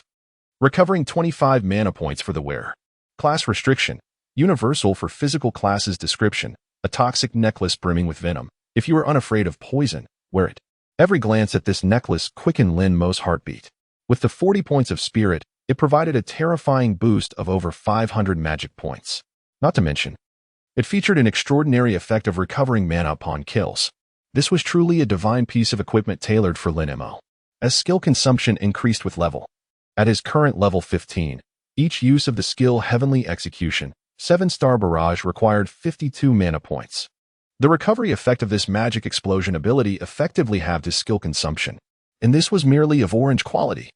Should Lin Mo utilize equipment evolution points to elevate it to red or gold quality, the effects would surely be even more formidable. Perhaps each kill would restore 50 or 60 points of mana, rendering his skills cost-free. However, to forego such a piece of equipment, valued at least several tens of thousands in the market, for the sake of conserving a bit of mana potions would indeed be a grave miscalculation. The orange quality was sufficient. He decided to proceed as such. With this thought, Lin Mo immediately donned the Poisonous Explosive Necklace. Upon opening his status bar, he watched Oz's mana surge from 112 points to a staggering 647 points. Mother, you no longer need to worry about me being out here with insufficient mana. With the added 40 points of stamina, even his defense had increased by over 40 points. Besides this Poisonous Explosive Necklace, the Spider Queen has also unleashed another piece of equipment, the Poison Burst Belt, level 15 quality, Tier 2, Orange. Health, 740. Additional attributes, Constitution 40, Agility 40. Special effect, Blood Burst, attacks release venom upon enemies, exploding the corpses of slain targets and recovering 250 health points from the venom. Class Restriction, Archer, Assassin. Description, a toxic belt brimming with venom. If you are unafraid of poison, wear it. With a necklace for mana recovery and a belt for health regeneration, blending Eastern and Western wisdom, a master healer. Without a moment's hesitation, I equipped the Poison Burst Belt. My health attributes surged from 1335 to an astounding 2,675 points. Is this blood tank an archer? Who would believe it? I, an archer, fear death. What's wrong with maxing out Constitution? Even Lin Mo himself could not help but gasp in astonishment. Even a level 15 knight, with a full Constitution build, considering decent equipment bonuses, would likely not possess as much health as Lin Mo. Thus, with 5 pieces of golden gear and 3 orange items, Lin Mo's outfit was finally complete. At that moment, Lin Mo glanced at the task reward, the Venomous Battle Axe. Its white quality at level 20 was already unimpressive, and it was a warrior's equipment. Ugh, rubbish. Although it could fetch a few hundred coins if sold, for someone like Lin Mo, who aspired to acquire 50 million coins, a mere few hundred was beneath his notice. Moreover, selling it would aid his enemies, and keeping it in his bag would only take up space. Lin Mo decisively activated his SSS grade talent, Soul Fire, incinerating the Venomous Battle Axe on the spot. The level 20, white quality item yielded 20 equipment evolution points upon incineration. Not too shabby. Shortly thereafter, Lin Mo continued his dialogue with William. Brave warrior, your strength is formidable. Will you choose to remain in the first level of the dungeon for stability, or venture into the second level for greater challenges? Without hesitation, Lin Mo replied, the second level. William nodded, his expression one of admiration. Simultaneously, Lin Mo received the quest, Clear the Bug Nest 2, Difficulty Index, 350. Description: players are to enter the second level of the Bug Nest Dungeon, slay the venomous centipedes, and collect venom. Quest progress, 0-10. Quest rewards, 50. 000 experience points, 120 copper coins, 2 reputation points, 1 favorability point with William, and a level 20 venomous set equipment, quality, part, and class random. Higher favorability with William increases the probability of acquiring higher quality items. The quest difficulty had risen by 15 points. Clearly, the venomous centipedes would prove more formidable than the previous venomous spiders. Lin Mo, however, felt no concern. Instead, he was filled with anticipation. Just as he was about to turn and re-enter the Bug Nest Dungeon, a familiar voice called out from behind, "Imo Shouqing Gue." Hearing the somewhat familiar voice, Lin Mo turned around. Before him, a visage suddenly came into view, instantly rendering him astonished. Chapter 54. The National Server Player, my brother-in-law Su Muchio. At an indeterminate moment, a group of players emerged from behind. All of them had ascended to the remarkable level of 11-12. Adorned in exquisite gear, their formidable prowess was immediately evident. At the forefront stood a youthful archer, seemingly only 18 or 19 years of age, clad in shimmering silver armor and crowned with a silver diadem. His handsome visage and commanding presence were striking. Above him, the ID read, Hidden Player Dragon Soul Twilight, LV 13 Apprentice Archer second on the Sky ranking. He was none other than the individual who had recently triggered a system-wide announcement by completing a hidden quest. Yet, what astonished Lin Mo even more was the familiarity of the young man's features. Staring at that recognizable face, Lin Mo found himself momentarily stunned. To his disbelief, it was him. Just as Lin Mo was grappling with his astonishment, Dragon Soul Twilight's expression turned frigid as he called out Lin Mo's name. Lin Mo. Long time no see. Indeed, it had been quite a while. Since being cast aside by Su Yingxiao a year ago, Lin Mo had not encountered this individual again. Su Yingxiao's younger brother, Su Muchio.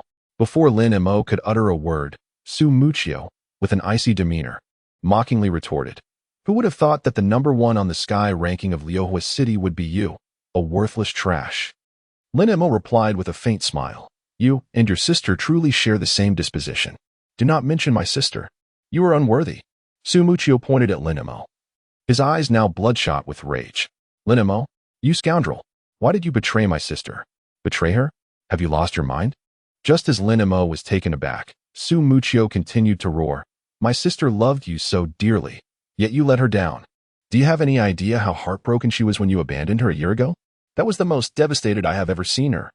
She locked herself in her room, refusing to eat or drink for 3 days. If I hadn't broken in just in time, she might have perished." Lin Mo was left utterly bewildered. "I abandoned her. She was the one who cast me aside. Why would she cry? Perish? Where? In a hotel bed?" Unable to contain his laughter, Lin Mo remarked, "Su Yingxiao truly possesses a remarkable talent for deception, even fooling her own brother." "Be silent." Su Muchio, however, refused to listen to Lin Mo's explanations. In that moment, his eyes were filled solely with boundless hatred and fury. "You claimed you would cherish my sister for a lifetime. Yet you are a heartless scoundrel. Today, I shall seek justice for her." With that declaration, dozens of high-ranking players from the Dragon Soul Guild drew their weapons, yet were halted by Su Muchio's command, "Do not move." I, Su Muchio, disdain the notion of overpowering the few with the many. Lin Mo, in light of your past affection for my sister, I shall grant you one final opportunity. Su Muchio's gaze remained icy as he addressed Lin Mo. "Provide me with an explanation and apologize to my sister, or I assure you, you shall find no place to stand in the world of Divine Oracle from this day forth. You are aware, I, Su Muchio, have always been a person of my word." Having said what needed to be said, Lin Mo felt a sense of helplessness. Why not inquire with your sister? Are you not even willing to offer an explanation? Su Muchio scoffed. "You truly are an unrepentant scoundrel." As she spoke, Su Muchio effortlessly retrieved a mechanical longbow radiating a brilliant orange glow from her back. "Do not blame me for not giving you a chance. The harm you have inflicted upon my sister shall be repaid tenfold today." An orange weapon. Witnessing the mechanical longbow in Su Muchio's hands, Lin Mo's heart trembled. At this stage, the sole means of acquiring orange equipment was through the drops of the novice village boss. Yet, Lin Mo recalled that the one to achieve the first kill on the novice village boss was their guild leader, Long Haneo Shi. Logically, All the items dropped by the boss should be in Long Hun Aoshi's possession. The ease with which Su Muchio had procured a boss drop, a coveted orange weapon that was once priceless, was astonishing. Furthermore, Su Muchio held the esteemed position of vice president in Long Hun, second only to the guild leader. It appeared that you are highly regarded by Long Hun Aoshi. Just as Lin Mo pondered this, Su Muchio took the initiative and launched her attack on him. Whoosh, whoosh, whoosh. Su Muchio locked on to Lin Mo and loosed 3 arrows in rapid succession, yet Lin Mo dodged with swift movements, causing all 3 arrows to miss. What incredible speed! The players from the Long Hun Guild were left in shock.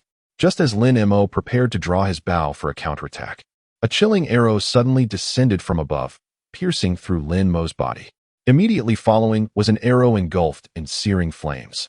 You have been hit by player Long Hun Muse's flame arrow skill, losing 228 health points and igniting for 3 seconds. The effect of Luminous Shield has activated, rendering you immune to all damage and control effects. You have been hit by player Long Hun Muse's ice arrow skill, losing 241 health points. And your movement speed has been reduced by 25 for 3 seconds. What? Lin Mo was taken aback. It dawned on him that Su Muchio's initial 3 attacks were merely a probe. This was her true offensive strategy. With just those 3 attacks, she had gauged Lin Mo's movements, leaving him with no avenue of escape when the real assault commenced. In his past life, the operations of the players from the Divine Oracle's domestic server were no more impressive than this. A chill ran down Lin Mo's spine. Though he had previously known that Su Yingxia's brother, Su Muchio, aspired to be a professional player, he had never anticipated that his understanding of any game would reach such an extraordinary level. Moreover, these skills, Ice Arrow and Flame Arrow, were evidently advanced versions of the E-level Ice Arrow and Fire Arrow, now classified as C-level skills. However, upon witnessing the damage numbers appear above Lin Mo's head, a look of surprise flickered in Su Muchio's eyes. His defensive prowess was astonishingly formidable. For just a fleeting moment, he was taken aback.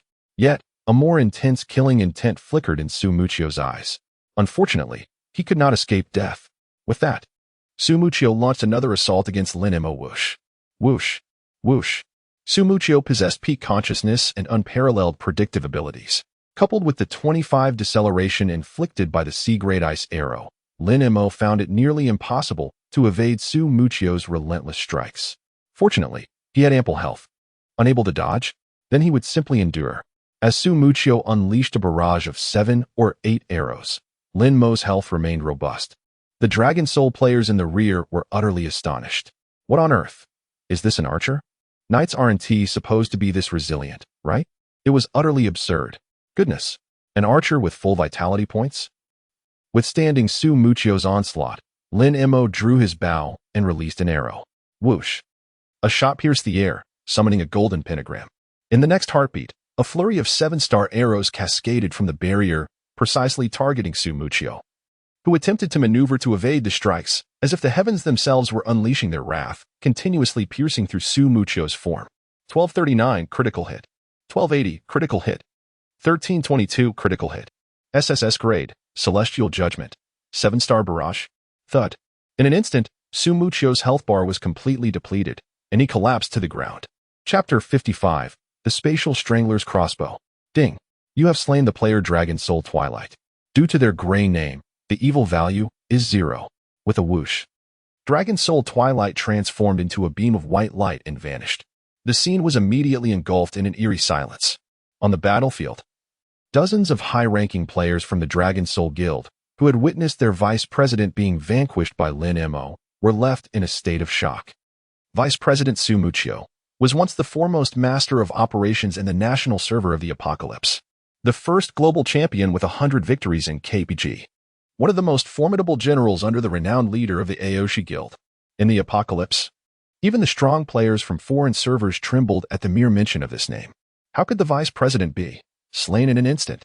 In that moment, the gaze of the crowd shifted towards Lin Mo, now filled with a newfound reverence.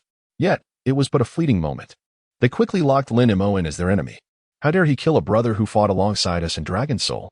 We must avenge Vice President Su Muchio. Kill. With a thunderous roar, the players from the Dragon Soul Guild surged towards Lin Mo. Lin Mo had no desire to engage with the Dragon Soul members. as he bore no grudge against them from his previous life. Presently, he was faced with a formidable foe, the Chaos Era. If he were to provoke a conflict with such a significant guild as Dragon Soul, it would surely hinder his future endeavors. However, if they sought his life, Lin Mo would not remain passive. It must be said, though, that the skill level of these individuals was far from mediocre. They were all main characters, on the level of professional players.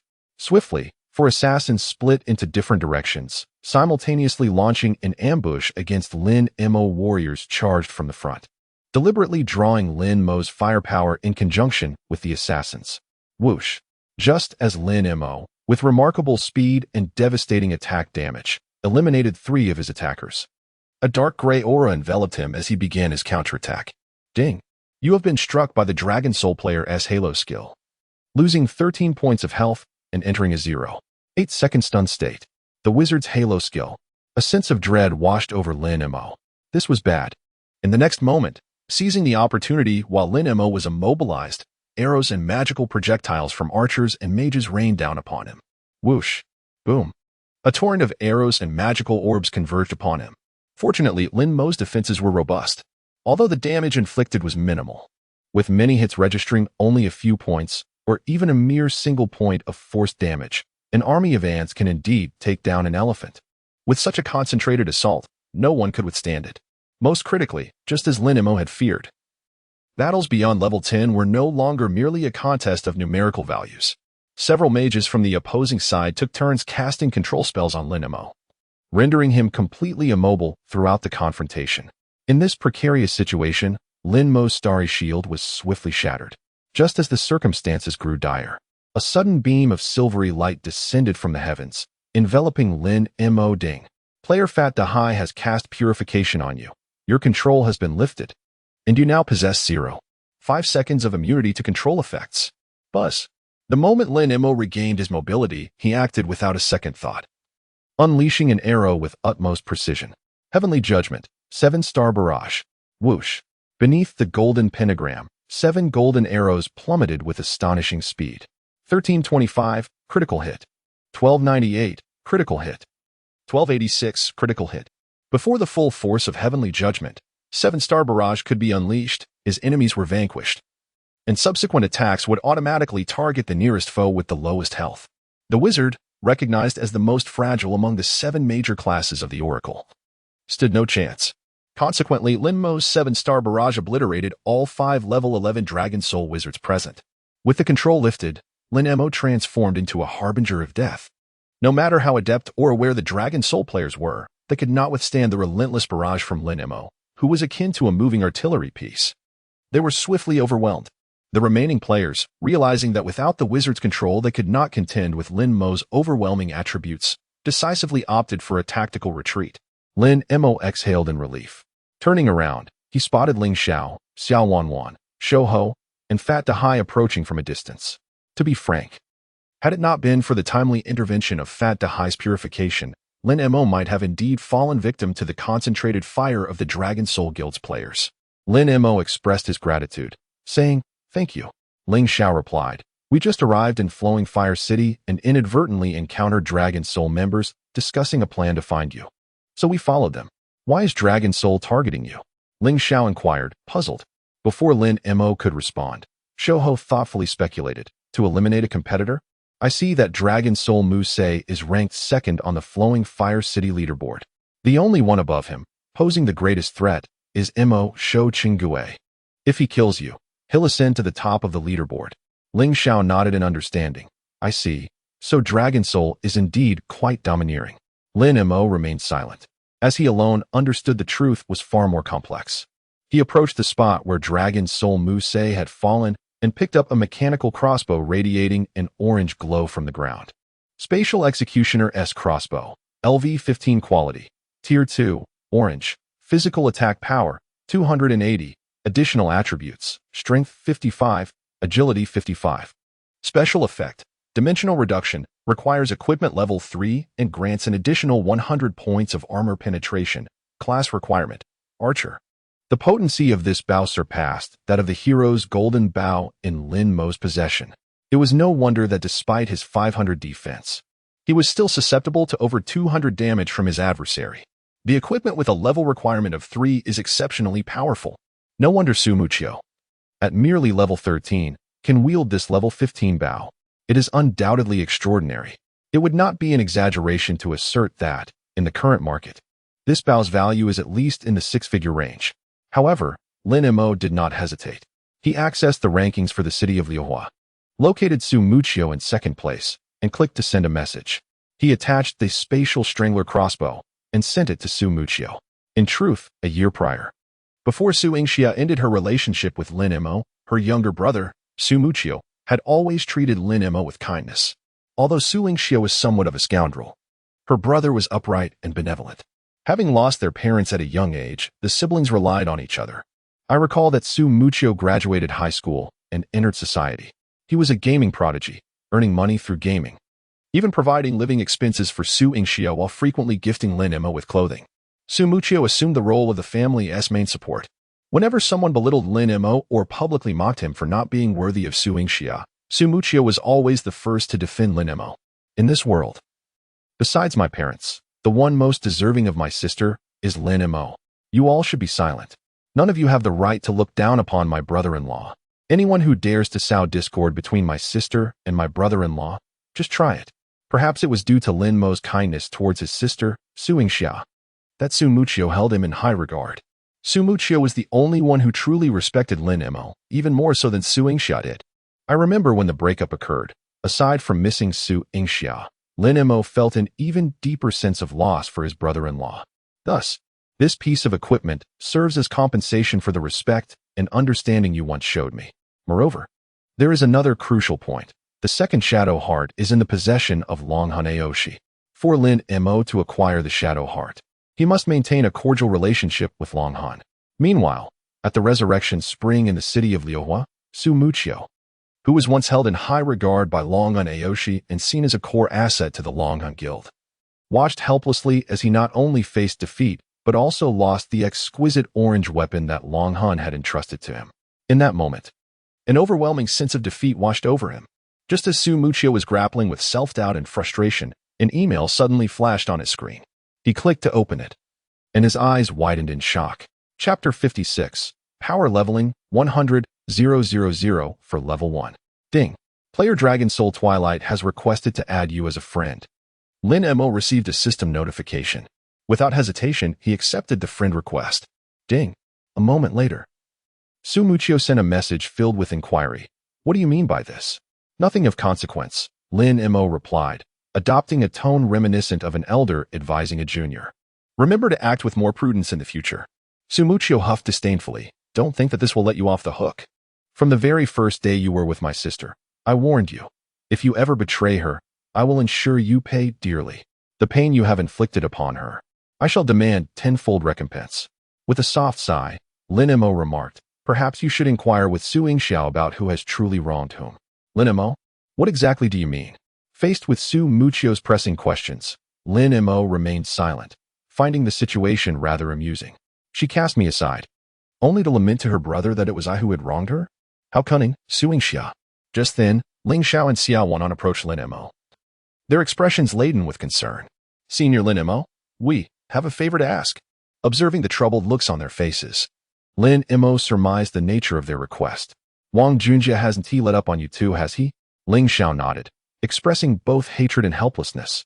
After the last rule was nullified, he insisted on another duel, this time to see who reaches level 30 first. Lin Mo felt no surprise. This had been entirely predictable. Wang Junjia was the type who would stop at nothing to achieve his goals, willing to employ any means necessary to obtain what he desired. At this moment, the campus belle, Xiao Wanwan, earnestly addressed Lin Mo. Senior, could you please assist us once more? Just like before, help Ling Xiao level up. Rest assured, it will be compensated. If you can ensure Ling Xiao reaches level 30 before Wang Junjia, I will pay you whatever you ask. Since Xiao Wanwan had laid her cards on the table, Lin Mo spoke candidly, 100,000 for each level. As soon as he finished speaking, the expressions of Shou Ho and Pang Dehai were as if they had just seen a fruit the size of a durian. Had anyone else uttered such a demand, they would have undoubtedly launched an immediate barrage of protest. Yet, in the presence of the top-ranked Lin Mo, they could only remain silent. Ling Xiao opened his mouth to respond, but Xiao Wanwan interjected, decisively stating, "Deal. 100,000 for each level. I will transfer the money to you right now." "No need," Lin Mo replied. "We will settle the payment upon each level gained. Additionally, I will grant you 3 levels up to level 13 for free, as a token of gratitude for your assistance earlier." "Thank you, Senior Lin Mo." Xiao Wanwan expressed her gratitude sincerely. Lin Mo had no intention of altering his course of action. While collecting venom in the insect nest dungeon, he could concurrently assist Ling Xiao and his companions in leveling up. Thus, Lin Mo pointed to Captain William, the guard outside the dungeon, and instructed the group, "You may proceed to accept your tasks." "All right." As they paused to receive their assignments from William, Ling Xiao, with a face full of remorse, turned to Xiao Wanwan and said, "I'm sorry, Wanwan. It's my inadequacy that prevents me from providing what you desire. You've always been the one giving." "It's all right." Xiao Wanwan gently squeezed Ling Xiao's hand and replied, "As long as I can be with you, money is merely a trivial matter. Besides, your wager with Wang Junjie was also for my sake. Once we establish our little home, we can earn money gradually." Ling Xiao nodded, affirming to Xiao Wanwan, "I swear. Wanwan, I will never let you down in this lifetime." From a distance, Lin Mo observed the affectionate embrace between Ling Xiao and Xiao Wanwan, and he couldn't help but see a reflection of himself and Su Yingxiao from the past. There was a time when Lin Mo had uttered similar words to Su Yingxiao. Yet, in the end, it was Lin Mo who sincerely gave his all. As he contemplated this fateful couple who reciprocated their affections, memories from his previous life flooded back, Ling Xiao sacrificing himself to protect his girlfriend against a formidable boss. Now, Lin Mo recalled that the person Ling Xiao had protected back then was indeed Xiao Wanwan. Lin Mo murmured, "Rest assured, I shall guard your love, as long as the funds are sufficient." He remained fixated on the 5 million on Xiao Wanwan's person. After all, the Shadow Temple dungeon could potentially resolve Lin Mo's problem of needing 50 million in recharge funds, but that was merely his personal speculation. Individuals like Wang Junjie, who would readily spend 100 million to slay a boss, measured value in ways that transcended mere monetary worth. Perhaps, in his eyes, something worth more than the 30 million spent on 3 Shadow Hearts could actually hold a value of only a few 100,000. Moreover, if the dungeon yielded something that significantly enhanced his own abilities, no matter the monetary worth, Lin Mo would never part with it. Thus, Lin Mo had to devise multiple strategies to ensure that, before the divine prophecy consumed the real world in 3 months, he amassed at least 50 million in recharge funds. Once Ling Xiao and Xiao Wanwan, along with their companions, had all accepted the Clear the Insect Nest 1 quest from Captain William, Lin Mo sent them an invitation to form a party. Together, the 5 of them ventured into the Insect Nest dungeon. Due to the dungeon's mechanics, players had to complete the tasks of the preceding layer before advancing to the next. Thus, even though Lin Mo had soloed the first layer, he still needed to guide Ling Xiao and the others through it once more. Inside the dim and damp dungeon, upon encountering monsters that were all level 20 poisonous spiders, the others, Shou Ho and Pang Dehai, were instantly drenched in cold sweat. "My God, big brother, we've only just reached level 10, fighting a level 20 monster. Is that appropriate?" Xiao Wanwan expressed some concern. "Senior, perhaps we should transition to a lower level map for the time being? There is no need to rush. We all have faith in your abilities. With you by our side, we shall surely reach level 30 ahead of Wang Junjie. However, players are no longer protected after reaching level 10, and should one fall in battle, the severe penalty of losing a level looms large. If we were to perish, the costs would far outweigh the benefits." Lin Mo remained silent, his gaze fixated on a venomous spider ahead. With a swift release, an arrow soared through the air. The SSS grade skill, Heavenly Execution, 7-star Barrage, shattered the very fabric of space, raining down like a thunderous storm from the pentagram formation. The arrows struck with precision, 769, critical hit. 530, 821, critical hit. A mournful cry echoed. Under the collective gaze of 5 pairs of eyes, the level 20 venomous spider, in full health, succumbed to the ground, meeting its demise. Battle notification. Your teammate has slain a level 20 venomous spider, and you have earned 1,300 experience points for participating. Chapter 57. The first on the heavenly rankings, Lioli. As Lin Mo effortlessly dispatched a formidable level 20 monster with a single skill, the astonishment among Ling Xiao and his companions was palpable. This was nothing short of terrifying. A level 20 monster, for heaven's sake. Although accompanied by Ling Xiao and the others, Lin Mo remained largely unaffected. According to the game mechanics, a 5-member party shared a base experience of 50, with the final blow granting an additional 30. This meant Lin Mo could secure 80 of the base experience, a mere 20 less than if he were to tackle the monster solo. This 20 of experience was a small price to pay for the substantial reward of 7 million to elevate Ling Xiao and his companions to level 30. Worth it? Absolutely. Or rather, it was worth far more than 7 million. This sum merely represented the training fee that Xiao Wan would pay Lin Mo on behalf of Ling Xiao, just like in the novice village previously. Should Lin Mo assist Ling Xiao and the others in attaining 2nd and 5th place on the leveling leaderboard in Liuhua City, he would be entitled to a plethora of additional prizes, including substantial bonuses and lottery draws. All of these rewards would be his. Even the cumulative cash rewards from merely securing a spot in the top 5 of the leaderboard would exceed 1 million, when one considers the numerous lottery opportunities. And if they were to conquer the equipment leaderboard, the wealth leaderboard, and the reputation leaderboard as well, my final gains would be incalculable. With such thoughts racing through his mind, Lin Mo felt a surge of excitement. This was an opportunity that could propel him significantly closer to his ultimate goal of 50 million. I must seize this opportunity. With that resolve, he entrusted the carcass of the venomous spider to Shouho and the others for disposal, then proceeded to lock onto his next target. Adhering to a rhythm of unleashing his skill, Zhutian, 7-star shot, every 15 seconds, he swiftly eliminated another venomous spider. And the experience bars of the 5 of them surged dramatically. Equipped with the Poison Burst necklace, Lin Mo's mana issues were greatly alleviated. Each kill returned 25 points of mana, which meant that the cost of his 7-star shot was a mere 27 points. With a full mana pool of 647 points, he could unleash the 7-star shot 23 times, enough to vanquish 27 venomous spiders. Yet, Lin Mo still felt a sense of dissatisfaction. The SSS level skill was undeniably powerful, but having only this one skill limited his potential. For every venomous spider he killed, it took him merely a second. Yet he spent the majority of his time waiting for the skill cooldown. It wasn't that he couldn't survive without his skills. His basic attacks would require 8 or 9 strikes to bring down a single spider. In stark contrast, the efficiency of his skills was markedly superior. If only he could acquire another SSS level skill, his monster slaying speed would double. Presently, Lin Mo still had 9 skill slots available, ample room to master a second SSS level skill. Within the confines of his bag lay the E-level Ice Arrow and E-level Fire Arrow, both meticulously prepared. Yet, the most pressing dilemma remained: the absence of skill evolution points to enhance his abilities. Lin Mo glanced at the background screen of Liuhua City, where it displayed the current player count: 541, 000 out of 3, 000, 000, with 390, 000 online. It was the opportune moment to acquire another batch of skill books.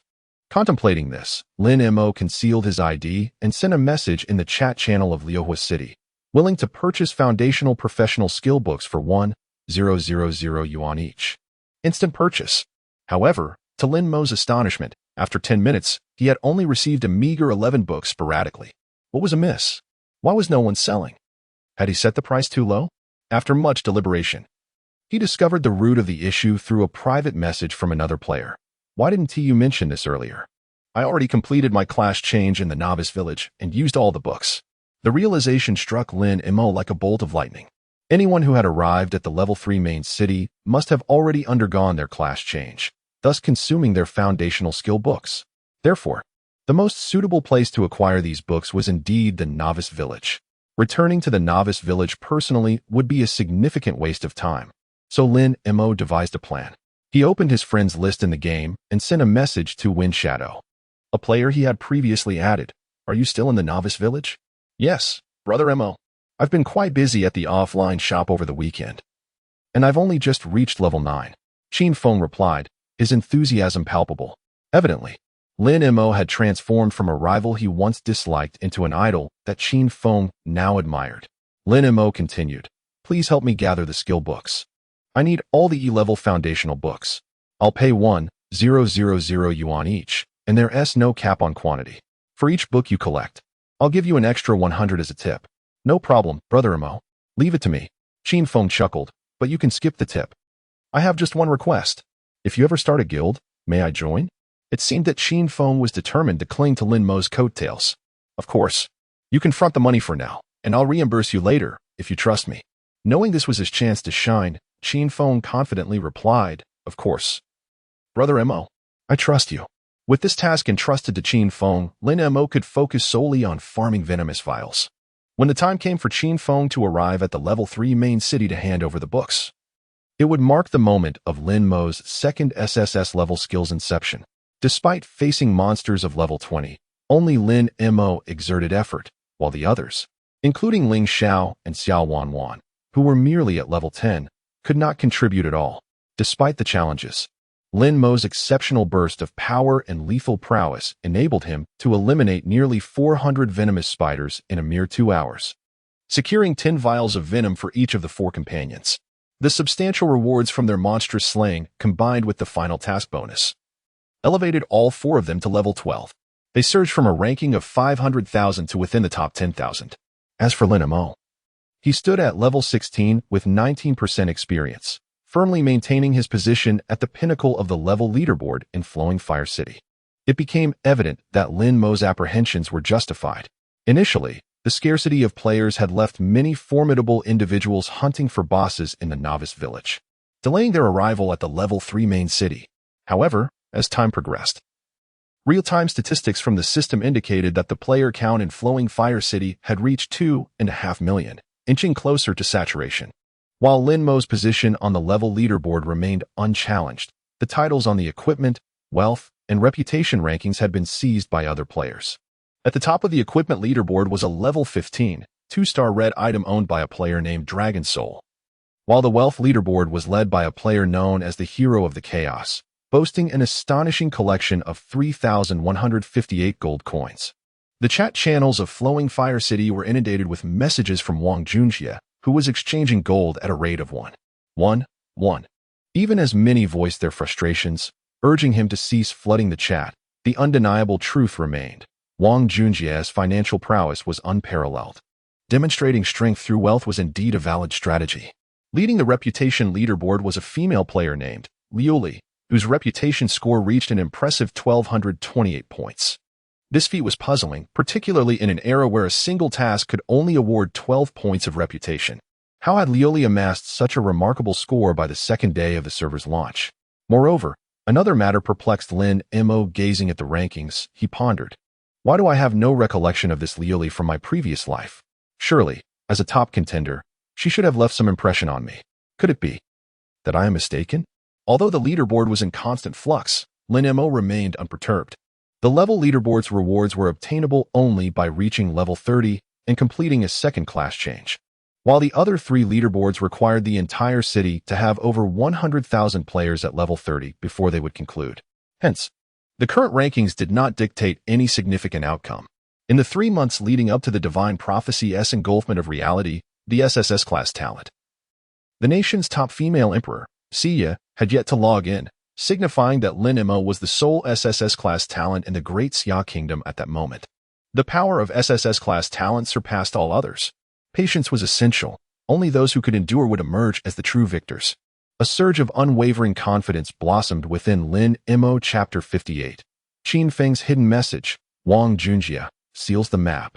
Having completed the first level of the insect nest dungeon, Ling Xiao and his companions submitted their vials of venom and each received a piece of poisonous set equipment.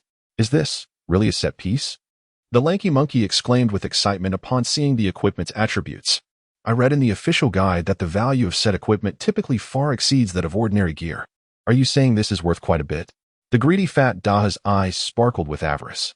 At that moment, Lin Mo inquired of the group. Did anyone receive a series for archers? I got an archer's piece, Xiao Wanhan said, cradling a ring in her palm, her large eyes gazing at Lin Mo Sr. Would you like it? Lin Mo focused his gaze and was astonished to discover that what Xiao Wanwan held was not only part of the archer's poisonous set, but also a second-tier ring. Meanwhile, Ling Xiao, the lanky monkey, Fat Dahu, and Lin Mo had all received first-tier pieces. Is it true that high aesthetics significantly boost drop rates? Lin Mo pondered in disbelief, once again experiencing this hidden law through Xiao Wanwan. Indeed, Lin Mo replied to Xiao Wanwan. A second-tier white quality poisonous ring is valued at approximately 2,000 in the market. I'll buy it. No need, senior. Xiao Wanwan replied. We are already immensely grateful for your help in leveling us up. Consider this equipment a gift. Fair is fair. Lin Mo stated. According to our previous agreement, aside from the 10,000 per level for training, I will take 70% of the ranking rewards. However, any personal earnings you make during this period belong to you alone.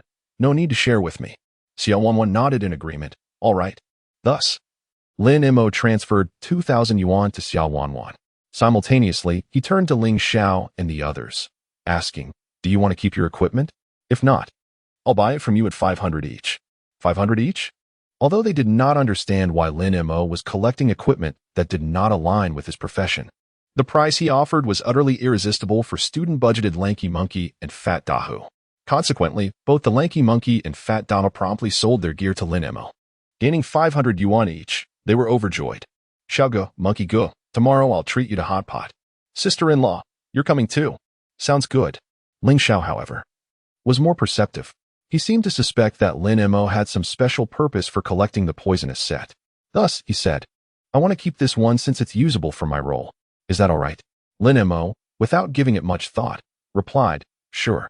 Then, taking advantage of their opportunity to claim the second-level task from William, Lin Mo secretly activated his SSS tier talent, Soul Fire, to incinerate the level 21st tier poisonous gear he purchased from Fat Dahu and the Lanky Monkey. With 1,000 yuan, he acquired 40 equipment evolution points. Compared to the initial expenditure of 100 coins on novice gear in the beginner village, culminating in a single equipment evolution point, this is truly an exceptional bargain. The four individuals awaited the task's commencement.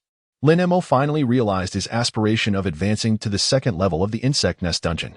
After all, the difficulty of the quest had increased by 15 points. The venomous creatures encountered in the second layer were now the level 21 toxic centipedes. Although they were merely one level higher than the toxic spiders, the attributes of the toxic centipedes were undeniably superior. However, before the SSS level skill, all insects were equal. With a swift motion, Lin Mo targeted a colossal centipede, measuring over 10 meters in length and resembling a subway car, and released an arrow into the void. Heavenly Strike, 7-star Barrage. The 7-star arrows descended with the force to pierce the heavens, striking the toxic centipede with astonishing speed. Instantly, a vast cloud of crimson damage erupted above its head. 486, 753, critical hit. 778, critical hit. 536, 554, 858, critical hit. 886, critical hit. Even with a staggering health pool of 3,300, the level 21 toxic centipede could not withstand the onslaught of the SSS level skill. With a powerful kick of its many legs, it succumbed on the spot. Ding! You have slain a level 21 toxic centipede, gaining 1452 experience points, base 50, final blow 30, level up 30, blessing aura 10. Title 1. The four emaciated individuals, yet to find their rhythm, stood frozen in astonishment. Could a level 21 monster truly be defeated in an instant? This was utterly outrageous. What kind of skill did Senior Lin Mo possess to inflict such terrifying damage? As the others remained engulfed in shock, Lin Mo had already commenced his pursuit of the next target. Why did players in his previous life rush to collect the toxic set? Yearning increasingly for the higher levels of the Insect Nest dungeon?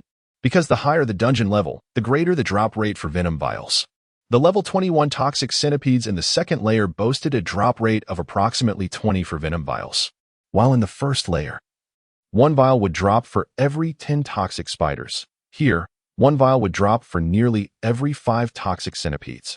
Since Lin Mo's efficiency in slaying monsters remained unchanged, one toxic creature dispatched every 15 seconds with Heavenly Strike, 7-star Barrage. The double drop rate of venom vials signified a doubling in the overall task execution speed.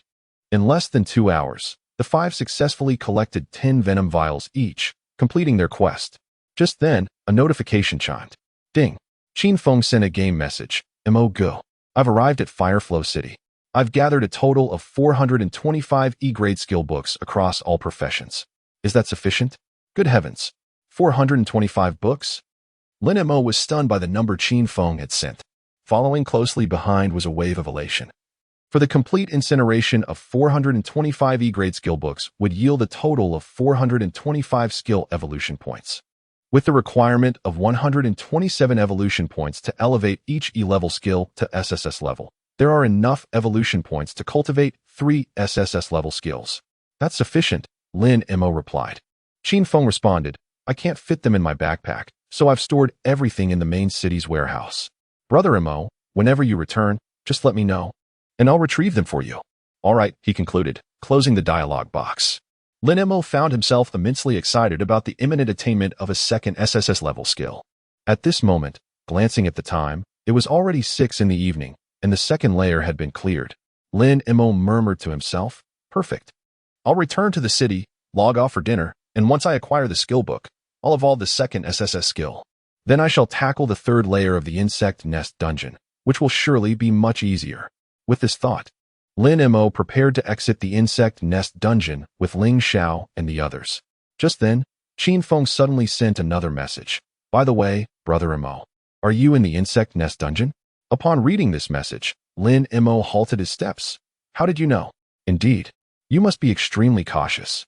Qin Feng hastily advised. Not long ago, I encountered members of the Chaos Era Guild, and they seemed to have headed towards the insect nest dungeon. I vaguely heard them mention your name, and it felt like they were after you. It seemed they were indeed targeting you. Upon hearing this, Lin Mo's brow furrowed.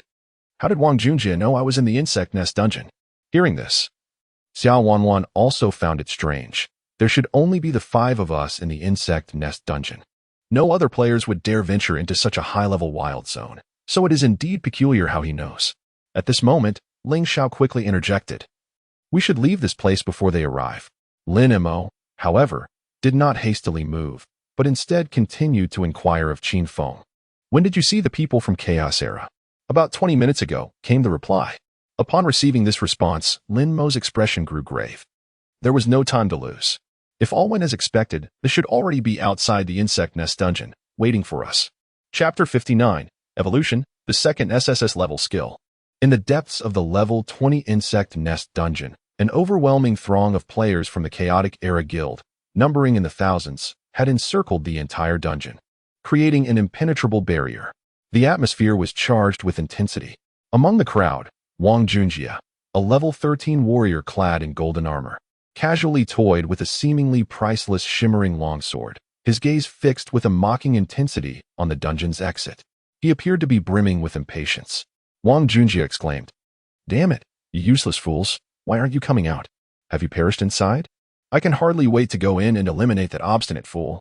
As soon as his words fell, a level 12 black-robed mage, the strategist Juga of the Chaotic Era, adjusted his glasses with a finger while scrutinizing the map of the insect nest dungeon, analyzing. The insect nest dungeon is divided into 10 layers, and players must complete the tasks of the previous layer to gain entry to the next.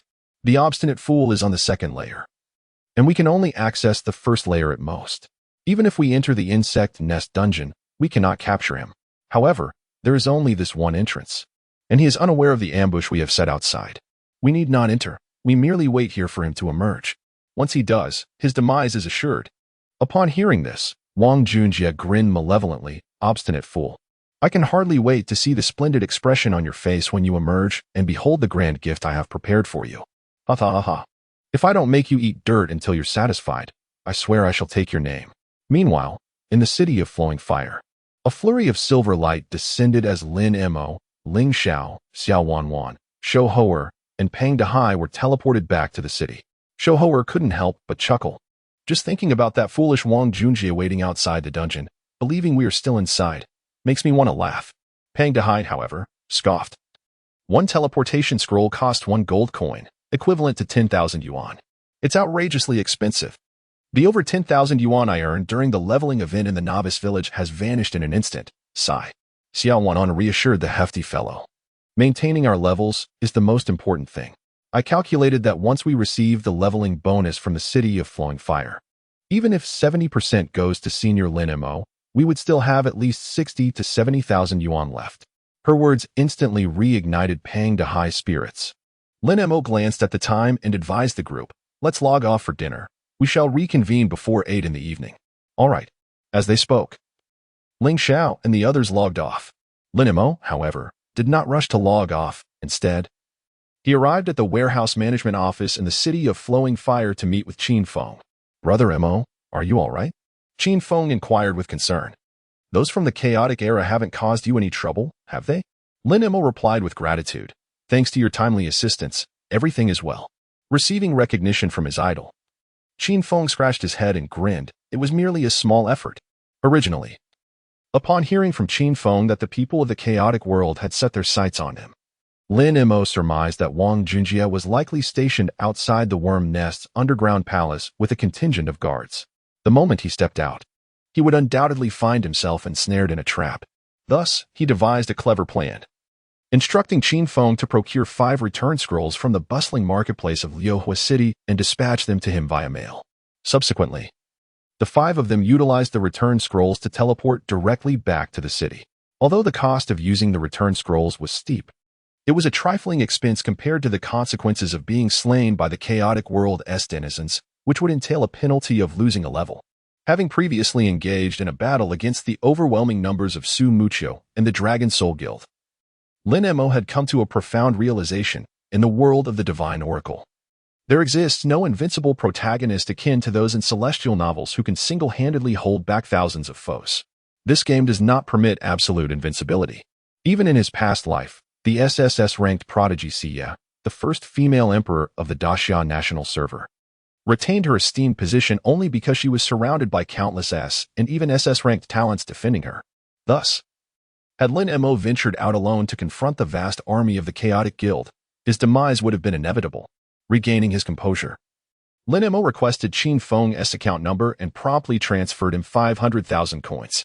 Qin Feng was taken aback. The 425 skill books cost 425,000, and the return scrolls 5,000, totaling 475,000.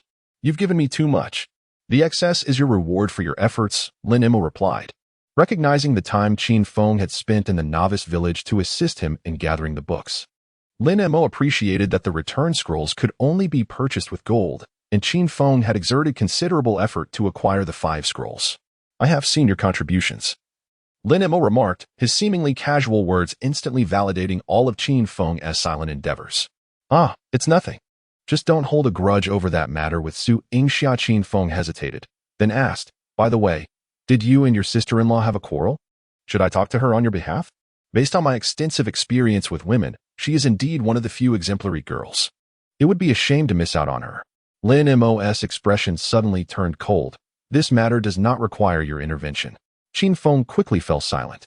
"Then I shall take my brothers out to level up. Brother Mo, contact me if you need anything." "All right." After parting ways with Qin Feng, Lin Mo sought a secluded spot to unleash his SSS-ranked talent, Soulfire, incinerating all 425 E-ranked skill books to obtain 425 skill evolution points. This was indeed a considerable sacrifice.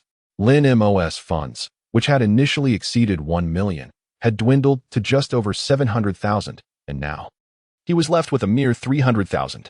Although he felt a pang of regret, he understood that this investment was all for the promise of greater returns in the future. Consequently, he opened his inventory and, among the E-ranked foundational skills of Fire Arrow and Ice Arrow for the Archer class, he chose Ice Arrow. For the reason the mastery of the 7-star Barrage suffices, rendering the Fire Arrow momentarily unnecessary. The Ice Arrow, at E-rank, inherently possesses a slight slowing effect. Should it be evolved to SSS rank, its control capabilities would undoubtedly be formidable. With both control and damage, Lin Mo would navigate battles with remarkable finesse. With such thoughts, Lin Mo eagerly commenced the evolution of his skills. Ding! Consumed 1 skill evolution point. Congratulations, you have evolved E-rank Ice Arrow to D rank. Ding! Consumed 2 skill evolution points. Congratulations, you have evolved D rank Ice Arrow to C rank. Ding! After a continuous series of 7 evolutions, ding! Consumed 64 skill evolution points. Congratulations, you have acquired the SSS rank skill, Ice and Snow, Grip of Extreme Cold. At long last, the second SSS rank skill has arrived. Lin Mo gazed at the tome of Ice and Snow, Grip of Extreme Cold in his hands, filled with exhilaration. Chapter 60, The Schemes of Empress Xia.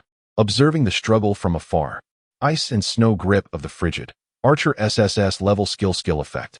Lock onto a single enemy and unleash an icy arrow, inflicting 700 physical damage and freezing the target for 3 seconds. Special Effect 1. Create a frigid domain around the enemy that lasts for 3 seconds, reducing the movement speed of all entities within the domain by 80. Special Effect 2. Enemies within the frigid domain will experience a 40 reduction in defense. Special Effect 3. Enemies within the frigid domain will suffer a 30 increase in damage taken. Cooldown, 9 seconds. Skill cost, 55 points of mana. Lin Mo could not help but exclaim in astonishment.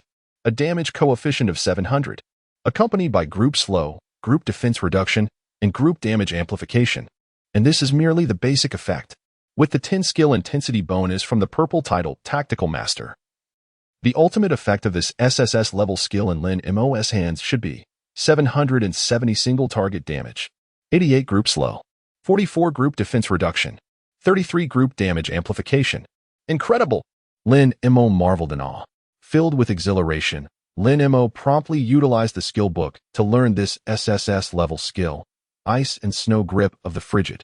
Thus, while over 99 of players in the entire server had merely acquired 2 E-level basic skills upon completing their class transitions, and many couldn't even afford to learn those basic skills, Lin Mo had already obtained 2 top-tier SSS level skills. How terrifying! Though Lin Mo was eager to test the practical might and efficacy of this new SSS level skill, his growling stomach could no longer be ignored. Glancing at the time, it was already 6 in the evening. Consequently, Lin Mo logged off. Offline, at Tianyuan Mansion, Lin Mo removed his gaming headset and stretched his neck. After donning his jacket, he made his way downstairs. Within the community and even at the Chongqing noodle shop, nearly everyone he encountered was enthusiastically discussing the game, Divine Oracle. I leveled up to 10 this afternoon and ventured into the level 3 main city. You wouldn't believe how grand it is. Even the NPC girls are all stunningly beautiful. The novice village pales in comparison. Really? I'm only at level 7, but I have to work during the day, so I don't have time to grind. I'll stay up all night when I get home tonight and make it to level 10 to see the level 3 main city. Haha.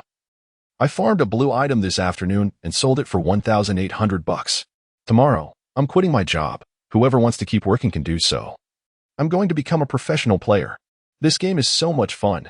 I met a really innocent girl in there. I told her I'm an S-level talent, and if she spends the night with me, I'll help her level up tomorrow. Gotta go. I'm off to a hotel clearly. The fervor for Divine Oracle continues to rise. After finishing his beef noodles, Lin Mo made his way to the foot massage parlor across the street, named Tingyu Xian. Given that the hour was still early, he planned to seek out the Empress for a heartfelt exchange, while also contemplating how to resolve a significant dilemma he was currently facing.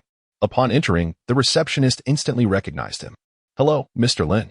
Will you be having room 27 again? Yes, Lin Mo replied without hesitation. Very well. I will prepare your room, and the technician for room 27 will be with you shortly. Following the guidance of the receptionist, Lin Mo was led into a luxurious private room. Before long, Ningxi arrived, adorned in a white shirt and a black skirt, which accentuated the Empress's coy demeanor. Particularly captivating were the black stockings that enveloped her delicate legs, which sparked a flurry of imagination. Lin Mo reclined on the bed. Let us begin. All right. Ningxi approached Lin Mo quietly, her delicate hands commencing a massage. As he reveled in the Empress's attentive service, Lin Mo closed his eyes, pondering how to tackle his predicament. This dilemma revolved around Wang Junjie. There was no need for excessive worry, as Lin Mo had anticipated that Wang Junjie would pursue him relentlessly. However, the pressing issue was that Wang Junjie had somehow discovered Lin Mo's activities in the Insect Nest dungeon.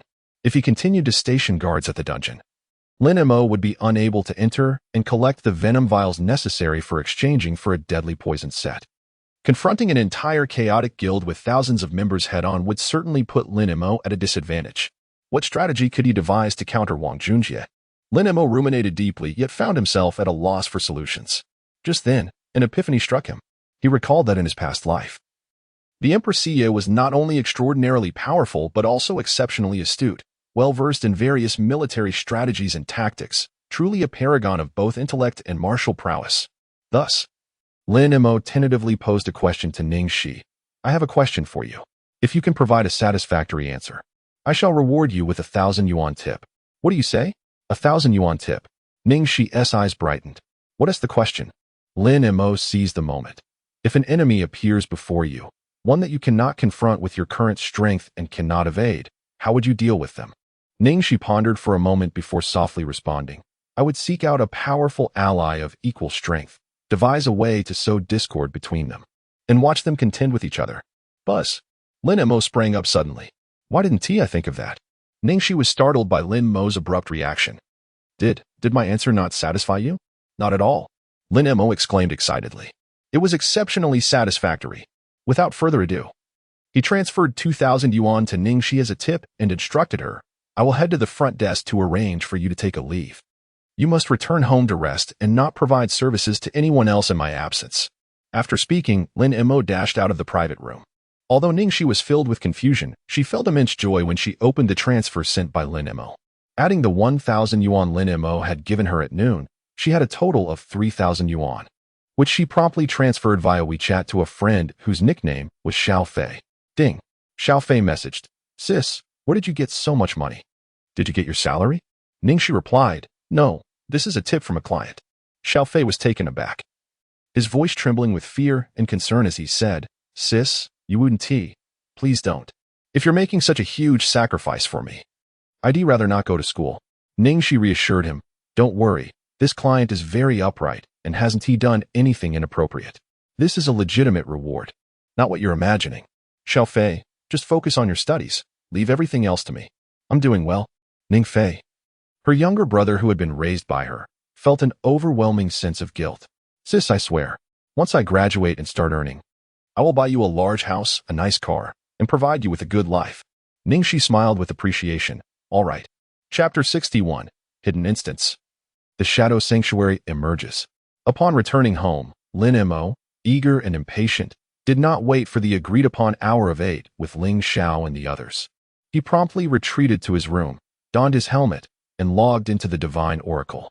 What a splendid vantage point to observe the unfolding drama. A casual suggestion from Ning, she sparked a brilliant idea in Lin Mo's mind, instantly conjuring a flawless strategy to counter Wang Junjie.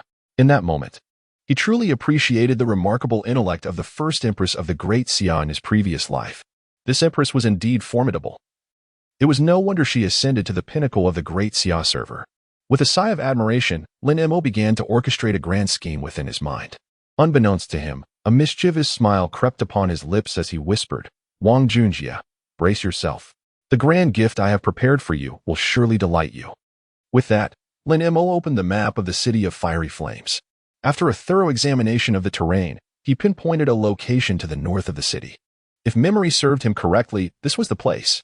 Without delay, he followed the map's guidance, exiting the city through the northern gate and setting forth towards his chosen destination. After a journey that spanned a full half-hour, he finally arrived at the target site. Before him lay a town, consumed by unending darkness, seemingly abandoned for ages. The scene was one of utter devastation. Dilapidated houses were ensnared by creeping vines. Standing outside this forsaken town, Lin Mo could feel an oppressive atmosphere, a suffocating aura of despair. The map of the City of Fiery Flames bore no record of this desolate place, yet upon witnessing it, Lin Mo was resolute in his conviction. This was indeed the location. With excitement coursing through him, Lin Mo stepped into the abandoned town, making his way directly to its center.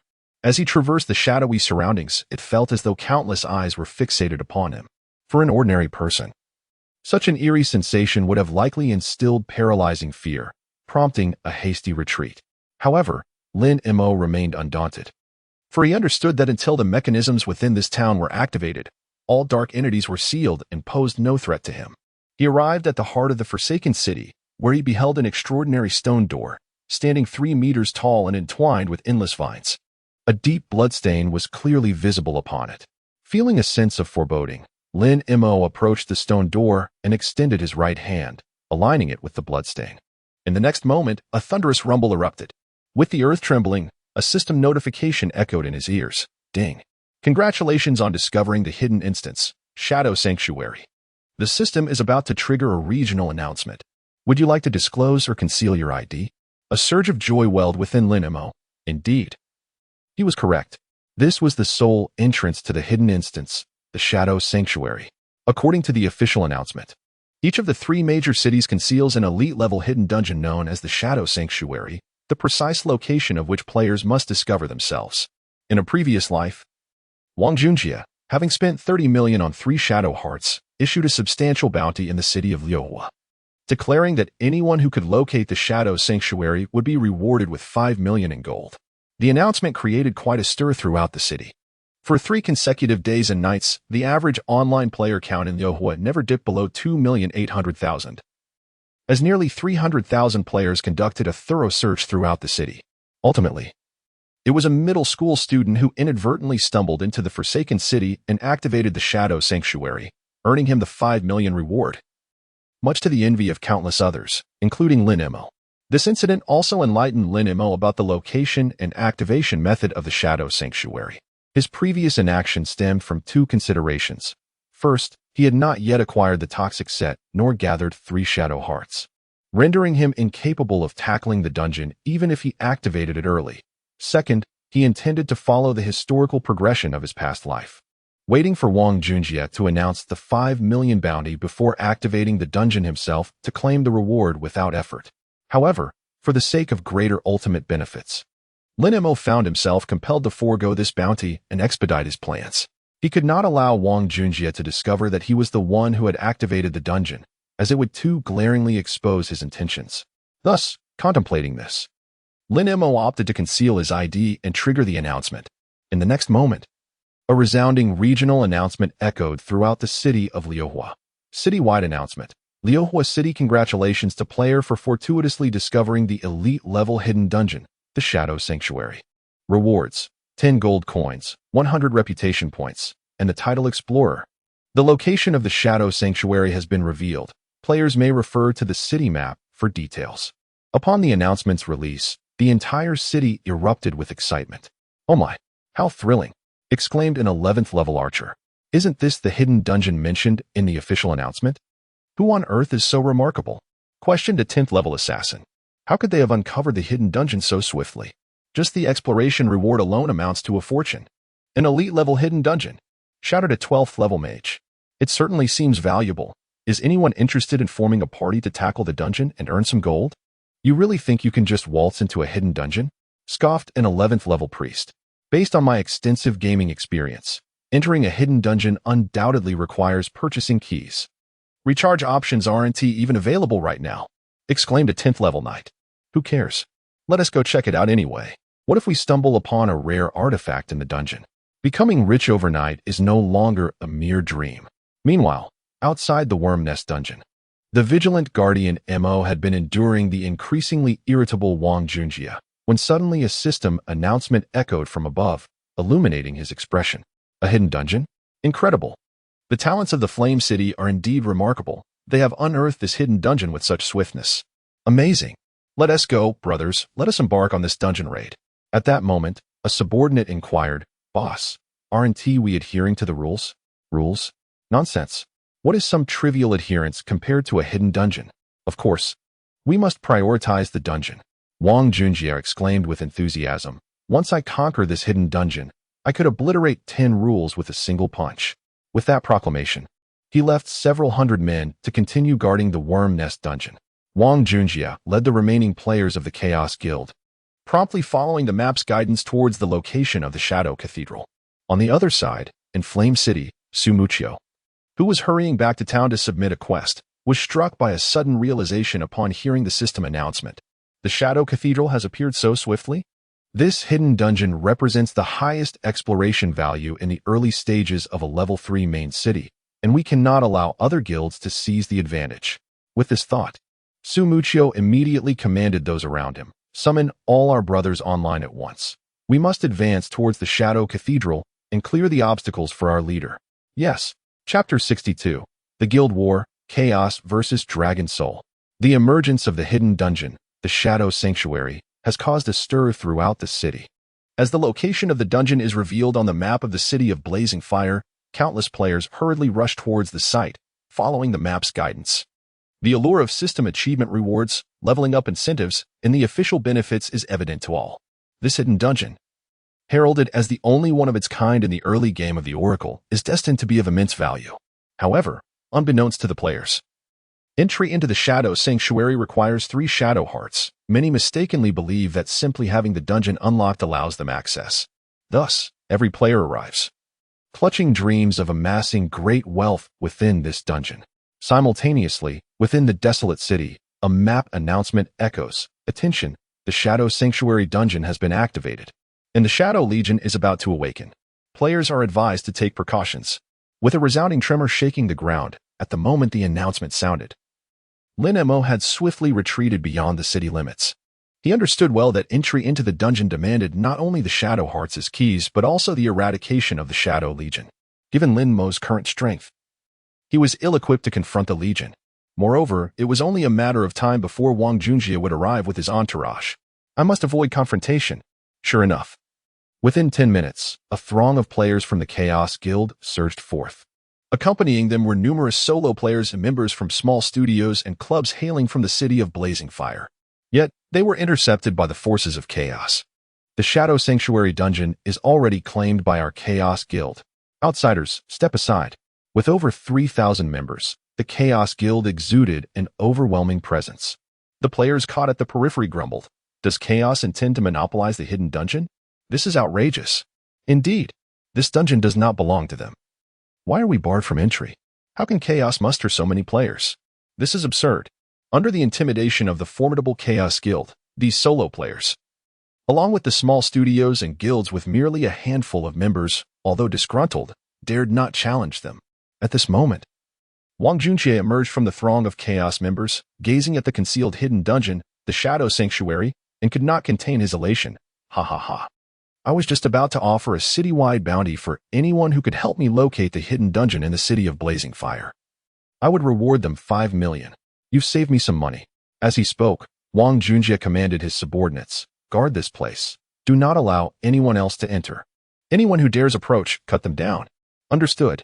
Just as Wang Junjie prepared to lead his men into the city, a commotion erupted from behind. Jiege. Someone is forcing their way through.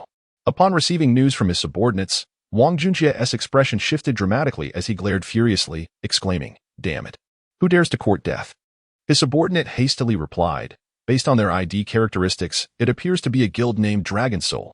At this revelation, the strategist, Wan Shizhuge, immediately analyzed. The Dragon Soul Guild was the most popular guild in the gaming world before the launch of Divine Oracle, known as the premier guild of the national server for the game Apocalypse. Its leader, Longhun Aoshi, is a prominent figure in the business world. After the launch of Divine Oracle, they all migrated here, and the guild boasts a considerable size, with approximately 1,000 players. Just as he finished speaking, Wang Junjie displayed a face full of disdain and contempt. Only that many people dares to act tough in front of me? What a joke. With that, he commanded his men, whoever dares to approach, cut them down without mercy. Meanwhile, on the outskirts of the chaotic realm, the Dragon Soul Guild's player army was stationed there. Countless onlookers gazed at the striking figure of a young archer at the forefront of the Dragon Soul army, whose stature was tall, commanding, and handsome. Wow, I can't believe I'm seeing the second-ranked player of the Fire City leaderboard here, exclaimed one onlooker. I didn't expect such an accomplished player to be so young. He looks just like Ping Yuyan. If only he were my boyfriend, even for just 3 seconds. I wouldn't mind. The second-ranked player of Fire City, a level 13 archer known as Longhun Musuo, caught the attention of Su Muchio, whose gaze burned intensely as he focused ahead. Moments later, 2 Dragon Soul assassins hurriedly reported, Vice President. The people from the Chaotic Realm Guild have refused all negotiations and have killed the 3 brothers we sent to talk. They intend to seize the Shadow Sanctuary dungeon. They're blocking our entry. What should we do? Upon hearing this news, a deep murderous intent flickered in Su Muchio's profound eyes. Those who dare to touch our Dragon Soul shall tread upon their corpses to enter. With a resolute affirmation, Su Muchio drew the Spatial Executioner-esque crossbow from his back, entering a combat stance. Behind him, 1,000 Dragon Soul Guild players readied themselves for battle, launching an attack against the players of the Chaotic Realm Guild. Simultaneously, the Chaotic Realm Guild launched a fierce counterattack. The 2 factions clashed with overwhelming force, igniting an intense battle. This spectacular scene compelled the surrounding spectators to retreat, fearful of being caught in the crossfire. Onlooker A. Wow, a guild war just breaks out like that? Neither side is willing to back down. This is exhilarating. Onlooker B. Life is already stressful in reality. We certainly can't be oppressed in the game. Onlooker C. I heard that the president of the chaotic realm is Wang Junjie, the richest man in Ning'an City. His meal expenses could buy a house in the city center. Models and influencers would beg him to play. What pressure could someone like him possibly face? It's pure arrogance. The Dragon Soul's audacity to provoke Wang Junjie is akin to courting death. Onlooker ding. Perhaps not. The Dragon Soul is the premier guild of the Daxia server in the globally renowned MMORPG, Apocalypse. Each member is a seasoned professional player. Onlooker woo? Oh? It seems we are in for an exhilarating spectacle.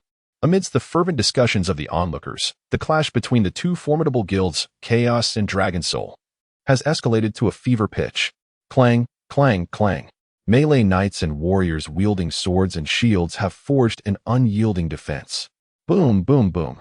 The archers' arrows and the mages' fireballs soar over the heads of their frontline comrades, indiscriminately raining down upon the enemy ranks. The wizards control spells, and the priests' healing weave through the battlefield, affecting players on both sides. Amidst the cacophony of anguish cries, beams of white light shoot skyward. Brother Jie, I've heard that all members of Dragon Soul are professional gamers, and it's no exaggeration. They possess remarkable skills. Goodness, I just realized how inept our Chaos members are. It's all 2 for 1 and 3 for 1. How can we compete? Observing his subordinates in a state of disarray, Wang Junjie remains unfazed. What does it matter if they possess skill? Do they have my wealth? Attempting to seize my dungeon? Let us see just how much the lives of your Dragon Soul are worth. With a cold snort, Wang Junjie commanded, gather all those stationed by the Worm Nest dungeon. Additionally, relay this message. For every Dragon Soul player slain, each brother in Chaos will receive a bounty of 30,000 for a single kill record. No upper limit. Upon hearing this proclamation, the entire Chaos Guild erupted in excitement. Meanwhile, from a concealed vantage point, a pair of eyes surveyed the unfolding chaos. As Lin Mo observed the fierce battle between Chaos and Dragon Soul, a smirk crept across his face, reveling in their misfortune. For everything was progressing precisely as he had anticipated.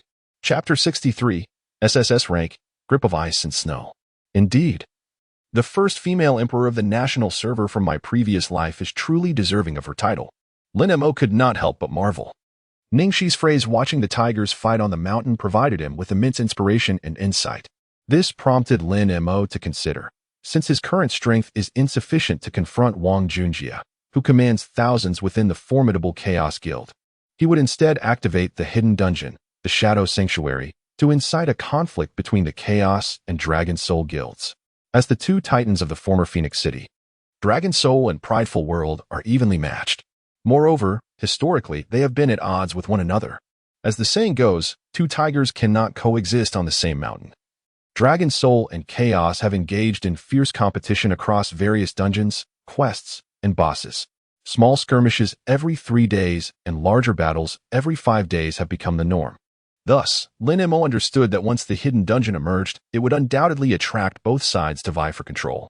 By doing so, Lin Mo merely accelerated the inevitable conflict between them.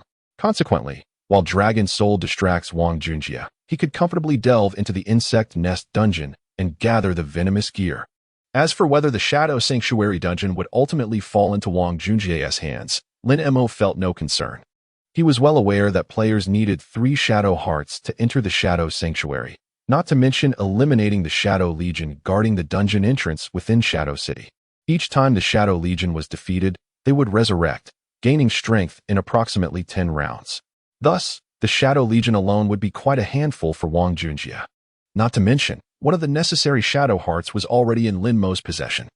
Observing the fierce battle between the players of Dragon Soul and Chaos Guild outside the city, Lin Mo chuckled with a sense of schadenfreude. Take your time fighting.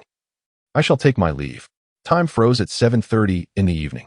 With half an hour remaining until his scheduled venture into the Insect Nest dungeon with Ling Xiao and the others, Lin Mo set off alone toward the dungeon. At this moment, the Chaos Guards at the Insect Nest dungeon had all been summoned by Wang Junjie to Shadow City to confront the Dragon Soul Guild.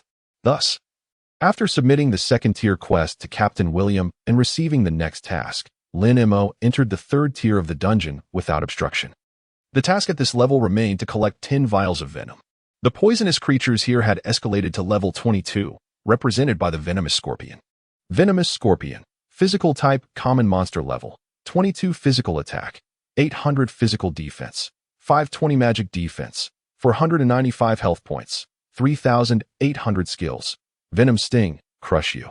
Before Xiao Wanan and the others arrived, it should be feasible to complete my own task first. Let me see how the second SSS rank skill performs in actual combat. With this thought in mind, Lin Mo eagerly retrieved the golden bow of the hero from his back. Fixing his gaze ahead, he spotted a massive, bull-sized venomous scorpion within striking range. The SSS level skill, Ice and Snow, Grasp of Extreme Cold, activated the moment Lin Mo selected it and drew the bow. A visible breath of extreme cold enveloped him instantaneously. Whoosh! He released an arrow with the force of a battering ram. The arrow, glimmering with an icy blue radiance, sliced through the air, causing the temperature to plummet dramatically. Thud! At the instant the icy arrow pierced the venomous scorpion, its entire body rapidly crystallized into ice. 4227 critical hit. You have slain a level 22 venomous scorpion, gaining 1974 experience points, 141. Hiss. As Lin Mo gasped in astonishment at the terrifying lethality of the SSS level Ice and Snow, Grasp of Extreme Cold, the ground began to rapidly freeze. Centered around the struck scorpion, a circular area with a diameter of 100 yards was instantly encased in ice. Simultaneously, Lin Mo targeted 2 additional venomous scorpions within the frozen zone and drew his bow once more. SSS level Extermination, 7-star Barrage. Whoosh whoosh whoosh whoosh. From the pentagram formation, 7 golden arrows shot forth like thunder, piercing the venomous scorpions. 890. 1379 critical hit. 1425 critical hit. 1472 critical hit. Roar. Accompanied by a low growl, the 2 venomous scorpions collapsed instantly within the frigid domain conjured by the Ice and Snow, Grasp of Extreme Cold skill. You have slain a level 22 venomous scorpion, gaining 1974 experience points. You have slain a level 22 venomous scorpion, gaining 1974 experience points. A double kill. Previously, a single 7-star Barrage could only manage to slay 1 creature, but now, he had simultaneously vanquished 2 venomous scorpions, leaving Lin Mo pleasantly surprised. The extensive defense reduction and damage amplification effects of the frigid domain were astonishingly powerful. In his awe, Lin Mo also realized that the Grasp of Extreme Cold and 7-star Barrage, both SSS level skills, could potentially be combined into a combo. By leveraging the wide-ranging slow, defense reduction, and damage enhancement of Grasp of Extreme Cold, he could significantly amplify the damage of the 7-star Barrage, thereby achieving a more efficient monster-slaying effect. Thus, Lin Mo proceeded to employ this skill combo to hunt the venomous scorpions. Ice and Snow, Grasp of Extreme Cold. Extermination, 7-star Barrage. Whoosh. Whoosh whoosh whoosh. With this series of moves, he effortlessly dispatched 34 venomous scorpions in one fell swoop. The cooldowns for these 2 skills were 15 seconds and merely 9 seconds, respectively. The synergy between these 2 SSS level skills drastically accelerated Lin Mo's monster-slaying speed, increasing it 2 to 3-fold compared to when he wielded only a single SSS level skill. The SSS level skills were truly formidable. Lin Mo could not help but exclaim in awe. In the 3rd level of the Insect Nest Dungeon, the probability of the venomous scorpions dropping vials of poison has risen to approximately 30. Remarkably, Lin Mo managed to acquire a vial of poison with nearly every round of harvesting. Within a mere span of a dozen rounds, he successfully gathered 10 vials, thereby completing his task with ease. At this moment, the clock struck 8 in the evening. Ling Xiao, Xiao Wanwan, Shou Ho, and Pang Dehai arrived as promised. Apologies, Senior Lin Mo, for our tardiness, Xiao Wanwan expressed, a hint of embarrassment in her tone. Lin Mo dismissed her concern. No worries, your timing is just right. With that, he formed a party and invited the 4 of them to join. Subsequently, Lin Mo continued to utilize the skill combination of Frigid Grasp and 7-star Barrage to annihilate the venomous spiders. Upon witnessing Lin Mo effortlessly dispatch 3 venomous scorpions, each boasting a formidable level of 22, Shou Ho and Pang Dehai were once again rendered speechless. My goodness, in the span of just a dinner break, it seems Senior Lin Mo has become even more monstrous. What sort of skill is he employing? The damage is astonishing, and the visual effects are simply spectacular. Stop gaping. Lin Mo, having just concluded another round of battle, turned to the awestruck Shou Ho and Pang Dehai, instructing, go collect the loot. Right away. The two snapped back to reality and hurried to the corpses of the venomous spiders to scavenge for spoils. Meanwhile, Lin Mo awaited the cooldown of his skills, preparing for the next round of harvesting in a matter of seconds. At the same time, on another front, in the City of Shadows, the battle between the factions of Chaos and Dragon Soul escalated. Chapter 64. The Shadow Legion strikes. Wang Junjie seizes the Shadow City. In the Shadow City, amidst the cacophony of anguish cries and the flickering brilliance of white light, the battle between the players of the Chaos Guild and the Dragon Soul Guild escalated into a fervent clash. The battlefield gradually shifted from the outskirts to the heart of the city. With the entry of the Shadow Legion, the conflict that originally involved two factions transformed into a chaotic free-for-all among three parties. The Shadow Legion was composed of humanoid monsters known as Shadow Guardians, clad in ebony armor and wielding shadowed spears, all reaching level 15. Their sole purpose was to guard the Shadow Gate, preventing any intruders from entering the Shadow Sanctuary. Thus, whether they were from the Chaos Guild or the Dragon Soul Guild, they launched indiscriminate attacks on all. Under the dual pressure exerted by the Shadow Legion and the Dragon Soul Guild, the morale of the Chaos Guild players began to fray. Wow, are the professional players from Dragon Soul really that formidable? Have they been enhanced with hormones? Regardless of their prowess, our players are undeniably pathetic. 2 assassins fell to a single priest wielding a staff. What is this nonsense? They should quit gaming and return to farming. This Shadow Legion is such a nuisance. They cling to me like my ex-boyfriend. Can't they just go away? As he observed the despair settling upon his comrades, Wang Junjie remained unfazed. He shouted, "It's nothing to worry about. If we die, we can return. What do professional players amount to? I possess more wealth than they do. Let us outnumber them. Everyone. Let us drown those Dragon Soul curs with our collective spit." Meanwhile, Su Muchio was incessantly monitoring the overall casualties of the guild through the messages from those around her. Although the strength of the Chaos players was lacking, they proved to be incredibly tenacious, like unkillable cockroaches. Their numbers were overwhelming, and they quickly returned from the main city, employing a relentless war of attrition that was indeed quite vexing.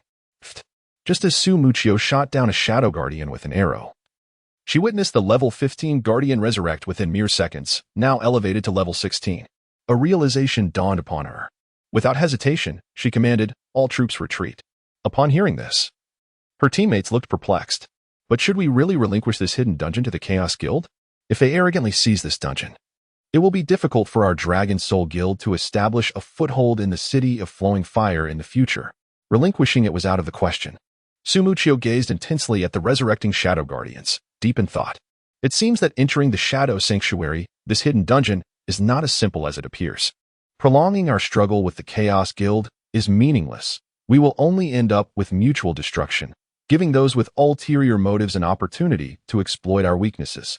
Withdraw for now. Let the people of the chaotic world expend themselves against the Shadow Legion. We shall conserve our strength and await the opportune moment. Indeed. Thus, upon the command of Su Muchio, the players of the Dragon Soul Guild gradually retreated from the Shadow City. Wang Junjie, unaware of Su Muchio's strategy, mistakenly believed that the players of Dragon Soul had been defeated by their chaotic faction. He could not contain his glee, laughing heartily, truly a bunch of worthless fools. With your meager resources, dare you challenge me? Go home and play in the mud. I shall deal with you once I conquer the dungeon. At that moment, a hurried assassin from the chaotic faction rushed in to report, "Brother Jie, we discovered a stone door at the center of the city, and it appears to be the entrance to the dungeon. However, my brothers have exhausted all means to open it. Cannot open it. How shall I enter the dungeon then?" Wang Junjie, filled with impatience, inquired of the strategist, Zhuge of Chaos. "Do you have a solution?" Zhuge adjusted his glasses with a finger, surveying the surroundings, and calmly analyzed. "The officials have provided no strategies. However, if my assumptions are correct, to unlock that door and enter the Shadow Sanctuary dungeon, we must first eliminate those shadow guards. It is akin to the situation when we fought the boss, the Spider Queen, back in the Novice Village, surrounded by her explosive spiders." "Yash!" Wang Junjie exclaimed, a smile brightening his face. "It is indeed the strategist. Here is a reward. 500,000. Zhuge of Chaos was so overwhelmed with excitement that he nearly knelt before Wang Junjie, exclaiming, "Thank you, Brother Jie." Subsequently, Wang Junjie issued a command to the players of the chaotic faction, "Slay the shadow guards. Annihilate them. If you assist me in securing this hidden dungeon, I shall grant each of you an advance on your salary for a month. Upon hearing this, the players responded enthusiastically. Yes. Meanwhile, in the Nest of Insects dungeon, having mastered the second SSS level skill, Ice and Snow, Grasp of Extreme Cold, Lin Mo's efficiency in monster hunting surged dramatically. Even while simultaneously collecting venom vials for Ling Xiao, Xiao Wanwan, and the others, he worked at an astonishing pace. Before 10 o'clock in the evening, all five had successfully cleared the third layer of the Nest of Insects dungeon. After submitting the venom vials, they received their quest rewards. With a flourish, a beam of golden light descended upon Lin Mo, and he ascended to level 17. Simultaneously, Ling Xiao and the others, following closely behind Lin Mo, also swiftly leveled up to 13. Wow. In just one night, my ranking has jumped from over 1 million to 9,123, exclaimed Pang Dehai, filled with delight. This is truly astonishing. Skinny Monkey marveled. While others are still forming teams to solo 12 and 13 level monsters, we have already begun farming level 22 monsters. It's genuinely terrifying. Lin Mo reminded Xiao Wanwan, the free period is ending. From the next level onward, there will be a fee based on level. Xiao Wanwan nodded, smiling. Thank you for your efforts, senior. I initially thought the exorbitant fee of 100,000 for level 1 was outrageous. However, after witnessing Lin Mo's terrifying prowess as a professional player, Xiao Wanwan was enveloped by a sense of guilt, as if the 10,000 levels of gaming fees she had previously considered were insufficient. To convey her sincerity, Xiao Wanwan transferred a substantial sum of 1.7 million in gaming fees to Lin Mo in one go.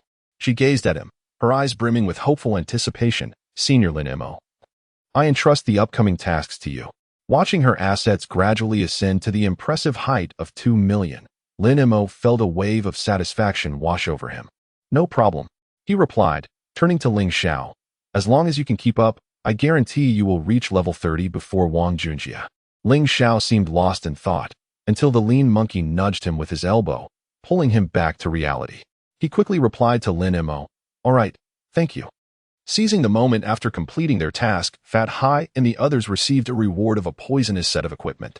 Lin Mo inquired of them, if you have no use for your equipment, you can sell it to me as before, at a premium. As students, the lean monkey and Fat Hai were more than eager to accept. Each sold their task reward of a level 20. First tier white quality poisonous gear to Lin Mo for 500 yuan. This time, Lin Mo, reborn as a fortunate player, finally experienced a stroke of luck. His task reward included a bow and arrow weapon, a level 20, second-tier poisonous crossbow. Previously, he had only an 8th level, second-tier, orange-quality hero golden bow, which was already facing obsolescence. At last, he had found a suitable replacement. Thus, seizing the opportunity while Ling Xiao and the others went to William to collect the 4th-level task of the Insect Nest Dungeon, Lin Mo eagerly began to evolve the poisonous crossbow. Chapter 65, Second-Order Golden Weapon, Celestial Poison Crossbow. The poison set is divided into 2 tiers, First Order and Second Order. According to Lin Mo's knowledge, a complete First Order poison set offers a mere 50 resistance to toxins.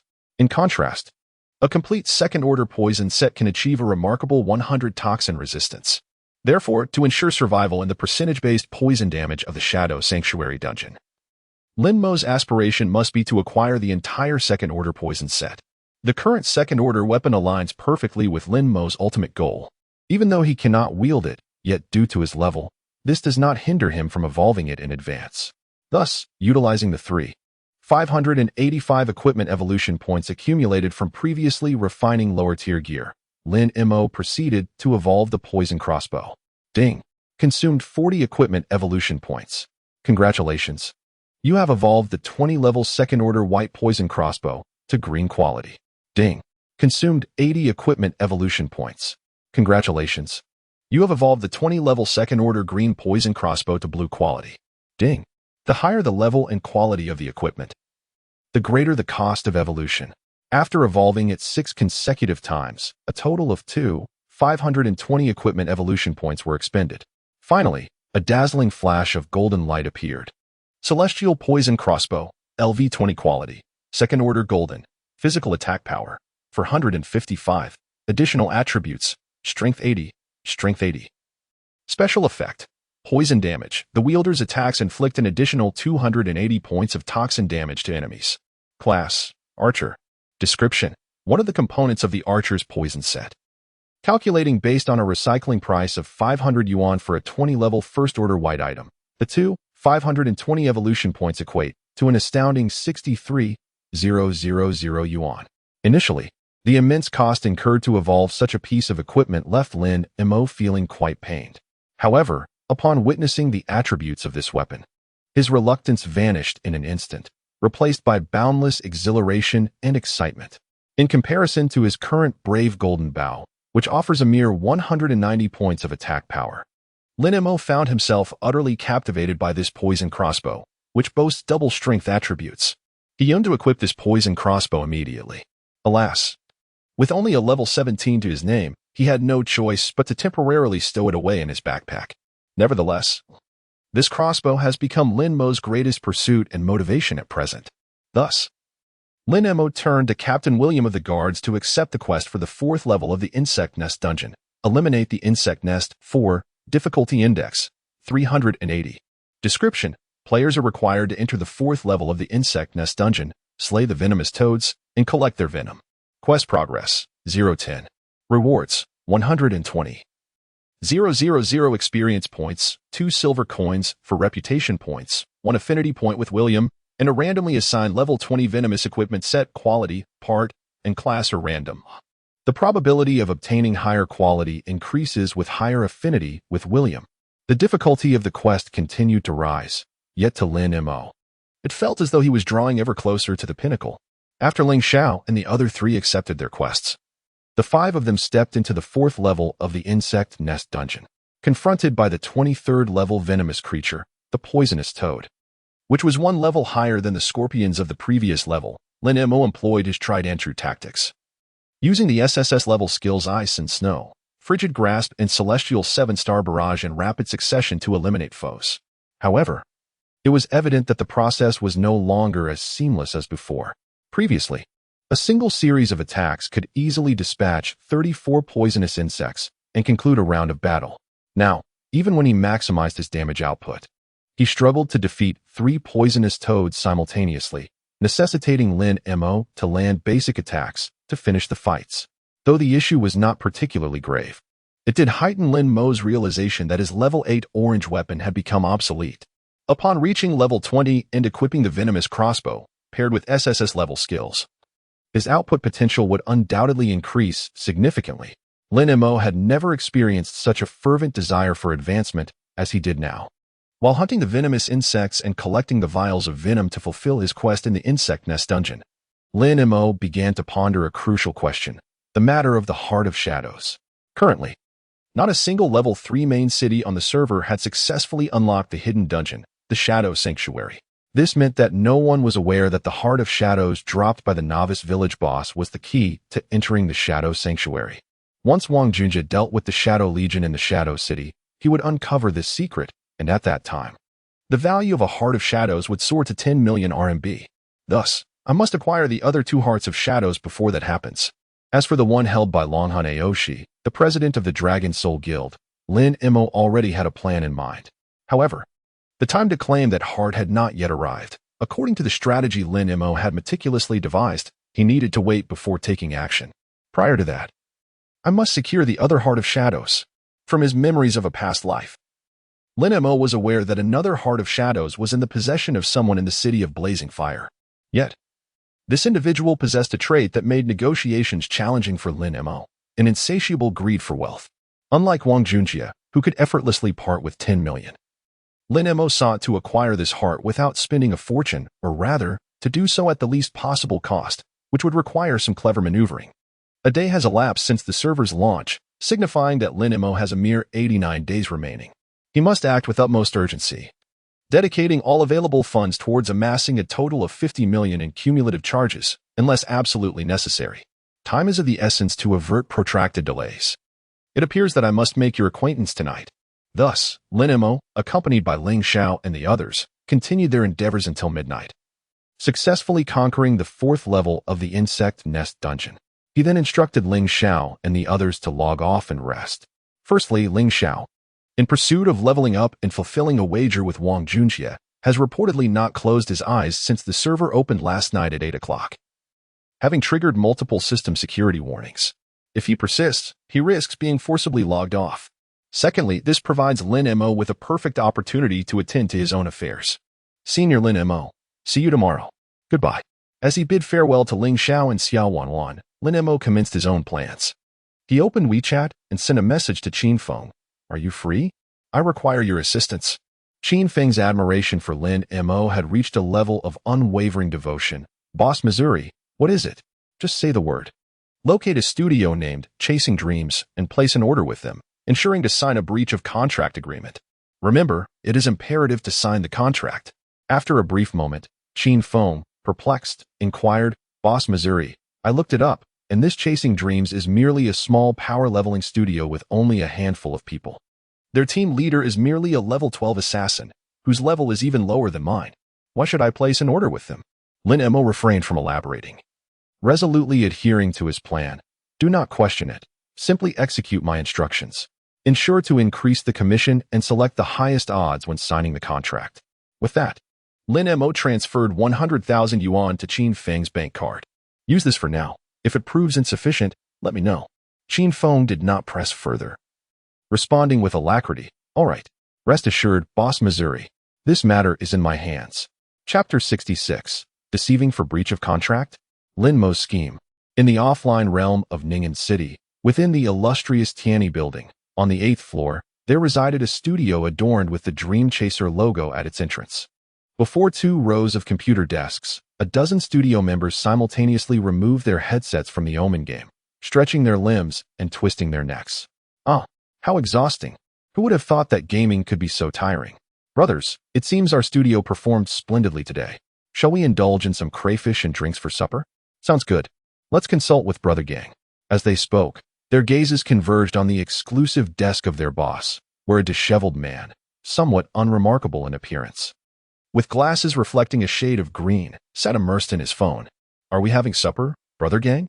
The man, referred to as Brother Gang, remained silent, persistently sending messages on WeChat to a friend saved under the name Baby. Are you asleep? Did you receive the lipstick I bought you yesterday? Do you like it? Why haven't you replied to my messages all day? Baby, do you miss me? I miss you so much. Baby, I have good news to share. Our studio earned over 8,000 today. After deducting employee cost and rent, I netted over 3,000. Trust me, I will ensure you live a happy life. As he observed the read receipts beneath his messages without receiving a response, despair and frustration began to cloud Wu Gang's eyes. He removed his glasses and rubbed his eyes in anguish. Meng, what must I do for you to even glance my way? Suddenly, a thought struck him. The Heart of Shadows. Once I sell that Heart of Shadows, I will have plenty of money, and you will no longer look down upon me. With this thought, Wu Gang felt a flicker of hope, erupting into maniacal laughter. At that moment, a notification chimed. Ding. A customer has placed an order. It has been automatically accepted. Listening to the message on his phone, Wu Gang donned his glasses once more, unlocked his device, and delved into the back end. Upon glimpsing the order details, his eyes sparkled with excitement as he sprang to his feet, exclaiming, Big order, brothers. A big order. In the studio, the weary members, exhausted from a long day, were suddenly filled with renewed vigor. Boss, we've been working all day. Let us take a break.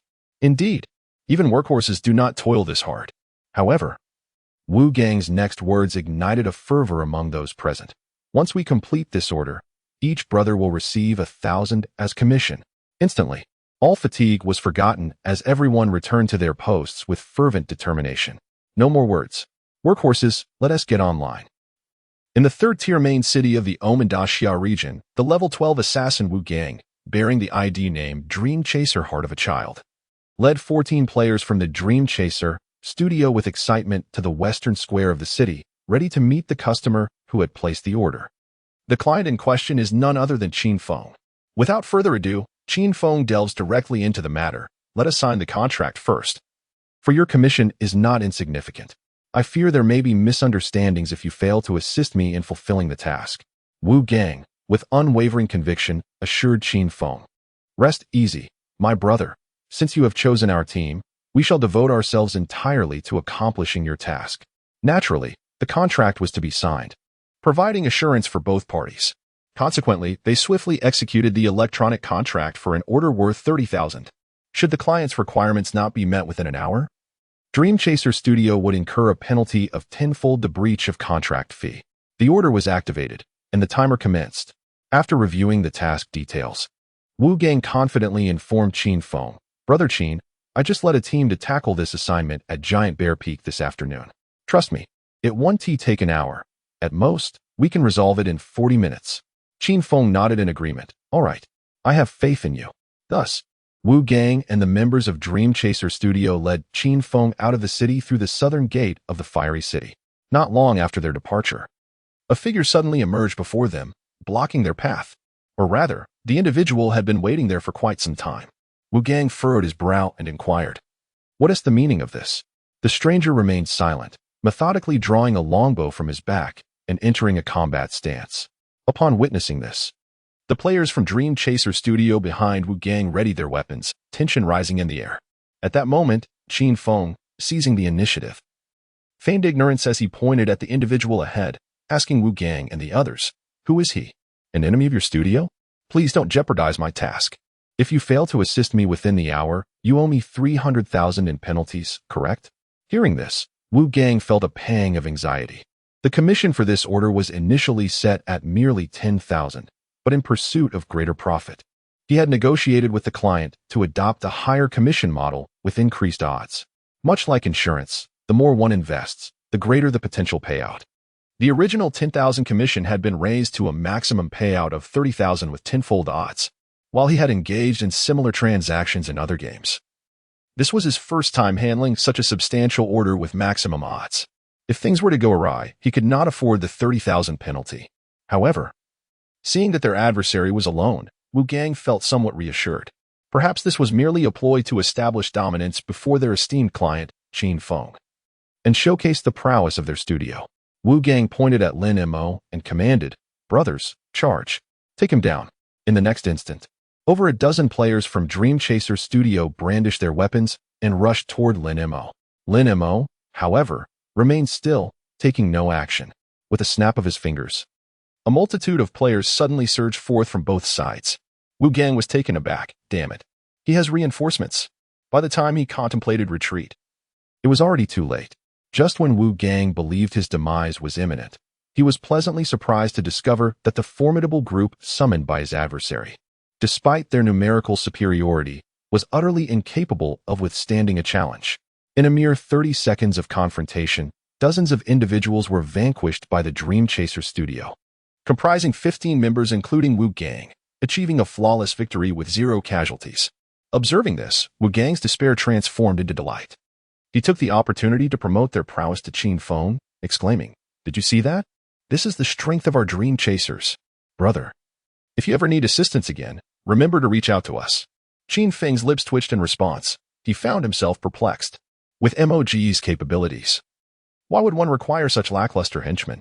Furthermore, had he known, he would have preferred to summon members from his own guild. Meanwhile, reveling in his perfect triumph, Wu Gang was at the pinnacle of his spirits. He taunted Lin Mo, saying, "Little brother, with such meager skills, how dare you seek to trouble me?" Lin Mo remained silent. He opened WeChat and sent a red envelope of 200 yuan to each of the 30 or so actors from earlier. After closing the app, he lifted his gaze to observe the 15 players from the Dream Chaser Studio who had turned red due to their malicious attacks on innocent players. A glimmer of mockery flickered in his eyes. Do not rush. The true spectacle is just beginning. Chapter 67. He truly is the first on the heavenly rankings. The recent slaughter was utterly exhilarating. Unbeknownst to the players of the Dream Chaser Studio, they had all transformed into infamous red names. Wu Gang, in particular, had taken the lead, having eliminated 5 opponents, his ID now a vivid crimson. Yet, he remained unfazed. Brandishing a bloody dagger at the last remaining foe, Lin Mo, he provocatively inquired, "How do you wish to die?" Lin Mo, with an air of nonchalance, replied, "I'm afraid you lack the capability." His words elicited a chorus of laughter from the players present at the Dream Chaser Studio. "Oh my, what audacity. You can't possibly think you can take us down by yourself, can you? This is hilarious. You're putting on quite the show. Not a single one of your minions has even touched a hair on our heads, and you think you have what it takes? Who do you think you are? The first on the heavenly rankings?" with your pathetic skills? If you're truly the first, I'll live stream myself eating excrement. Lin Mo paused, slightly taken aback. I intended to keep a low profile, but it seems you've uncovered my identity. No more pretense. I am indeed the first on the heavenly rankings. As his words fell, Lin Mo accessed the settings panel and activated all-out battle mode. Buzz. Above Lin Mo, his previously concealed ID materialized in a striking blood-red font. Forcibly revealed as Golden Armored Warlord Mo, Shou Chungue, LV-17 Archer first on the heavenly rankings. Simultaneously, the golden radiance of his hidden equipment erupted into the night. In that instant, an eerie silence enveloped the arena. The players of the Dream Chaser studio, who had been mocking him moments before, were now utterly dumbfounded. What the hell? What level is he? Level 17? Holy cow. This guy is indeed the first on the heavenly rankings. Even the onlookers nearby were left in sheer astonishment. That bold fellow. He dares to openly activate all-out battle mode. According to the game's edicts, while players in all-out battle mode can kill without accumulating evil points, and even enhance others' drop rates. A death during this period incurs a grave penalty, a drop in level by 10, and the loss of all equipped items. Furthermore, once activated, all-out battle mode cannot be deactivated for 30 minutes. Even the first on the heavenly rankings of the Fireflow City should not act so rashly, right? Isn't the crucial issue that the players of Dream Chaser are already red names? Wouldn't activating this mode be entirely redundant? Is it merely to increase kill drop rates? Wait, what color is his equipment? All gold. Holy crap! In a state of shock, the players of the Dream Chaser studio gazed at Lin Mo, their mouths dry with awe. It was not only the fear of the strongest player on the level rankings of Fireflow City that unnerved them, but the exquisite golden quality of Lin Mo's armor ignited an insatiable envy within them. Brother gang, I have a thought. What if we could defeat the one who adheres to tradition? If we did, all his golden gear would drop. Acquiring those treasures would make us wealthy. However, he is the top player on the leaderboard. Can we really defeat him? Wu Gang's eyes glimmered with greed and desire as he licked his lips. If I can vanquish him and claim all his golden gear, I would become a rich man. Once I have wealth, Meng Meng will never leave me. As he spoke, a glint of determination flashed in Wu Gang's eyes. He pointed at Lin Mo and commanded, "Brothers, attack. If we defeat the one who adheres to tradition, we will share the spoils." Upon hearing this, an insatiable desire for plunder ignited in the eyes of all present. The previous bloodshed had led them to believe in their own strength, making them underestimate even the top player. Kill. With a thunderous roar, all 15 players from the dream-chasing team charged towards Lin Mo. At the moment they entered the attack range, a deadly intent surged within Lin Mo. As he lifted the golden bow of the brave, a chilling breath emanated from within him, causing the surrounding temperature to plummet to freezing levels. SSS-grade ice and snow, grip of absolute cold. Whoosh. A glistening arrow, imbued with frost, shot through the night and struck the last player in the crowd, a level 12 wizard named Dream Chasing Youth, who had just raised his staff to cast a spell. 5,837. Ding. You have slain the player Dream Chasing Youth. In battle mode, evil value 0. A brilliant white light erupted, with the death of the only wizard posing a significant threat to Lin Mo. A chilling domain expanded from where the Dream Chasing Youth had perished. Crash. A frigid field, with a diameter of 100 yards, enveloped the remaining 14 players of the Dream Chasing studio, including Wu Gang. An 88 reduction in movement speed made them feel as though their legs were shackled with heavy chains, making every step a struggle. In the next moment, whoosh, Lin Mo loosed another arrow. SSS-grade Heavenly Extermination, 7-star Barrage. Whoosh, whoosh, whoosh. Within the golden pentagram, 7 golden arrows descended like thunder, piercing through the players trapped in the frigid domain. 1925, critical hit. 1898, critical hit. 1835, critical hit. Whoosh, whoosh, whoosh. 7 beams of white light shot into the sky, illuminating the night. Everyone in the arena felt a chill run down their spines, their hearts racing, breaths quickening. The greed that once filled their gazes towards Lin Mo was replaced by sheer terror. Even the onlookers outside couldn't help but gasp in astonishment. Over 5,000 damage. How outrageous is that? Truly deserving of the title of top player. What skill was that he just used? An entire freeze? Incredible! It seems that this dream-chasing studio has encountered a formidable opponent. As Lin Mo made his move, he unleashed a terrifying damage that annihilated 8 of his own team members in an instant. Wu Gang felt his legs weaken, nearly collapsing to the ground. He could scarcely believe that the strength of this top-ranked player was so dreadfully formidable. Yet, why were the dozens of individuals under his command so utterly incapable? There was no time to ponder such questions now. The stark disparity in power led Wu Gang to relinquish any thought of resistance. He lowered his stance, reluctantly inquiring of Lin Mo, "Brother, what is it that you truly desire?" Lin Mo responded with a faint smile, "Your life." No sooner had the words left his lips than a flurry of arrows rained down from his hands, propelled by an agility score of 232, with each devastating critical hit. Inflicting damage between 1,300 and 1,400, he swiftly eliminated the remaining 7 Dream Chasers on the battlefield. As brilliant beams of white light soared into the sky, the surrounding onlookers gasped in astonishment. Lin Mo moved to the spot where the Dream Chasers had perished, swiftly scavenging their dropped items.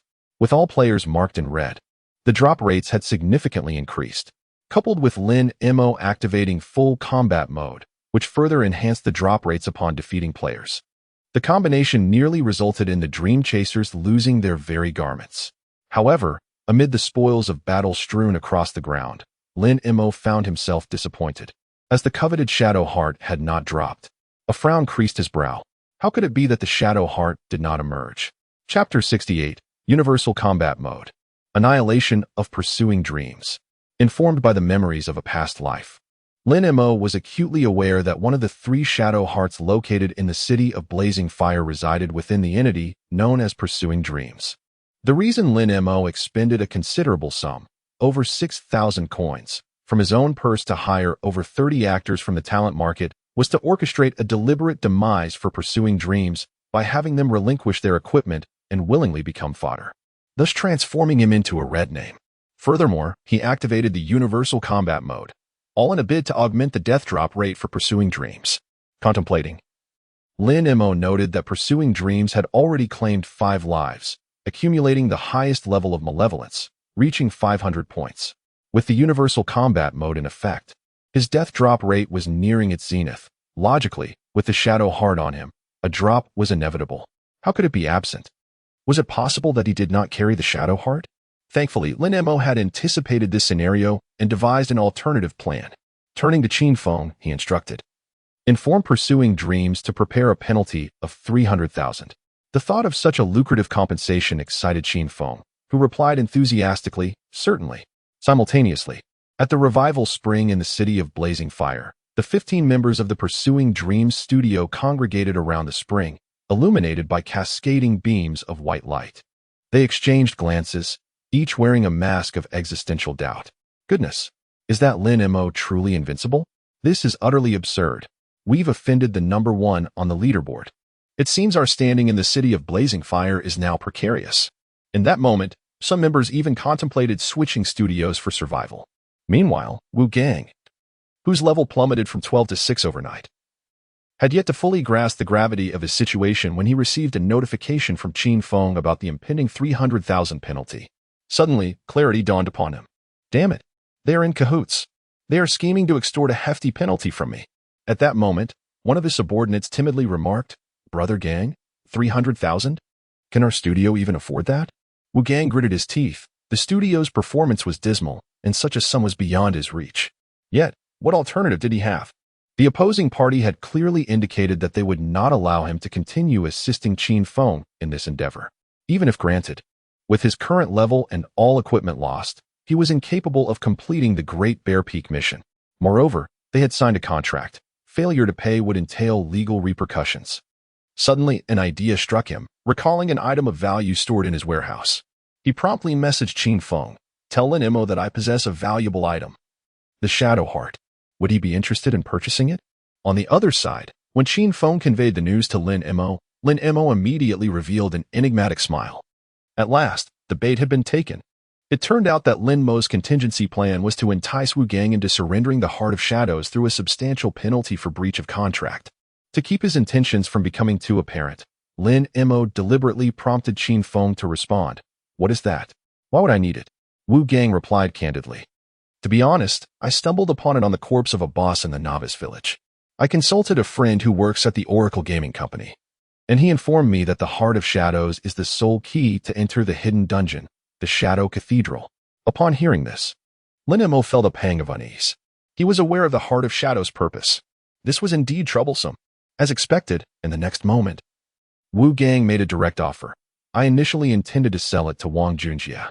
If you wish to purchase it, the price is 5 million. Lin Mo's strategy hinged on the fact that, for the time being, no one knew that the Heart of Shadows was the key to the Shadow Cathedral. He aimed to acquire it from Wu Gang at the lowest possible cost. 5 million. Not only did Lin Mo lack such funds, but even if he possessed them, he would never agree to pay such a price for the Heart of Shadows. Even if it were a key to a hidden dungeon, it would not be worth its sum. Moreover, how could he ascertain the authenticity of Wu Gang's claims? I can offer you a mere 100,000 as a deduction for the penalty. 100,000? Wu Gang chuckled. Wang Junjie is currently developing Shadow City, and it won't be long before he discovers this secret. When that time comes, if I sell the Heart of Shadows to him, how much do you think he, as the wealthiest man in Ning'an City, would be willing to pay for a key that grants him access to a hidden dungeon? Since you don't want it, then so be it. Wu Gang gritted his teeth. He immediately borrowed 250,000 from several online lending platforms, adding the 50,000 from the studio's account to amass 300,000 in total. He promptly paid Qin Feng the penalty of 300,000. Just wait. Once Wang Junjie realizes the value of the Heart of Shadows and I sell it to him, I will have the money. As long as I have money, Ming Ming will return to my side. At that point, I will also forge an alliance with the Chaos Society. Even the top-ranked player in the Tianbang will have to bow down before Wang Junjie, the wealthiest man in Ning'an City. By then, with the support of the Chaos Society, what will you amount to? This 300,000 penalty will be as good as feeding it to the dogs. On the other side, Qin Feng received the transfer of 300,000 in penalties.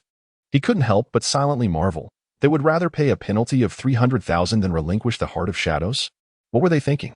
Those fools. Offending the top player in the Tianbang for money is nothing short of courting disaster. Lin Mo glanced at Qin Feng. If only they possessed half of your wisdom. Qin Feng chuckled. Thank you for the compliment, Mo Gu. By the way, shall I give you this money? Not necessary. Lin Mo remarked. Just return to me the previous 100,000. You may keep the 300,000 for yourself. Follow me, and there will be rewards. Qin Feng was instantly overjoyed, exclaiming, Thank you, Brother Mo.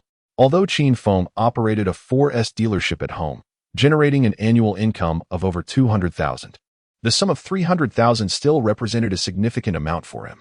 For Lin Mo, 300,000 was indeed considerable as well. However, one cannot purchase loyalty with riches alone. Lin Mo increasingly recognized that in the game of divination, no matter how formidable an individual might be, it is impossible to wield absolute power. Qin Feng, on the other hand, proved to be a trustworthy ally. After a brief pause, Qin Feng inquired, Brother Mo, what shall we do about the Heart of Shadows? Do not concern yourself with that, Lin Mo replied. I will devise a solution. Very well, Brother Mo. If you need anything, do reach out to me. I must log off now. There is a car exhibition at the dealership tomorrow morning. Understood. As Qin Feng turned to depart, Lin Mo found himself in a state of contemplation. He had not anticipated that Wu Gang would prove to be such a formidable opponent. Nevertheless, Lin Mo's resolve remained unwavering. Regardless of the circumstances, he must find a way to obtain the Heart of Shadows from Wu Gang. For the time being, Lin Mo returned to the city. Meanwhile, the crowd that had gathered to observe began to disperse, leaving behind a solitary figure with clear, serene eyes, quietly watching Lin Mo as he gradually faded into the distance. Chapter 69, Game Alert, Fire in the Warehouse. At midnight, Lin Mo logged off. Through the internet, he discovered that over 3,000 players from the Chaos Guild were engaged in a relentless two-shift battle against the Shadow Legion in Shadow City. It was evident that Wang Junjie believed that by completely annihilating the Shadow Legion, he could unlock the Shadow Gate and gain access to the hidden dungeon, the Shadow Sanctuary. However, each time the Shadow Legion was defeated, it would resurrect, increasing its level and strength by 1. Despite the Chaos Guild's valiant and costly efforts, the Shadow Legion had already been vanquished twice. The Shadow Guards had escalated from level 15 to a formidable level 17. From various game videos uploaded by casual players, it was clear that the Chaos Guild's players, averaging around level 13, were struggling against the level 17 Shadow Legion. This was only the third round, Lin Mo murmured. The Shadow Legion can resurrect a total of 10 times, ultimately leveling up to 25. Wang Junjie will require at least another day or two to completely eliminate them. With this thought, Lin Mo exhaled in relief. As long as he could obtain the Shadow Heart from the Dream Chaser within this time frame, everything would be fine. Indeed, time was still ample. With this in mind, Lin Mo donned his jacket and descended the stairs, heading straight for the Tinjiuxuan across the street. One must admit, the Empress's techniques truly captivated Lin Mo. He eagerly anticipated having Ningxi, the Empress, use her delicate hands to give him another massage. After all, his time was limited, and he feared that without exerting himself, this first female emperor of the national server from his previous life would be snatched away by someone else. Lin Mo had to win her over before the Divine Oracle consumed the real world in 3 months, especially since she possessed an SSS-level talent, just like him. Of course, beyond cultivating their relationship, Ningxi's previous strategy of watching the tigers fight had greatly aided Lin Mo. This time, he also sought to inquire if Ningxi had any clever tactics to help him acquire the Shadow Heart from Wu Gang. Upon entering the 24-hour Tinjiuxuan, he was informed by the receptionist, Mr. Lin, Technician Ningxi has been granted leave to rest at home as per your earlier instructions. Only then did Lin Mo recall that he had indeed personally approved Ningxi's leave at the front desk that afternoon. He waved dismissively, no need. Let her rest well. Don't disturb her. Very well. Would you like me to arrange another technician for you? No, that's unnecessary, Lin Mo replied. I will return tomorrow. With that, he turned and left Tinjiuxuan. Not having seen the Empress left him feeling somewhat empty inside. Returning home, Lin Mo took a shower to wash away the fatigue of the day and then collapsed onto his bed, drifting into slumber. Meanwhile, online, in the Oracle's Greatsword region, within the third-tier main city known as the City of Blazing Fire, Wu Gang procured a key from the warehouse manager to unlock his storage compartment. From within, he retrieved a pulsating blood-red gemstone, reminiscent of a heart. Treasuring it like a precious jewel, he cradled it in his hands and exclaimed with exuberance, "My good fortune for the remainder of my life hinges upon you. Once I convert this Heart of Shadows into currency, Meng Meng, I shall propose to you." With that, he envisioned the Heart of Shadows as the goddess Zhang Meng, puckered his lips, and bestowed upon it a deep kiss before carefully placing it back in the warehouse. He then promptly logged off. In the shadows nearby, a pair of clear eyes quietly observed this scene. On the other hand, after logging off, Wu Gang, disinclined to return home, decided to spend the night at the studio. However, scarcely had he reclined when the gaming helmet on his desk emitted an urgent alarm. Ding, ding. Emergency situation detected within the game. Players, please be advised. A fire has unexpectedly broken out in the City of Blazing Fire warehouse. Please log in promptly to inspect your warehouse items, or you may incur losses. Buzz, Wu Gang, nearly drifting into slumber, was jolted wide awake. He had no time to don his pants, hastily donned the helmet, and logged back into the game. In the City of Blazing Fire, white lights flickered as numerous players received the system alert and hurriedly logged in.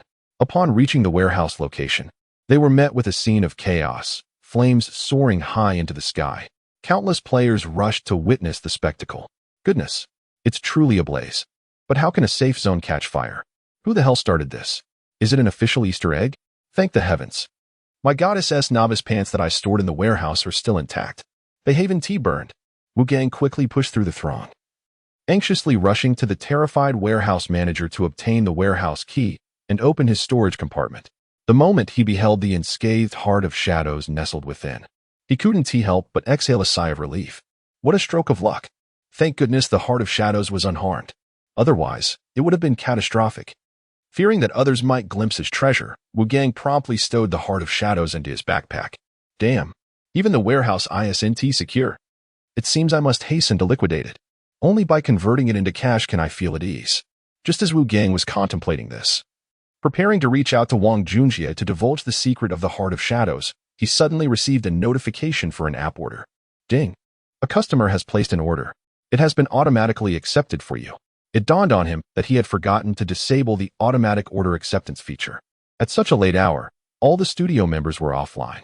Moreover, with the prospect of achieving instant wealth through the Heart of Shadows, he found little value in this meager order worth a few $100s. Thus, Wu Gang resolutely declined the order. Shortly thereafter, Wu Gang accessed the ranking list of the Fire City and identified the player ranked 3rd, Chaos Heroes. He sent a private message, "Brother, I possess a key to enter the Shadow Sanctuary instance, the Shadow Heart. Would you care to purchase it for a flat price of 10 million? After sending this message, Wu Gang felt parched, his heart raced, and his hands trembled uncontrollably, engulfed by a mixture of anxiety and anticipation. Ding. A minute later, Wang Junjie finally replied, "What the hell are you trying to sell me for 10 million? Do you take me for a fool? I may have money, but I am not brainless. Get lost." Wu Gang's face turned ashen, just as he was about to explain. He was taken aback to discover that Wang Junjie had blocked him. Indeed, haste does not yield favorable results. It became evident that only when Wang Junjie uncovered the secrets of the Shadow Gate would the true value of the Shadow Heart be realized. Nevertheless, Wu Gang felt deeply disheartened. Wang Junjie's dismissive attitude had instilled in him the subconscious thought that perhaps the Shadow Heart was not as valuable as he had initially imagined. Having recently incurred a heavy loss of 300,000 in penalties, he felt the urgency to recover swiftly, lest his studio face a shutdown of resources by the following day. As the owner of the Dream Chaser studio, Wu Gang began to feel a surge of anxiety. At that moment, he recalled an order he had previously declined. Upon revisiting it, he noticed it was placed by a young girl. And the task was remarkably straightforward. Merely assist in defeating 10 level 10 saber-toothed tigers to earn a commission of 300. Wu Gang hesitated. He assessed his capabilities. Though he was only level 6, he remembered that he had a set of level 5 green gear stashed away in his storage. Donning that gear, combined with his skills, defeating level 10 monsters should pose no significant challenge. This task could likely be completed in under 10 minutes, so anything earned would be beneficial. He resolved to endure the current hardship. With that thought, Wu Gang reapplied for the order. He assumed the girl would think he was toying with her and would refuse. To his surprise, not long after, she accepted his request. Ding. You have a new client message. Please check. Milk Candy, hello? I've already made the payment. Where shall I wait for you? From her username and tone, Wu Gang discerned that she was a novice, and without a shred of caution, he replied, "Please wait for me at the task location. I will be there shortly." Chapter 70. The first of the divine rankings appears, Lioli. In the eastern part of the city of Flowing Fire, within the level 10 wilderness, lies the saber-toothed tiger forest. Upon arriving at the designated location specified by his client, Wu Gang encountered a solitary figure clad in a black magical robe, a young sorceress whose height was unremarkable. The cloak obscured her face, and her ID information was concealed as well. "Are you Milk Candy?" Wu Gang inquired, eyeing the girl. She remained silent, merely nodding slightly in acknowledgement. Without hesitation, Wu Gang drew his sword, instructing her, "Stay close to me. I will weaken the monsters, and you shall deliver the final blow." Just as he prepared to approach her, a rustle emanated from the nearby thicket. Wu Gang's expression shifted to one of alarm as 3 dark figures surged from the forest, daggers in hand, rushing towards him. Stunned, Wu Gang thought, "Not again. This isn't my sister. You chose double compensation. You can't possibly be trying to cheat me out of the 600 yuan penalty as well, can you?" The sorceress remained silent, while the trio of cloaked assassins closed in on him. Facing 3 level 10 assassins as a mere level 6 player, despair washed over Wu Gang. "Ming Ming ignores me. Wang Junjie humiliates me. You scoundrels. After swindling me out of 300,000, now you wish to extort my penalty as well. I'll fight you to the bitter end." With all his fury, he unleashed his wrath upon the 3 assassin players. Just as he prepared to accept his fate, he was taken aback. Despite their higher level, the assassins exhibited remarkably poor skills. Swiftly, he dispatched them, one after another, leaving him bewildered by his own prowess. Am I truly this formidable? He pondered, reveling in the triumph of defeating 3 opponents, feeling a surge of superiority. In his fervor, he failed to notice the consequence of his actions. His name had turned red after slaying 3 players. Gripping the bloody dagger, he fixed a piercing gaze upon the black-robed sorceress. Sneering, "If you wish to cheat me out of my penalty, next time, remember to bring along some competent henchmen." The girl remained silent, standing like a statue. Unhurriedly, she retrieved a crystal staff. At this sight, Wu Gang could not contain his derisive laughter. "What, do you wish to die as well? Then perish along with them." According to the contract, if the client's actions led to the failure of the order, the studio bore no responsibility for breach of contract. "Killing you means I pocket 300 yuan effortlessly." With that, Wu Gang, his visage twisted with malice, charged towards the girl, who still stood unmoved. As soon as Wu Gang entered the effective spellcasting range of 50 yards, a thunderous sound erupted. At the moment the girl raised her hand, a blazing fireball was unleashed from her crystalline staff, striking Wu Gang with precision while he was in rapid motion. The damage soared to an astonishing 1085. The deafening impact caused Wu Gang to kneel on the ground, his eyes wide with disbelief as he gazed at the sorceress. How could this be possible? He never imagined that this seemingly innocent and delicate mage concealed such terrifying power beneath her fragile exterior. With a flash of white light, Wu Gang's form vanished into the night. The sorceress approached the spot where he had fallen, nonchalantly squatting down to collect the items he had dropped. In the city of Flowing Fire, at the Resurrection Spring, the system notification chimed. You have been resurrected, receiving a death penalty, level 1. Followed by, due to your 300 points of sin value before death, you receive an additional death penalty, level 3. As the notifications echoed in his ears, Wu Gang's level plummeted from 12 to 6, and then further down to a mere 2, leading to his complete disintegration of spirit. He could not comprehend how someone who appeared so ordinary could deal such high damage. In his bewilderment, he examined the battle records for answers. You were attacked by player Lu Li's fireball skill, losing 1085 health points. You have died. Wu Gang's eyes widened in shock. Lu Li, the number 1 on the City of Flowing Fire's prestige leaderboard. How could it be that yet another top player had crossed his path? Amidst his astonishment, Wu Gang confronted a grave question. Why would a top player care about a trivial sum of money? If she wants tea after the breach of contract fees, then what was her motive in setting this trap for him? As he pondered, a sudden realization struck him. He hurriedly opened his backpack. A wave of disorientation washed over him as he stumbled back a few steps, losing his balance and collapsing onto the ground. The Shadow Heart had exploded. In that moment, Wu Gang finally grasped the truth. The 3 assassins were not truly weak. They had feigned weakness with the intent of provoking him into killing them, thus turning him into a red name and increasing the death drop rates, an age-old tactic. Thus, Lu Li had been targeting his Shadow Heart from the very beginning. But how could she possibly know that he possessed it? Wu Gang's epiphany dawned. She was allied with the level leaderboard's top player, who adhered to the same cunning strategies. Wait, but how could she have known that he carried the Shadow Heart, especially at the moment when the main city warehouse was ablaze? Could it be? Wu Gang's eyes widened in realization. The fire in the warehouse was no accident. It was a deliberate act set by Lu Li. Her intent was to compel me to transfer the Heart of Shadows from the warehouse to my backpack, and subsequently lure me out of the city with a deceptive order placed in my studio, ultimately leading to the destruction of my Heart of Shadows. All of this was a meticulously orchestrated trap devised by her and the one who adheres to conventions. Wu Gang, caught unawares, removed his glasses, and an inferno of vengeance ignited within his eyes. Liu Li, the one who adheres to conventions. How infuriating. Your methods are identical. You truly are a pair of adulterers. Even if you stand at the pinnacle of the heavenly rankings, I shall not let you escape my wrath. I swear. When Lin Mo awakened, it was already 8 in the morning. After a night of rest, he felt invigorated and full of vitality. At that moment, Xiao Wanwan sent a message on WeChat. Senior Lin Mo, have you risen yet? Lin Mo replied. You all go ahead and wait for me online. I shall log in after breakfast. Xiao Wanwan responded. All right, no rush. Take your time, Senior. We will be waiting for you in the City of Flowing Fire. After freshening up, Lin Mo descended to the bun shop located at the base of his apartment complex. While queuing for buns, he inadvertently overheard several youths conversing ahead. I heard that last night, the warehouse in the human level 3 main city, Flowing Fire City, unexpectedly caught fire. The officials have issued compensation to all players in Flowing Fire City. A warehouse fire? What an unusual occurrence. What a pity we are not in Flowing Fire City. Otherwise, we could have claimed our compensation for free. I've heard each compensation is worth several hundred yuan.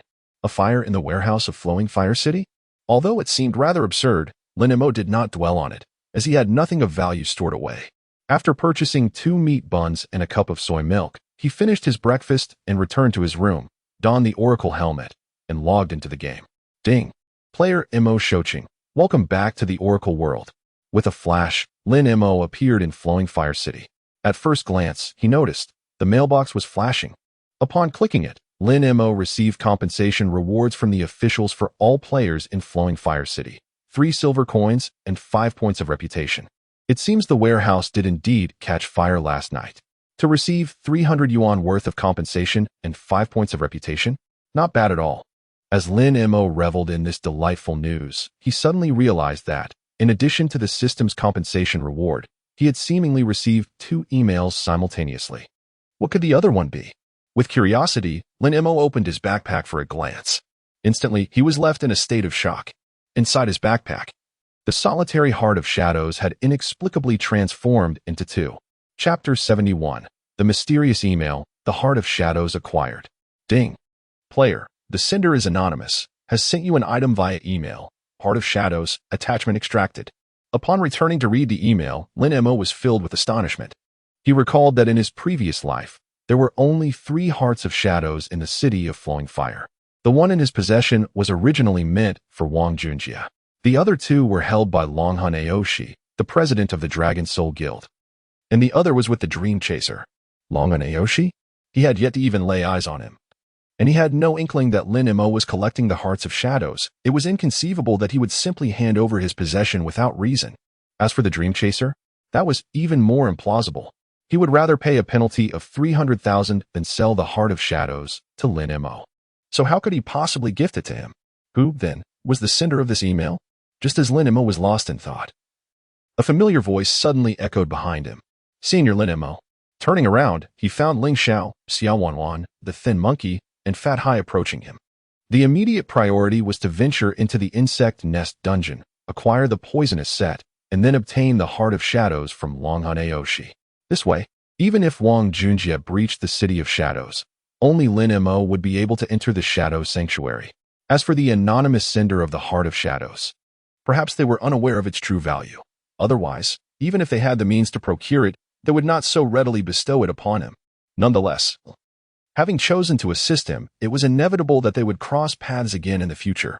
Lin Mo surmised that the sender wished to leverage the Heart of Shadows to forge a closer connection with him, the top player on the leaderboard, and thus he did not dwell on it further. He would find an opportunity to repay this kindness. After replenishing his mana potions at the apothecary, Lin Mo set out with Ling Xiao and the others towards the Insect Nest dungeon.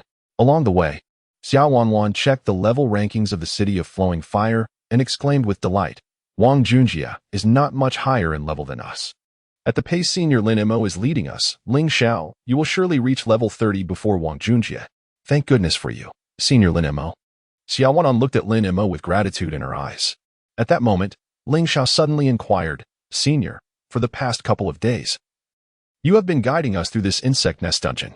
Is there a specific significance to your collection of the poisonous set? Oh, I have no ulterior motives. Merely a bit of curiosity, she added. As the saying goes, one must always be wary of others. In truth, the relationship between Ling Xiao, Xiao Wanwan, and Lin Mo was merely collaborative. They had yet to reach the level of friendship. Lin Mo naturally refrained from divulging that he was preparing for the Shadow Sanctuary. Instead, he casually explained, it's nothing special. The strength of the set equipment is slightly superior to that of regular gear. Ling Xiao nodded in understanding and fell silent. A line of 5 individuals continued their journey towards the depths of the Insect Nest dungeon. Having conquered the 4th level just the previous night, they now boldly advanced to the 5th level. The task at hand remained the same, to collect 10 vials of venom. However, this time they faced venomous creatures of a higher caliber, with the snakes reaching level 24. Snakes. Most women instinctively fear these serpents, and Xiao Wanwan was no exception. Her face filled with dread as she hid behind Ling Xiao. Not only Xiao Wanwan, but even the lean monkey was trembling with fear. Fatty. You go collect the items later. Fat Hai looked bewildered. Why me? The lean monkey replied earnestly. You have more flesh. Let it bite you a couple of times. It won't matter. After all, aren't you on a diet? Fat Hai replied, Thank you, monkey brother. As the group hesitated, Lin Mo had already drawn his bow and stepped confidently into the realm of the venomous snakes. With a rustle, several pairs of green eyes fixated intently on Lin Mo. He raised his bow and unleashed Frost Grip of Extreme Cold.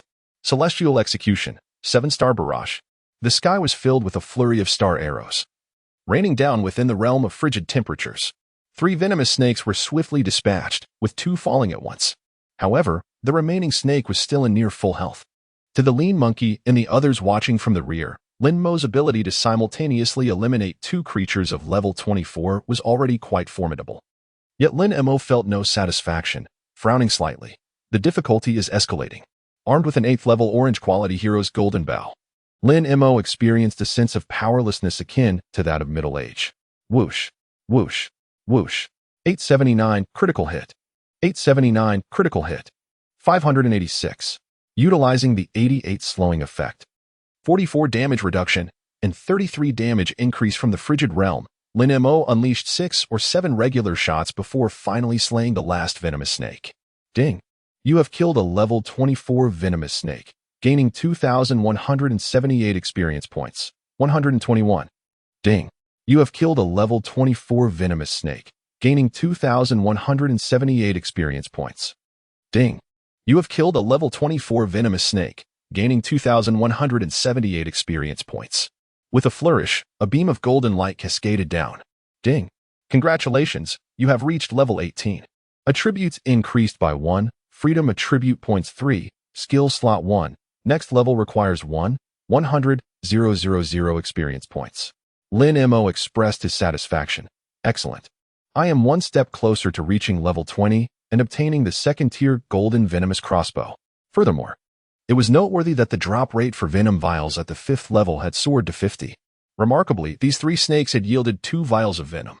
He entrusted Fat Dahai and the others to gather the spoils while Lin Mo awaited the cooldown of his skills before engaging in the next round of battle. Elsewhere, offline at Tianyi Building in Ning'an City, in the Dream Chaser studio, Wu Gang, who had not slept a wink all night, stared at the red exclamation mark following the message he had sent to Zhang Meng on his phone, along with the incessant reminders about loan repayments popping up in the background. He removed his glasses and covered his face with both hands, teetering on the brink of collapse. At that moment, a member of the studio suddenly addressed Wu Gang, saying, "Brother Gang, I found something." While I could not locate any information on Muley, I have uncovered details regarding Ma Xiaoqingui. According to the existing intel, Ma Xiaoqingui emerged from the novice village Yunjin town, and he has a girlfriend with the divine ID of Xiaji. Furthermore, the order placed yesterday for the Wind Shadow should also be linked to Ma Xiaoqingui's close companion. Both of them are currently in the city of Blazing Fire. However, the speaker expressed concern, "Brother Gang. Both Ma Xiaoqingui and Lioli are top-tier powerhouses ranked first on the celestial leaderboard. Are we truly prepared to oppose them?" Wu Gang donned his glasses once more, his eyes ablaze with an unquenchable fury. "They caused me to incur a penalty of 300,000. They stole my shadow heart. They have also taken Dream away from me. I must settle this score with them. No matter what, I will reclaim the shadow heart." The members of the studio remained apprehensive, but the 2 of them are the foremost powerhouses on the leaderboard. It seems unlikely that our Dream Pursuit studio can contend with them. Wu Gang, unfazed, appeared to have already devised a strategy. He promptly instructed the team, "In my name, contact other game studios in Ning'an City immediately. Inform them of a joint venture for a 10 million deal." "Understood." Wu Gang clenched his fists, his eyes bloodshot, and gritted his teeth. "Ma Xiaoqingui, Lioli, you treacherous pair, await your reckoning. I will ensure that you repay what you have taken from me 100-fold. Chapter 72. Wu Gang seeks revenge, conspiring with Wang Junjie. It must be said that it is truly thanks to the cunning strategy of the Empress of the Dawn Moon. Were it not for her astute observation of the conflict from a distance, Lin Mo would not be so leisurely engaged in the insect nest underground, collecting venom vials and assembling the deadly poison set. Otherwise, Lin Mo would not only have to constantly defend against retaliatory assaults from the Chaos Guild, but even if he managed to assemble the complete set of the lethal gear after enduring countless hardships, he would still have to deal with the Shadow Legion in the Shadow City before entering the Shadow Sanctuary dungeon. Meanwhile, Wang Junjie is currently leading a hunt against the Shadow Legion, undoubtedly providing Lin Mo with significant assistance. By the time Lin Mo completes his poison set, Wang Junjie will likely have thoroughly cleared the obstacles posed by the Shadow Legion. Lin Mo would then be able to enter the dungeon without hindrances. One cannot help but wonder how Wang Junjie will feel upon discovering that he has expended immense resources and effort over several days, essentially working for Lin Mo for free. The thought of Wang Junjie's astonished expression upon learning the truth fills Lin Mo with anticipation. He continues to focus on exterminating the venomous insects, fulfilling the tasks in the underground palace, and collecting the poison set. Simultaneously, in the Shadow City, the battle between the thousands of players from the Chaos Guild and the Shadow Legion rages on fervently. Wang Junjie is also swiftly leveling up by delivering the final blows to the weakened Shadow Guards.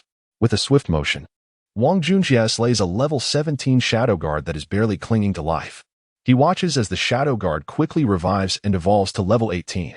growing increasingly impatient. He exclaims, "Damn it! When will this end? When can I access the hidden dungeon?" Just as these words leave his mouth, his strategist, Chaos Juga, calmly analyzes. The greater the obstacles, the higher the value of the hidden dungeon. Upon hearing this, Wang Junjie's spirits lift. That makes sense. Humph. I'll let you enjoy a few more days of comfort, but once I seize the hidden dungeon, it will be your doom. At that moment, Chaos Juga continues. By the way, Brother Jia, someone named Dream Chaser privately messaged me saying he possesses a key to enter the Shadow Sanctuary dungeon. Not that fool again? Wang Junjie replies impatiently. I blocked him, and now he is contacting you? Does he think I'm an idiot? Selling a worthless stone for 10 million. How absurd. A key to enter a dungeon? Who does he think he is? A game designer? However, Chaos Juga's expression turns serious as he responds. I initially thought the same. But Dream Chaser mentioned that the stone was involved in a failed transaction with the unyielding Lin Mo, and ultimately led to a trap being set. If it's something that even Lin Mo is willing to go to such lengths to obtain, then it may indeed be quite significant. Upon hearing this, Wang Junjie's expression changes drastically. Why didn't you say this sooner? In the chaotic world, Juga remarked, Jia, I have just learned. Had I known that the item sought by the obstinate fool was of such insignificance, I would have ensured he did not succeed, regardless of its utility. Damn it. Wang Junjie clenched his teeth in frustration. In a moment of urgency, he opened his friend list, removed Chasing Dreams with a Heart of Passion from his blacklist, and sent a message. Did that shadow heart you mentioned last night truly fall into the hands of the obstinate fool? Ding. Chasing Dreams with a Heart of Passion. Surprised by Wang Junjie's initiative, quickly replied, Rest assured, Brother Wan. I had devised a plan to reclaim the shadow heart from him. Very well. I care not what method you employ, but ensure that it does not fall into the hands of that fool. Wang Junjie insisted. As long as you retrieve it from him, I will offer you 1 million in exchange. Chasing Dreams with a Heart of Passion felt elated. You can count on me. Brother Wan, leave it to me. The morning swiftly passed. Within the depths of the Insect Nest dungeon, Lin Mo and his party had progressed to the 7th level. Here, the venomous mosquitoes, boasting a formidable level of 26, proved to be a challenge. Lin Mo found that even with his SSS level skills, Ice and Snow, Grasp of Absolute Cold and Execution of Heaven, 7-star Barrage, he could only defeat one at a time. At this juncture, Lin Mo felt the weight of his struggle. However, after much effort in conquering the 7th level and submitting the quest for rewards, a beam of golden light descended upon him. Finally, I am level 20. Lin Mo, who had awaited this moment for so long, could not suppress a deep sigh of relief, filled with excitement. He eagerly opened his backpack and retrieved the long-coveted level 20, 2-star golden quality, Sky, Venomous Crossbow, replacing his outdated level 8, 2-star orange quality, Hero's Golden Bow. He then glanced at his status panel. Golden Armored War God, Obstinate Fool, LV-20 Apprentice Archer, Talent, Soulfire, SSS level. Unique, Race, Human Reputation, 296 Physical Attack, 1364 Physical Defense, 525 Magical Defense, 504 Health Points, 2710 Magic Points, 665 Skills, Reconnaissance, A. Ice and Snow, Grasp of Absolute Cold, SSS, Execution of Heaven, 7-star Barrage, SSS, Gold, 33 Gold, 25 Silver, 44 Copper Experience, 520180,0000 Description. Among the strong like you, there are still 9 others in this world. Finally, his attack power had exceeded the 4-digit threshold. From an initial 893, it surged to an impressive 1364, a remarkable increase of 471 points. Lin Mo could not help but exclaim, the golden quality, 2-star venomous set equipment is indeed remarkable. Regrettably, although he had reached the 7th level of the Insect Nest dungeon, the items he had acquired from this venomous set, aside from this weapon, were either unsuitable for his class or did not meet the quality standards. Otherwise, if there were even a single additional item, Lin Mo could immediately evolve it into golden equipment. However, Lin Mo remained unhurried. With this weapon in hand, he anticipated regaining the initial sensation of traversing the first 2 layers of the dungeon, and without any unforeseen circumstances, he should be able to conquer the remaining 3 layers by this afternoon. Once he reached the 10th layer, the venomous insects there would undoubtedly drop vials of poison, allowing him to effortlessly exchange every 10 vials for a piece of toxic equipment, thus completing the toxic set with ease. As he pondered this, despite his eagerness to test the potency of the newly acquired golden toxic crossbow in the insect nest dungeon, he glanced at the clock and realized it was already noon. Therefore, he decided to postpone this desire until the afternoon. Turning to Ling Xiao and Xiao Wanwan, who were in the midst of submitting their quests, he said, "Once you finish your tasks, let us log off for lunch.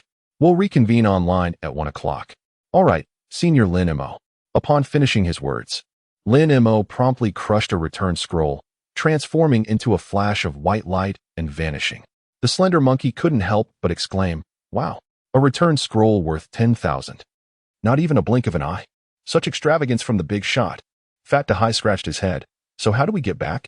Need I say more?" "We walk back." The slender monkey slapped Fat Dahai on the forehead. "Not even selling you would afford a return scroll."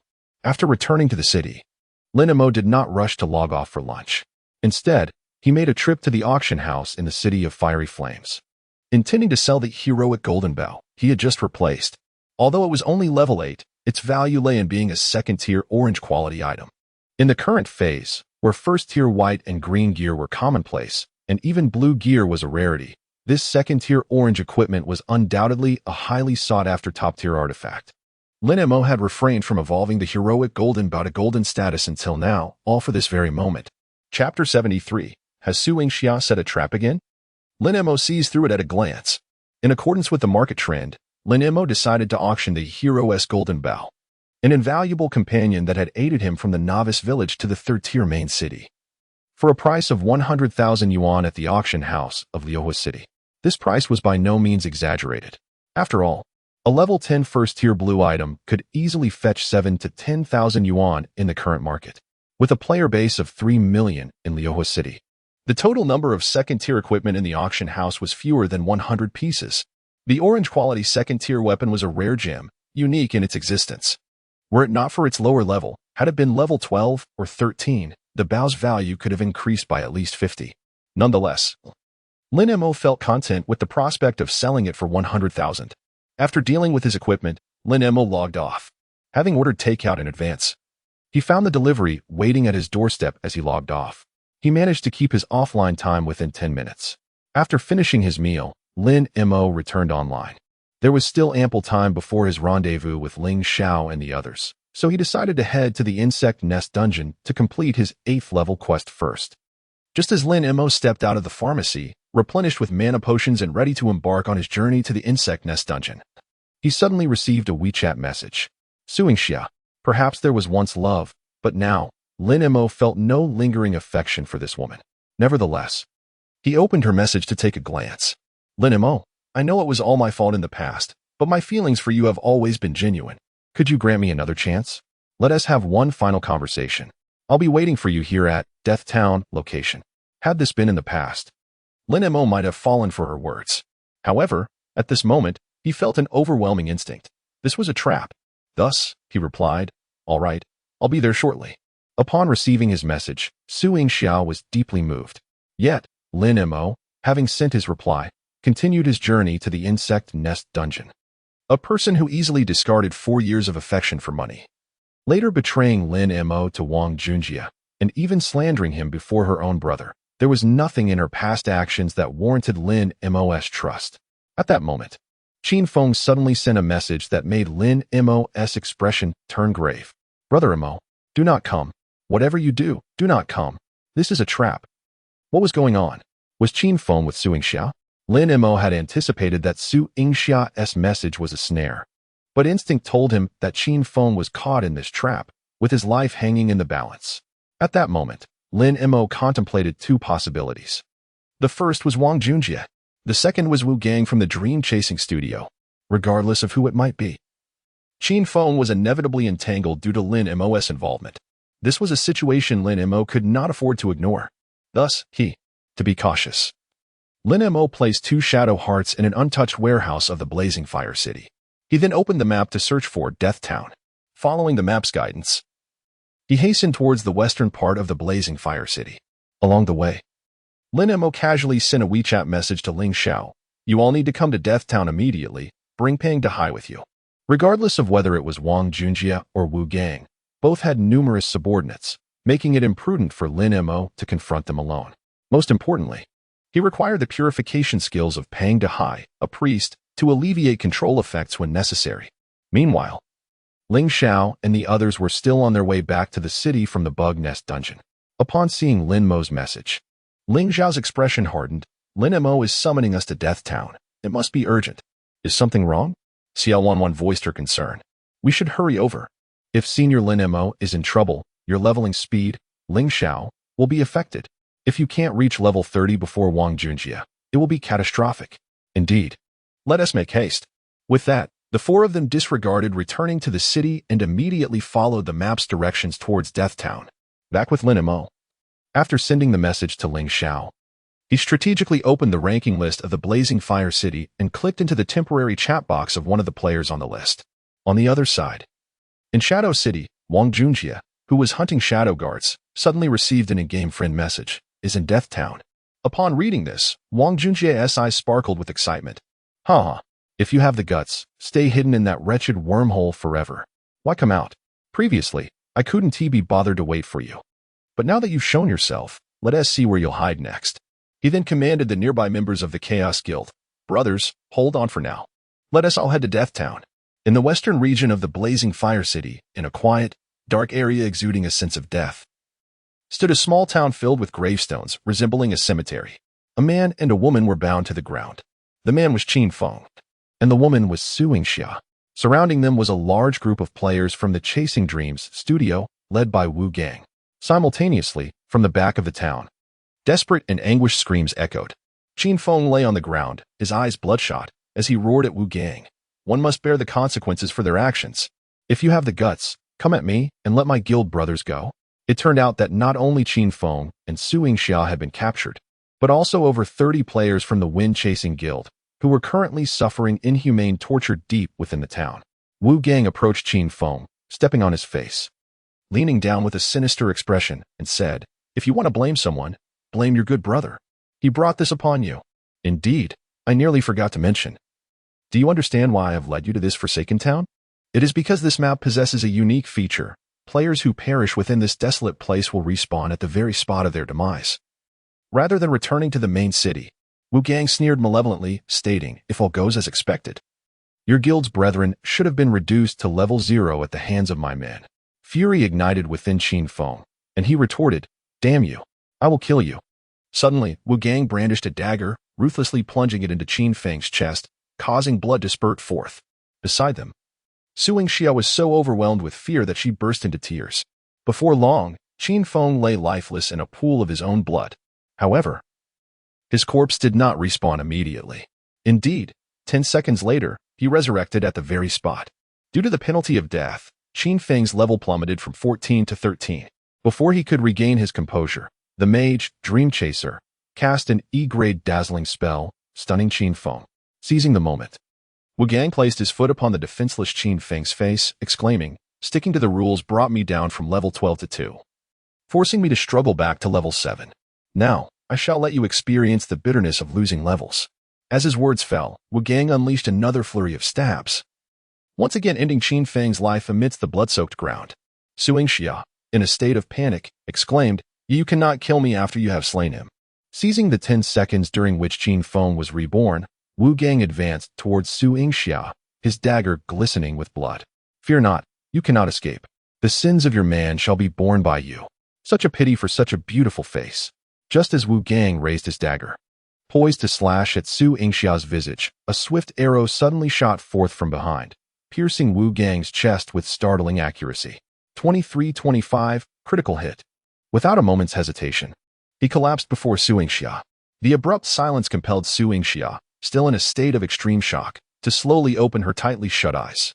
Peering over Wu Gang's lifeless form, she beheld a young archer clad in a radiant robe, adorned with a royal crown and wielding a deadly crossbow. His level an impressive 20 as he approached with measured steps. Indeed, it was a trap Lin Mo had anticipated. Upon seeing Lin Mo, Su Yingxia's eyes sparkled with delight. Lin Mo, I knew you would come. You would never let me be bullied without intervening. Simultaneously, the players of Dream Chaser Studio, upon spotting Lin Mo, drew their weapons, instantly entering a state of battle readiness. The steadfast one has arrived. Everyone, prepare for combat. Chapter 74. Wu Gang schemed to seize the Heart of Shadows on the battlefield. The players from the Dream Chasers studio were gripped by an overwhelming sense of dread upon witnessing Lin Mo. Just the night before, they had suffered the humiliation of being annihilated by him single-handedly, and the haunting memory still lingered in their minds. 10 seconds later, Wu Gang resurrected. He had barely returned to level 7 when he plummeted back to level 6. With a dagger poised threateningly at Su Yingxia's face, he bellowed at Lin Mo. You are adhering to your old ways. I know the Heart of Shadows is in your possession. You and that Jade woman, plotting to take it from me.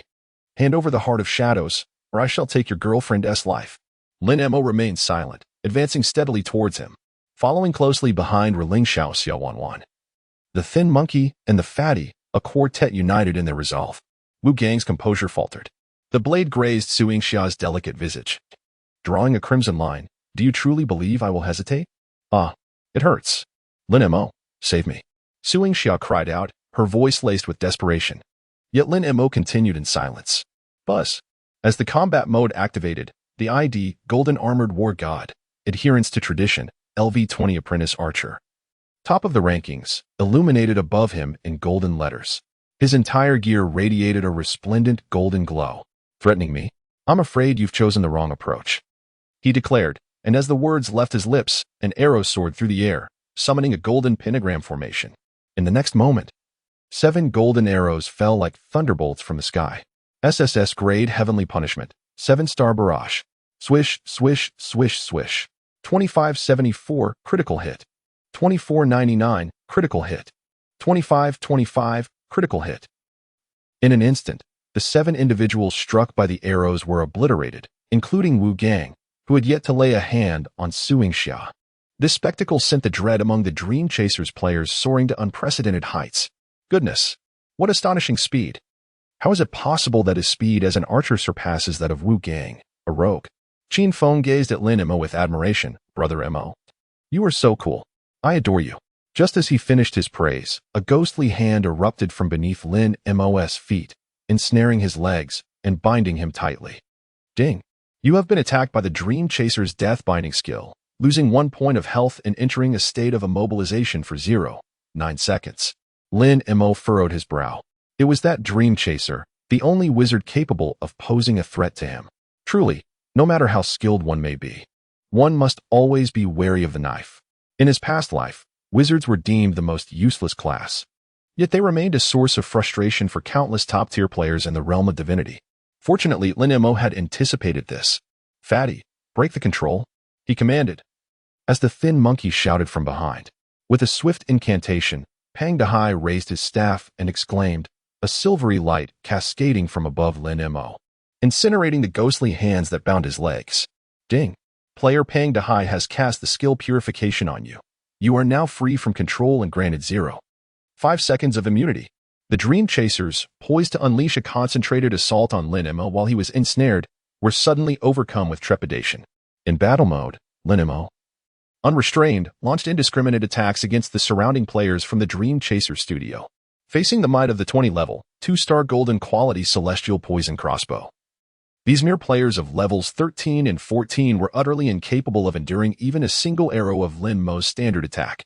As arrows rained down, 10 seconds later, Wu Gang, having just resurrected at his previous location, was met with the grim sight of over 30 members of his studio sprawled lifelessly on the ground, transformed into mere corpses. The sheer lethality of the enemy instilled in Wu Gang an unprecedented dread, yet simultaneously ignited within him a fervent hatred and rage. Sticking to the rules? Today, you shall surrender the Shadow Heart, whether you wish to or not. You will die, one way or another. Wu Gang bellowed to his comrades. Brothers and sisters, come forth. The bait has been set. No sooner had he spoken than a surge of players erupted from all directions. In an instant, Lin Mo and his companions found themselves encircled by hundreds. A glance around revealed that these individuals were of high levels, equipped with formidable gear, and divided into several distinct factions, each with a unified ID. Qing Feng, Yaoshi, Hui Huang, and Zhu Xian, among others. The lean monkey gasped in astonishment. They are all players from the Ning'an City studios. Xiao Wanwan, equally astonished, inquired, why have they united to target Senior Lin Mo? At that moment, Wu Gang pointed at Lin Mo and shouted to the players from the various studios. The wealthiest man in Ning'an City, Wang Junjie, has promised me 10 million RMB to procure the Shadow Heart from him. And the Shadow Heart is in the possession of Lin Mo. Defeat him and seize the Shadow Heart, and once we exchange it for money, we shall share the 10 million amongst us. Upon hearing this, the players from the several studios present erupted with fervor. The leader of the Yaoshi studio, a level 15 assassin known as Yaoshi Tianshan, exclaimed, with 12 studios present. That amounts to over 800,000 for each. If we divide by our 20 heads in the Yaoshi studio, that means each of us would pocket over 40,000. The leader of the Huiwang studio, a level 15 warrior named Huiwang Suiwe, added, our studio earns less than 50,000 a month. If we could secure a share of this bounty, it would equate to an entire year's worth of profits. In the realm of the Clear Wind studio, the proprietress, a level 14 mage known as Clear Wind and Moon, declared, we do not wish to offend you by adhering to convention. Should you voluntarily surrender the Shadow Heart, we shall not trouble you. Meanwhile, the owner of the Zhuxian studio, a level 15 archer named Zhuxian Butterfly Shadow, retorted, however, should you fail to recognize your best interests, do not blame us if, in this town of death, we reduce you to level 0 and extract the Shadow Heart from your possession. Lin Mo's expression turned icy. Feel free to attempt it. Let us see if you possess the capability. He stood as the pinnacle of the leaderboard in the city of flowing fire, adorned in golden armor, a level 20 archer. In the midst of battle, an overwhelming aura of intimidation emanated from Lin Mo, instilling reverence in all present players. Yet, driven by the prospect of a staggering prize of 10 million, they resolutely pressed forward. Brothers and sisters, attack! With a rallying cry, over 300 players from 12 studios armed themselves and surged towards Lin Mo in a tidal wave of aggression. Such a scene rendered the frail monkey and the stout Big C weak at the knees. It's over. With so many of them, we are doomed. They have countless mages. With only the fatty purifying to counter Lin Mo's control, there is no way we can withstand this. This map revives us at the point of death. Damn it. This time, we are truly finished. We might be reduced to level 0. Meanwhile, on the outskirts, Wu Gang watched the unfolding scene with a smile, adhering to convention. This time, you shall find no escape. Within the encirclement, while the others were in a panic, only Lin Mo remained calm and composed, as if he held the key to breaking the impasse. Attack! Just as the players from various studios charged at Lin Mo and his companions, a torrential rain of arrows descended from the heavens, striking the crowd with astonishing speed. The air was filled with a chorus of anguished cries. Surrounding them, over a third of the 300 players from the 12 studios were annihilated by wave after wave of arrows. Lin Mo lifted his gaze to the sky, observing the deluge of arrows, and murmured, at last, they have arrived. Chapter 75. The Siege of 12 Studios, Su Muchio's Urgent Rescue. Outside the Death Town, an imposing army of players, boasting a formidable level of 15 and splendidly equipped, surged forth with great momentum. Flanking them were hundreds of archers, unleashing a relentless barrage of arrows. In the face of this unyielding onslaught, all members of the 12 studios, save for their leaders, were mercilessly struck down. Witnessing this scene, the owners of the 12 studios were seized by sheer terror. They observed that the players storming into the town bore the prefix Dragon Soul in their IDs. Dragon Soul? What is this? Do you recognize them? Before the launch of the game Divine Oracle, a globally renowned online game named Apocalypse had taken the world by storm, and Dragon Soul was the top guild in our Great Xiao region. If you glance at the leaderboard of the City of Blazing Fire, half of the top 100 names begin with Dragon Soul. Good heavens! Who among you has summoned this formidable force? Not me. I have never even heard of Dragon Soul. Nor I. I have no enemies in Divine Oracle. The studio owners exchanged bewildered glances, utterly perplexed as to why the Dragon Soul Guild had chosen to attack them. At that moment, from the ranks of the thousands of Dragon Soul players, a striking young archer emerged, clad in silver chainmail, adorned with a silver crown, and wielding a mechanical crossbow, a figure both handsome and imposing. His visible ID read, Hidden Player Dragon Soul Twilight, LV-17 Apprentice Archer second on the leaderboard. A guild of national prominence. A strong contender on the leaderboard. The prestige and value of the Dragon Soul Guild instantly soared to heights that the owners of the small studios could only dream of. The 12 studio owners lowered their heads in silence, too intimidated to speak. Meanwhile, Su Muchio's gaze swept through the crowd, ultimately landing on Su Yingxia, who was seated on the ground not far away. Sister. Su Muchio hurried to her side, helping her up with a look of deep concern. Are you all right, sister? Su Yingxia looked up, astonished and delighted to see Su Muchio. Muchio? How is it you? Are you also in Divine Oracle? Su Muchio nodded. I joined the game with Boss Ao Sure and the guild members the moment it launched. Someone sent me an anonymous message saying you had been kidnapped here, so I brought people over. I never expected it would really be you, sister. This revelation stunned those around them. My goodness, the player from the National Guild, Dragon Soul Twilight, is actually the younger brother of Xiaxi? Instantly, the remaining 11 studio owners turned their terrified and furious gazes towards the owner of Dream Chaser Studio, Wu Gang. How could you? Did you not consider who you were kidnapping? You were tasked with capturing a hostage, yet you brought upon us a calamity. Are you trying to doom us all? The Dream Chasing Studio has lost its will to continue, while we still yearn to press on. Wu Gang appeared equally bewildered, exclaiming, I observed. It was her rigid adherence to convention as your girlfriend that led to my capture of her. I had no inkling that she possessed such an identity. Upon witnessing the arrival of Su Muchio, the vice president of the Dragon Soul Guild, who single-handedly subdued the entire studio, Lin Mo stood by, unperturbed, as if admiring his own masterpiece. It was Lin Mo who had sent the anonymous letter revealing that Su Yingxia, Su Muchio's sister, had been abducted in Death Town. He had foreseen that, given their awareness of his strength, they would not dare set a trap without ample preparation.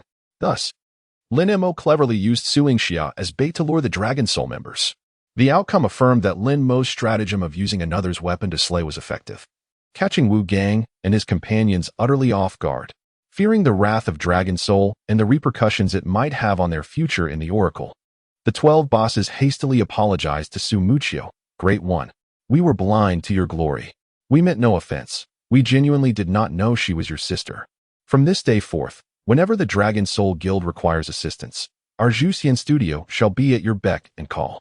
However, upon learning that it was these very members of the studio who had kidnapped and bullied his sister Su Yingxia, Su Muchio's eyes were devoid of pity, filled instead with boundless murderous intent. Not a single one would be spared. Without hesitation, following Su Muchio's command, the Dragon Soul Guild's thousands of elite players surged forth, overwhelming the recently revived studio players. With the clash of blades and the brilliance of magic illuminating the scene, anguished cries echoed throughout Death Town. The Dragon Soul Guild consisted of top-tier players, all ranked within the top 10,000 of the Burning City leaderboard. Regardless of level, equipment, awareness, or skill, they, once elite apocalypse professionals, far surpassed ordinary players. In an instant, over 300 members from the 12 studios were annihilated by the Dragon Soul players with overwhelming force.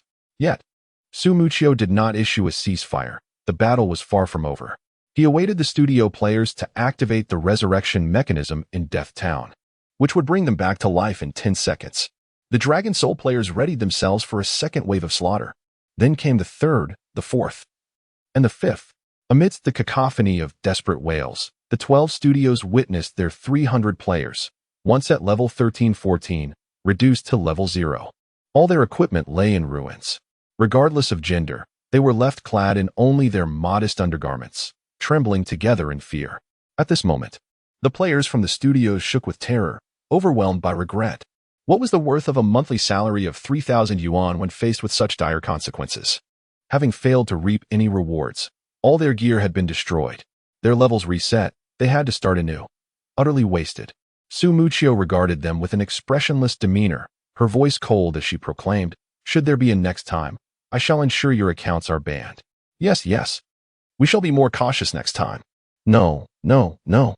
There shall be no next time. Begone." With a light command from Su Muchio, the players from the Zhu Lu studio scurried away from Death Town, tails tucked in, utterly humiliated. Wu Gang, this is all your fault. I swear I'll get back at you. The moment they exited the town, Wu Gang was immediately besieged by the entire studio's players. Ah, take it easy. Don't hit my head. At that moment, Su Yingxia approached Lin Mo, her hands clasped behind her back, tilting her head as she gazed at him. She bore the sweet smile reminiscent of their early college romance. Lin Mo, thank you for coming to rescue me. I knew you still cared about me, didn't you? Had this been a few years prior, Lin Mo would have been utterly captivated by Su Yingxia's seemingly innocent demeanor, unable to discern reality. However, after all that had transpired, he was now acutely aware that Su Yingxia merely pretended to be unable to let go. In truth, she simply could not accept that he no longer cared for her as he once did. Yet, in the presence of Su Muchio, some truths were better left unspoken. One could not rule out the possibility that Su Muchio might resort to extreme measures to protect her sister. Lin Mo chose to disregard Su Yingxia and turned to Qin Feng, saying, "Let us go." "All right." Qin Feng and the others quickly followed Lin Mo. Observing Lin Mo's retreating figure, devoid of a glance back, Su Yingxia's eyes betrayed her disappointment and resentment. "Lin Mo, will you abandon me once more? Just as you did a year ago?" Lin Mo turned to look at Su Yingxia, unable to suppress a cold laugh. He glanced at Su Muchio, whose expression had grown fervent, and stated, "Perhaps, in your presence, it is time to clarify matters. Until today, I have never wronged your sister. A year ago, she left me, claiming I could not provide the life she desired. But today, it is I who has cast her aside. For today marks her second betrayal of me. The first was Wang Junjie." At these words, Su Muchio's eyes widened in astonishment. Even Su Yingxia could not mask her shock. "You, how did you know?" "Sister." Su Muchio looked incredulously at Su Yingxia. "Is what he said true? Why did you tell me he was the one who heartlessly abandoned you?" Su Yingxia, her face flushed, despite being silent, felt compelled to defend herself. "Do you not bear any fault? Who made you so weak and incapable back then? I merely wished for a better future for us. Did I err? There remains today, and the dreamers lament. If I were to reveal the truth, he would cast me back to the beginning. You are so formidable. Regardless of the circumstances here, your mere presence should suffice to resolve any dilemma, should it not?"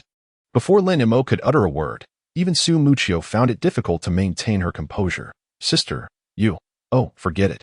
Su Muchio turned to Lin Mo with an air of resignation, urging, "You must leave quickly. Do not say another word. Lin Mo, stand right there." Su Yingxia, in a fit of anger, stamped her feet, exclaiming, "Come back. You are not permitted to leave. Sister, please remain calm." Lin Mo did not look back. Just as she was about to exit the perilous town, a deafening roar erupted. Suddenly, countless fireballs rained down from outside the town. "Be careful, Mo Gu." Qin Feng was the first to react, throwing himself in front of Lin Mo, shielding him from several fireballs. Meanwhile, the others, Shouho and Pang Dehai, were engulfed by the fiery deluge. Except for Lin Mo, all of Ling Zhao's companions were instantaneously annihilated. Chapter 76. A true man must be able to endure and adapt.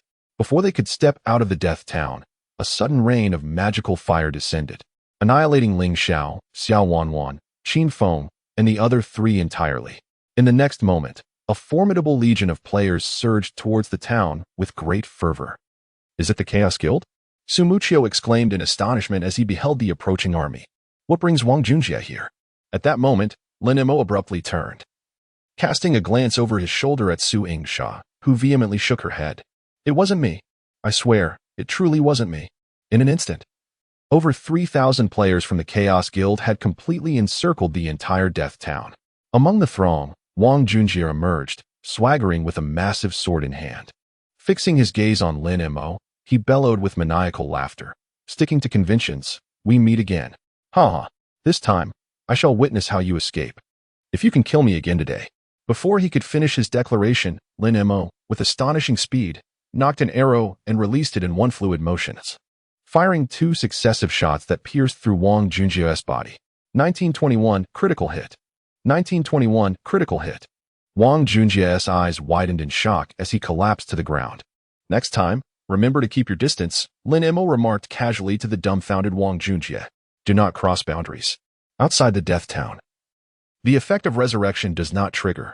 With that, the slain Wang Junjie transformed into a beam of white light, leaving behind only an echo of his exclamation. Suddenly, silence enveloped the area. The players of the Chaos Guild stood in stunned disbelief.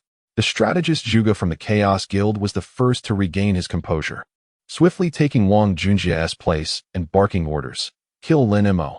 Kill!" Amidst the thunderous cries, the players of the Chaos Guild surged towards Lin Mo within Death Town. Recognizing Wang Junjie's fate, Lin Mo understood that this battle was now inevitable. The only recourse was to fight his way out. With a flourish, the entire combat mode was activated. Above Lin Mo's head, his ID glowed in blood-red font.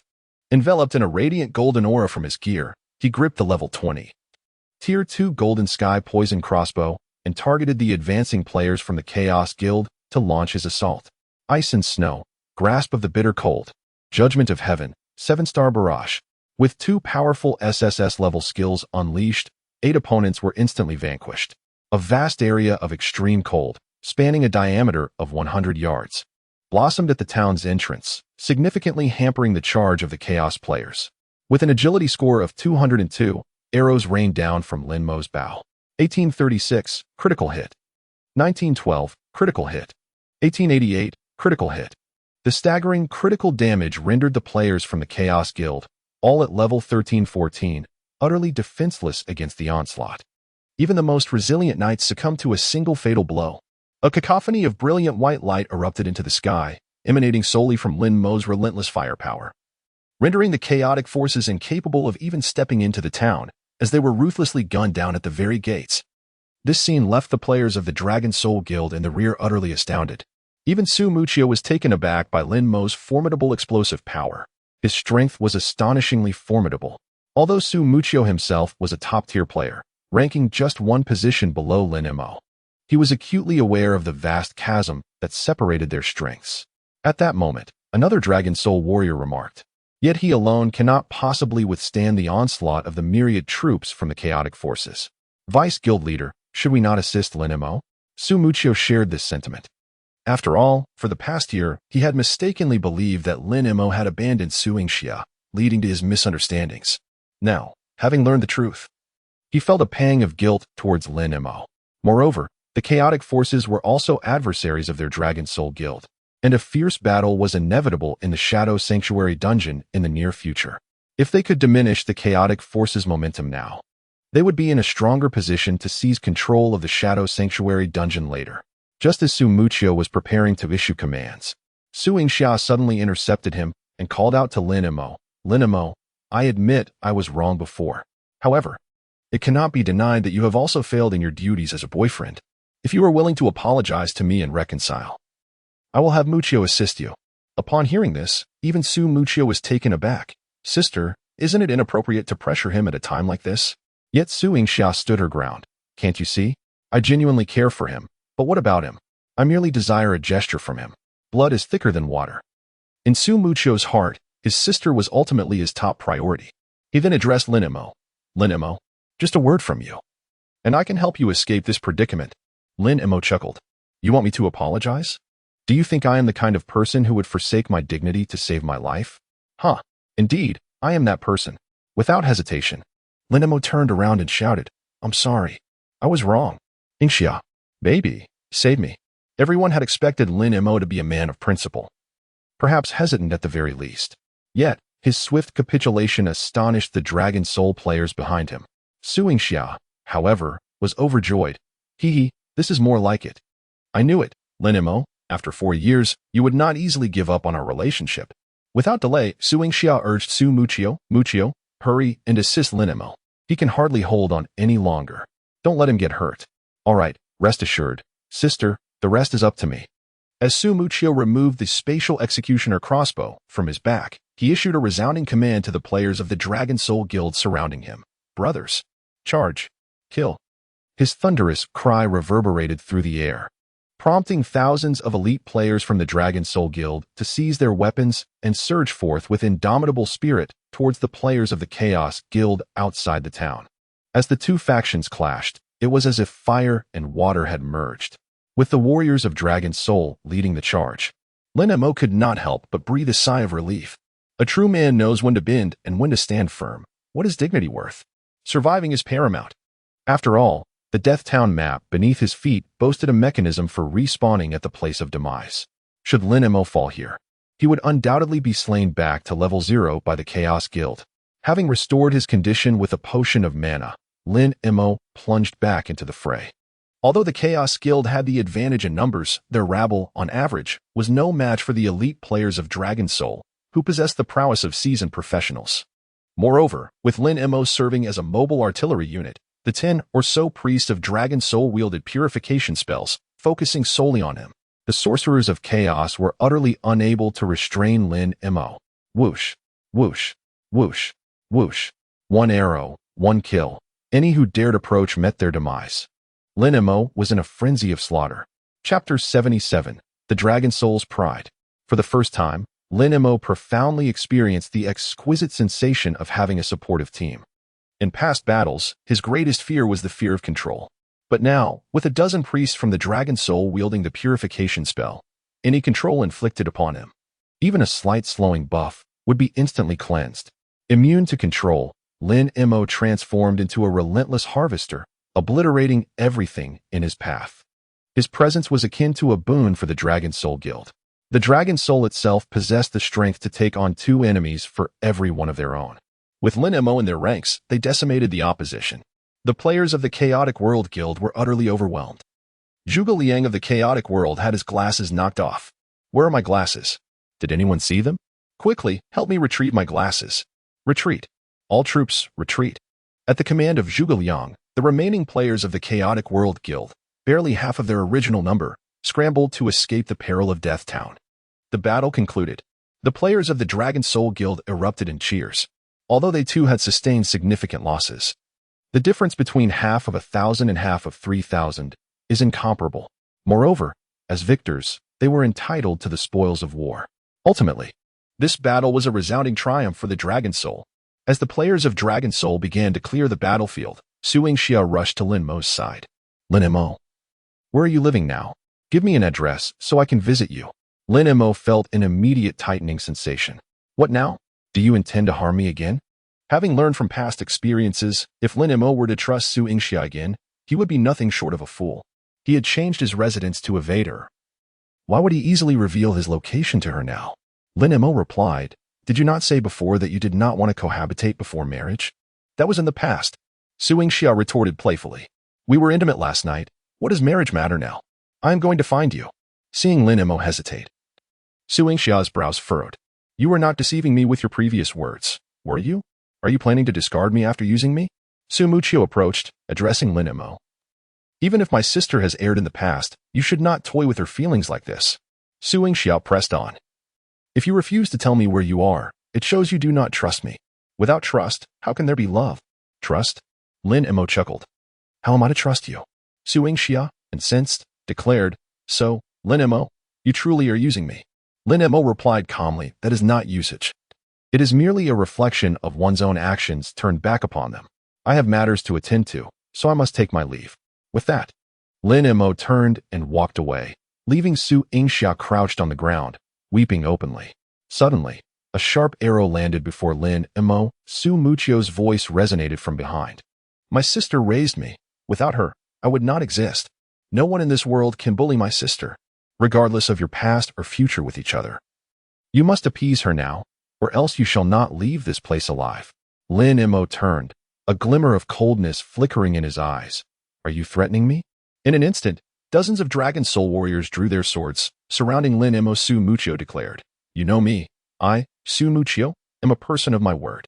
Just as the tension escalated, a deep and commanding voice resonated from the outskirts of the crowd. Let him go. As the words echoed, the Dragon Soul warriors parted to allow passage. A middle-aged man, clad in shadowy armor and leaning against a colossal shadow sword, exuded an overwhelming aura of authority as he approached. Upon sighting this formidable warrior, all members of the Dragon Soul Guild bowed in reverence, collectively exclaiming, Boss. Even Su Muqiu, the vice president of Dragon Soul, held immense respect for him. Boss. Lin Mo felt a slight tremor within. This man is the president of the Dragon Soul Guild, Longhan Aoshi? He had never encountered this figure in his previous life. Yet he was astonished to witness the commanding presence of the leader of one of the top 100 guilds in the national server of the Divine Oracle world. The entirety of the virtual realm of Divine Oracle is unlike any ordinary online game. Its scope is broader, and its operational depth far surpasses that of an entire 100 Apocalypse games combined. Thus, for the once leading national server of Apocalypse to penetrate the ranks of the top 100 in Divine Oracle is no small feat. At that moment, as the level 16 warrior Longhan Aoshi, ranked 5th in the Flowing Fire City level standings, 2nd in the equipment rankings, 3rd in wealth, and 10th in prestige, approached Lin Mo, he stated, You may leave. Su Muchio raised his head. Boss. He Longhun Aoshi gestured for Su Muchio to remain silent and commanded, let him pass. Very well. The surrounding Dragon Soul Guild members swiftly cleared a path for Lin Mo and Qin Feng. Although uncertain of Longhun Aoshi's intentions, Lin Mo did not dwell on it. After all, every second spent in this deathly town increased the peril he faced. Thus, he nodded in acknowledgement to Longhun Aoshi and departed with Qin Feng. Su Yingxia watched Lin Mo's departure, feeling a mix of reluctance and trepidation. After all, even her esteemed brother within the Dragon Soul Guild referred to this man as boss and held him in such high regard, indicating that his status was undoubtedly significant. Once Lin Mo had left, Su Muchio inquired, Boss, do you know him? Longhun Aoshi shook his head. No, I do not. However, someone wishes to protect him. Who? Su Muchio's shock was evident, not mere curiosity. Having fought alongside Longhun Aoshi in various online games for years, he understood that his leader held considerable sway in both the gaming realm and the real world. To elicit such compassion from Longhun Aoshi was no trivial matter. Longhun Aoshi remained silent, prompting Su Muchio to recognize that this was not a topic for him to probe further, and he ceased to inquire further. Changing the subject, the leader remarked, Wang Junjie has been leading a group to hunt the Shadow Legion in the Shadow City. I wonder how many rounds the Shadow Legion will revive. I fear that if Wang Junjie manages to vanquish them, he will seize the opportunity to enter the hidden dungeon, the Shadow Sanctuary, ahead of us. When shall we advance? Not to worry, replied Longhun Aoshi, seemingly aware of something. Let us wait until they have thoroughly eradicated the Shadow Legion and continue to observe the actions of the chaotic world. This hidden dungeon is the foundation of our presence in the Oracle realm. We must secure it. Understood. Having just emerged from the Death Town, Qin Feng couldn't help but exhale in relief. Finally, I've escaped this dreadful place. Whoever designed the map of Death Town better watch out. I would surely take my revenge. I nearly returned to square one. Indeed, Summer went on added, patting her chest. Fortunately, the president of the Longhun Guild, Longhun Aoshi, is a reasonable person. Otherwise, we would have been in dire straits. At that moment, however, Lin Mo was plagued by numerous doubts. How did Wang Junjie know I was in Death Town? What did Wu Gang mean when he spoke of my illicit affair with Liuli? Why did Longhun Aoshi let me go? Chapter 78. SSS-rank. Eye of Insight. It is beyond question that the individuals from the Dragon Soul were summoned by Lin Mo. However, the presence of the people from the chaotic world here remains a mystery to Lin Mo surely. Su Yingxia cannot be foolish enough to divulge secrets to Wang Junjie, given that she herself is now marked on his blacklist. If Wang Junjie were to arrive, her fate would be far from favorable. As for Wu Gang, it seems improbable as well, unless he willingly relinquishes the 1 million. Today, Wu Gang has allied with various studios to lay an ambush for Lin Mo in the Death Town, aiming to seize the Shadow Heart from him and subsequently sell it to Wang Junjie. If he were to summon Wang Junjie to personally acquire the Shadow Heart, then Wu Gang and his companions would have no part in it. Wu Gang remarked, Liuli, with me? A rendezvous of illicit lovers conspiring for his Shadow Heart? Could it be that Liuli snatched the Shadow Heart from Wu Gang and sent it to me via email? Lin Mo gazed at the prestige leaderboard of the Flame City, where the astonishing figure of 4,595 points secured the top position for Liuli, and fell into deep contemplation. Why would she wish to assist me? The foremost question that plagued Lin Mo upon first encountering this ID on the leaderboard remained. This entity, Liuli, had never graced the celestial rankings of the Flame City in my previous life. Where did this top-ranking individual emerge from? Could it be that certain experiences of mine in this life have triggered a butterfly effect? In that moment, Lin Mo's curiosity regarding Liuli reached its zenith. Liuli, it seems, I must find an opportunity to meet you. Notably, Lin Mo now possessed 2 Shadow Hearts. If she could acquire the one held by Dragon Soul's AO sure, she would secure the 3 necessary Shadow Hearts to enter the Shadow Sanctuary dungeon. As for how to obtain the final piece, Lin Mo had already devised a plan. What remained for Lin Mo was to wait. To wait for the complete set of the toxic armor, and for Wang Junjie to annihilate the Shadow Legion. Thus, after departing from the Death Town, Lin Mo addressed Ling Xiaoxia and the others, saying, You may go eat first, and then as per usual, assemble at the Worm Nest underground. Consider the levels you lost in Death Town as my responsibility. I will help you regain them without charge. Xiao Wanan joyfully exclaimed. Thank you, Senior Lin Mo. At that moment, Lin Mo turned his attention to Qin Feng, along with the 30-odd players from the Zhufeng Guild, all of whom had fallen from level 13-14 back to level 0. He said, "I apologize, this situation arose because of me." Had Lin Mo not previously instructed Qin Feng to place an order at Wu Gang's studio, Wu Gang would not have sought revenge by targeting Qin Feng. Yet, Qin Feng remained unconcerned, showing no sign of resentment towards Lin Mo. He scratched his head and chuckled, "It's all good, Mo go. Levels can be regained." As he spoke, Qin Feng turned to face his subordinates, the dozens of members of the Zhifeng studio, and addressed them. "Brothers, today I have failed in my leadership, falling into the snare of treacherous foes, resulting in your demotion back to level 0. As recompense, I shall grant each of you a bonus of 5,000 yuan this month. I will distribute it immediately."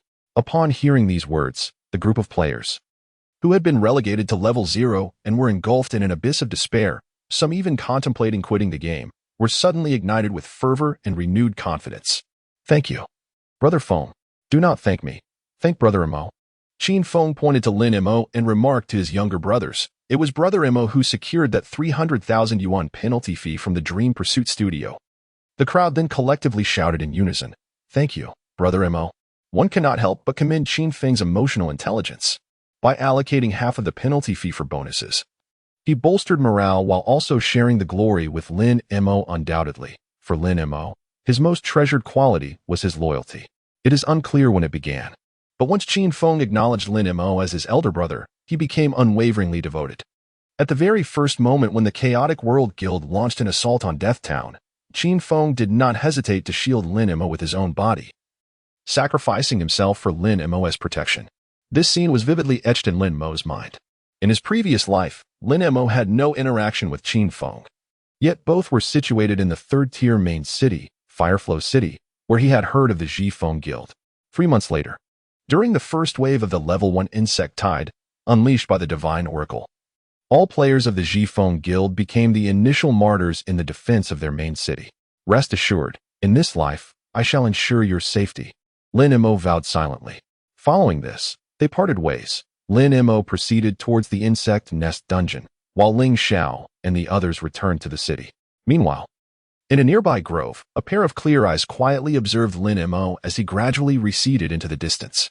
At that moment, another figure emerged from the woods. This individual was Long Han Ao Shi. "Let me guess, why do you wish to assist Mo Shou Qinggui?"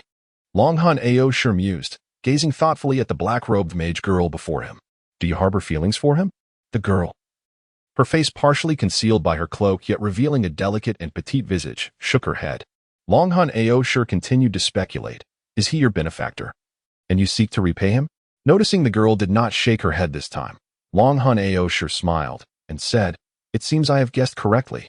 After a brief pause, he added, "Just as you approached me before, I mentioned that I am a businessman. Everything I do is predicated on the potential for profit.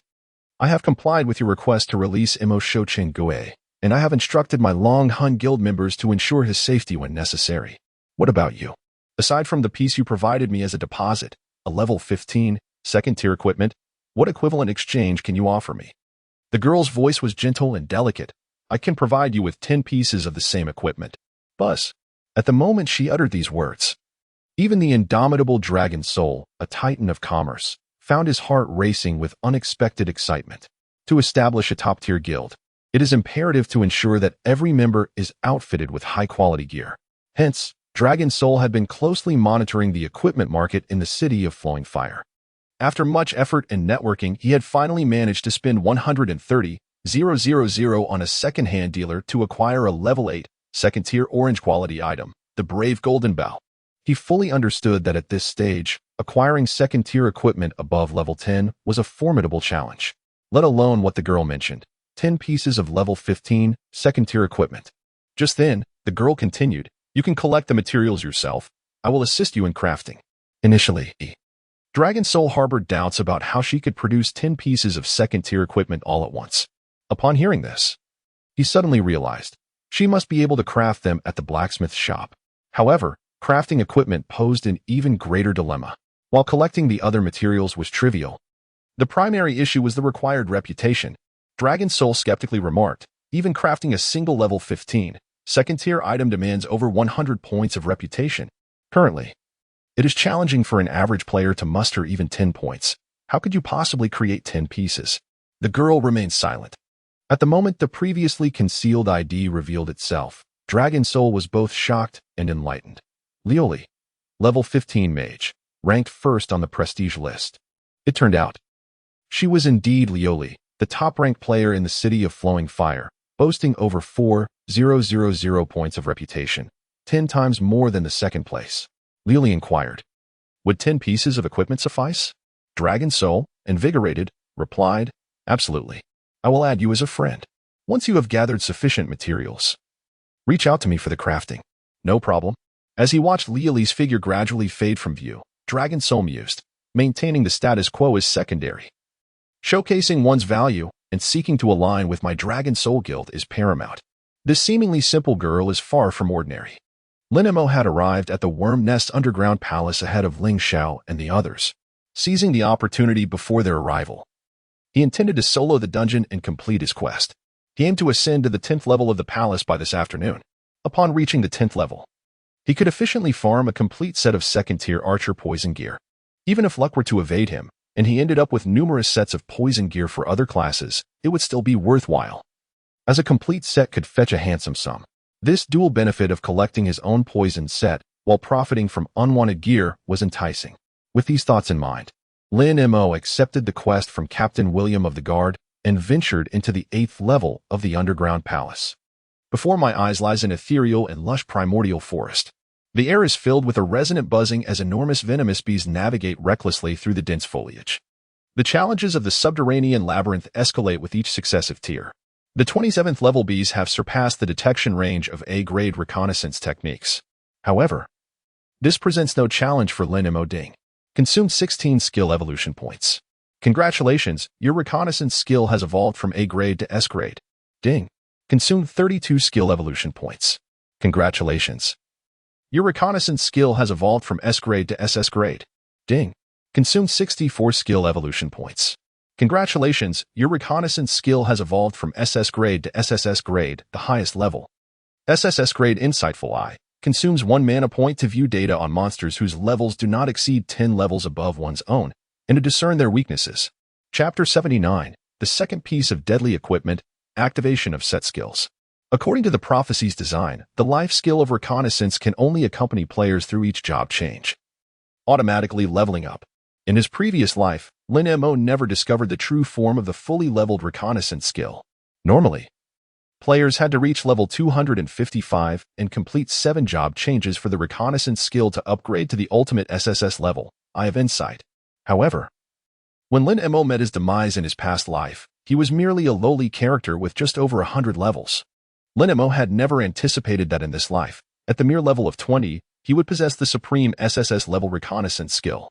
Filled with exhilaration, Lin Mo exclaimed that the consumption for the Eye of Insight still required only 1 point of mana. What effect does this ability to discern a monster's weaknesses entail? As he pondered, Lin Mo directed the Eye of Insight towards a poisonous bee in his line of sight. Previously, reconnaissance required casting a light orb to gather monster data. Yet now, as Lin Mo activated the Eye of Insight, a golden gleam flickered in his eyes.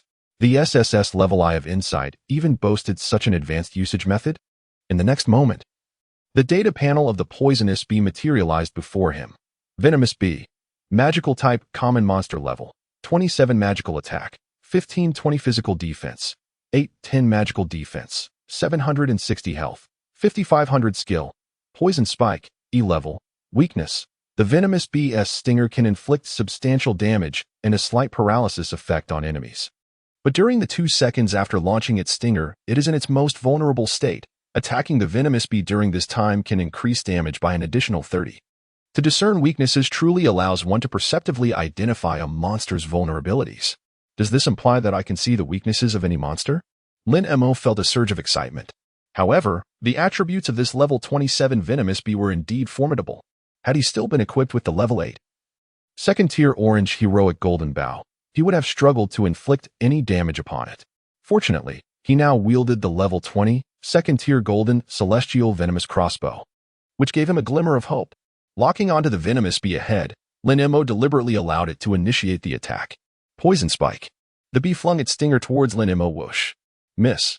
Lin Mo leaped to evade the attack, and though the bee's exterior remained unchanged, he had already discerned through the eye of insight that the 2 seconds following the stinger's launch were its most vulnerable moment. Now was the time. Initiating SSS-level Heavenly Extermination 7-star Barrage. Whoosh! An arrow pierced the air, transforming into a pentagram formation. In the next instant, swish, swish, swish, swish. 7 arrows glimmering with golden light surged forth like shattering thunder, penetrating through the venomous bee. 870. 896. 1384 critical hit. 1413 critical hit.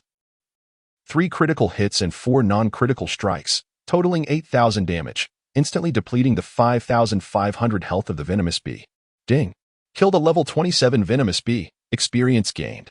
3,948. 141.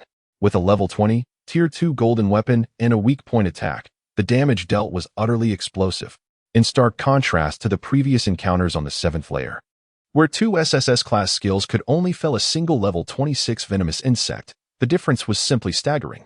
Lin Mo pondered. It stands to reason that each venomous insect on the prior 7 layers must possess weak points, which would account for the fluctuations in my damage output, high damage indicating a fortunate strike on a weak point. However, typical players have no means to discern these vulnerabilities. Yet now, equipped with the Eye of Insight, I can target these weak points and consistently enhance my damage. In a moment of exhilaration, Lin Mo approached the corpse of the venomous bee, collecting the 8 copper coins and a vial of venom it had dropped. Lin Mo murmured, on the 8th layer. The drop rate for venom vials is an impressive 80. It's nearly at 100. Nevertheless, it remains merely close, not an absolute certainty. Lin Mo's ambition demands perfection.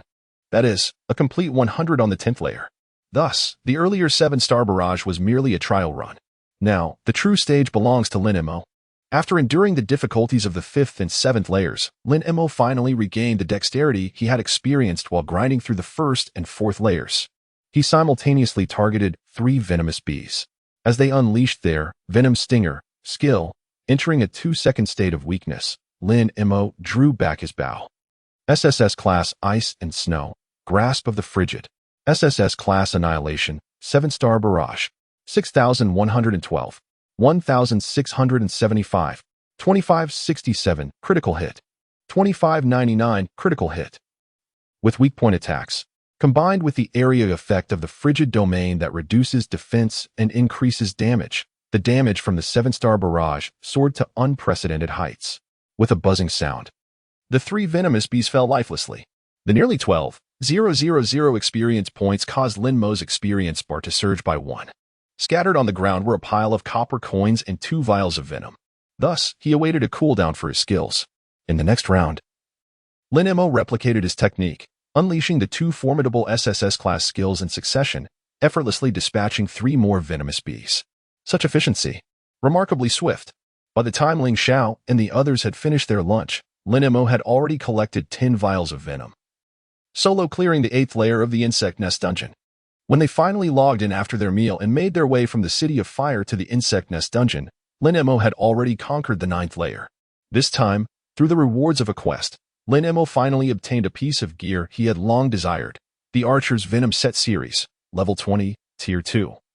Green quality, venomous boots. The heavens have eyes. Lin Mo could not contain his excitement, tears of joy welling in his eyes. Without hesitation, Lin Mo immediately set about evolving the toxic boots.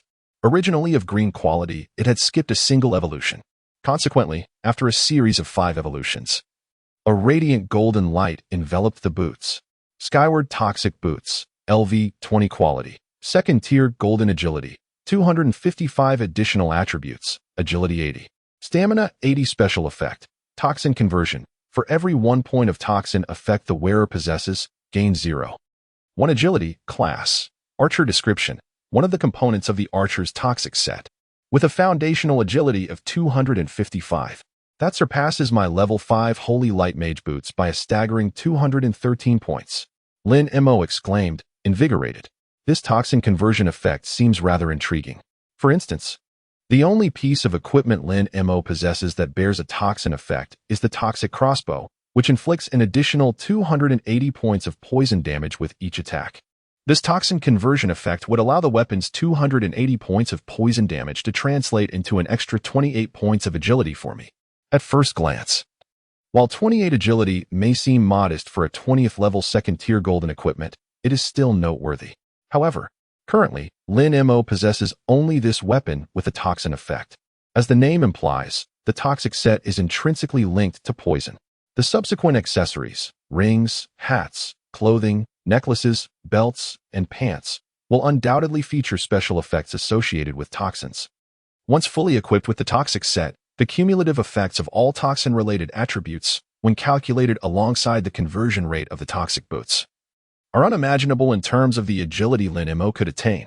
Without a moment's pause, Lin Mo promptly replaced his level 5 first-tier golden enchanted Holy Light Mage boots with the newly acquired level 20 second-tier golden Skyward Toxic boots.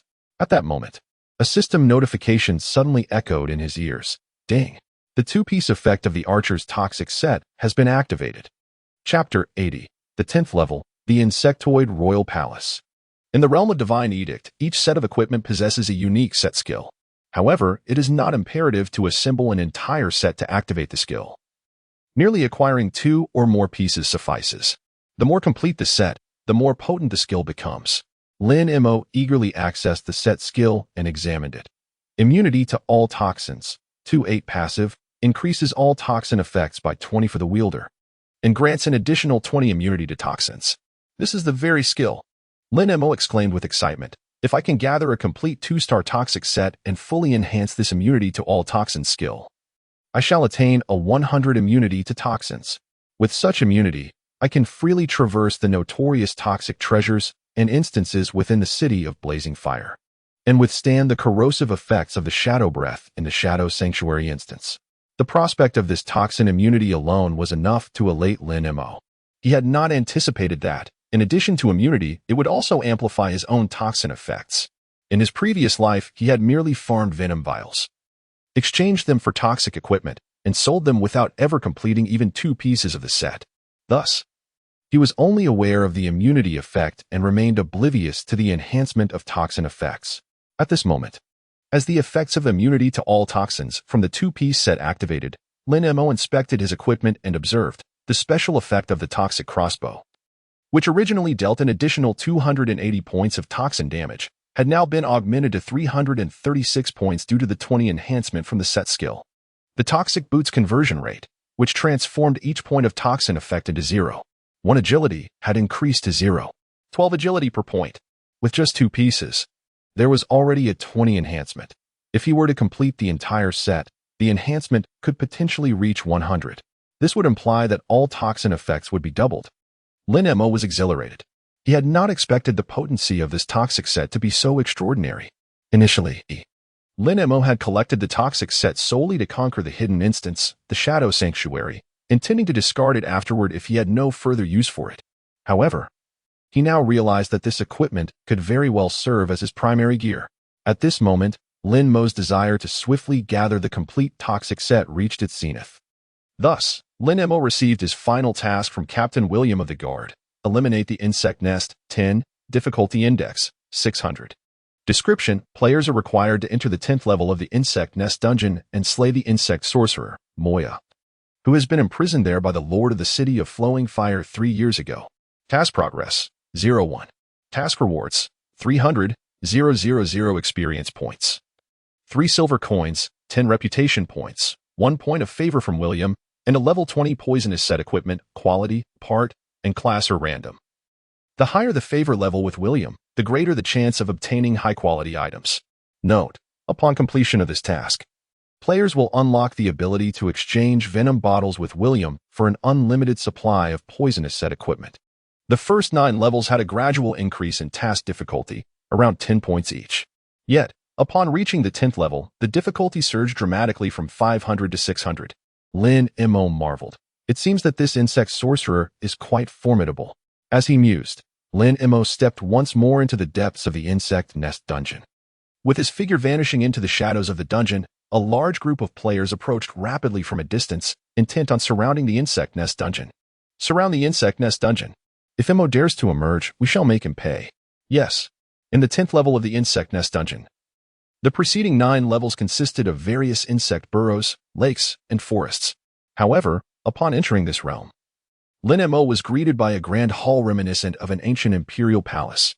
Yet, the palace had lost its former splendor. Before him lay a scene of decay and desolation, shrouded in an endless gloom. Ding! Players, please be advised. You have entered the domain of the Insect Emperor.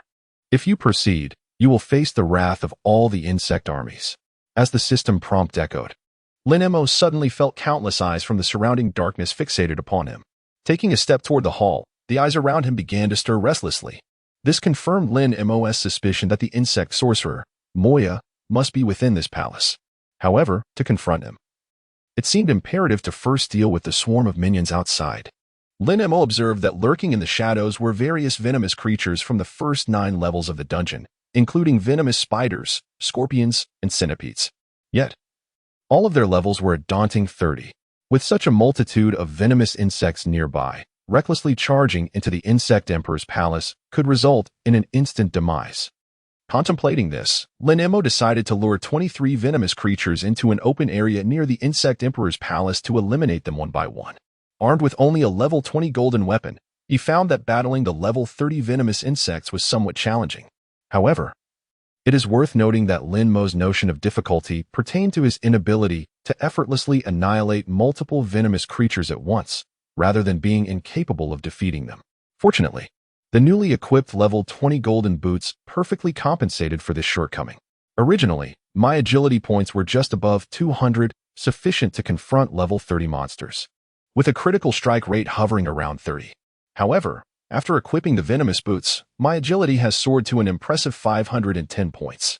Just imagine the extent to which this 5-fold increase in agility could elevate my critical strike rate. With that thought, Lin Mo set his sights on the 3 level 30 venomous spiders that he had lured.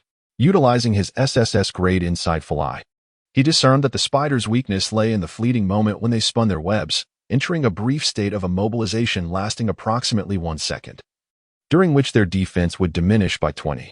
At that very instant, as they began to spin their webs, Lin Mo executed his strategy with ice and snow, grip of absolute cold, celestial execution, 7-star barrage. With these 2 formidable SSS-grade skills unleashed, he enveloped them in a torrent of firepower. The results were astounding: 5335 critical hit, 2296 critical hit, 2296 critical hit, 2341 critical hit. With a low growl, the 3 venomous spiders collapsed simultaneously within the frigid domain. Notification: defeated level 30 venomous spider, experience points, 6440, 161. Notification: defeated level 30 venomous spider, experience points, 6,440. Notification: defeated level 30 venomous spider, experience points, 6440. Lin Mo observed closely. The grip of ice and the 7-star barrage had collectively delivered 8 strikes, with only one failing to achieve a critical hit. A sharp intake of breath escaped Lin Mo's lips, a critical strike rate nearing 80 to 90. Such terrifying prowess.